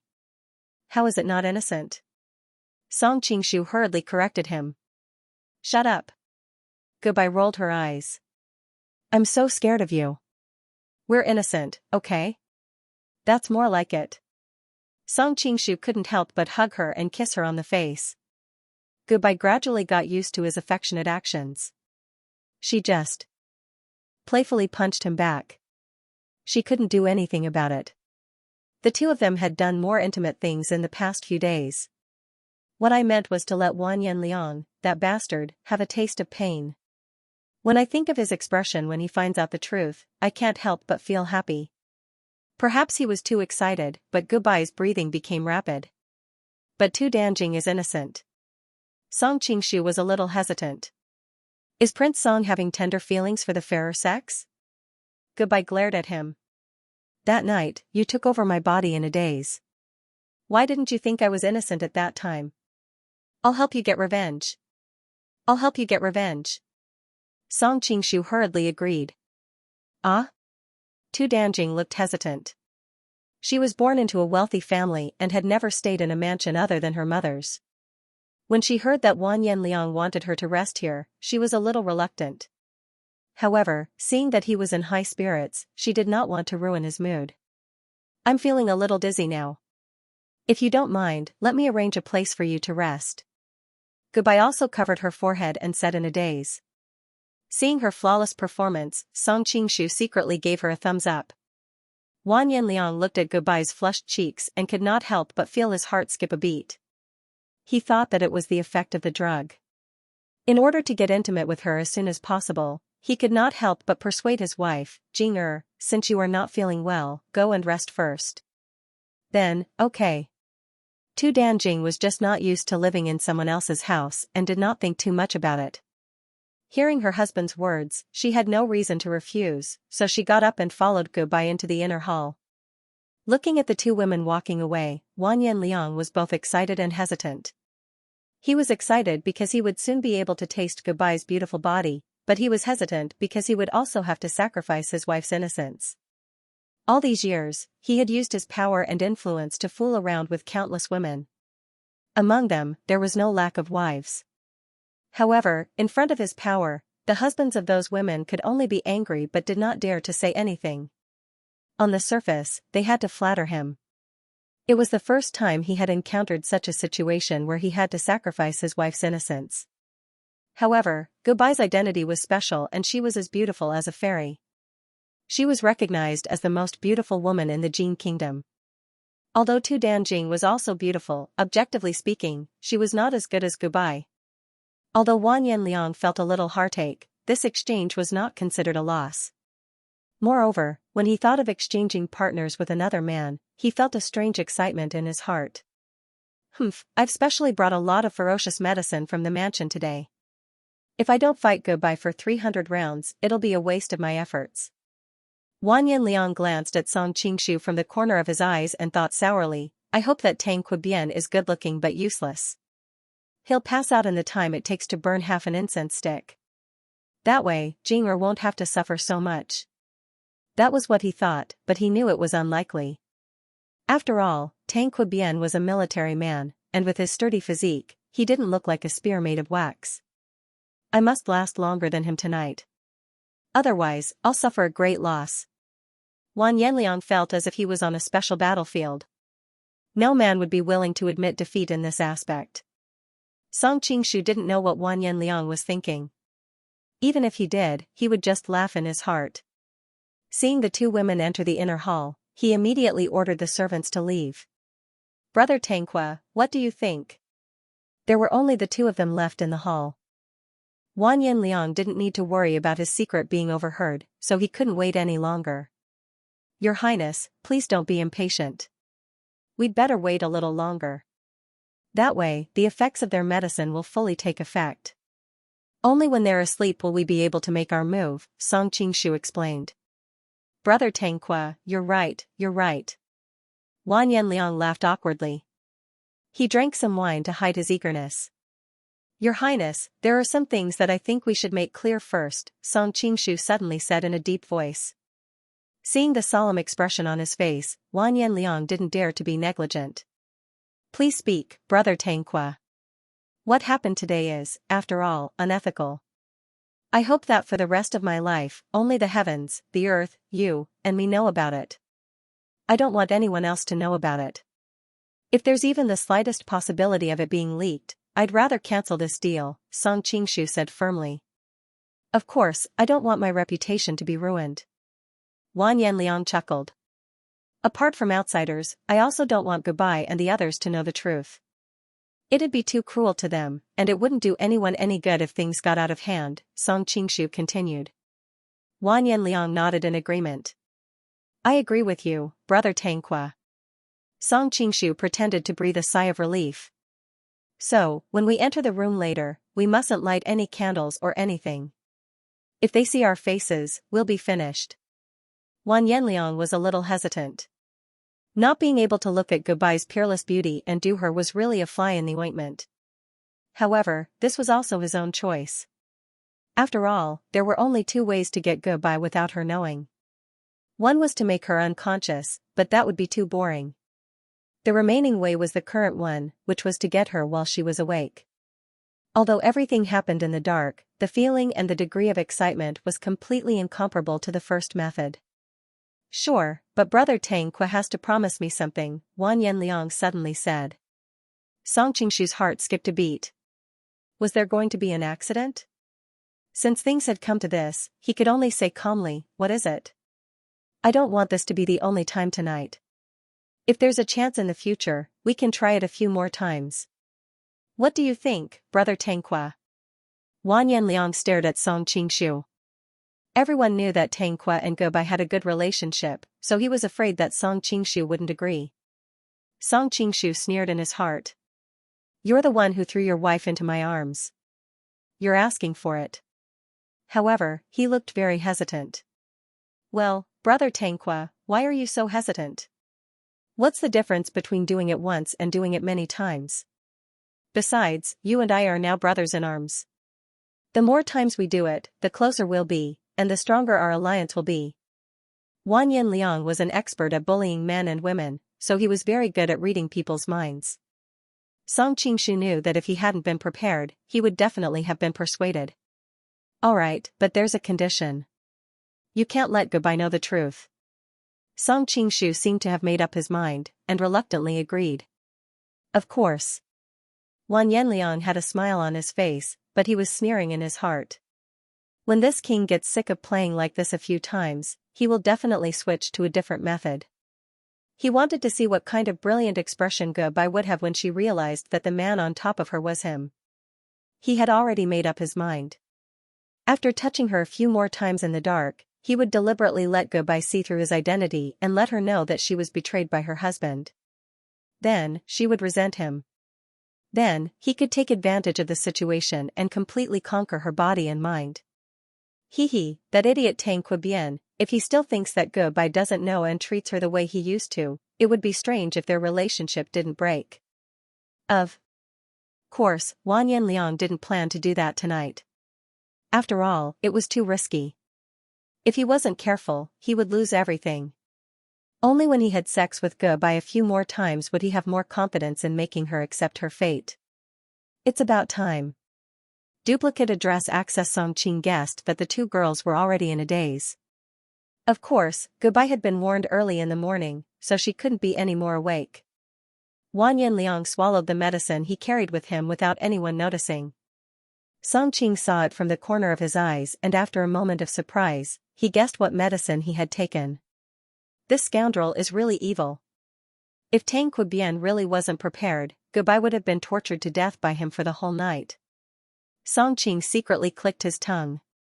However, the one waiting for Wan Yanliang was a battle-hardened woman.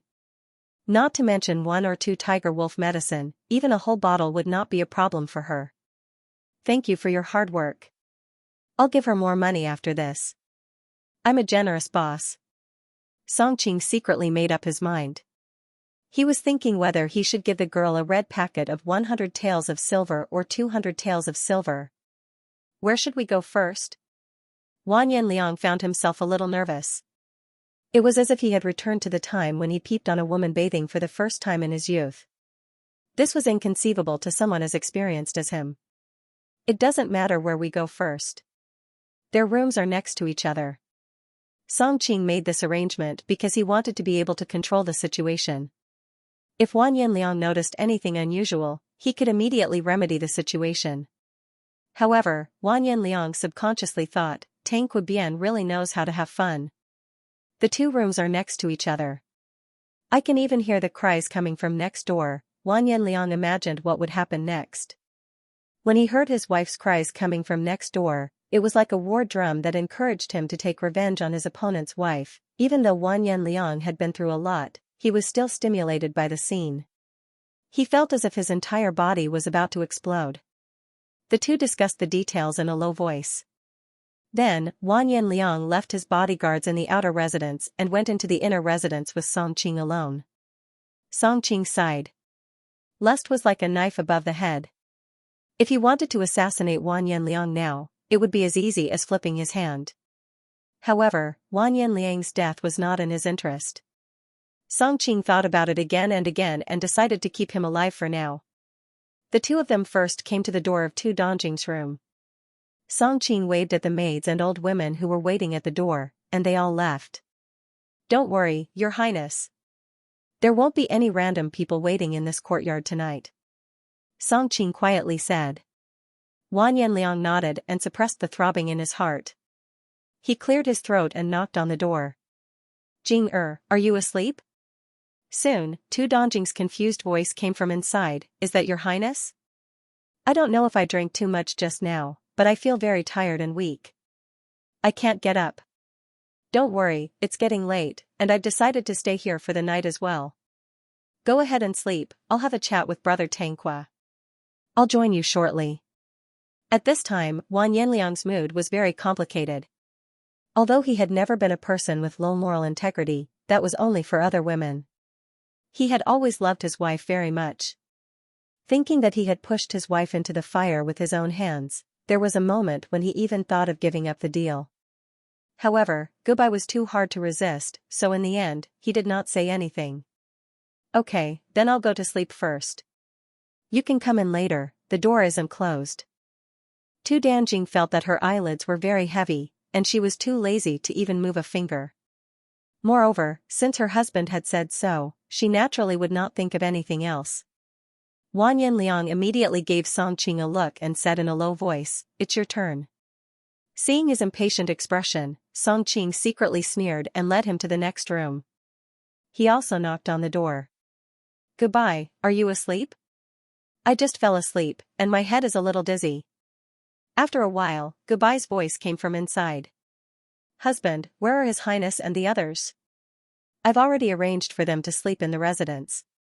"Madam, you don't need to worry." Song Qing replied. "Oh, then quickly come in. I feel a little uncomfortable and want to hug you to sleep." Goodbye's voice had a hint of coquettishness. That kind of coquettish voice made Wang Yanliang immediately raise his flag and salute. "Okay, I'm coming in." After Song Qing finished speaking, he gave Wang Yanliang a look and whispered, "Remember not to make a sound later." "I know." Wang Yanliang smiled and couldn't wait to push the door open. As soon as he entered, he closed the door behind him, as if he was afraid that Song Qing would go back on his words. Soon, a delicate voice came from inside. "Husband, why are you so anxious today?" Wang Yanliang was worried that she would hear a flaw in his words, so he didn't answer. He just grunted in a rough voice. Then there was the sound of kissing in the room. Standing at the door, Song Qing sneered. At this time, the real Gobai also came out from the secret passage in the nearby rockery. She blushed and waved at him. Song Qing trotted over and looked at her with a smile. Madam's acting just now was not bad. It turned out that the person who was talking to Song Qing in the room was the real Gobai. Before Wang Yanliang entered the room, she slipped out from the secret passage in the room and left the fake Gobai inside. Wang Yanliang had just confirmed Gobai's voice outside the room and subconsciously thought that the woman inside was Gobai. Although he felt that Gobai's voice was slightly different after entering the room, he had a guilty conscience and burning desire, so he didn't think too much about it. Gobai blushed and spat. "The girl you found is the one with the best acting skills." Then she looked worriedly at the room where Song Qing was in. "Is this woman reliable? You have to know that this matter is very important. If she leaks a word later, we will be in danger." Song Qing smiled. "Don't worry. I am 100% sure that she is reliable." He didn't tell Gobai about the soul-shifting technique. Him pretending to be her husband was already scary enough. If she knew that he could also use the soul-shifting technique to control people's minds, she would probably be scared to death. Gobai thought that this woman was a subordinate of Song Qing's Golden Snake Camp. Hearing Song Qing's confident tone, she didn't have any doubts. Suddenly, she looked at the nearby Dan Jing's room and said to him with a smile that wasn't a smile, "There is a beautiful princess lying next door. Are you still not going over?" Song Qing shook his head. "Compared to some princess, I still like Madam a little more." "Don't worry about some princess. Tonight, you accompany me well. You are pushing me into the arms of another woman. Are you really willing to do that?" Song Qing laughed as he looked at her. Gobai's heart skipped a beat when she saw the look in his eyes. She hurriedly said, "Why would I be unwilling? Go on." As she spoke, she reached out to push him. Song Qing smiled bitterly and said, "But I feel that this is too unkind. Wang Yanliang is Wang Yanliang, but Tu Danjing is innocent." Hearing this, Gobai's almond-shaped eyes widened. Since she married Wang Yanliang, she is not innocent. Do you dare to say that she, as his wife, knew nothing about what Wang Yanliang has done all these years? this? Song Qing was at a loss for words. But I heard that she is devoted to Buddhism and is very kind. Humph, the reason why she worships Buddha all day is because her husband has done many evil things. She wants to ask Buddha for forgiveness on his behalf. Goodbye's face turned red. It was obvious that she was angry. If the evildoers in this world can be forgiven just by eating vegetarian food and praying to Buddha, that is too wishful thinking. At this time, the woman's loud cries came from the room. Hearing this, both of their hearts skipped a beat. Goodbye's voice became flustered. She hurriedly said, "Now that things have come to this, we can't back out. If you don't do Tu Danjing tonight, Wan Yanliang will be suspicious when he finds out tomorrow. After all, there is no reason for Wan Yanliang to give me to him for free. With his power, once he becomes suspicious, it will not be difficult to find out the truth. If that happens, all our previous efforts will be wasted." Song Qing smiled bitterly. If he didn't do Wan Yanliang's wife, it would arouse his suspicions. But if he did, it would be easier to gain Wan Yanliang's trust. "Hurry up and go in. Don't delay. If Wan Yanliang comes looking for you after he's done, we will be exposed." At this time, the cries coming from the room became more and more embarrassing. Goodbye's face turned red. She knew that Wan Yanliang had mistaken the woman inside for herself and could not help but curse him for being shameless. "Don't worry, he won't be done so soon." Noticing Goodbye's puzzled expression, Song Qing told her about how he saw Wan Yanliang secretly taking medicine. Bah, despicable. Shameless. Because she knew that Wan Yanliang's lover was her and that he had deliberately taken the tiger and wolf drug to torture her to death, Goodbye was so angry that her whole body trembled. "Uncle, promise me one thing." Seeing her serious expression, Song Qing also put away his mischievous smile and replied in a deep voice, "As long as I can do it, I will definitely promise you." "All right." Goodbye blushed and looked at Tu Danjing's room. "After you go in later, help me take revenge on Tu Danjing." When Song Qing saw her solemn face, he thought she was talking about something serious, but he immediately heard this absurd request. If he was drinking water at this time, he would definitely spit it out. Did I hear wrongly? Song Qing's expression was extremely strange. Goodbye rolled her eyes and charmingly rolled her eyes at him. "What? Uncle, are you afraid before the battle even begins?" Did he know that he was no match for Wan Yanliang after taking the medicine? "But when you were torturing me, you were clearly like a raging bull." She lowered her voice when she said the last sentence, and her ears were completely red. "Are you kidding me?" Song Qing suddenly became anxious. No man would allow himself to be despised by a woman on this matter, even if he knew that she was provoking him. Even if Wan Yanliang took a whole bottle of the little blue pill, he would still not be able to defeat me. In the past, it was hard to say. But after learning the Happy Zen technique, he really felt like he was standing at the top of the mountain, looking down on all the other mountains. He had never lost in the first night. Although she had never heard of the little blue pill before, Goodbye roughly guessed what it meant. She blushed and snorted. "Who doesn't know how to brag?" Song Qing was immediately amused. "If it was someone else, they might be able to say that I was bragging, but you have clearly experienced it yourself." Before he could finish, Goodbye hurriedly covered his mouth. Okay, stop talking." Goodbye's fingertips were ice cold, and Song Qing revealed a very comfortable expression. Seeing this, Goodbye hurriedly withdrew her hand. "It's already been half an hour. If you still don't return to your room, it will be terrible if Tu Danjing comes out to look for Wan Yanliang." "All right then." Song Qing knew that he could not shirk the responsibility now. He suddenly winked and poked Goodbye. "Would Madam like to stand by and watch how I avenge Brother Tanqua?" "Tui. You." How could Goodbye stand up to him like this? She immediately blushed and ran away in embarrassment. Song Qing shrugged his shoulders and walked towards Tu Danjing's room. When he passed by Wan Yanliang's room, he heard the sound of gunfire. He could not help but secretly click his tongue. TSK, Wan Yanliang is really trying his best to recoup his losses. Unfortunately, although you have Zhang Liang's plan, I have a ladder to climb over the wall. Ignoring him, Song Qing pushed open the door to Tu Danjing's room and locked it. Hearing movement, Tu Danjing, who was lying on the bed, suddenly said, "Your Highness, you are finally back." With Song Qing's current level of cultivation, even though the room was dark and there was no light, he could still clearly see the situation in the room with the help of the weak moonlight shining through the window. Tu Danjing was sitting on the bed wearing only her undergarments and covered with a thin blanket. She was blushing as she looked towards the door. Tu Danjing did not know martial arts and naturally could not see Song Qing's appearance in the dark. Song Qing did not mind and imitated Wan Yanliang's tone and said, "Little Jing why are you not sleeping?"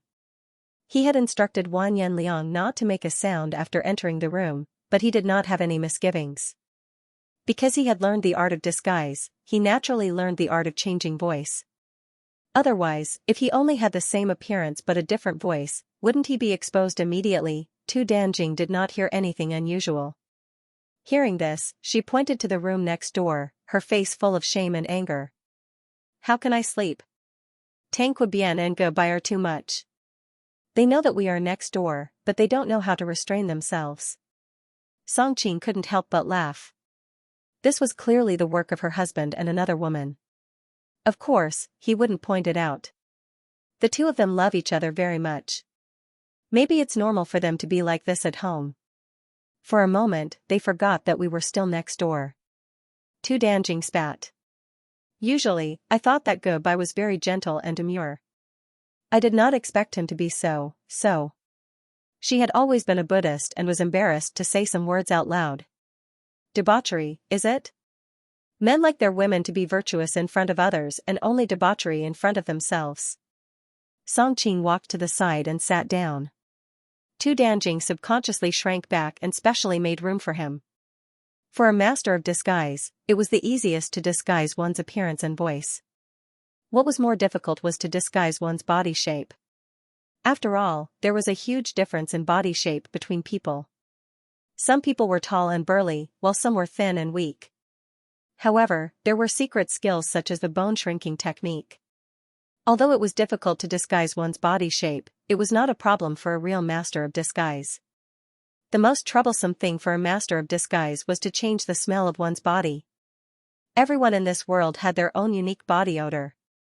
This kind of smell was often very light, and it was difficult for ordinary people to notice it.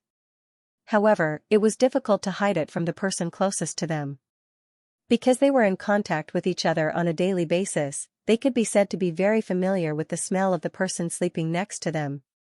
Even if they did not know the existence of this smell, their subconscious would have a sense of familiarity with that smell. Once another person pretended to be her husband, even if he had the same appearance and physique, she would feel a natural sense of strangeness. Of course, even if most women felt that it was strange, they would not think much about it. After all, it was impossible to imagine that someone could look exactly like their husband. However, for some meticulous women, this little flaw could let them discover that their husband had been impersonated. In this world, even the top masters of disguise could not change their body smell. In other words, they could not change their body smell and target at will. Not to mention this world, even in the Marvel world that Song Qingshu came into contact with in his previous life, the magical woman in the X-Men, who could disguise herself as others at will, could not change her body smell. Once, she disguised herself as Wolverine's lover, and as a result, she was immediately seen through by Uncle Wolf, who had a sensitive nose. Therefore, Song Qingshu had always disguised himself as another man and subconsciously avoided any intimate contact with the other party's lover. This was also the reason why he deliberately alienated Ge Bai. After all, no one knew whether the woman was careless or meticulous. Once he encountered the latter, all his previous plans would easily be in vain. This time, due to the situation, Song Qingshu had to approach Tu Danjing. Therefore, he paid special attention to this aspect. Since he could not change the smell of his body to be the same as Wan Yanliang's, he simply used other scents to cover up his own smell. Therefore, he deliberately sprinkled a lot of wine on his body. Anyway, Wan Yanliang was drinking before, so Tu Danjing would not suspect anything. The strong smell of alcohol had completely covered the smell of the person. No matter how sensitive Tu Danjing's nose was, she could only smell the strong smell of alcohol. "What are you waiting for? Come up quickly." Tu Dan waited quietly for a long time but did not see any movement from Song Qingshu. He could not help but feel puzzled. Song Qingshu let out a bitter laugh. If he took off his clothes, the alcohol smell on his body would dissipate and Tu Danjing might notice something unusual. However, now that things had come to this, even if he had to take the risk, he had to bite the bullet. The two of them couldn't just stay here and chat until dawn, right? Song Qingshu quickly took off his coat and got under the covers. At this point, he was glad that there were no lights in the house. Otherwise, although he could impersonate Wang Yanliang's appearance and figure, he would not be able to find out what kind of underwear Wang Yanliang was wearing. It would be strange if Tu Danjing did not suspect him. Prince, you have to take care of your body in the future. Don't drink so much wine and make yourself stink. Tu Danjing frowned and pouted coquettishly when she felt the smell of alcohol on his body. When Song Qingshu smelled the faint fragrance on the covers, his heart skipped a beat. He could not help but say, could it be that if I stink in the future, my beloved concubine will not allow me to sleep with you? Of course, I will always welcome Prince. However, Prince has been wandering around all these years and has rarely slept with me. Tu Danjing's tone was full of hidden bitterness. Song Qingshu could not help but be stunned. Wang Yanliang had been wandering around for half a day and had left his lovely wife at home to guard an empty room. He could not help but think of a limerick on the internet in his previous life: the north wind blows, the autumn wind is cold, whose lovely wife stays at home alone. When you are in trouble, I will help. I live next door, my surname is Wang. Hearing the sound of gunfire coming from next door, Song Qingshu secretly sneered. Although my surname is Song, I do not mind being old Wang's Prince. While Song Qingshu was in a daze, Tu Danjing had already shrunk into his arms and pressed her face tightly against his chest. Her voice was so sweet that it was a little greasy. Listening to the live broadcast from next door, even an otherworldly fairy would not be able to bear it. Tu Danjing had long been secretly listening to it. At this moment, when she smelled the alcohol on her husband's body, she felt an inexplicable sense of masculinity, and her body immediately softened. Feeling Tu Danjing's soft and hot body, Song Qingshu suddenly felt his mouth go dry. Little Jing, you smell so good. As long as Prince likes it. It was rare to hear her husband praise her like this, so Tu Danjing was somewhat overjoyed. At this moment, the sound that made one's heart skip a beat came from next door again. Tu Danjing gently bit her lips. Right now, there seemed to be a raging fire burning in her heart. She desperately wanted her husband's love, but she knew that her husband had many women outside. If she did not take the initiative, he might not touch her tonight. Although she was a little shy, her body instinctively made her abandon her usual modesty, and her whole body slowly burrowed into the bed. At first, Song Qingshu was a little confused, but he quickly noticed her movements, and his expression became very interesting. Originally, he was wondering if he should pretend to be a gentleman, but after being served by a beautiful consort's mouth, even an enlightened monk would not be able to resist immediately returning to secular life. This Wang Yanliang really taught his wife well. Usually, Tu Danjing has a demure and dignified appearance, but I did not expect her to do such things. Song Qingshu sighed with emotion, but he had misunderstood. In this world, ethics were very important. Even if a husband and his wife were intimate, they would generally follow the rules and rarely use those extraordinary means. Of course, when a man played with his concubine, he didn't have to worry so much. Tu Danjing felt that her husband had been treating her coldly in recent years, and she did not understand why her husband was so attracted to other women outside. Therefore, she specially consulted some experienced women in the family. Those people taught her a lot of things that made her blush, but in order to tie her husband down, she endured her shyness and learned it. She had not found a chance to try it, but she did not expect that Song Qingshu would benefit from it today. After about 10 minutes, Song Qingshu could not bear it anymore. He hugged Tu Danjing and pressed her under his body. A woman might not be able to detect any flaws on normal days, but no matter how careless she was, when they were in perfect harmony, that completely different feeling was impossible to hide. Wang Yanliang had been fooling around all these years, and unlike Song Qingshu, he didn't have the blissful zen to complement his yin and yang. He could only rely on various expensive herbs to nourish his body. Although it had a certain effect, it still couldn't prevent his body from being drained. As his wife, how could Tu Danjing not know that her husband was strong on the outside but weak on the inside? However, the man on top of her was completely different from her husband. That suffocating sense of oppression made her soul tremble. Originally, she was in a daze, but after being woken up by the noises from next door, she was already more than half awake. In addition, she had been intimate with Song Qingshu for a while, and the effects of the drug in her body had already dissipated a long time ago. Although her body experienced unprecedented pleasure, she knew in her heart that the man on top of her could not be her husband. Tu Danjing struggled with all her might, trying to push the man on top of her. Unfortunately, women were born weak, so how could she push him away? Song Qingshu smiled bitterly and said, "Princess, at this time, what does it matter if I am the prince or not? Tang Bien, you are Tang Bien." This time, Song Qingshu did not deliberately imitate Wang Yanliang's voice. Tu Danjing immediately recognized his voice and was stunned. "It's me." Song Qingshu did not deny it and withdrew from her body. With a wave of his hand, a hot finger wind rubbed on the oil lamp, and the room gradually lit up. After seeing Song Qingshu's appearance, Tu Danjing was ashamed. And angry.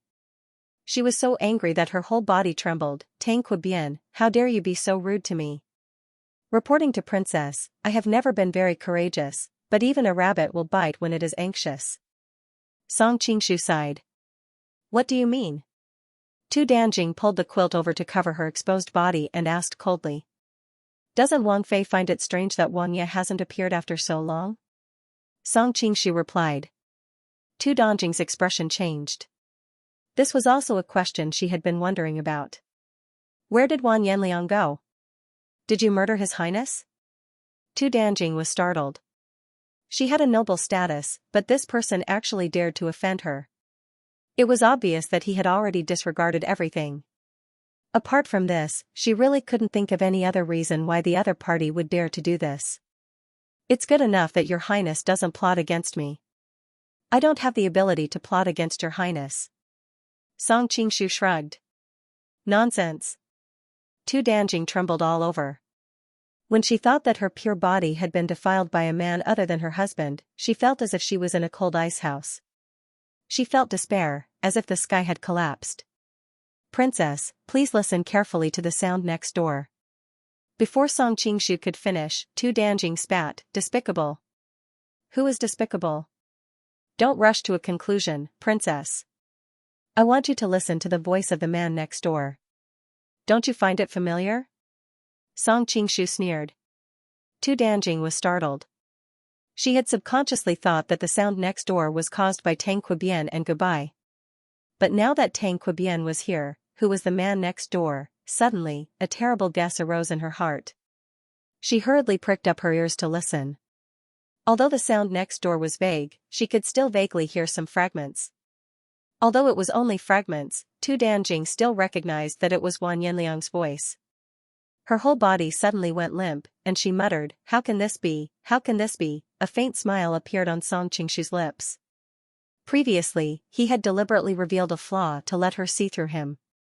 It was not his style to kill people without killing their hearts. But what was so great about obtaining Tu Danjing's body in the dark? Being able to make her submit when she was awake was the real skill. In addition, he had promised Goodbye that he would break up Wang Yanliang's family, so he had officially begun to wield a hoe to poach her. Sometimes, one had to admit that Song Qingshu and Wang Yanliang were the same kind of people to a certain extent. Wang Yanliang also had the same idea, but he was not as decisive as Song Qingshu. Instead, he chose to do it a few more times with Goodbye before taking action. Therefore, once he was one step behind, he would always be behind. Song Qingshu coughed lightly and purposely revealed an expression of grief and indignation. "Wang Yanliang, that scoundrel. I invited him to drink with me out of goodwill, but I didn't expect him to covet the jade song. He kept forcing me to drink at the table. Because I remembered the kindness he had shown me during our trip to Kaifeng, I didn't refuse him. Fortunately, a bug fell on me and woke me up. When I woke up, I could not find him and thought that he had come to your place. I planned to go back to Goodbye's house to rest. Who knew that when I got to the door, I found out that dog thief had actually done such a thing to Goodbye." Tu Danjing's expression was uncertain. Although she did not say anything, she already believed most of what Song Qingshu said. Based on her husband's usual behavior, this was definitely something that he would do. In that case, why didn't you go and stop him? Instead, you came to my house. Tu Danjing said angrily. What could I have done to stop him? Song Qingshu gnashed his teeth and said, I woke up too late and could not stop him in time. He took advantage of the darkness and pretended to be me to enter the house. Goodbye was sleeping soundly and did not need to worry about him. Just like that, she was raped by him. So you want to take revenge? Tu Danjing bit her lips so hard that traces of blood seeped out from the corner of her lips. What else can I do? Song Qingshu flew into a rage out of humiliation and paced around the house. Wan Yanliang is now very powerful and has the emperor's trust. If I barge in directly, it means that we have a falling out. At that time I will not have a good ending, and I will not be able to keep goodbye. I might as well pretend that I don't know anything and take revenge on you. If you bully me like this, it will still be a falling out. Tu Danjing was so angry that she almost fainted. In the end, she had become the other party's target of revenge. Of course it's not the same. As long as you don't say anything about what happened tonight, how would Wan Yanliang know? Since he doesn't know, there is no need to fall out with him, Song Qingshu replied. Where do you get the confidence that I will hide it for you? Tu Danjing's voice was bone-chilling. Of course Princess will hide it for me. If you tell others about this, will it do you any good? Song Qingshu replied indifferently. Tu Danjing knew that Wan Yanliang never lacked women around him. Although she was proud of her beauty, compared to those young and beautiful women, she did not have much of an advantage. The reason why she was able to secure her position as the princess was mainly because of the Tu family. However, once people found out that she had lost her chastity, if Wan Yanliang wanted to abolish her position as the princess and marry someone else, even the Tu family would not be able to say anything. The rules of this world were cruel to women. After thinking about all this, Tu Danjing hesitated. Song Qingshu said, the princess is a smart person. Looking at the princess, you should understand the key point. I don't need to say more. Tu Danjing raised her head and looked at him coldly. You knew that I wouldn't dare to speak up, that's why you dare to be so bold? Yes. Song Qingshu nodded decisively. Tu Danjing did not expect him to admit it so shamelessly. For a moment, she was shocked and speechless. Seeing that Tu Danjing's expression was a little ugly, Song Qingshu continued, since it has come to this, the best choice is to pretend that nothing happened. It will be good for everyone. Good for everyone? Tu Danjing said angrily, so I was bullied by you for nothing? Song Bai was also bullied for nothing. Song Qingshu said coldly, you have to understand that the instigator of all this is your husband. You and I are actually both victims. Tu Danjing's expression became even uglier because she knew that he was speaking the truth. If Wan Yanliang had not done such a thing, she would not have suffered like this. Okay, I understand. You can go out now. Tu Danjing took a deep breath. Unlike ordinary women, she, who came from a big family, knew how to weigh the pros and cons. Although she was ashamed and angry, she also agreed with the solution proposed by the other party. Who knew that Song Qingshu would just say oh but had no intention of leaving? Tu Danjing could not help but be shocked and angry. What are you still doing here? Song Qingshu did not answer directly. Instead, he pointed to the room next door and said, your man is still bullying Song Bai. Tu Danjing's grip on the quilt tightened. What? Do you want to bully me back? That's right. Song Qingshu simply answered. Tu Danjing was so angry that she laughed. Did I hear you wrong? You should be thankful that I didn't pursue your previous rude behavior. How dare you bully me now? What's wrong with that?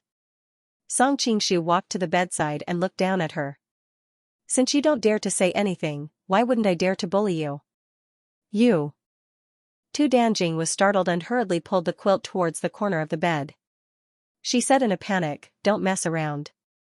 If you dare to come closer, I will call for help. Go ahead and shout.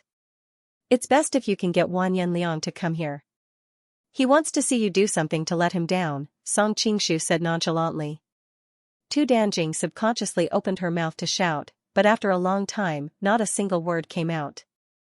Upon seeing this, Song Qingshu laughed even more happily. Princess, you actually don't have to care so much. Anyway, we have already been intimate before. What difference does it make? You are twisting words and forcing logic. Tu Danjing said angrily with a red face. But Princess was clearly very passionate just now. From your reaction just now, if I am not wrong, Wan Yanliang has not touched you for a long time. Song Qingshu reached out to hook her chin, but she immediately turned her head away. This has nothing to do with you. Tu Danjing said lightly, but her chest was heaving up and down violently. Obviously, her heart was not as calm as her words. How can it have nothing to do with me? I saw that Princess seemed to have been destitute for a long time and has long desired the nourishment of a man.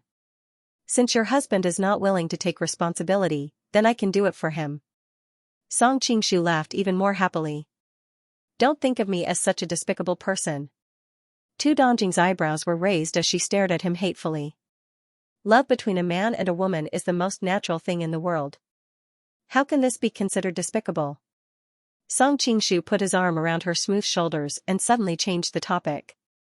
What's more, your husband is doing his best to *ck another woman next door. Don't you have any thoughts of revenge? Sensing his hand touching her skin, Tu Danjing's body trembled, but she did not struggle. Instead, she said calmly, the other woman you are talking about is your wife. Song Qingshu smiled disdainfully. She is just a woman that I randomly found in a brothel. Of course, he would not be stupid enough to say it out loud. His face maintained the previous expression of grief and indignation. That is why I said that we are both in the same predicament. All the more reason for us to comfort each other. Tu Danjing's body trembled, and she murmured, both in the same predicament. Song Qingshu smiled slightly. He knew that he had successfully broken down this princess consort Wen Jing's defenses. Without hesitation, he reached out and gently pulled down the quilt in front of her body. Only for tonight. Don't pester me in the future. Tu Danjing pressed his hand down and whispered with pursed lips. Okay. Song Qingshu snickered in his heart. These women loved to use this kind of lie to numb themselves.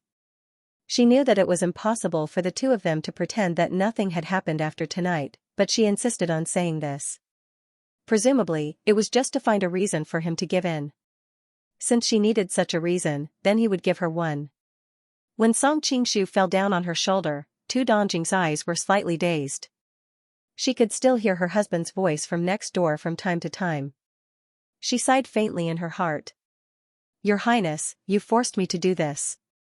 The next day, before dawn, Song Qingshu and Wan Yanliang quietly left their respective rooms according to their previous agreement. They met in a pavilion in the courtyard. The two exchanged a strange look and asked in unison, last night, how was it? The songbai was the best in the world. It was smooth and tender. Brother Tang Kwa has been very lucky these years. I was very satisfied last night.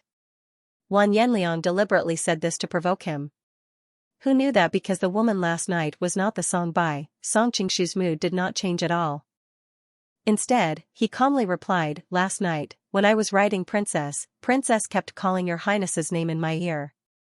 She really loves your highness to the bone. Wan Yanliang instantly received 10,000 points of critical damage. He had wanted to provoke Tang Kwa to argue, but he ended up being depressed.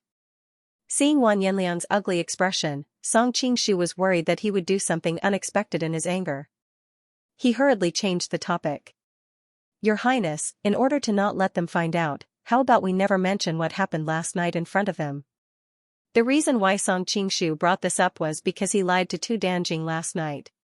He made her think that he was angry at Wan Yanliang for bullying goodbye, so he bullied her for revenge. Now, Tu Danjing would try to cover up everything that happened last night. If Wan Yanliang pretended to be with her last night, they would find out that their testimonies did not match. One of them would be suspicious. No matter who it was, Song Qingshu did not want to see that happen. Fortunately, Wan Yanliang was hurt by Song Qingshu's words just now. When he thought of his wife enjoying herself under Song Qingshu's body, he was very unhappy. Hearing Song Qingshu's words, he took the opportunity to agree. He didn't want to talk to his wife about what happened last night and cause a greater psychological trauma. Seeing that Yan Liang had agreed, Song Qingshu let out a secret sigh of relief. He then continued, Your Highness, now that we are a family, can you tell me a little more about the matter I mentioned earlier? Although Wan Yanliang was a little unhappy that Dan Jing had been bullied by him last night, when he thought about how he had finally obtained the song bai, his mood became better. Of course, from now on, we are like brothers and sisters. Brothers are like brothers and sisters, and wives are like clothes. Brothers and sisters cannot be separated, but clothes can be changed. Song Qingshu secretly scolded him for being shameless. He smiled and said, When you are in the mood, we can change clothes again. Okay, it's a deal. Wan Yanliang was overjoyed. He thought that he had overworked himself last night and would need some time to regain his energy. He should take advantage of this time to nourish himself. After they chatted for a while, Wan Yanliang finally began to talk about business. Brother Tanqua, now that you are no longer an outsider, I will not hide some things from you. Do you remember that I asked you who you think will inherit the throne? Song Qingshu nodded and asked tentatively, Now that Wei Wang died unexpectedly, it seems that the throne will fall into the hands of the emperor's younger brother, Chongqing Wang. Wan Yanliang coldly snorted. Chongqing Wang seems to have the highest chance, but in fact, there is already an irreconcilable conflict between him and the emperor. The emperor will never pass the throne to him. Does the conflict Prince is talking about refer to the peach blossom madam? Song Qingshu had been in the capital during this period of time, so he had heard about the relationship between the two brothers and this woman. Correct, back then, it was still Taizong who was the emperor. At that time, His Majesty and Chongqing Prince were both idol princes. In the end, Taoyao chose Chongqing Prince. Although His Majesty's heart ached, there was nothing he could do. But after the emperor ascended the throne, everything changed. He was the emperor, which woman in this world couldn't he have? His only concern now is that his reputation will be tarnished if he steals his brother's wife. Chongqing Wang has long known about the emperor's feelings for Taoyao, so he has been plotting in secret. The relationship between the two brothers is tense, and they are on the verge of exploding, Wan Yanliang said. Is that Madame Peach Blossom really that charming? Song Qingshu asked, finding it hard to understand. Was it really worth it for an emperor to turn his brothers against each other just for a woman? If Taoyao hadn't been living in seclusion in Chongqing Wang's fief all these years and rarely showed her face, the title of the most beautiful woman in the Jin kingdom might not have fallen to goodbye. Speaking of Taoyao, Wan Yanliang looked envious. He secretly felt that it was a pity that her identity was even more difficult to get than Gubai's, and he had no chance to get close to her. Song Qingshu was finally moved. He had experienced the beauty of Gubai before, and those who could compare to her were definitely great beauties who could cause the downfall of a nation. Since Chongqing Wang can't get the throne, and His Majesty has no children, who do you think has a chance to get the throne? Song Qingshu probed again. Wan Yanliang didn't answer. Instead, he looked at him with a faint smile and asked, What do you think, Brother Tanqua? Song Qingshu was surprised. He remembered that Wan Yanliang had usurped the throne in the end. He lowered his voice and said, You are the eldest grandson of Emperor Taizu, and among all the kings in the royal family, no one can compare with you, be it in terms of literary talent or martial arts. Therefore, I think that no one else is qualified to get the throne except you. Wan Yanliang was overjoyed and said, Brother Tanqua is indeed my bosom friend. Logically speaking, with his shrewdness, he would never reveal his true feelings so easily. However, he had just exchanged clothes with Tanqua Bian last night. With this relationship, the two of them were much closer than normal friends. Moreover, they had to hide this from their respective wives. Both of them had the same interests, so Wan Yanliang subconsciously regarded Tanqua Bian as a grasshopper on a rope. What was even more surprising was that Tanqua's words struck a chord in Wan Yanliang's heart. That was exactly what he thought. Many times in the dead of night, he would think of the fact that no one had ever considered him, the eldest grandson of Emperor Taizu, when they talked about who should be the crown prince. He would go crazy with anger. Years ago, when the throne was returned to Emperor Taizu's line, Jin Shizong had stolen it first. Now, he wouldn't allow himself to fail a second time. This had already become an inner demon in his heart. Due to the importance of this matter, he had never told anyone about it. Even when facing his trusted aide Xiao Yu's indirect questioning, he had only responded with silence. Hearing Song Qingshu's words this time, he felt as if he had reached a high mountain and reached a flowing river. Humph, I thought that you had taken advantage of the princess. When I become the emperor one day, I won't let you live. I didn't expect you to be such a tactful person. Fine, I'll spare your life in the future. Hee hee, when the time comes, I'll let you watch as I summon Gobai into the palace to have fun. That should be even more exciting.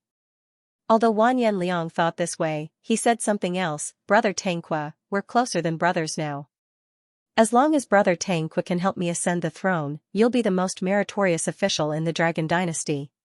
When the time comes, the positions of Minister and Commander-in-Chief will be yours. Thank you, Your Highness. Oh, no, thank you, Your Majesty. In terms of acting skills, Song Qingshu was not bad. Wan Yanliang burst into laughter. The two of them continued to chat for a while. Suddenly, Song Qingshu asked, Your Highness, do you have a way to get rid of Chongqing King? Why would I want to get rid of him?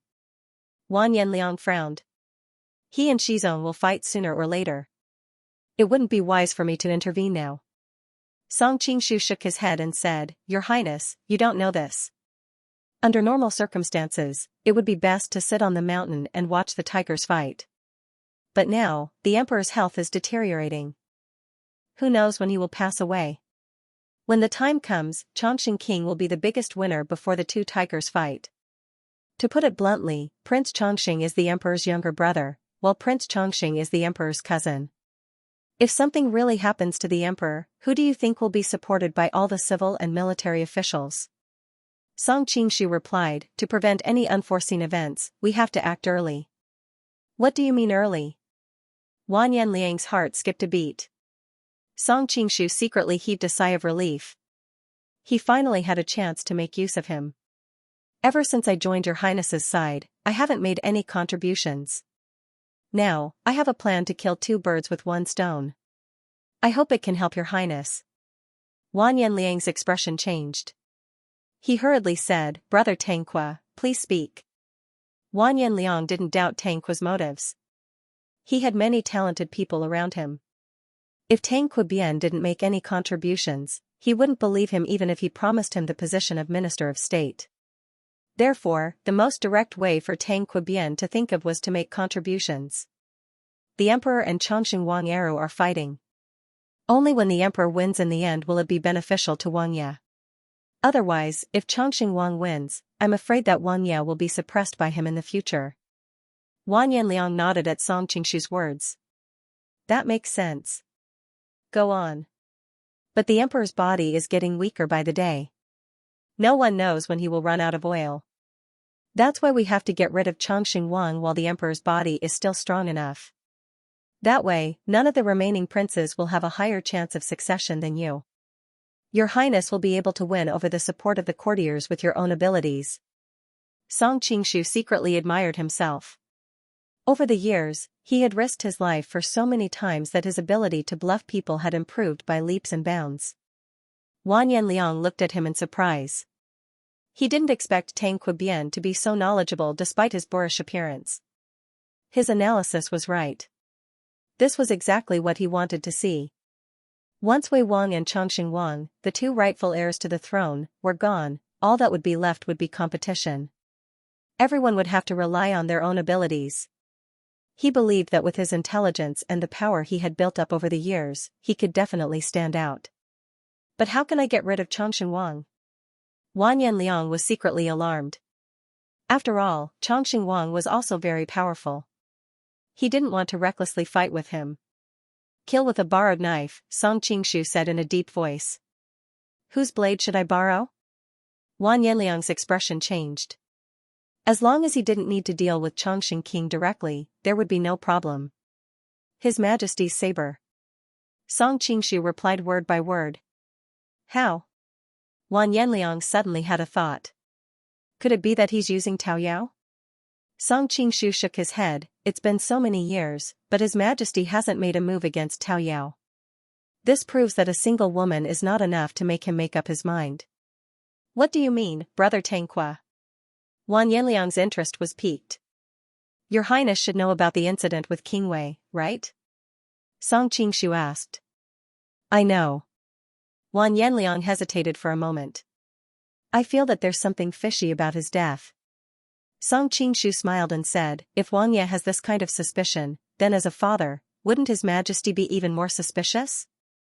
Wan Yanliang had already vaguely guessed his plan. You mean to make use of this incident? That's right. Song Qingshu said in a low voice, His Majesty has already sent the laundry brothel to investigate this matter. As long as we use this opportunity to push the blame onto Chongqing Wang, then Chongqing Wang will be finished. But the laundry brothel is like an iron plate and only listens to His Majesty's orders. It's not good for us to interfere. Wan Yanliang's thoughts spun and he quickly realized the crux of the matter. Your Highness, didn't I say before that this plan is called killing two birds with one stone? Song Qingshu smiled confidently, the first bird is Chongqing Wang, the second is this laundry brothel. Laundry brothel? Wan Yanliang was shocked. That's right. Song Qingshu looked at him closely, this organization is equivalent to His Majesty's two eyes. They keep an eye on everything that happens in the capital at all times. With their existence, Wang Ye will be restricted no matter what you do. Wan Yanliang nodded slightly. These past few years, the laundry brothel had been a great deterrent to everyone and only listened to the emperor. He had long wanted to get rid of them, but he had never had the chance. You have a way to deal with the laundry brothel? Wan Yanliang was a bit doubtful. After all, the laundry brothel was a spy organization and was deeply trusted by the emperor. It had a lot of resources at its disposal. Getting rid of the laundry brothel wouldn't be an easy task. Of course I have a way. Song Qingshu smiled, why does Your Highness think the laundry brothel is so powerful? This? Wan Yanliang was speechless. There were too many factors in his mind. At the end of the day, it's because of the emperor's trust that they are so powerful. Song Qingshu had transmigrated from the future, so he had a sharp eye for problems, so it's very simple to get rid of the laundry brothel. As long as His Majesty no longer trusts them, they'll turn from wolves to sheep. Oh? Brother Tangqua, quickly explain to this prince. Wan Yanliang wrapped his arm around Song Qingshu's shoulder, his tone extremely intimate. Before, Wan Yanliang had only gotten close to Tang Qibian because of his wife's beauty, but now, he was treating Tang Qibian as a true partner. Song Qingshu wasn't used to being hugged like this, but he knew that this was the other party's way of winning him over, so he let him be. Other than being the emperor's spy organization, the laundry brothel is also responsible for detaining a group of special prisoners. Your Highness and I met one of them last time at Autumn Fragrance Brothel. Wan Yanliang's heart jumped, you mean those Song Dynasty princesses? That's right. According to what I know, the emperor places a lot of importance on this group of special captives. If these captives were to be lost by the laundry yard, how do you think the emperor would react? Song Qingshu asked in response. Wan Yanliang had always been a quick-witted person, and after being reminded, he suddenly understood, His Majesty will definitely have doubts about the laundry brothel's ability, and with his irritable temper, I'm afraid that none of the higher-ups in the laundry brothel will have a good ending. If that happens, this prince will have a chance to win them over. Haha, Brother Tangqua, you really are this prince's reincarnation, Zhang Liang. Your Highness flatters me. Although Song Qingshu was smiling, he was secretly on guard. This Wan Yanliang was able to draw inferences so quickly, he was indeed a genius. If in the future, he really managed to gain control of the laundry brothel, then there would be a lot of trouble, but right now, Song Qingshu had no other choice. The laundry brothel had already begun to investigate what happened that night, and Empress Peiman and the Zhao sisters could be in danger at any time. Alas, even though he knew that it was like drinking poison to quench his thirst, he could only focus on the crisis at hand.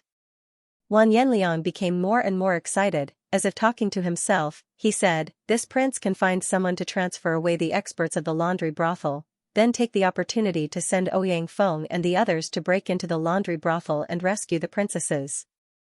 Afterwards, Shizong will investigate this matter, and I will purposely leave behind clues that point to Chongqing Wang, pretending to be Chongqing Wang. I am worried that the laundry brothel will find out the truth, so I will make the first move. Haha, this is a brilliant plan, brilliant. What is your highness talking about? Why are you so happy? The two chatted in the pavilion for a long time, and the sky gradually brightened. Tu Danjing, who was in her room, had also woken up. Tu Danjing had been feeling uneasy because of last night's events, but when she came out, she saw that her husband and Tang Kuo were affectionately hugging each other's shoulders. For a moment, she didn't know whether to laugh or cry, and didn't know what to say. In order to cover up her guilty conscience, she could only pretend that nothing had happened and casually say something. Yes, what are my husband and your highness talking about? At the same time, Gubai walked out of the room. Naturally, she had taken advantage of Wan Yanliang's departure to run into the room through the secret passage to replace the fake Gubai in the room. This prince and brother Tang Kuo are talking about some happy things, haha. Wan Yanliang turned to look at Tu Danjing, and found that his wife's complexion was especially good today. Usually, because she had been chanting scriptures in the temple for a long time without sunlight, her cheeks were slightly pale, but today, they were especially rosy. Last night, Tang Kuo must have nourished her countless times. Wan Yanliang couldn't help but think sourly. At this time, Gubai also came out. In order to dispel the sourness in his heart, Wan Yanliang hurriedly looked at his spoils of war. Perhaps it was a psychological effect, but when he saw that Gubai was more beautiful than usual today, he couldn't help but feel proud. Last night, this prince shot essence into her body a total of 7 times. After being nourished by this prince, the effect is indeed extraordinary. Noticing his naked gaze, Gubai felt a wave of disgust in her heart, but she couldn't show it on her face. She hurriedly walked to Song Qingshu's side and deliberately said coquettishly, "My husband, why are all of you up so early?" Hearing her words, the expressions of the people in the room were all very interesting. Wan Yanliang laughed mischievously in his heart. "Little girl, the husband who was riding on top of you last night was this prince." Tu Danjing also looked at her with pity. Sigh, Gubai still doesn't know what happened last night, but isn't ignorance also a kind of blessing? If I had to choose, I would rather be like her and be kept in the dark forever. Tu Danjing looked at Tu Danjing with pity. Song Qingshu clearly saw the pride on Wan Yanliang's face and the contradiction on Tu Danjing's face. He couldn't help but sigh. They thought that Gubai was a fool who was kept in the dark, but in the end, the most proud Wan Yanliang was the dumbest one. Tu Danjing at least knew half of the truth, but Wan Yanliang didn't know anything. Song Qingshu put his arm around Gubai's slender waist and said with a smile, "I have some things to discuss with the prince, so I woke up early." "Did I disturb you?" "No, you guys are so far away, how could you disturb me if you talk?" "How about this, you guys talk first, I'll go tell the servants to prepare breakfast." Gubai was worried that if she stayed in front of Wan Yanliang for too long, she wouldn't be able to control her anger, so she took the opportunity to leave, only leaving behind a sweet smile. Once Gubai left, Tu Danjing was the only woman left. She looked at her husband and then secretly glanced at Song Qingshu. There was no need to mention how uncomfortable she felt. When she thought about how she had slept with these 2 men, she felt like she was sitting on pins and needles. She hurriedly found an excuse and said that she had to return to the residence to pay her respects to Buddha. Wan Yanliang had let her down last night and was feeling guilty, so he decided to accompany his wife back. "Your Highness, Princess, have a breakfast before you leave," Song Qingshu said with a smile that was not a smile. Wan Yanliang actually wanted to look at Gubai again, but seeing that his wife had no intention of leaving, he smiled and refused, "There's no need to trouble yourself. We have already disturbed you for a long time. It just so happens that there is something going on in the residence, so we will return first. Let's meet again next time." He felt that he had benefited a lot from his conversation with Song Qingshu. He urgently needed to return to the residence to discuss with his trusted advisor, Xiao Yu, so he bid his farewell. He then stood up and said to Tu Danjing, "Xiao Jing, sit here for a while. I will go out and tell the servants to prepare the carriage." Tu Danjing couldn't help but panic when she thought about facing Song Qingshu alone. She was about to call out to her husband, but Wan Yanliang left too quickly. Before she could call out, he had already disappeared from the courtyard. Song Qingshu noticed her expression and couldn't help but smile. "Does Princess dislike being with me that much?" Tu Danjing's face turned red. "You know why?" As the saying goes, a day as husband and wife means 100 days of love. Isn't Princess being too heartless now? Song Qingshu moved and came to Tu Danjing's side. With the other party standing beside her, Tu Danjing felt that the sky had darkened, as if he had blocked most of the sunlight. She couldn't help but think about the oppressive aura from last night. Her chest started to heave up and down in excitement. I have already said that our relationship was only limited to last night. Don't push your luck. After Tu Danjing finished speaking, she didn't want to be oppressed by the other party's aura and quickly stood up. Princess, you are making me feel inferior. Song Qingshu said with a gloomy expression. Why are you feeling inferior? Tu Danjing could not hold back her curiosity and asked subconsciously. However, as soon as she asked, she regretted it.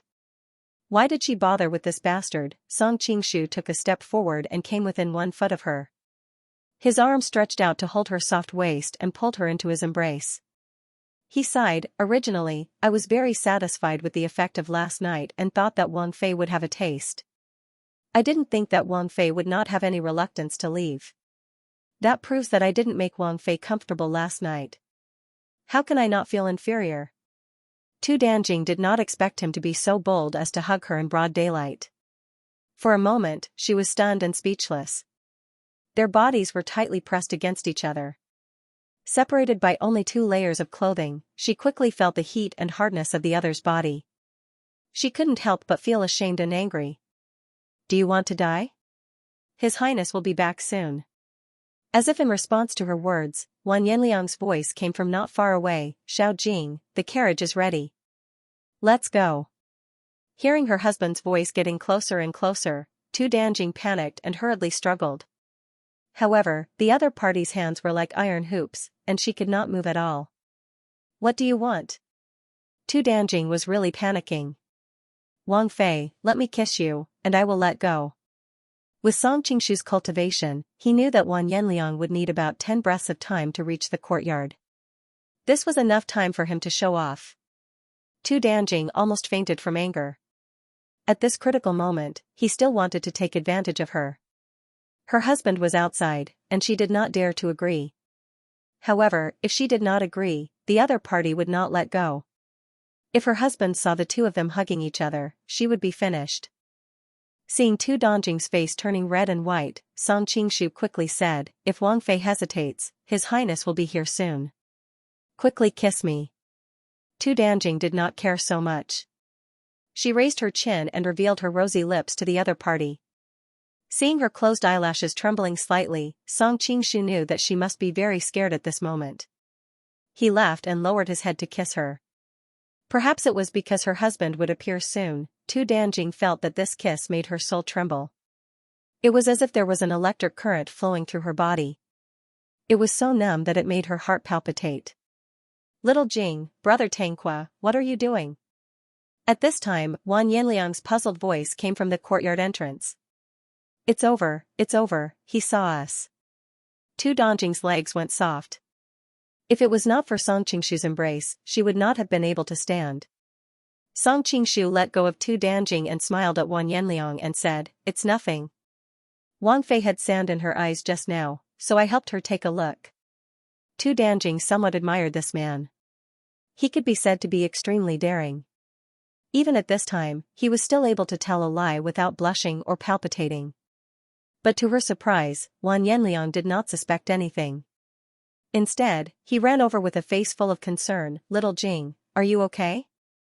I'm fine. Tu Danjing looked at Song Qingshu with a puzzled expression. She did not know what kind of magic he used. Did her husband not see what happened just now? Song Qingshu secretly winked at her, causing Tu Danjing to hurriedly look away. Your Highness, I'm not feeling well. Let's go back quickly. Okay. Wan Yanliang did not worry about her and reached out to hold her hand.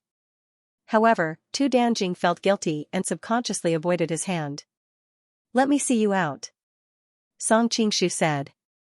Wan Yanliang hurriedly waved his hand. No need. Brother Tanghua, please wait a moment. Your wife did not rest well last night. You should go and comfort her. As he spoke, he winked at Song Qingshu. Song Qingshu sneered inwardly and stopped walking. Since that's the case, I won't send you off. Take care. At this time, Tu Dongjing's heart was in a mess. She did not have the time to complain about her husband. It was only when she and Wan Yanliang passed by the entrance of the small courtyard that she could not help but look back curiously. Only then did she discover the secret just now. It turned out that from this angle, Song Qingshu's burly body and the cloak behind him blocked most of the situation in the pavilion. Just now, when she was in his arms, her whole body was blocked by his back. No wonder her husband did not notice anything unusual. A big stone was lifted from her heart. Tu Danjing began to recall the soul-stirring kiss just now. Her lips involuntarily curled into a smile. This bastard is really daring. Tu Danjing suppressed this thought as soon as it came into her mind. Coming from a big family, she knew better than anyone that marriage was more important than love. Moreover, the relationship between her and Wan Yanliang was love. What happened between her and Tang Quebian could only be called a beautiful misunderstanding. Tu Danjing was worried along the way and unknowingly returned to the residence. As soon as they arrived, Wan Yanliang pulled her to the bedroom. Tu Danjing finally reacted and asked, "What does your highness want?" Wan Yanliang chuckled, "Little Jing, let's have some intimate time." It turned out that he had been thinking about the scene of Tang Quebian pressing down on his wife last night. The more he thought about it, the more uncomfortable he felt. However, his body could not help but become excited.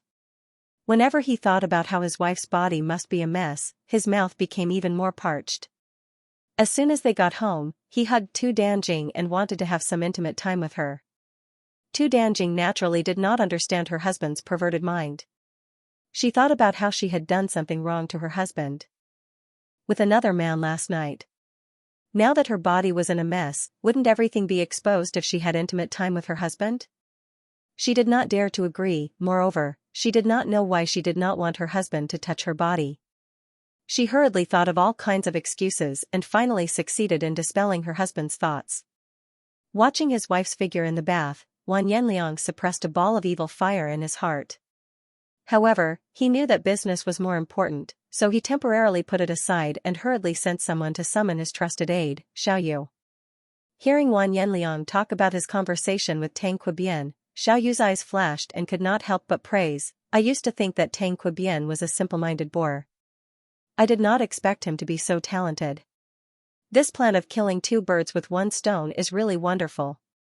As long as we do it properly, not only can we get rid of the Chongqing king, our biggest opponent, but we can also take the opportunity to clip the emperor's wings and make him completely isolated." Wan Yanliang was overjoyed. "Even you think this plan is feasible?" "Although this plan is ingenious, but..." Xiaoyu suddenly revealed a look of hesitation. "I am more worried about Tang Quebian. After all, he is the emperor's brother-in-law and the emperor's son-in-law. I do not understand why he would help your highness." "I can't help it." Wan Yanliang laughed. "You don't need to worry about this. I have no doubt about Tang Quebian's loyalty." "Why is your highness so certain?" As Wan Yanliang's chief strategist, Xiaoyu understood his lord's intentions. If he wasn't careful, his entire family would be exterminated. He had no choice but to be cautious. "I can't tell you the exact reason. All you need to know is that Tang Quebian and I are in the same boat." Wan Yanliang's face heated up. What happened last night was too unethical. He didn't dare to tell a third person.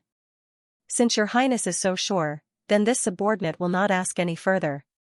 Although Xiaoyu was still suspicious, he believed in Wan Yanliang's judgment. Although his master was a bit licentious, he was an expert in both literature and martial arts. It wouldn't be easy to fool him. "How do you think we should operate this plan of killing two birds with one stone?" Wan Yanliang also had a rough idea in his mind, but there were still many details that needed to be perfected by him, who was known as Xiao Zhuge. Xiaoyu pondered for a moment, then said, "This subordinate believes that we should do two things at once. First, we should send people to transfer away the core members of the laundry brothel. Then, we should send experts to kidnap the Song princesses. The head of the laundry brothel is the chief minister of the imperial household, de Xinghua. However, he has to be by the emperor's side at all times, so the daily affairs of the laundry brothel are managed by the emperor's sister, Princess Wan Yanping of the state of Qi. With the assistance of Pucha Shiji and Pusan Hutu, these three can be said to be the central leaders of the laundry brothel. As long as the three of them are transferred away, the laundry brothel will be like a group of dragons without a leader. In the face of an attack, they won't be able to effectively organize their forces and won't be a threat. Wan Yanliang asked, how can we transfer them away? According to what this prince knows, the three of them are impenetrable and loyal to the emperor. It will be difficult to bribe them. Everyone has a weakness, Xiaoyu said with a confident expression. Pucha Shiji's weakness is with his sister. As long as we make use of Pucha Qiutsao, it won't be difficult to transfer him away. As for Pusan Hutu, he is filial and can use his widowed mother to transfer him away. According to the rules of the laundry brothel, one person must stay in the brothel. Thus, after successfully transferring two people, it will be almost impossible to transfer Wan Yanping away. Wan Yanliang was startled at first, but then he laughed and said, since you're saying this, you must have a plan? Of course. Xiaoyu stroked his goatee. Wan Yanping has a ruthless and unruly personality and is also the emperor's sister. She should have no weaknesses, but women can't avoid love. According to what I know, she seems to have an ambiguous relationship with her brother-in-law, Tang Qibian. When the time comes, we can use Tang Qibian's name to successfully transfer her away. Wan Yanliang thought about how Wan Yanping had come to the Fu early in the morning to find Tang Qibian and couldn't help but nod to himself. There's definitely something going on between them. Haha, that Tang Qibian is really lucky to have picked up such a beautiful pair of sisters. Humph, last night, this prince sacrificed his consort. No matter what, I must earn them back. At this time, Wan Yanliang had already made up his mind to ask Tang Qibian to exchange Wan Yanping as soon as he had the chance. Tang Qibian had even offered his wife, Songbi, so he didn't believe that he would be reluctant to part with a sister-in-law. TSK, if he could put these two sisters on the same bed, that would be great. Xiaoyu didn't know that his lord had already sunk into endless fantasies and continued to perfect the whole plan. I can be sure that after the incident, Shizong will definitely investigate their negligence, so we need to deliberately leave some clues that point to Chongqing Wang. After successfully drawing the three of them away, Your Highness can ask Mr. Ouyang and the other experts of the imperial family to attack the laundry brothel and kidnap those Song dynasty princesses. After such a disastrous failure, the laundry brothel will naturally lose His Majesty's trust, and Pucha and Shiji will definitely be severely punished by His Majesty. At that time, Your Highness can take the opportunity to rope them in and remove His Majesty's eyes in the capital. While Wan Yanliang and Xiaoyu were scheming in the Fu, Song Qingshu had already changed into Xiao Xingguo's appearance and quietly slipped into the palace. After all, he had to inform Empress Peiman, the yellow-robed woman, and the others in case they panicked and did something stupid when they were investigated by the laundry brothel. Since the Empress Palace was heavily guarded after the incident, Song Qingshu decided to first find the yellow-robed woman to understand the situation. As a result, just as he arrived at the door of Xiao Xingguo's residence, the yellow-robed woman came out of the room dressed as a palace maid and bumped into his arms. End of this chapter. The yellow-robed woman was shocked. When she went out, she was worried that she would be seen by the people of the palace and cause unnecessary trouble, so she used her qi to feel around. After confirming that there was no one at the door, she came out. Now that she had bumped into someone, it meant that the other person was an expert among experts. Her hands were faster than her thoughts. Her 5 slender fingers glowed with a crystalline light as she grabbed at the person's throat. Song Qingshu was also very depressed. Originally, with a warm and fragrant body in his arms, he had wanted to tease her a little. Who would have thought that the other party would use a ruthless 9-inch white bone claw? The angle of the claw was incomparably crafty, and it instantly appeared at his throat. With the yellow-robed woman's cultivation, the number of people in Jianghu who could dodge this attack at such a close distance could be counted on one hand. However, her luck was not good enough. The person she encountered was Song Qingshu. And, for all greater than or equal to P, in the rush, Song Qingshu did not have time to think. He tilted his head back and took advantage of the moment when the other person's claw missed and her qi was not flowing smoothly. He raised his hand and swept at the numbing acupuncture point on the other person's elbow. The yellow-robed woman's hands immediately went limp. Song Qingshu did not dare to be careless. He knew that the 9-inch white bone claw would follow up with wave after wave. How could he let the other person continue? His hands unhesitatingly went to the acupuncture point on the other person's chest. Eh? All of these actions were instinctive reactions from Song Qingshu. He only realized what had happened when he felt a shocking softness in his hands. It's you. The yellow-robed woman had already seen Song Qingshu's appearance and her entire body froze. Sorry, this is all a misunderstanding. Song Qingshu quickly released his hands and raised them. I'm going to kill you. The yellow-robed woman suddenly exploded and attacked him with a frosty face. Song Qingshu dodged as he called out, Miss Yang, it really was a misunderstanding. I really did not mean it. Who knew that the other person would not pay attention to him and would use the powerful martial arts from the Nine manual to attack? What happened? Zhao Fujin, who was in the house, heard the commotion and hurriedly ran out to check. When he saw his sister and Song Qingshu fighting, he was stunned. Upon seeing her, Song Qingshu felt as though he had seen his savior. His figure flashed as he hid behind her and quickly said, Your sister wants to kill me. The girl in yellow's face was as calm as still water. She ignored him and continued to attack him. Who would have thought that Song Qingshu would be so shameless? He put his hands on Zhao Fujin's shoulders and changed her direction from time to act as a shield. The girl in yellow knew that her sister did not know martial arts and was afraid of hurting her, so she quickly stopped. Her eyes were filled with anger as she glared at Song Qingshu, the one with the surname Song. You are also a master of your generation, how can you be so shameless? If you have the ability, come out and fight with me. Song Qingshu smiled bitterly and said, It's not that I'm afraid of fighting you. It's just that it's meaningless for us to fight to the death. Ying Luo, what's going on? Zhao Fujin was also confused by the situation and couldn't help but give a humph. The moment the girl in yellow opened her mouth, her face turned red. At this time, she could still feel the sore and numb feeling coming from her chest. She couldn't help but give a humph. Ask him yourself. Facing Zhao Fujin's confused gaze, Song Qingshu hurriedly explained, Just now, there was a misunderstanding between Miss Yang and I, that's it. It's just that my hand accidentally grabbed Miss Yang's chest. When Zhao Fujin heard this, she rolled her eyes. No wonder her sister was so angry. For a young lady to have her chest touched by a man, anyone would be angry. However, after this period of interaction, she believed in Song Qingshu's character. She knew that he would not do such a dirty thing on purpose, so she decided to be the peacemaker between the two. Ying Luo, Prince Song has already said that he didn't do it on purpose. He has also apologized to you, so don't take it to heart. Fifth sister, you don't know martial arts, that's why you were tricked by him. The girl in yellow stomped her feet. I'm not an unreasonable person.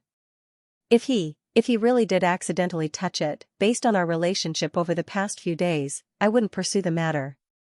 However, in the time it took for a spark to fly off a flint, every move he made perfectly countered mine. It was obvious that he had carefully planned it out to deal with me. That last move, how could it be unintentional? Song Qingshu finally understood why she was so angry and couldn't help but smile bitterly. Miss Yang, you've really misunderstood. That's right, I've created these moves a long time ago. However, it wasn't to deal with you, it was a game I played with Jirua in the bedroom. You also know that she knows the Nine white bone claw. Sometimes when she gets bullied by me, she can't help but use the Nine white bone claw to scratch me. Of course, I don't want to be outdone, so I created this breast-grabbing dragon claw to break her, eh? Seeing the two girls' strange gazes, Song Qingshu smiled embarrassedly. The name is a bit vulgar, but don't mind the details. Just now, when Miss Yang suddenly attacked me, I didn't have time to react and could only subconsciously counterattack. That's why I accidentally offended Miss Yang. I swear, I really didn't mean to offend you. The girl in yellow's pretty face alternated between red and white. In fact, after calming down, she knew that Song Qingshu didn't lie to her. However, thinking about how she had suffered such a big loss, she was extremely angry. She even hated Zhou Jirua. Humph, this woman really doesn't know shame. She actually blasphemed the divine skill and used it on her husband. Seeing that she didn't speak, Song Qingshu continued, If Miss Yang still doesn't feel satisfied, I can let you catch me back. This way, we'll be even, right? As he said this, he stuck out his chest. Go die. The girl in yellow almost fainted from anger. Zhao Fujin, who was at the side, also looked at him reproachfully. This Prince Song was really too much. How could this debt be settled like this? Alright, let's shake hands and make up. In the future, no one is allowed to mention this matter again. Zhao Fujin saw that although his sister was angry, she didn't have any intention of making a move. He took the opportunity to change the topic. Prince Song, you came to the palace in such a hurry to find us, did something happen? Yes, Song Qingshu nodded. I received news that the washing clothes yard has begun to investigate what happened that night. I was worried about Hu Er and Yuan Yuan's safety, so I came to the palace to take a look. Speaking of business, the girl in yellow's voice also returned to normal. Last night, the washing clothes yard had just interrogated the people of Wei Wangfu and the guards of Hall of Peace and Harmony that night. Hu Er and Yuan Yuan's identities are special, so they were temporarily protected by Empress Peiman. However, I'm afraid that in a day or two, she won't be able to protect herself. If the washing clothes yard finds out that Wei Wan didn't drink when he entered the palace, then they'll be in danger. You were in such a hurry just now, where were you planning to go? Song Qingshu asked curiously. Hearing him mention the matter just now, the girl in yellow glared at him in annoyance before answering, I was planning to find Empress Peiman to discuss a way to deal with this. Song Qingshu looked her up and down, his expression a little strange. Then why are you dressed like this? The girl in yellow was currently dressed like a palace maid. Compared to her usual frosty appearance, she now looked much more delicate and charming. Being stared at by Song Qingshu, the girl in yellow blushed slightly and hurriedly moved her body to the side. After what happened that night, the security of Hall of Peace and Harmony has become much tighter. There are sentries every 3 steps and there's a guard every 5 steps. Even a fly can't get in. That's why I dressed like a palace maid and tried to see if I could sneak in. Why? The yellow-robed woman was startled. She and her older sister had spent a long time making this outfit. The two of them were confident that compared to the other palace maids, there was no difference. Song Qing's gaze fell on her snow-white cheeks and he couldn't help but smile. How can palace maids be this beautiful?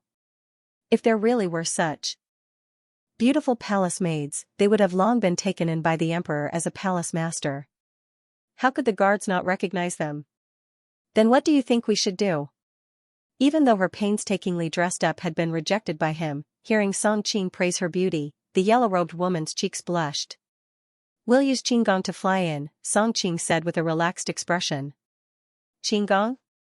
The yellow-robed woman's eyebrows furrowed. I have to remind you that the palace is surrounded by guards. No matter how good your Qinggong is, it is impossible to sneak in without alerting them. That's because your Qinggong is not good enough. Song Qing's words almost angered the yellow-robed woman half to death. Looking at the fuming yellow-robed woman, he pulled her up. Let's go. Go where? The yellow-robed woman did not have any reaction as her hand was pulled by him. In this period of time, if it wasn't her clothes being taken off, her breasts would be grabbed. Compared to that, holding hands was too innocent. Even the yellow-robed woman did not realize there was anything wrong with it. Of course we're going to the Hall of Peaceful Harmony. Song Qing turned around and waved at Zhao Fujin. Fifth sister, we'll be leaving first. With that said, he pulled the yellow-robed woman and flew towards the Hall of Peaceful Harmony. Even though the yellow-robed woman already knew that Song Qing's Qinggong was very high, she did not expect it to be this high. Originally, she had wanted to use Qinggong to reduce the other's burden, but who knew that after a few steps, she would stagger. If it wasn't for Song Qing holding her waist, she would have fallen to the ground in an extremely ugly position. Relax your whole body. Just hold me. Song Qing turned around and smiled gently at her. The yellow-robed woman's heart inexplicably jumped at his smile. This bastard sometimes did not seem so hateful. Feeling the other's strong arms, the yellow-robed woman's body stiffened at first, but she quickly softened. She knew that he wasn't trying to take advantage of her, and she wouldn't fight him to the death over such a small matter. In fact, she herself did not realize that she had changed.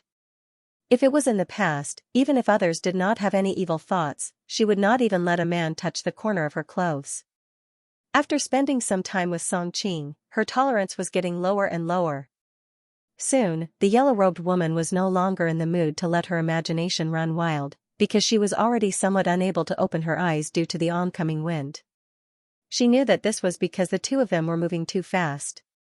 She could not help but exclaim in her heart, not to mention that I can't reach such a speed, even if I can, I won't be able to open my eyes. Her eyes were extremely uncomfortable from the wind. The yellow-robed woman could not help but bury her face in Xianxia's chest. This made her feel much better. She could vaguely hear the heartbeat coming from his chest, and a faint blush gradually appeared on her snow-white skin. After an unknown period of time, the yellow-robed woman glanced at a corner of the Hall of Tranquility not too far away. She couldn't help but remind him, the Hall of Tranquility is almost here. Do you plan to just barge in like this? Yes, I'll just barge in like this. Just as Xianxia finished speaking, the yellow-robed woman felt the wind in front of her disappear. She could not help but raise her head in curiosity, and then she was stunned by the scene in front of her. Everything in the surroundings seemed to have become still. Not far away, the butterflies in the bushes remained suspended in the air, not flapping their wings at all. The guards surrounding the Hall of Peace and Harmony seemed to have collectively turned into statues. Some of them had their eyes wide open, while others had their eyes half closed. Regardless of which, none of them made any further movements. It was as if all of their movements had been frozen in place. The yellow-robed woman had a confused illusion. Xianxia was holding her as if they were taking a stroll in the courtyard, but they had clearly only taken a few steps, yet they had traversed a distance of several dozen zhang. It was as if the guards were blind, not noticing that two people had openly barged into the hall. How did you do it? The yellow-robed woman glanced at the courtyard. Not a single one of the guards turned around. If you give me a kiss, I can consider telling you. Xianxia said with a grin, but the sweat on his forehead showed that he was not as relaxed as he appeared on the surface. Go to hell. The yellow-robed woman blushed and spat. After being ridiculed by him, she also forgot to continue asking questions. Just like that, the two of them entered Empress Peiman's bedroom together. After the incident with Wei Wan that night, in addition to the investigation by the laundry yard, Empress Peiman simply expelled all the eunuchs and maids, leaving only Zhao Huer and Zhao Yuanyuan by her side. Today, she was teaching the two young maids how to deal with the interrogation of the laundry yard when she suddenly heard the commotion outside. She could not help but secretly feel angry. Just which blind servant had barged in at this time? Just as she was about to scold the intruder, she saw Xianxia's appearance. Empress Peiman's anger immediately turned into surprise. You're here. The two young maids also saw their appearance and excitedly rushed over to Xianxia. Big brother Song, when they found out that Xianxia and their elder sister did not have that kind of relationship, they did not hesitate to change the way they addressed him. After all, they had done that kind of thing with Xianxia and subconsciously thought of themselves as his women. Naturally, they did not want their lover to become their brother-in-law. The yellow-robed woman watched from the side and rolled her eyes. These two girls were really heartless. For so long, they kept pulling Xianxia to please him and did not even greet her. All these years, she had been busy trying to save them from the abyss of suffering. Although Xianxia hadn't spent much time with Zhao Huan and the others, and they didn't have any feelings for each other, he was still very satisfied to be gazed at by these two beautiful girls. After all, who didn't have the vanity of a man? After comforting the two frightened young maids, Xianxia threw them to the yellow-robed woman and walked over to Empress Peiman. Looking at your highness' complexion, it seems that you are in a good mood. Empress Peiman covered her mouth and smiled tenderly. Originally, I was not in a good mood, but seeing that young master has arrived, my mood suddenly became as bright as the sun. After not seeing you for a few days, your highness' mouth has become so sweet. Xianxia did not have the self-awareness of being a guest and sat down next to her. He plucked a grape from the fruit platter and tossed it into his mouth. If young master wants to eat grapes, there is no need to do it yourself. Empress Peiman raised her white finger and skillfully peeled a grape and brought it to his mouth. The grapes that your highness peels seem to be a bit sweeter. After crushing the grape, the juice flowed onto Peiman's finger. Xianxia took advantage of this and licked it, causing the other to giggle. Not far away, the yellow-robed woman could not bear to watch any longer and coldly interrupted, "Are you two done flirting? If you are, then let's get down to business." Yo, little sister Yang is jealous? For some reason, hearing Empress Peiman's coquettish voice, the yellow-robed woman felt a wave of displeasure. Noticing the change in the yellow-robed woman's expression, Song Qing knew that if he continued to provoke her, she would probably explode. Smiling, he said, "Fine, fine, let's get down to business. I know that the laundry yard is currently investigating what happened that night, but you don't need to worry, I already have a solution." What solution? Empress Peiman had been having a headache over this matter every day. Hearing him say this, she was pleasantly surprised. Prince Song is truly my lucky star. Song Qing was about to reply when he suddenly thought of something. He frowned and calmly looked at Empress Peiman. "Before I speak, I need your highness to honestly answer a question of mine." Empress Peiman charmingly smiled. "Young master, please ask. I will definitely tell you everything I know." "Did the Xi-Ling king once go to your bed?" Song Qing stared at her. Empress Peiman's smile immediately froze. "Why would you ask this?" Song Qing said in a low voice, "You only need to answer yes or no. So in young master's heart, I am a woman who can marry anyone." Empress Peiman faintly sighed. "I am a dignified empress, how could I bring about my own destruction to become friends with a prince? Besides the emperor, young master is my only man." The yellow-clothed woman looked at Song Qing with surprise. She was proficient in the Nining manual, so how could she not see that Song Qing had used the soul-shifting technique? She had thought it was strange that he would use such an important method to ask Peiman, but after hearing their conversation, she couldn't help but feel annoyed. This bastard really doesn't know what he's talking about, asking this kind of question at a time like this. Song Qing revealed a surprised expression. He had heard Madame Tang say that Wan Yanliang and Empress Peiman had something going on, so he had to be on guard. After all, he had used Wan Yanliang this time. If Empress Peiman and Wan Yanliang had something going on, then once the truth was revealed to Wan Yanliang, he would be in trouble. Now that Peiman had unknowingly fallen for his soul-shifting technique, the answer must be the truth. But this was the strange part. Madame Tang had no reason to lie to him, so what was going on? Song Qing thought for a long time but couldn't figure it out, so he tossed this question to the side. In any case, it was enough to ensure that there was no secret between Empress Peiman and Wan Yanliang. Then, Song Qing removed the soul-shifting technique from Peiman and revealed his plan to use Wan Yanliang. The four women's eyes lit up as they listened. There's finally a scapegoat for what happened that night. Empress Peiman felt relieved. Those pitiful sisters can finally be saved. Seeing that the success of her many years of hard work was imminent, the yellow-clothed woman was also overjoyed. As for Zhao Huer and Zhao Yuanyuan, they looked at Song Qing with infatuation, thinking that their lover was the most capable man in the world. At the Su Prince's residence in the capital. "Princess, isn't tomorrow's plan a little too risky?" Prince Su, Wan Yanyong, looked at the incomparably beautiful woman in front of him and couldn't help but sigh. He had seen many beauties, but every time he saw her, he was stunned. Early the next morning, Pucha Shiji was patrolling the laundry yard. Ever since the incident with the Wei King, the security in the palace had become several times stricter than usual. Suddenly, a guard ran in from outside and whispered something into his ear. Pucha Shiji's eyes widened like a cow's. "What, that bastard dares to bully my sister? He's courting death." With that, he hurriedly ran out of the palace.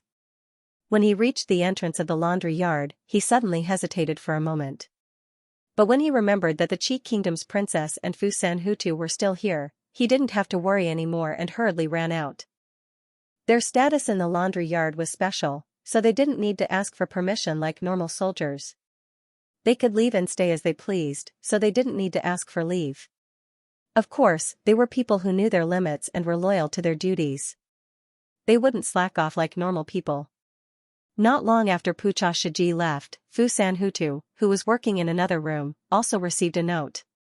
When he saw that something had happened to his mother, his expression changed.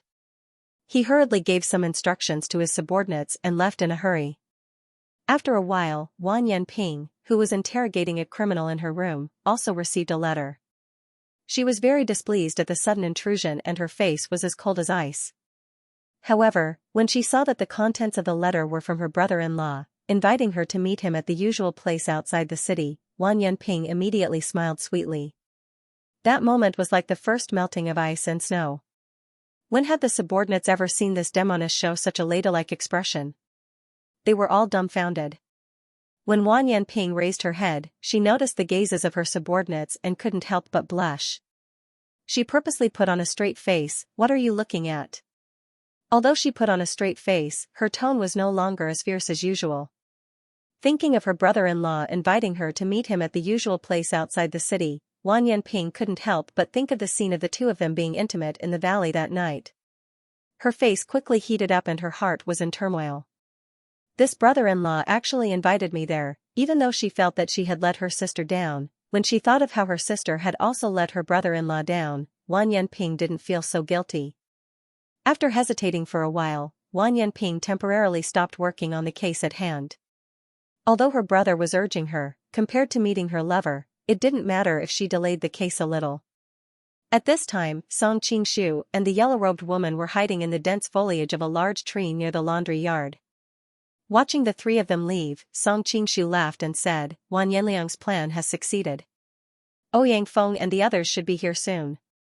The yellow-robed woman didn't reply to him. Instead, she looked playfully at Wan Yanping's light footsteps as she left. I've long heard that Wan Yanping is a cold-blooded demoness. But now, she looks like a young girl yearning for love. She left with a face full of sweetness and anticipation. I wonder who her lover is? Song Qingshu's heart skipped a beat. He smiled awkwardly and said, "How would I know?" Really? The yellow-robed woman deliberately lengthened the syllable. She looked at him with a smile that wasn't a smile. But if I remember correctly, this Wan Yanping should be someone's sister-in-law. Brother-in-law and sister-in-law. TSK, some people really have good methods. Because of what happened to her sisters in the past, the yellow-robed woman hated men who didn't respect women the most. When she first met Song Qingshu at the Shaolin Temple, because of Song Qingshu's reputation as a playboy in Jianghu, the yellow-robed woman not only didn't have a good impression of him, it could be said that she loathed him.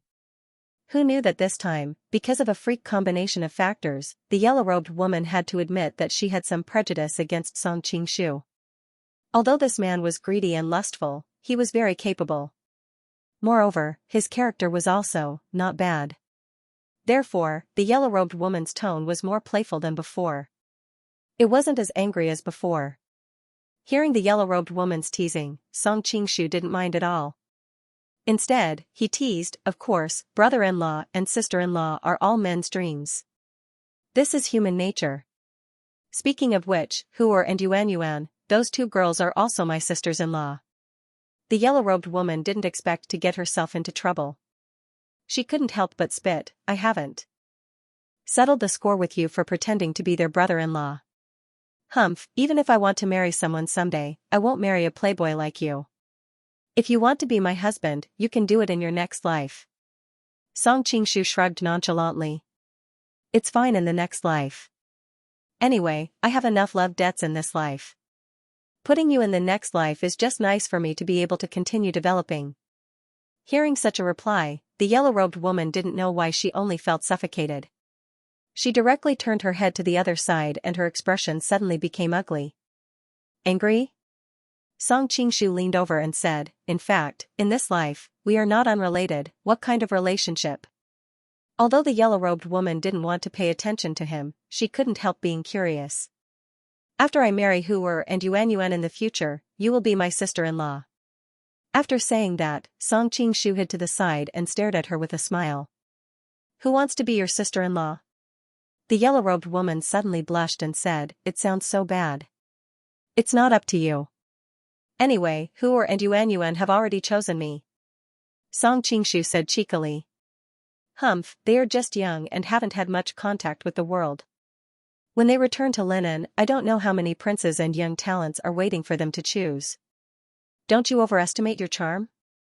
The yellow-robed woman snorted softly.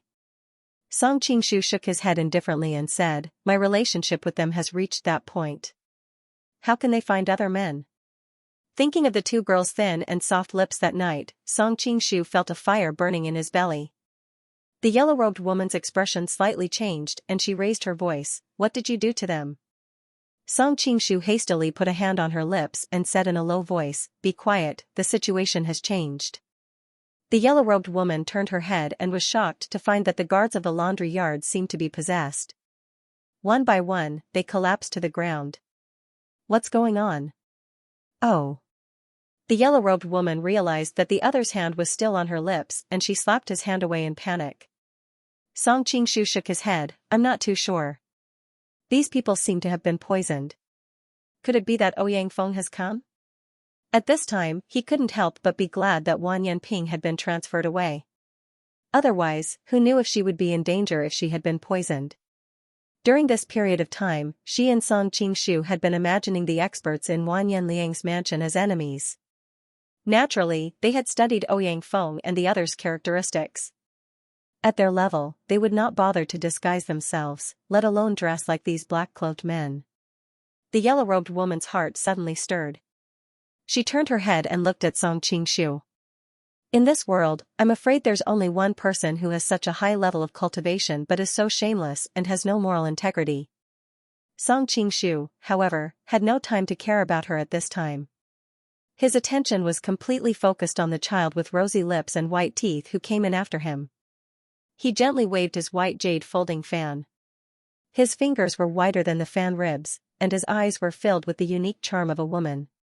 Who else could it be other than Commandery Princess Zhao Min, whom he had not seen for a long time? But why would she appear in the Jing Kingdom? Cut the crap. Hurry up and bring those women out.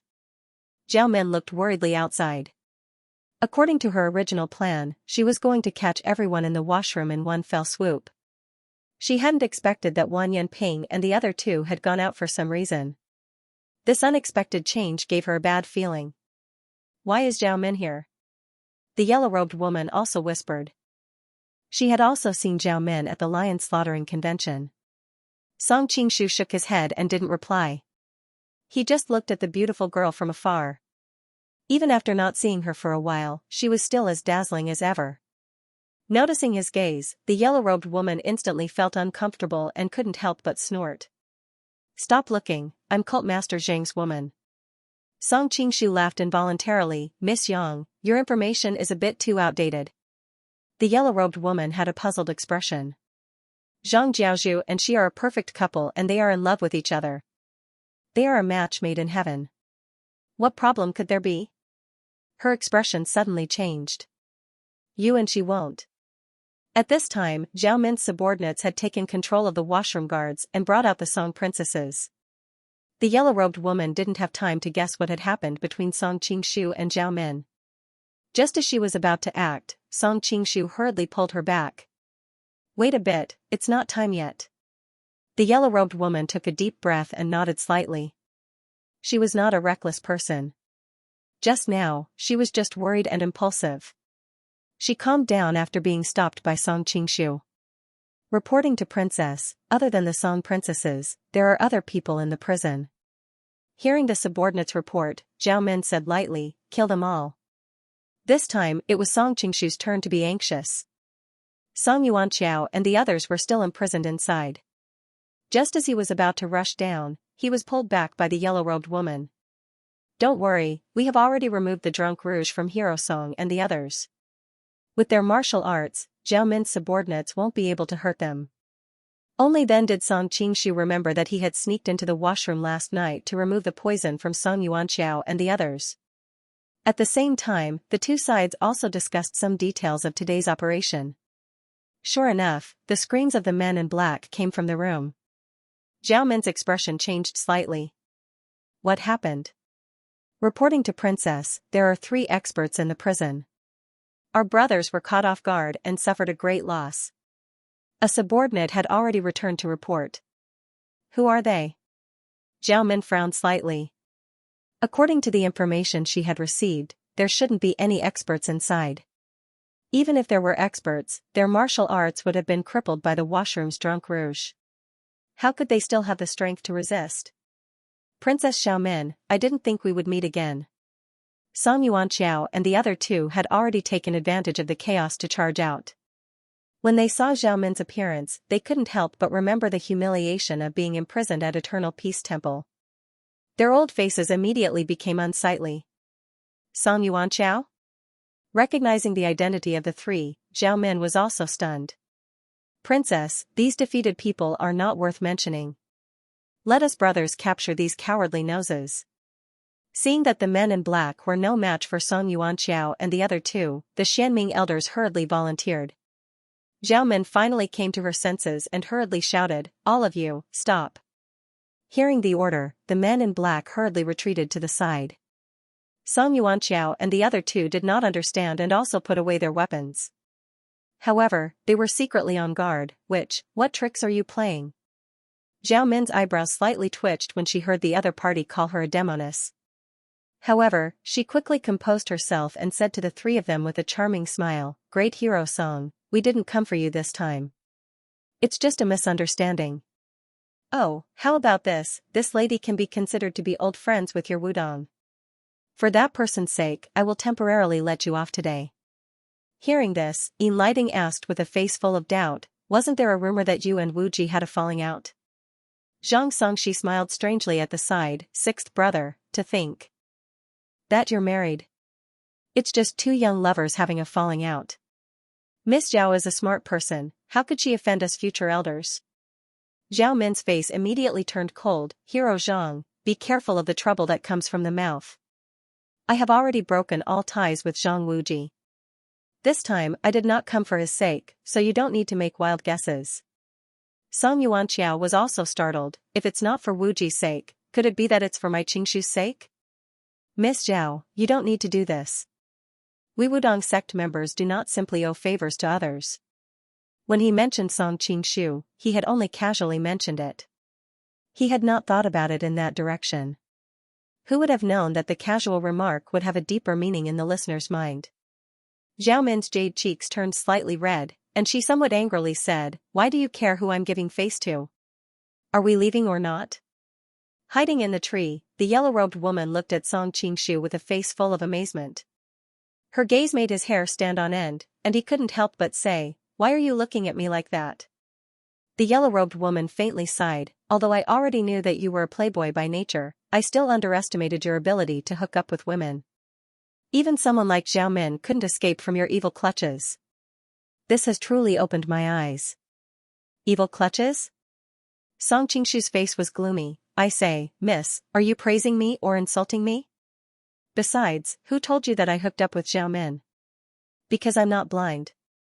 The yellow-robed woman wrinkled her nose. "Since Zhao Min isn't doing this for Zhang Wuji, then in the entire Wudong sect, besides you, could it be that the old men are worthy of her attention?" Song Qingshu also felt a little proud in his heart, but he spoke modestly, "Me and Zhao Min are just ordinary friends, ordinary friends." "Ordinary friends?" The yellow-robed woman subconsciously shifted her body. "I think it's better for me to stay away from you. Otherwise, if I'm not careful and fall into your trap like Zhao Min, I won't even have a place to cry. It's just that I really don't understand. Back then, she was so close to Zhang Wuji, so why would she fall for you?" Song Qingshu said in a bad mood, "That's because I can take someone's chastity from 1,000 miles away. That should be fine, right?" Regarding the matter of Zhang Wuji, he didn't intend to tell her. After all, this matter was closely related to Zhao Min, so without her consent, it really wasn't convenient to say anything. The yellow-robed woman's face turned bright red from his words, and she couldn't help but spit out scornfully, "A dog's mouth can't spit out ivory." While the two of them were fooling around on the tree, Song Yuanqiao, who was below, cupped his hands to Zhao Min. "Many thanks for Miss Zhao's good intentions, but we still have a presumptuous request." Zhao Min noticed that their gazes would occasionally sweep over the Song dynasty princesses, and she had already guessed most of it. She couldn't help but snort. "Since it's a presumptuous request, then there's no need to say it." Song Yuanqiao was given the cold shoulder, but his self-restraint was excellent, so he didn't get angry. He continued, "Could Miss Zhao be magnanimous and let these women go?" Zhao Min raised her eyebrows, but before she could say anything, the Xianming elders bluntly said, "I say, do you have any sense of shame? If it weren't for our princess's help, you would have been locked up here until the end of time. Now that you've been saved, not only did you not thank the princess, but you also want a foot after taking an inch. I really don't know how you've been in Jianghu these past few years. Xianming elders, what are you saying? Zhang Songshi didn't have the self-restraint of his eldest senior brother, so he couldn't help but become angry when he heard this. Glancing at the long sword in his hand, the Xianming elders chuckled. What, you want to fight? We brothers will accompany you to the end. Enough.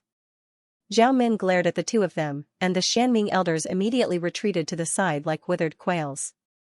She then looked at Song Yuanqiao and the others. I'm already giving face to that person by letting you go. If you want me to let these Song dynasty princesses go, that person will have to come and beg me personally. Maybe if I'm in a good mood, I'll consider it. The yellow-robed woman on the tree couldn't help but curl her lips. She stretched out her finger and poked Song Qingshu, who was beside her. Hey, I'm thinking of you. Why aren't you going down? Song Qingshu shook his head. No, Wan Yanliang's subordinates haven't arrived yet, so it's not the right time to go out. Oh, that's right. Have you made arrangements for the experts you brought? With the help of Empress Peiman's token, I've arranged for them to stay there. As soon as they receive my signal, they'll rush over in the shortest amount of time possible. The yellow-robed woman pointed to a nearby side hall. I hope their martial arts aren't too weak. Song Qingshu smiled. Compared to you, of course they're a bit weak, but they're all experts that our Jianshan Academy has carefully trained.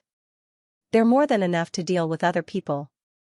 The yellow-robed woman always felt that Song Qingshu's style of speaking was very special and strange, but sometimes the words he used were very vivid. She couldn't help but imitate him. In any case, they're just assistants. Song Qingshu smiled without thinking too much about it. Suddenly, his expression became serious. They're here. Ha ha ha, I was wondering why the Huani courtyard was so lively today. It turns out that the princess has graced us with her presence. A burst of laughter rang out, causing everyone in the courtyard to tremble. What a deep internal energy. Seeing Ouyang Feng and the others appear at the door, Zhao Min's mind immediately became clear. No wonder Wan Yanping and the other two had been transferred away. So Wan Yanliang and I had the same goal. In such a short period of time, she had already guessed most of the things that had happened. However, there was no point in thinking about it now. Zhao Min quickly composed herself and said with a smile, I was wondering who it was. So it's Mr. Ouyang. It's been several months since we last met, but Mr. Ouyang is still as elegant as ever. Old bones like us are already half buried in the ground. Every day we live is one day less. How can we compare to the princess who is in her prime? Ouyang Feng brought a group of people with him, and by the time he finished speaking, his subordinates had already surrounded Zhao Min's people. Ouyang Feng looked around and couldn't help but laugh. Why isn't Song Qingshu by your side this time? Zhao Min's flower-like smile immediately froze. He's not anyone to me, why is he by my side? The yellow-robed woman poked Song Qingshu again and teased, why does it seem like everyone knows about you and Zhao Min? Song Qingshu replied with a serious face, I can't help it, I'm always so dazzling wherever I go. You're so full of yourself. The yellow-robed woman rolled her eyes at him. Song Qingshu smiled and began to observe the people Ouyang Feng brought with him. He immediately ignored those who were dressed in uniforms. There were only 3 people worth paying attention to. Aside from Ouyang Feng, Morong Bo was also an old acquaintance.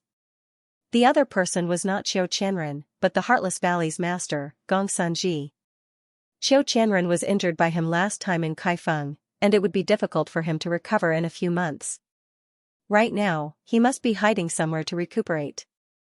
As for Gong Sanji, he didn't know how Wan Yanliang managed to rope him in after the Golden Snake gathering. At this time, Ouyang Feng laughed, if Song Yu was by your side, I might have a chat with the princess. But since he's not here, the princess must be our guest. Zhao Min's expression changed slightly. In order to hide her tracks, she did not bring many people into the Jin kingdom. Only Xianming and Xianming elders could be considered experts. If Ouyang Feng was alone, Xianming and Xianming elders would not be afraid. However, Ouyang Feng had 2 experts of the same level, which was a little troublesome. She couldn't help but feel regretful. She had been too careless with her actions. She had wanted to end the battle quickly and get rid of the laundry yard. Although it seemed risky, everything was within her control. Who would have thought that Wan Yanliang would attack the laundry yard today? The Xianming elders sensed the contempt in Ouyang Feng's words and were enraged. Ouyang Feng, we are protecting the princess. You can't act so arrogantly. Shameless boasting. Ouyang Feng sneered, then turned to Morong Bo and said, Mr. Morong, how about we finish this quickly? In reality, with his cultivation, he could easily defeat the Xianming elders. However, the Xianming elders were also top experts. It would be difficult to determine a winner without at least 100 moves. Also, the guards of the Jin Kingdom's palace could react at any time. He did not want to take this risk. Morong Bo had been in the Hailing King's palace for a long time, so he had heard about how Wan Yanliang had been defeated by Zhao Min at the inn. If it wasn't for Song Qingshu suddenly appearing, he feared he would have been captured by the Mongolians. This matter had always been a great humiliation to Wan Yanliang. Now that Zhao Min only had the 2 Xianming elders by her side, this was a once-in-a-lifetime opportunity. As long as he could capture Zhao Min, Wan Yanliang would definitely give him a satisfactory reward. Brother Ouyang, why don't we have a competition to see who can defeat our enemies first? Morong Bo smiled lightly. He did not care about the Xianming elders at all. Very well, then I choose Lu Zhangke. Ouyang Feng let out a long laugh, and with a flash, he attacked Lu Zhangke. He thought highly of himself, so he chose the martial brother of the Xianming elders who was slightly stronger. Even so, he was sure he could defeat his opponent before Morong Bo. The Xianming elders were shocked. They did not expect that they would attack so quickly. They quickly waved their weapons to fight back. They had been famous in Jianghu for many years. Usually, they could stand alone in Jianghu with only the Xianming divine palm. Few people could make them use their unique weapons. But Western Poison Ouyang Feng was famous, so they did not dare to be careless. Seeing his martial brother being attacked, He Biwing subconsciously wanted to help. Unfortunately, Morong Bo also attacked in front of him, so he had to brace himself to deal with the crisis. The reason why the Xianming elders could be the top experts in Jianghu and could beat Zhang Wuji, who had mastered the 9 Yan divine power and the heaven and earth great shift, was not only because Zhang Wuji did not have enough experience in fighting, but also because they had a special joint attack technique that could bring out the effect of 1 + 1 was far greater than 2. Therefore, in the face of Ouyang Feng and Morong Bo's attacks, the Xianming elders subconsciously moved closer, hoping to use the joint attack formation to deal with the strong enemy. But Ouyang Feng and Morong Bo were the top figures in Jianghu. Whether it was in terms of cultivation or actual combat, they could be said to be very experienced. They could see through the two's plan at a glance. Therefore, they very tacitly blocked the two, making them unable to form the formation and fall into a quagmire of fighting separately. As a result, the Xianming elders quickly fell into a disadvantageous position. Zhao Min's delicate eyebrows were tightly knitted as she watched. She became anxious. On the side, Gongsun Ji greedily stared at her face, praising her in his heart. I didn't think that there would be such a beautiful woman in this world besides the Dragon Lady. Although she is not as elegant and refined as the Dragon Lady, she is even more charming. She really is the best of all women. Seeing that the experts around Zhao Min were being held back by Ouyang Feng and the others, Gongsun Ji had an idea. Ever since I joined the Hailing Palace, I haven't made any contributions. Why don't I take this opportunity to capture Zhao Min? Wouldn't Wan Yanliang look at me in a different light? Although he was very greedy for Zhao Min's beauty, he knew his own limits. He knew that with Zhao Min's status, she was not someone he could touch. Moreover, Wan Yanliang had always been thinking about this Princess Zhao Min. Now that he was under Wan Yanliang's command, how could he dare to steal food from the tiger's mouth? However, even if he couldn't actually get intimate with her, he could still take advantage of the moment he captured Zhao Min to feel her body all over. Gongsun Ji's heart skipped a beat, and he couldn't hold back any longer. His entire body was like a rock spreading its wings as he pounced towards Zhao Min.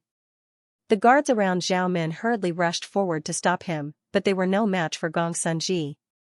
With a wave of his hands, a serrated golden blade appeared in one hand, and a black sword appeared in the other. In an instant, none of the black-clothed men were a match for him. Zhao Min was secretly angry. Wan Yinyong even boasted that these were the warriors that he had trained meticulously, but in the end they couldn't even withstand a single blow. Seeing that the enemy was getting closer and closer, Zhao Min knew that today's defeat was inevitable. She decisively ordered a retreat and at the same time arranged for a group of warriors to block the retreat. Where do you think you're going? There was no way Gong Sunji would let a cooked duck fly away. He swung the golden saber in his hand up into the sky, and using the magnetic force of the black sword, he swung the saber around like a flaming wheel. The men in black surrounding him fell down one by one like they were chopped chives. Song Qingshu's expression changed. Just as he was about to help, he saw what happened next and stopped with a strange expression on his face. Just as Gong Sunji was about to grab Zhao Min, a long sword came from the side. Although it was not a tricky angle, it was impossible for him to dodge. Gong Sunji had to give up on grabbing Zhao Min and quickly pulled back his sword to protect himself. When Gong Sunji steadied himself and saw the attacker, he was furious. The Passionless Valley and Wudong have always minded our own business. Why is Master Song interfering with my business? The attacker was Song Yuanqiao. The Passionless Valley and Wudong Mountain were both near Xianxia City. Although they did not have much contact, Gong Sunji could still recognize the attacker. The yellow-robed woman on the tree said in a strange tone, "Oh, father-in-law saved your future daughter-in-law." Song Qingshu's face was gloomy. "Don't talk nonsense, he doesn't know about my relationship with Zhao Min." Pooh, there's no relationship between Zhao Min and me." Seeing that he was making things worse, the yellow-robed woman smiled. "It doesn't matter if you have a relationship with that princess or not. This show is getting more and more interesting." After saying that, he leaned on the branch in an extremely comfortable posture, as if he was purely watching the show. Song Qingshu wanted to say something, but Song Yuanqiao's calm voice came from below. "Valley Master Gong Sun, we just received Miss Zhao's kindness. We can't just sit back and watch her fall into danger. It's against the rules of chivalry." Gong Sunji sneered, "I'm only being polite to you because of Zhang Sanfeng. Do you think I'm afraid of you?" Song Yuanqiao frowned. He actually did not want to get involved in the war between the Jin Kingdom and the Mongols. It was just that he did not want to see Zhao Min fall into Gong Sunji's hands since she had the upper hand. "Elder brother, don't forget our goal this time." Zhang Songshi walked up and pointed at the group of Song princesses who were being controlled. Yin Lighting also advised, "Our power is limited. Miss Zhao may be related to Wudong, but she is still Mongolian. Are we going to give up saving those Song princesses for a Mongolian?" Hearing their conversation, Zhao Min said coldly, "You Wudong people don't need to pretend. You don't need to worry about my safety." Unfortunately, as soon as she finished, the Xianming elders groaned and retreated to her side with pale faces. It was obvious that they were badly injured. Morongbo burst into laughter. "Mr. Ouyang's divine skill is matchless, indeed worthy of being the person who once seized the world's #1. His goal was to revive the Yan kingdom, so reputation in the martial arts world was not that important to him. He was more willing to build a good relationship with a top kung fu master like Ouyang Feng. Moreover, Ouyang Feng had indeed defeated Lu Zhangke one step ahead of him, so his compliments were not false. Ouyang Feng also said with a smile, "Mr. Morong's family has a long history of learning. Your Big Dipper transposition has reached perfection. This old man is also very impressed."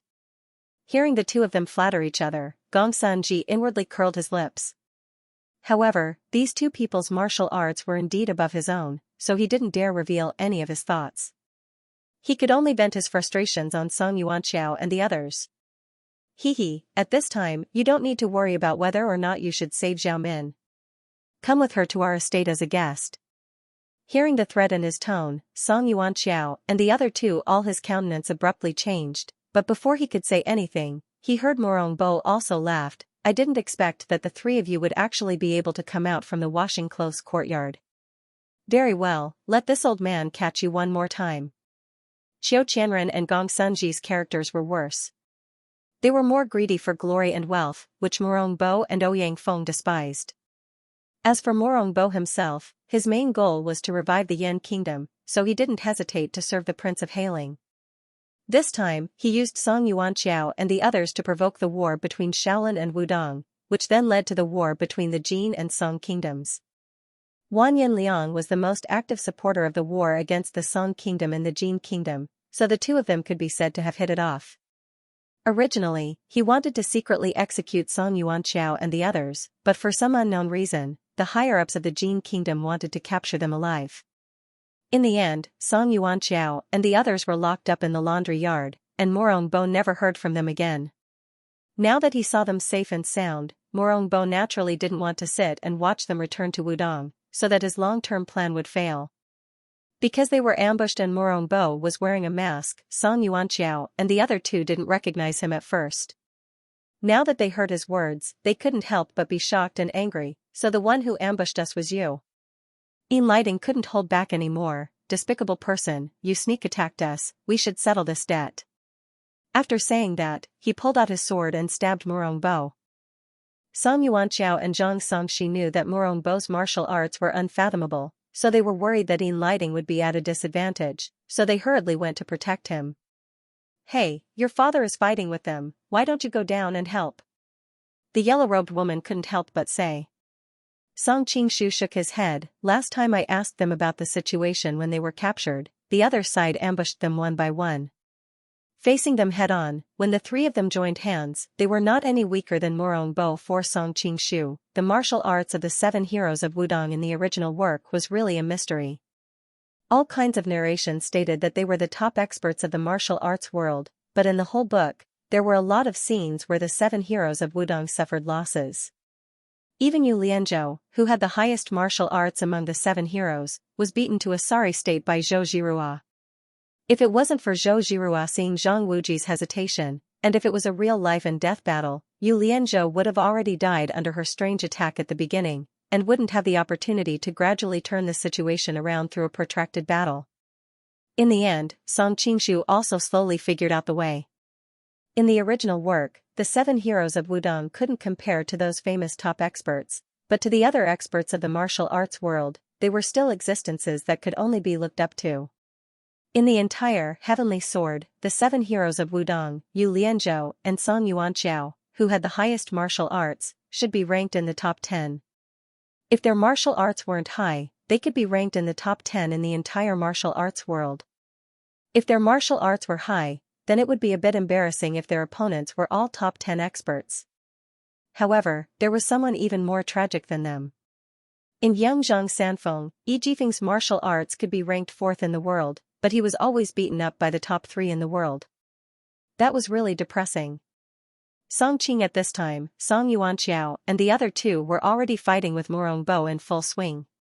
For some reason, Ouyang Feng didn't make a move to help, and Gong Sunji looked like he was watching a show. The reason why Song Qingshu was able to observe everything so calmly was mainly because he wasn't the real Song Qingshu, but a soul that had transmigrated from the future. In addition, as soon as he transmigrated, his meridians were all destroyed by the Wudong sect, causing him to have a hellish difficulty of transmigrating. Therefore, it was very hard for him to say that he had any father-son feelings for Song Yuanqiao. It was more of a moral obligation. With Song Qingshu's current cultivation, he could naturally judge the real situation of the battle. After all, they were the direct disciples of Zhang Sanfeng, who was an earth immortal. Their cultivation was not to be underestimated. In addition, with the addition of the formation between them, they were not at a disadvantage when fighting against the top expert Morongbo. It could even be said that the combined cultivation of the 3 of them was higher than Morongbo's. Unfortunately, martial arts was not as simple as addition and subtraction. Even if the 3 of them had the same thoughts, they were still far from being able to move freely as one person. In addition, Morongbo Star's transposition was the best at borrowing strength to fight strength. Not only was he not at a disadvantage, he even had a lot of advantages. If they were to continue fighting, within 50 moves, Song Yuanqiao and the other 2 would have the upper hand. After 50 moves, it would be a tie. After 100 moves, Morongbo would definitely win. With the 3 heroes of Wudang being entangled by Morongbo, Gong Sunji no longer had any apprehensions. He chuckled as he approached Zhao Min. Currently, Zhao Min only had the seriously injured Xianming elders by her side. Ouyang Feng had a high status, so of course, he would not join hands with Gong Sunji. Seeing that Gong Sunji was getting closer and closer, the Xianming elders used their remaining strength to attack. Unfortunately, the 2 of them had been seriously injured by Ouyang Feng and Morongbo, so they were no match for Gong Sunji. After a few moves, they were forced into a dangerous situation. If it were not for their decades of cultivation and eyesight, they might have already fallen under Gong Sunji's golden saber and black sword. Ouyang Feng suddenly opened his mouth and said, Miss Zhao, what is the relationship between you and Song Qingshu?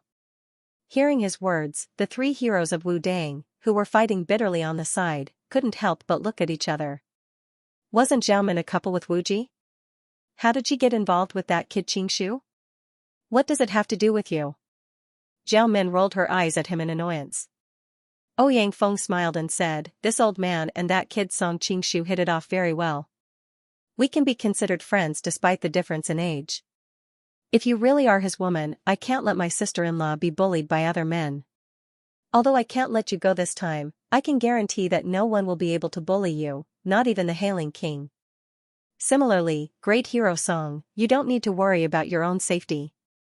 For the sake of Song Qingshu, this old man will spare your life. However, Hero Xianxia and Hero In Lu won't be so lucky. Morong Bo's expression changed, then he laughed and said, since Mr. Ouyang has said so, I won't not give you face. In a moment, I will show mercy to great hero Song. Although he was a bit unhappy, he didn't want to offend an expert like Ouyang Feng for such a small matter. On the other side, Gong Sunji wasn't so shrewd. Seeing the cooked duck fly away, he couldn't help but be shocked and angry. Mr. Ouyang, what is the meaning of this?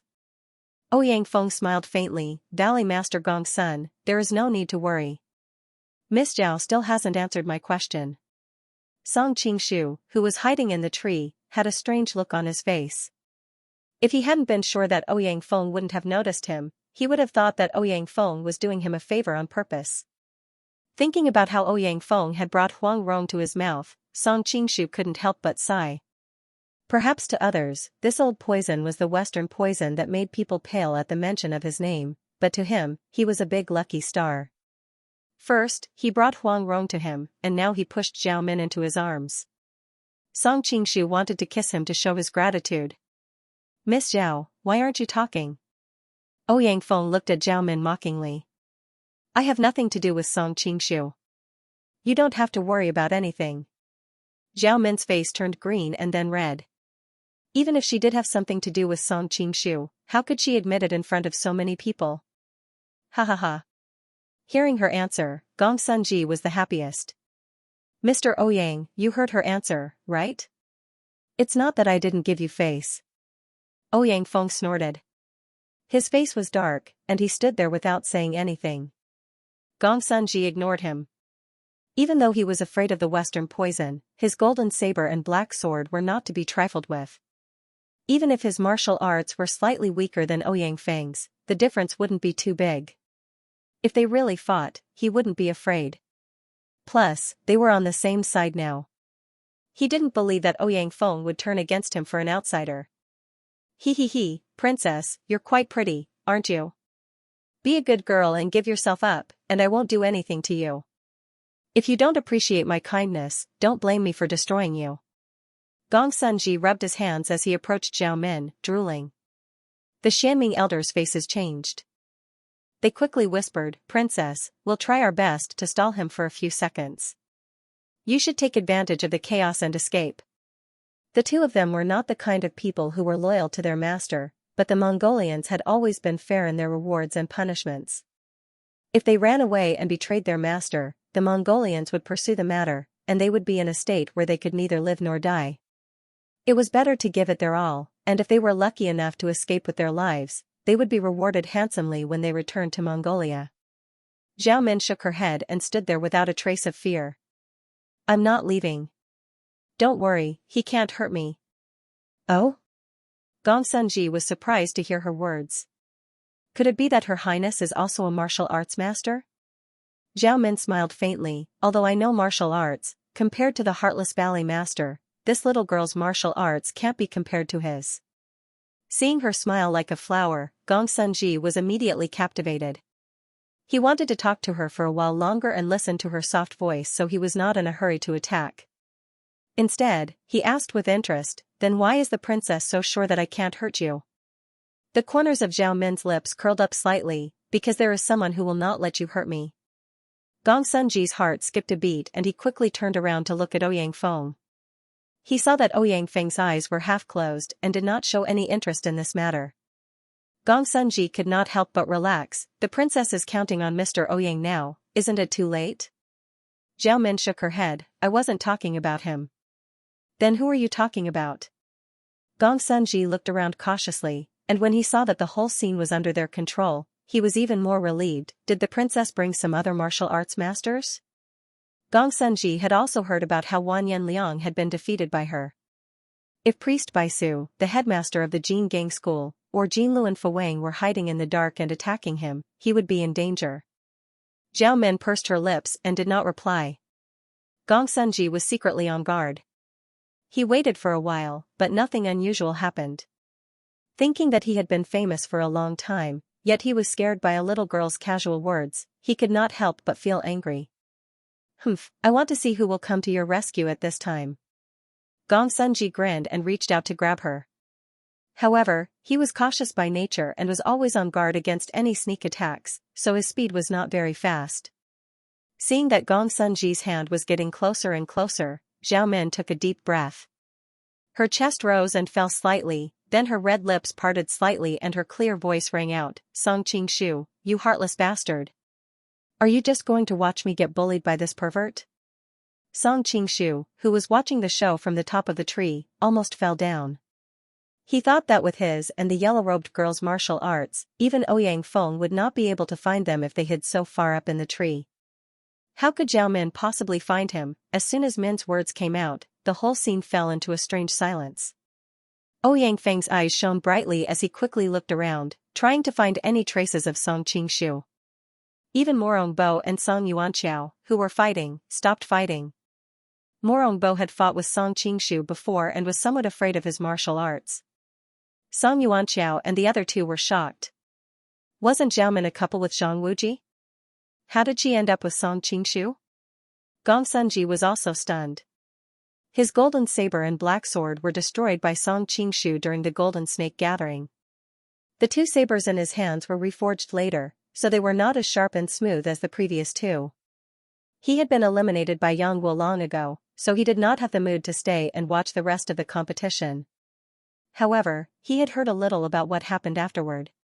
He knew that Song Qingshu had defeated all kinds of powerful martial artists and obtained the throne of the Golden Snake King. Song Qingshu's martial arts were probably better than his. Song Qingshu? Hehe, I was just about to find him for destroying my saber. Gong Sunji was still so confident because he had been defeated by Yang Gua because he had been careless. He did not expect that Yang Gua's black iron sword was such a powerful weapon. Gong Sunji knew that in terms of cultivation and experience, he was superior to Yang Gua. If he relied on his own abilities, he was confident that he could compete with all the powerful martial artists. Thus, although he was a little afraid of Song Qingshu, he was not afraid of him. After Gong Sunji finished speaking, he did not see any trace of Song Qingshu. He could not help but laugh. Princess, it seems that the man you are counting on is just a coward. Why don't you join me? Ballet master? Zhao Min laughed disdainfully, you are just a dog of Wan Yanliang. How dare you try to take advantage of me? Although he had joined Wan Yanliang's side, Gong Sunji was still a great master. Being called a dog by his name, he could not take it lying down. Little bitch, I gave you face, but you don't want it. As he spoke, he raised his hand to slap her face. The Xianming elders were shocked and hurried forward to stop him. However, they were seriously injured and could not fight. They were easily knocked away by Gong Sunji. Get out of my way. Seeing that Gong Sunji's palm was getting closer and closer, Zhao Min simply closed her eyes. Even though her face was calm, her slightly trembling eyelashes revealed her nervousness. End of chapter. The pain she expected didn't come. Instead, Zhao Min felt her entire body fall into a warm embrace. Then, she heard a familiar voice, are you so sure that I'll save you? Zhao Min's lips curled up slightly. She slowly opened her eyes and looked up at the man hugging her. She giggled, could it be that you're willing to let me be bullied by others? The yellow-robed woman, who was still on the tree, couldn't help but spit in her mind. In broad daylight, they're really an adulterous couple. Eldest senior brother, what's going on? Seeing Zhao Min bashfully lying in Song Qingshu's embrace, the Wudong three heroes' eyes almost popped out of their sockets. Zhang Songshi couldn't help but pull on Song Yuanxiao's sleeve. That's right, isn't Miss Zhao and Wuji? Among the elders, Yin Lighting had the best relationship with Zhang Wuji. Firstly, his wife, Yang Buhui, and Zhang Wuji were like siblings. Secondly, when his limbs were broken by the Herculean diamond finger, it was also Zhang Wuji who healed him. Thus, seeing Zhao Men lying in another man's embrace, Yin Lighting was completely flabbergasted. Song Yuanqiao also had a bitter smile on his face. Don't ask me, I'm also confused. When he heard what Ouyang Feng said before, he didn't think much of it. After all, in his opinion, Zhao Men and his son were completely unrelated.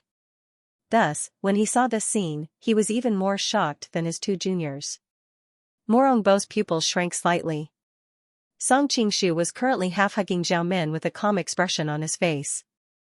Gong Sunji's face was completely red. It was obvious that he had used all his strength, but he still couldn't break free from Song Qingshu's grasp. Ouyang Feng also laughed out loud. Brother Song, how long has it been since we last met? Your martial arts have improved so much again. You've been hiding nearby for so long, but I didn't even notice you. You flatter me, brother Ouyang. I heard everything you said to Miss Zhao.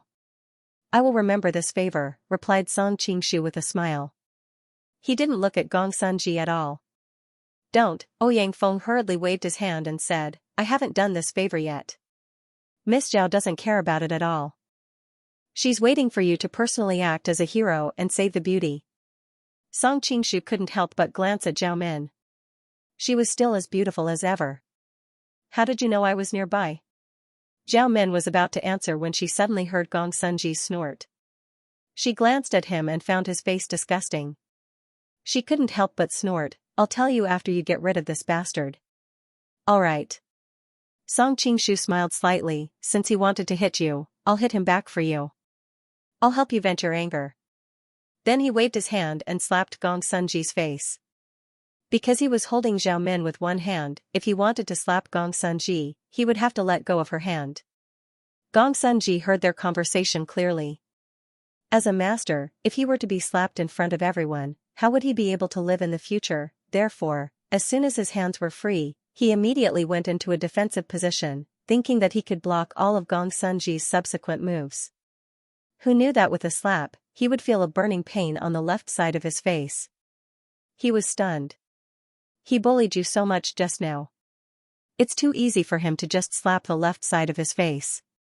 Song Qingshu's calm voice came into his ears again. Gong Sunji was scared out of his wits.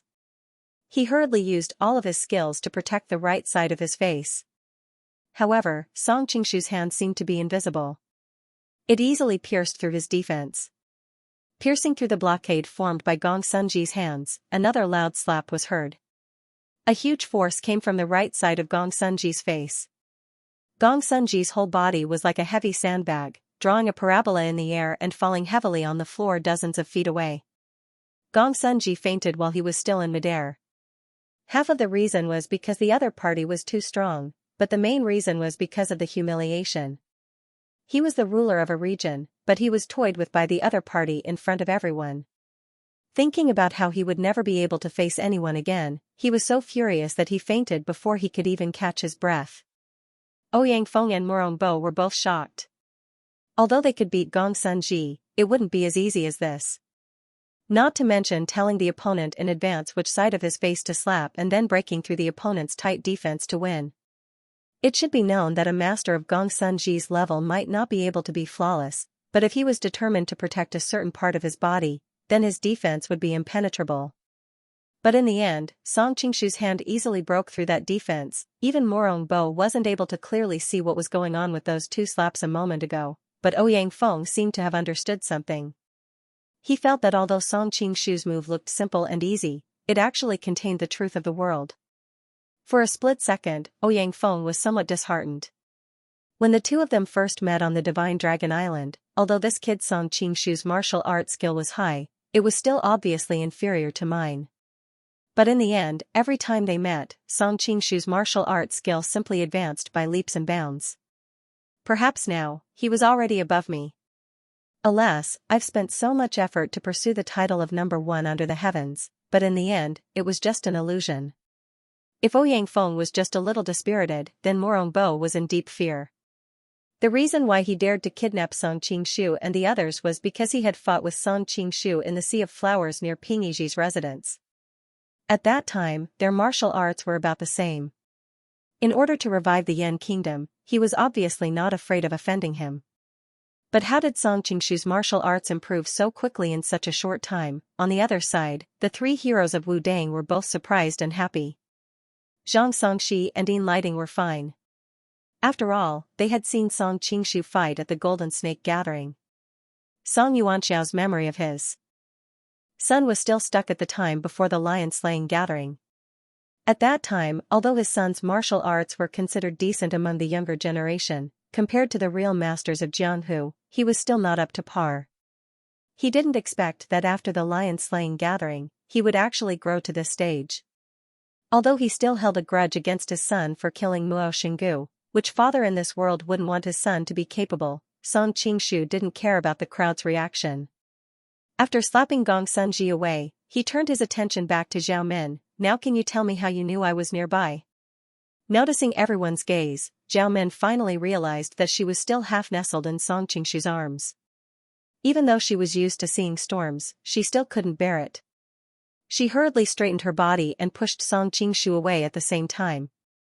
Only then did she clear her throat and blushed as she said, I thought it was strange before. The masters that were captured by the laundry yard would all be fed a poison called Drunk Rouge, which would make their entire body weak.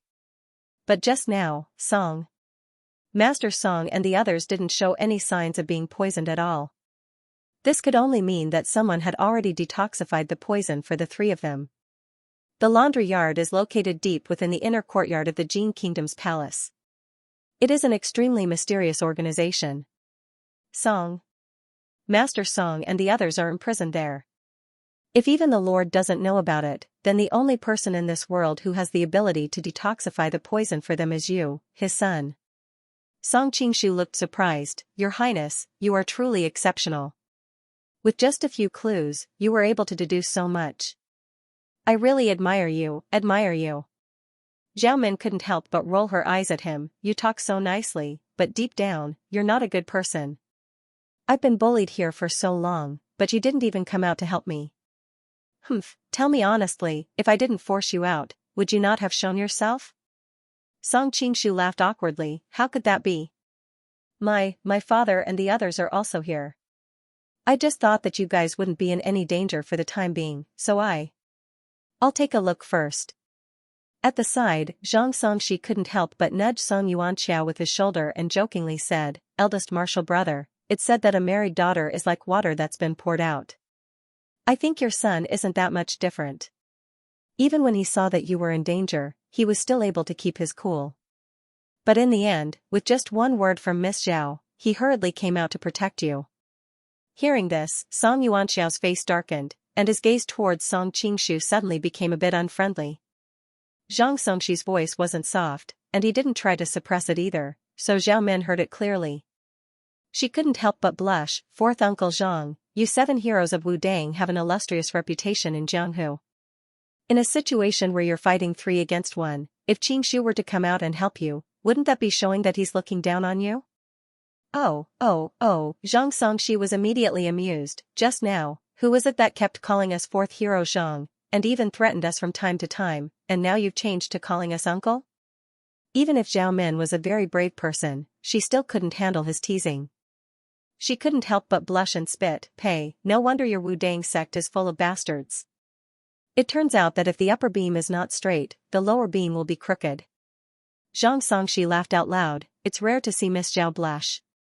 This trip to the Jin Kingdom has been worth it. Zhao Min became anxious and was just about to retort when a cold voice suddenly came from the air. Now that we're surrounded by strong enemies and in the tiger's den, Prince Song still has the leisure to reminisce about the past. Have you forgotten the purpose of this trip? Everyone looked up and saw a woman wearing a light yellow robe slowly descending from the air. Her robe fluttered in the wind, and her fine black hair danced in the wind. She looked like an otherworldly fairy. Seeing her graceful bearing and extremely beautiful appearance, coupled with her beautiful qinggong, everyone present was stunned. For a moment, no one spoke. The yellow-robed woman walked over to Song Qingshu's side and quietly looked at him. Song Qingshu had a bitter smile on his face. Of course I haven't forgotten. Noticing the expressions of the two as they talked, Zhao Min suddenly smiled sweetly. Sister, you can't be jealous, right? This bastard deserves to be killed by 1,000 knives. Only you treat him like a treasure. Why would I be jealous of him? The yellow-robed woman snorted coldly. However, everyone else present had a strange expression on their faces. If there really was nothing, why would she call him deserves to be killed by 1,000 knives? Her tone was obviously that of a lover throwing a tantrum. Looking at the two beautiful women on either side of Song Qingshu, one bright and moving, the other graceful and graceful, even Ouyang Feng, who usually didn't have any interest in women, felt a bit jealous. This stinky brat's luck with women is just too good. If my poor Kuer had half, no, 30% of his ability to pick up girls, that girl Huang Rong would have given me grandchildren long ago. End of this chapter. Zhang Songxi pulled on Song Yuanxiao's sleeve and whispered, "Isn't she the mysterious yellow-robed girl from the lion-slaying gathering?" Qingshu and her. Hee, elder brother, your son is quite amazing. The yellow-robed girl's appearance at the lion-slaying gathering left a deep impression on many people. No wonder even a middle-aged man like Zhang Songxi couldn't help but start gossiping. They might not be in that kind of relationship. Song Yuanxiao's tone was a little uncertain, but he was actually very happy. A few years ago, he saw his son fall in love with Zhou Zhirua and Zhou Zhirua fall in love with Zhang Wuji. He was worried that his son was destined to be single for the rest of his life. Who would have thought that in just a few years, his son would not only marry Zhou Zhirua but also have romantic relationships with so many women in the martial arts world? Should I remind him to be more single-minded? Song Yuanxiao was a righteous person. Seeing his son being involved with so many women, he subconsciously felt a little unhappy. But then he thought about it and realized that marrying a few more women was not a bad thing. Thinking back to how Zhang Sanfeng always taught him to let nature take its course, he gave up on the idea of persuading his son. Noticing the strange expressions on everyone's faces, the yellow-robed woman quickly realized that her words were ambiguous. When she remembered that Song Qingshu's father was still here, her somewhat pale cheeks immediately flushed with a beautiful blush. You guys take your time to catch up. I'll save them first. The yellow-robed girl knew that the more she explained, the more complicated things would become. She might as well take drastic measures and leave this place first. Sister, these Song Dynasty princesses are still in my hands. Aren't you going to ask for my opinion first? Zhao Min's eyes flashed. She took a step forward and stood in front of Zhao Min. The yellow-robed woman coldly snorted and immediately released a secret signal. Soon, her subordinates, who had been lying in ambush, also rushed out and surrounded Zhao Min's defeated subordinates. More than half of your subordinates are dead or injured, and the Xianming elders are also seriously injured. With your current strength, you can't stop me at all. Zhao Min smiled sweetly and hugged Song Qingshu's arm, pressing half of her body against him. But I still have brother Qingshu. Noticing her actions, the yellow-robed woman's eyebrows twitched. She cursed in her heart, Mongolian women really don't know shame. In broad daylight, they are actually being affectionate with a man. Princess, don't be delusional. Prince Song is my ally. Why would he help you? The yellow-robed woman's voice was incomparably cold. That's not necessarily true. You're just allies, but we're. Zhao Min purposely wanted to say something, but stopped on second thought. With a shy expression, she asked, Brother Qingshu, are you going to help me or her? Song Qingshu had a big headache. He had no choice but to say, no matter who you help, can you get these women out of the imperial palace first? Although the defense forces in the imperial palace have been mobilized, so much time has passed. The Jin kingdom should have realized it. Maybe they will send an army here soon. At that time, no one will be able to leave. Zhao Min smiled sweetly. Since Brother Qingshu has said so, I'm not a woman who doesn't know the big picture. How about this? As long as Brother Qingshu asks me personally, I will hand over the Song Dynasty princesses to this beautiful sister. How do you want me to beg you? Song Qingshu was incomparably gloomy. What time was it? She was still so unhurried. However, seeing Zhao Minxin's rose-like appearance, he couldn't get angry. It's very simple. Just promise me one condition. Zhao Men raised her neck and looked at him with her big eyes blinking. Song Qingshu asked with a headache, is it the condition that you haven't thought about and will tell me later? Zhao Men's eyes turned into a crescent moon. Brother Qingshu is really smart. The yellow-robed woman frowned. Prince Song, there is no need to agree to her unreasonable request. Her subordinates can't stop me. Zhao Men let go of Song Qingshu and slowly looked around the yellow-robed woman. The yellow-robed woman felt uncomfortable and couldn't help asking, what are you looking at? Sister, don't worry. I won't make any conditions that will make Brother Qingshu embarrassed. For example, I won't allow Brother Qingshu to marry you. Zhao Men saw the yellow-robed woman frown and quickly added, of course I won't make such a request. Seeing that the yellow-robed woman was so angry that her body trembled, Song Qingshu hurriedly said, okay, I promise you. Quickly let them go. Hearing Song Qingshu agree, Zhao Men immediately beamed with joy. She pointed at her subordinates and said, you, and you, all go back to where you belong. There is no need to follow me anymore. The Xianming elders immediately looked bitter. Princess, how can there be no one to protect you? I'm counting on you two to protect me. I, this princess, have died countless times. Zhao Men curled her lips and tugged at Song Qingshu's sleeve. She answered as if it was a matter of course, now I have Brother Qingshu to protect me. Isn't that enough? The Xianming elders looked gloomy, but they had no way to refute. After glancing at each other, they had no choice but to dejectedly leave with their subordinates. For some unknown reason, Ouyang Feng's group didn't stop them and let them leave. The yellow-robed woman took advantage of this time to protect those princesses of the Song dynasty. When they found out about the yellow-robed woman's identity and that they had a chance to escape from the devil's den, they cried tears of joy. Song Qingshu glanced at them, then turned his attention to Murong Bo. Elder Murong, if it weren't for your son, it would have been very difficult for me to heal my broken meridians. I shouldn't have come to trouble you. However, I have already repaid the favor I owed your son. This time, you attacked my father and several martial uncles, so we should properly settle the score. Unlike Song Qingshu, Murong Bo was a top-notch character who had been famous in Jianghu for decades. Being reprimanded by a junior like this, even if he was afraid of the opposite party's martial arts, he didn't want to reveal the slightest bit of cowardice in front of everyone. This matter was done by this old man, what can you do to me? Song Qingshu coldly snorted. When the sound reached everyone's ears, they all felt their minds shake. Those with weaker martial arts felt annoyed and nauseous on the spot. Murong Bo's cultivation was far higher than those of his subordinates, but he still felt somewhat shaken. He had roamed Jianghu for many years and had rich experience in dealing with enemies. He knew that the opposite party had gained the upper hand by making a show of strength and would certainly take the opportunity to attack. So, he hastily took a step back. Sure enough, as he retreated, Song Qingshu also took a step forward. Although it was only one step, the distance of several dozen zhang was covered in an instant. If it weren't for his foresight, perhaps he would have ended up in the same sorry state as Gong Sunji. However, Murong Bo didn't feel the slightest bit happy. Instead, he was greatly shocked. He didn't have the time to think about how the opposite party had completed this, shrinking ground to inches, technique. He hastily waved his palms in front of his body, and used the Murong family's secret technique, Big Dipper, to the fullest. Big Dipper was the world's first-class martial art that borrowed strength to fight strength. Murong Bo's attainment in this technique was not something that Murong Fu could compare with. He was confident that even if he faced someone who was twice as strong as him, he would still be able to put up a fight.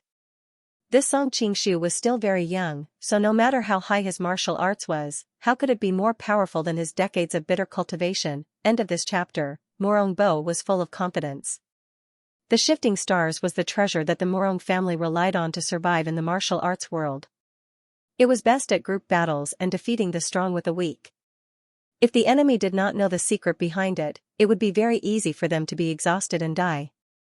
Although the power that Song Qingshu had displayed before was a little terrifying, Murong Bo was still full of confidence that he could obtain the final victory. However, he soon found himself unable to laugh. He discovered that no matter how he executed stellar transposition, he was unable to dissipate the force behind Song Qingshu's attack. Song Qingshu's attack was just a simple finger. However, this finger contained an extremely sharp and domineering sword qi. A few years ago, Morongfu had suffered a loss under Duan Yu's six-pulse divine sword, so Morongbo paid attention to it. Now, he finally understood why the shifting stars could remove the power of all the fists and palms in the world, but it was useless against the extremely sharp and invisible sword qi. During this delay, Song Qingshu's finger was even closer to his body. Morongbo had already lost the best chance to dodge. He was forced into a corner and could only bring out his trump card, joined finger. The Morong family was proficient in all the martial arts in the world, but the most profound ones were still the two martial arts. One was the shifting stars, and the other was the joined finger. After practicing it to the small success level, the power of the finger could attack from 70 to 80 feet away and kill people without a trace. In terms of the power of the finger, it was above the Shaolin Temple's formless finger of disaster, Emoku finger, Dualua leaf finger, and flower pinching finger. It combined the advantages of flower pinching finger, Dualua leaf finger, formless finger of disaster, and Maha finger. In theory, it was better than the Duan family's single yang finger. However, there was no advantage or disadvantage in finger techniques. The most important factor was the user's power, and Morongbo's power was obviously high enough. The joined finger was his trump card, and he would never use it unless it was absolutely necessary. However, Song Qingshu's fierce sword qi had already made him feel that his life was in danger. In this situation, he could not care so much. He activated the full power of the joined finger and pointed at Song Qingshu's fingertip. When the two fingers collided, Song Qingshu's body trembled, but Morongbo let out a strange cry and hurriedly flew back several feet. His fingers were trembling in his sleeves, and his face was extremely ugly. At this moment, Song Qingshu felt the blood in his body churn, and a faint tingling sensation came from his finger. But he believed that Morongbo's situation must be even worse. So, he must be in a much worse situation. So, he suppressed the pain in his finger and took another step toward Morongbo. Morongbo's pupils shrank, and right at this time, Ouyang Feng suddenly appeared between the two of them. He looked at Song Qingshu and said, "Old brother Song, Mr. Morong offended great hero Song and the others before, but he was just following orders. Old brother, why do you have to force him?" Although he did not want to participate in the battle between the two great experts, he and Morongbo were both from the Hailing Prince's mansion. If he allowed Morongbo to have an accident, it would be hard for him to explain to the other parties. Song Qingshu's face was as dark as water. "Brother Ouyang, could it be that you want to fight with me?" Ouyang Feng smiled embarrassedly. "We can be said to have no discord, no concord. But this time, there is no need. Right now, the Imperial Palace guards are rushing over here. That Dashing Kingdom is known as the #1 expert of the Jin Kingdom. If both of us are injured, won't that person reap the benefits?" Seeing that Song Qingshu was silent, Ouyang Feng continued, "From what you said just now, you have received great kindness from Prince Morong. Although you have already repaid the kindness, if Prince Morong's father is injured by your hands, he will inevitably feel guilty in the future." Song Qingshu's ears twitched when he heard the words, benevolent government. Sure enough, there were many people rushing over from the direction of the main hall. They knew that the Imperial Palace guards of the Jin Kingdom had finally discovered the abnormality here. In addition to the unknown Dashing Kingdom, it would be unwise to stay and fight with Wanyan Liang's subordinates at this time. In that case, I will give you face this time. Song Qingshu paused and turned to look at Morongbo, "But you can't do it more than 3 times. Mr. Morong, you're on your own." Morongbo coldly snorted. His lips moved, but in the end, he didn't refute. Song Qingshu then called the yellow-robed woman, Song Yuanxiao, and the others to protect the Song Kingdom's princesses as they retreated along the predetermined route. Seeing that they had taken away their targets, the warriors of the Hailing Palace looked at Ouyang Feng for his opinion. Ouyang Feng only shook his head slightly. After Song Qingshu and the others left, he waved his hand and ordered the members of the laundry yard who had been poisoned by the 10 fragrant muscle-weakening powder to be killed. Only then did he retreat in another direction with his subordinates. In the blink of an eye, the bustling laundry yard became deathly silent. "Many thanks for Mr. Ouyang's help." On the way back, Morongbo squeezed out a smile and thanked Ouyang Feng. "Mr. Morong is too polite. How are your injuries?" Ouyang Feng curiously asked. Morong Bo's complexion slightly changed, but he quickly concealed it. I suffered a small injury. It's nothing serious. Thank you for your concern. It's good that it's nothing serious. Ouyang Feng thoughtfully looked at the bloodstain at Morong Bo's feet. After returning to the Hailing Palace, Morong Bo didn't even see Wan Yanliang. He directly returned to his room. After closing the door, he tremblingly stretched out his hand. His fingers were already badly mutilated. His index and middle fingers were missing in half. Song Qingshu, today's hatred for my broken fingers will be repaid tenfold in the future. Morong Bo's face was ferocious as he gnashed his teeth and said. After Song Qingshu and his party left the imperial palace, a carriage was already waiting in a secret place.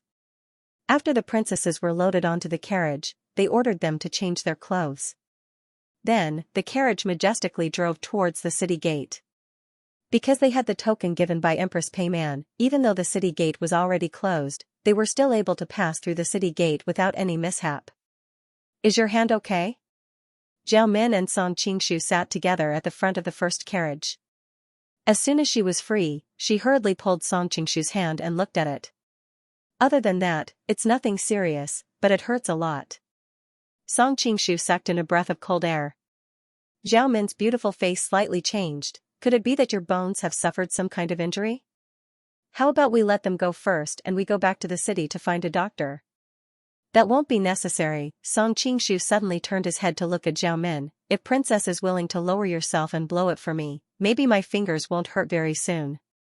Seeing the smile on Song Qingshu's lips, Zhao Min realized that she had been teased by the other party. She unhappily threw his hand to the side. Pei, in your dreams. Song Qingshu's face was gloomy. Hey, you change your face too quickly. Just now in the imperial palace, you called Qingshu Gij so intimately. Zhao Min's face reddened and she couldn't help but raise her chin. At that time, we were deep in the tiger's den.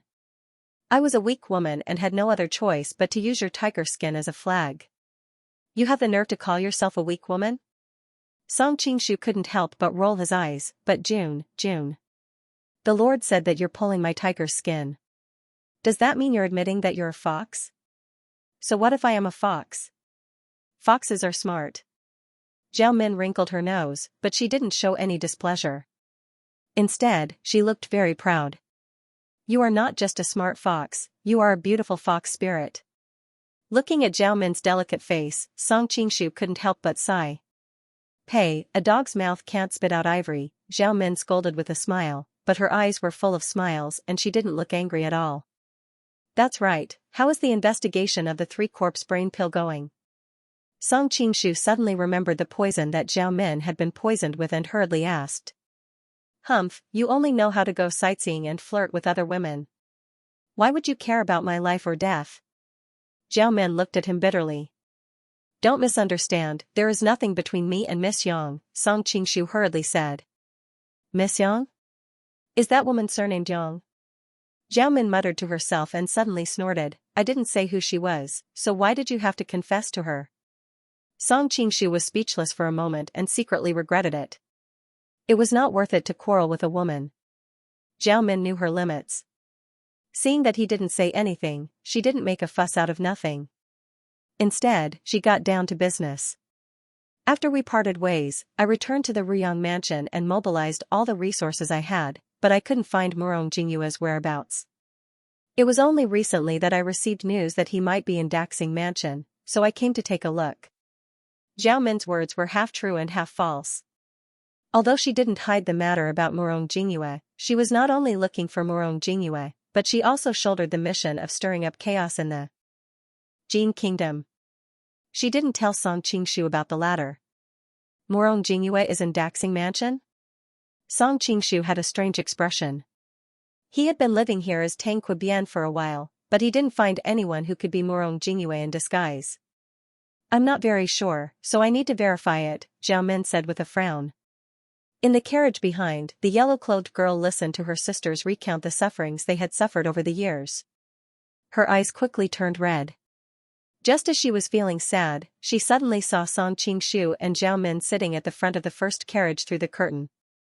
They were leaning against each other intimately and whispering to each other. Her mood immediately became very gloomy.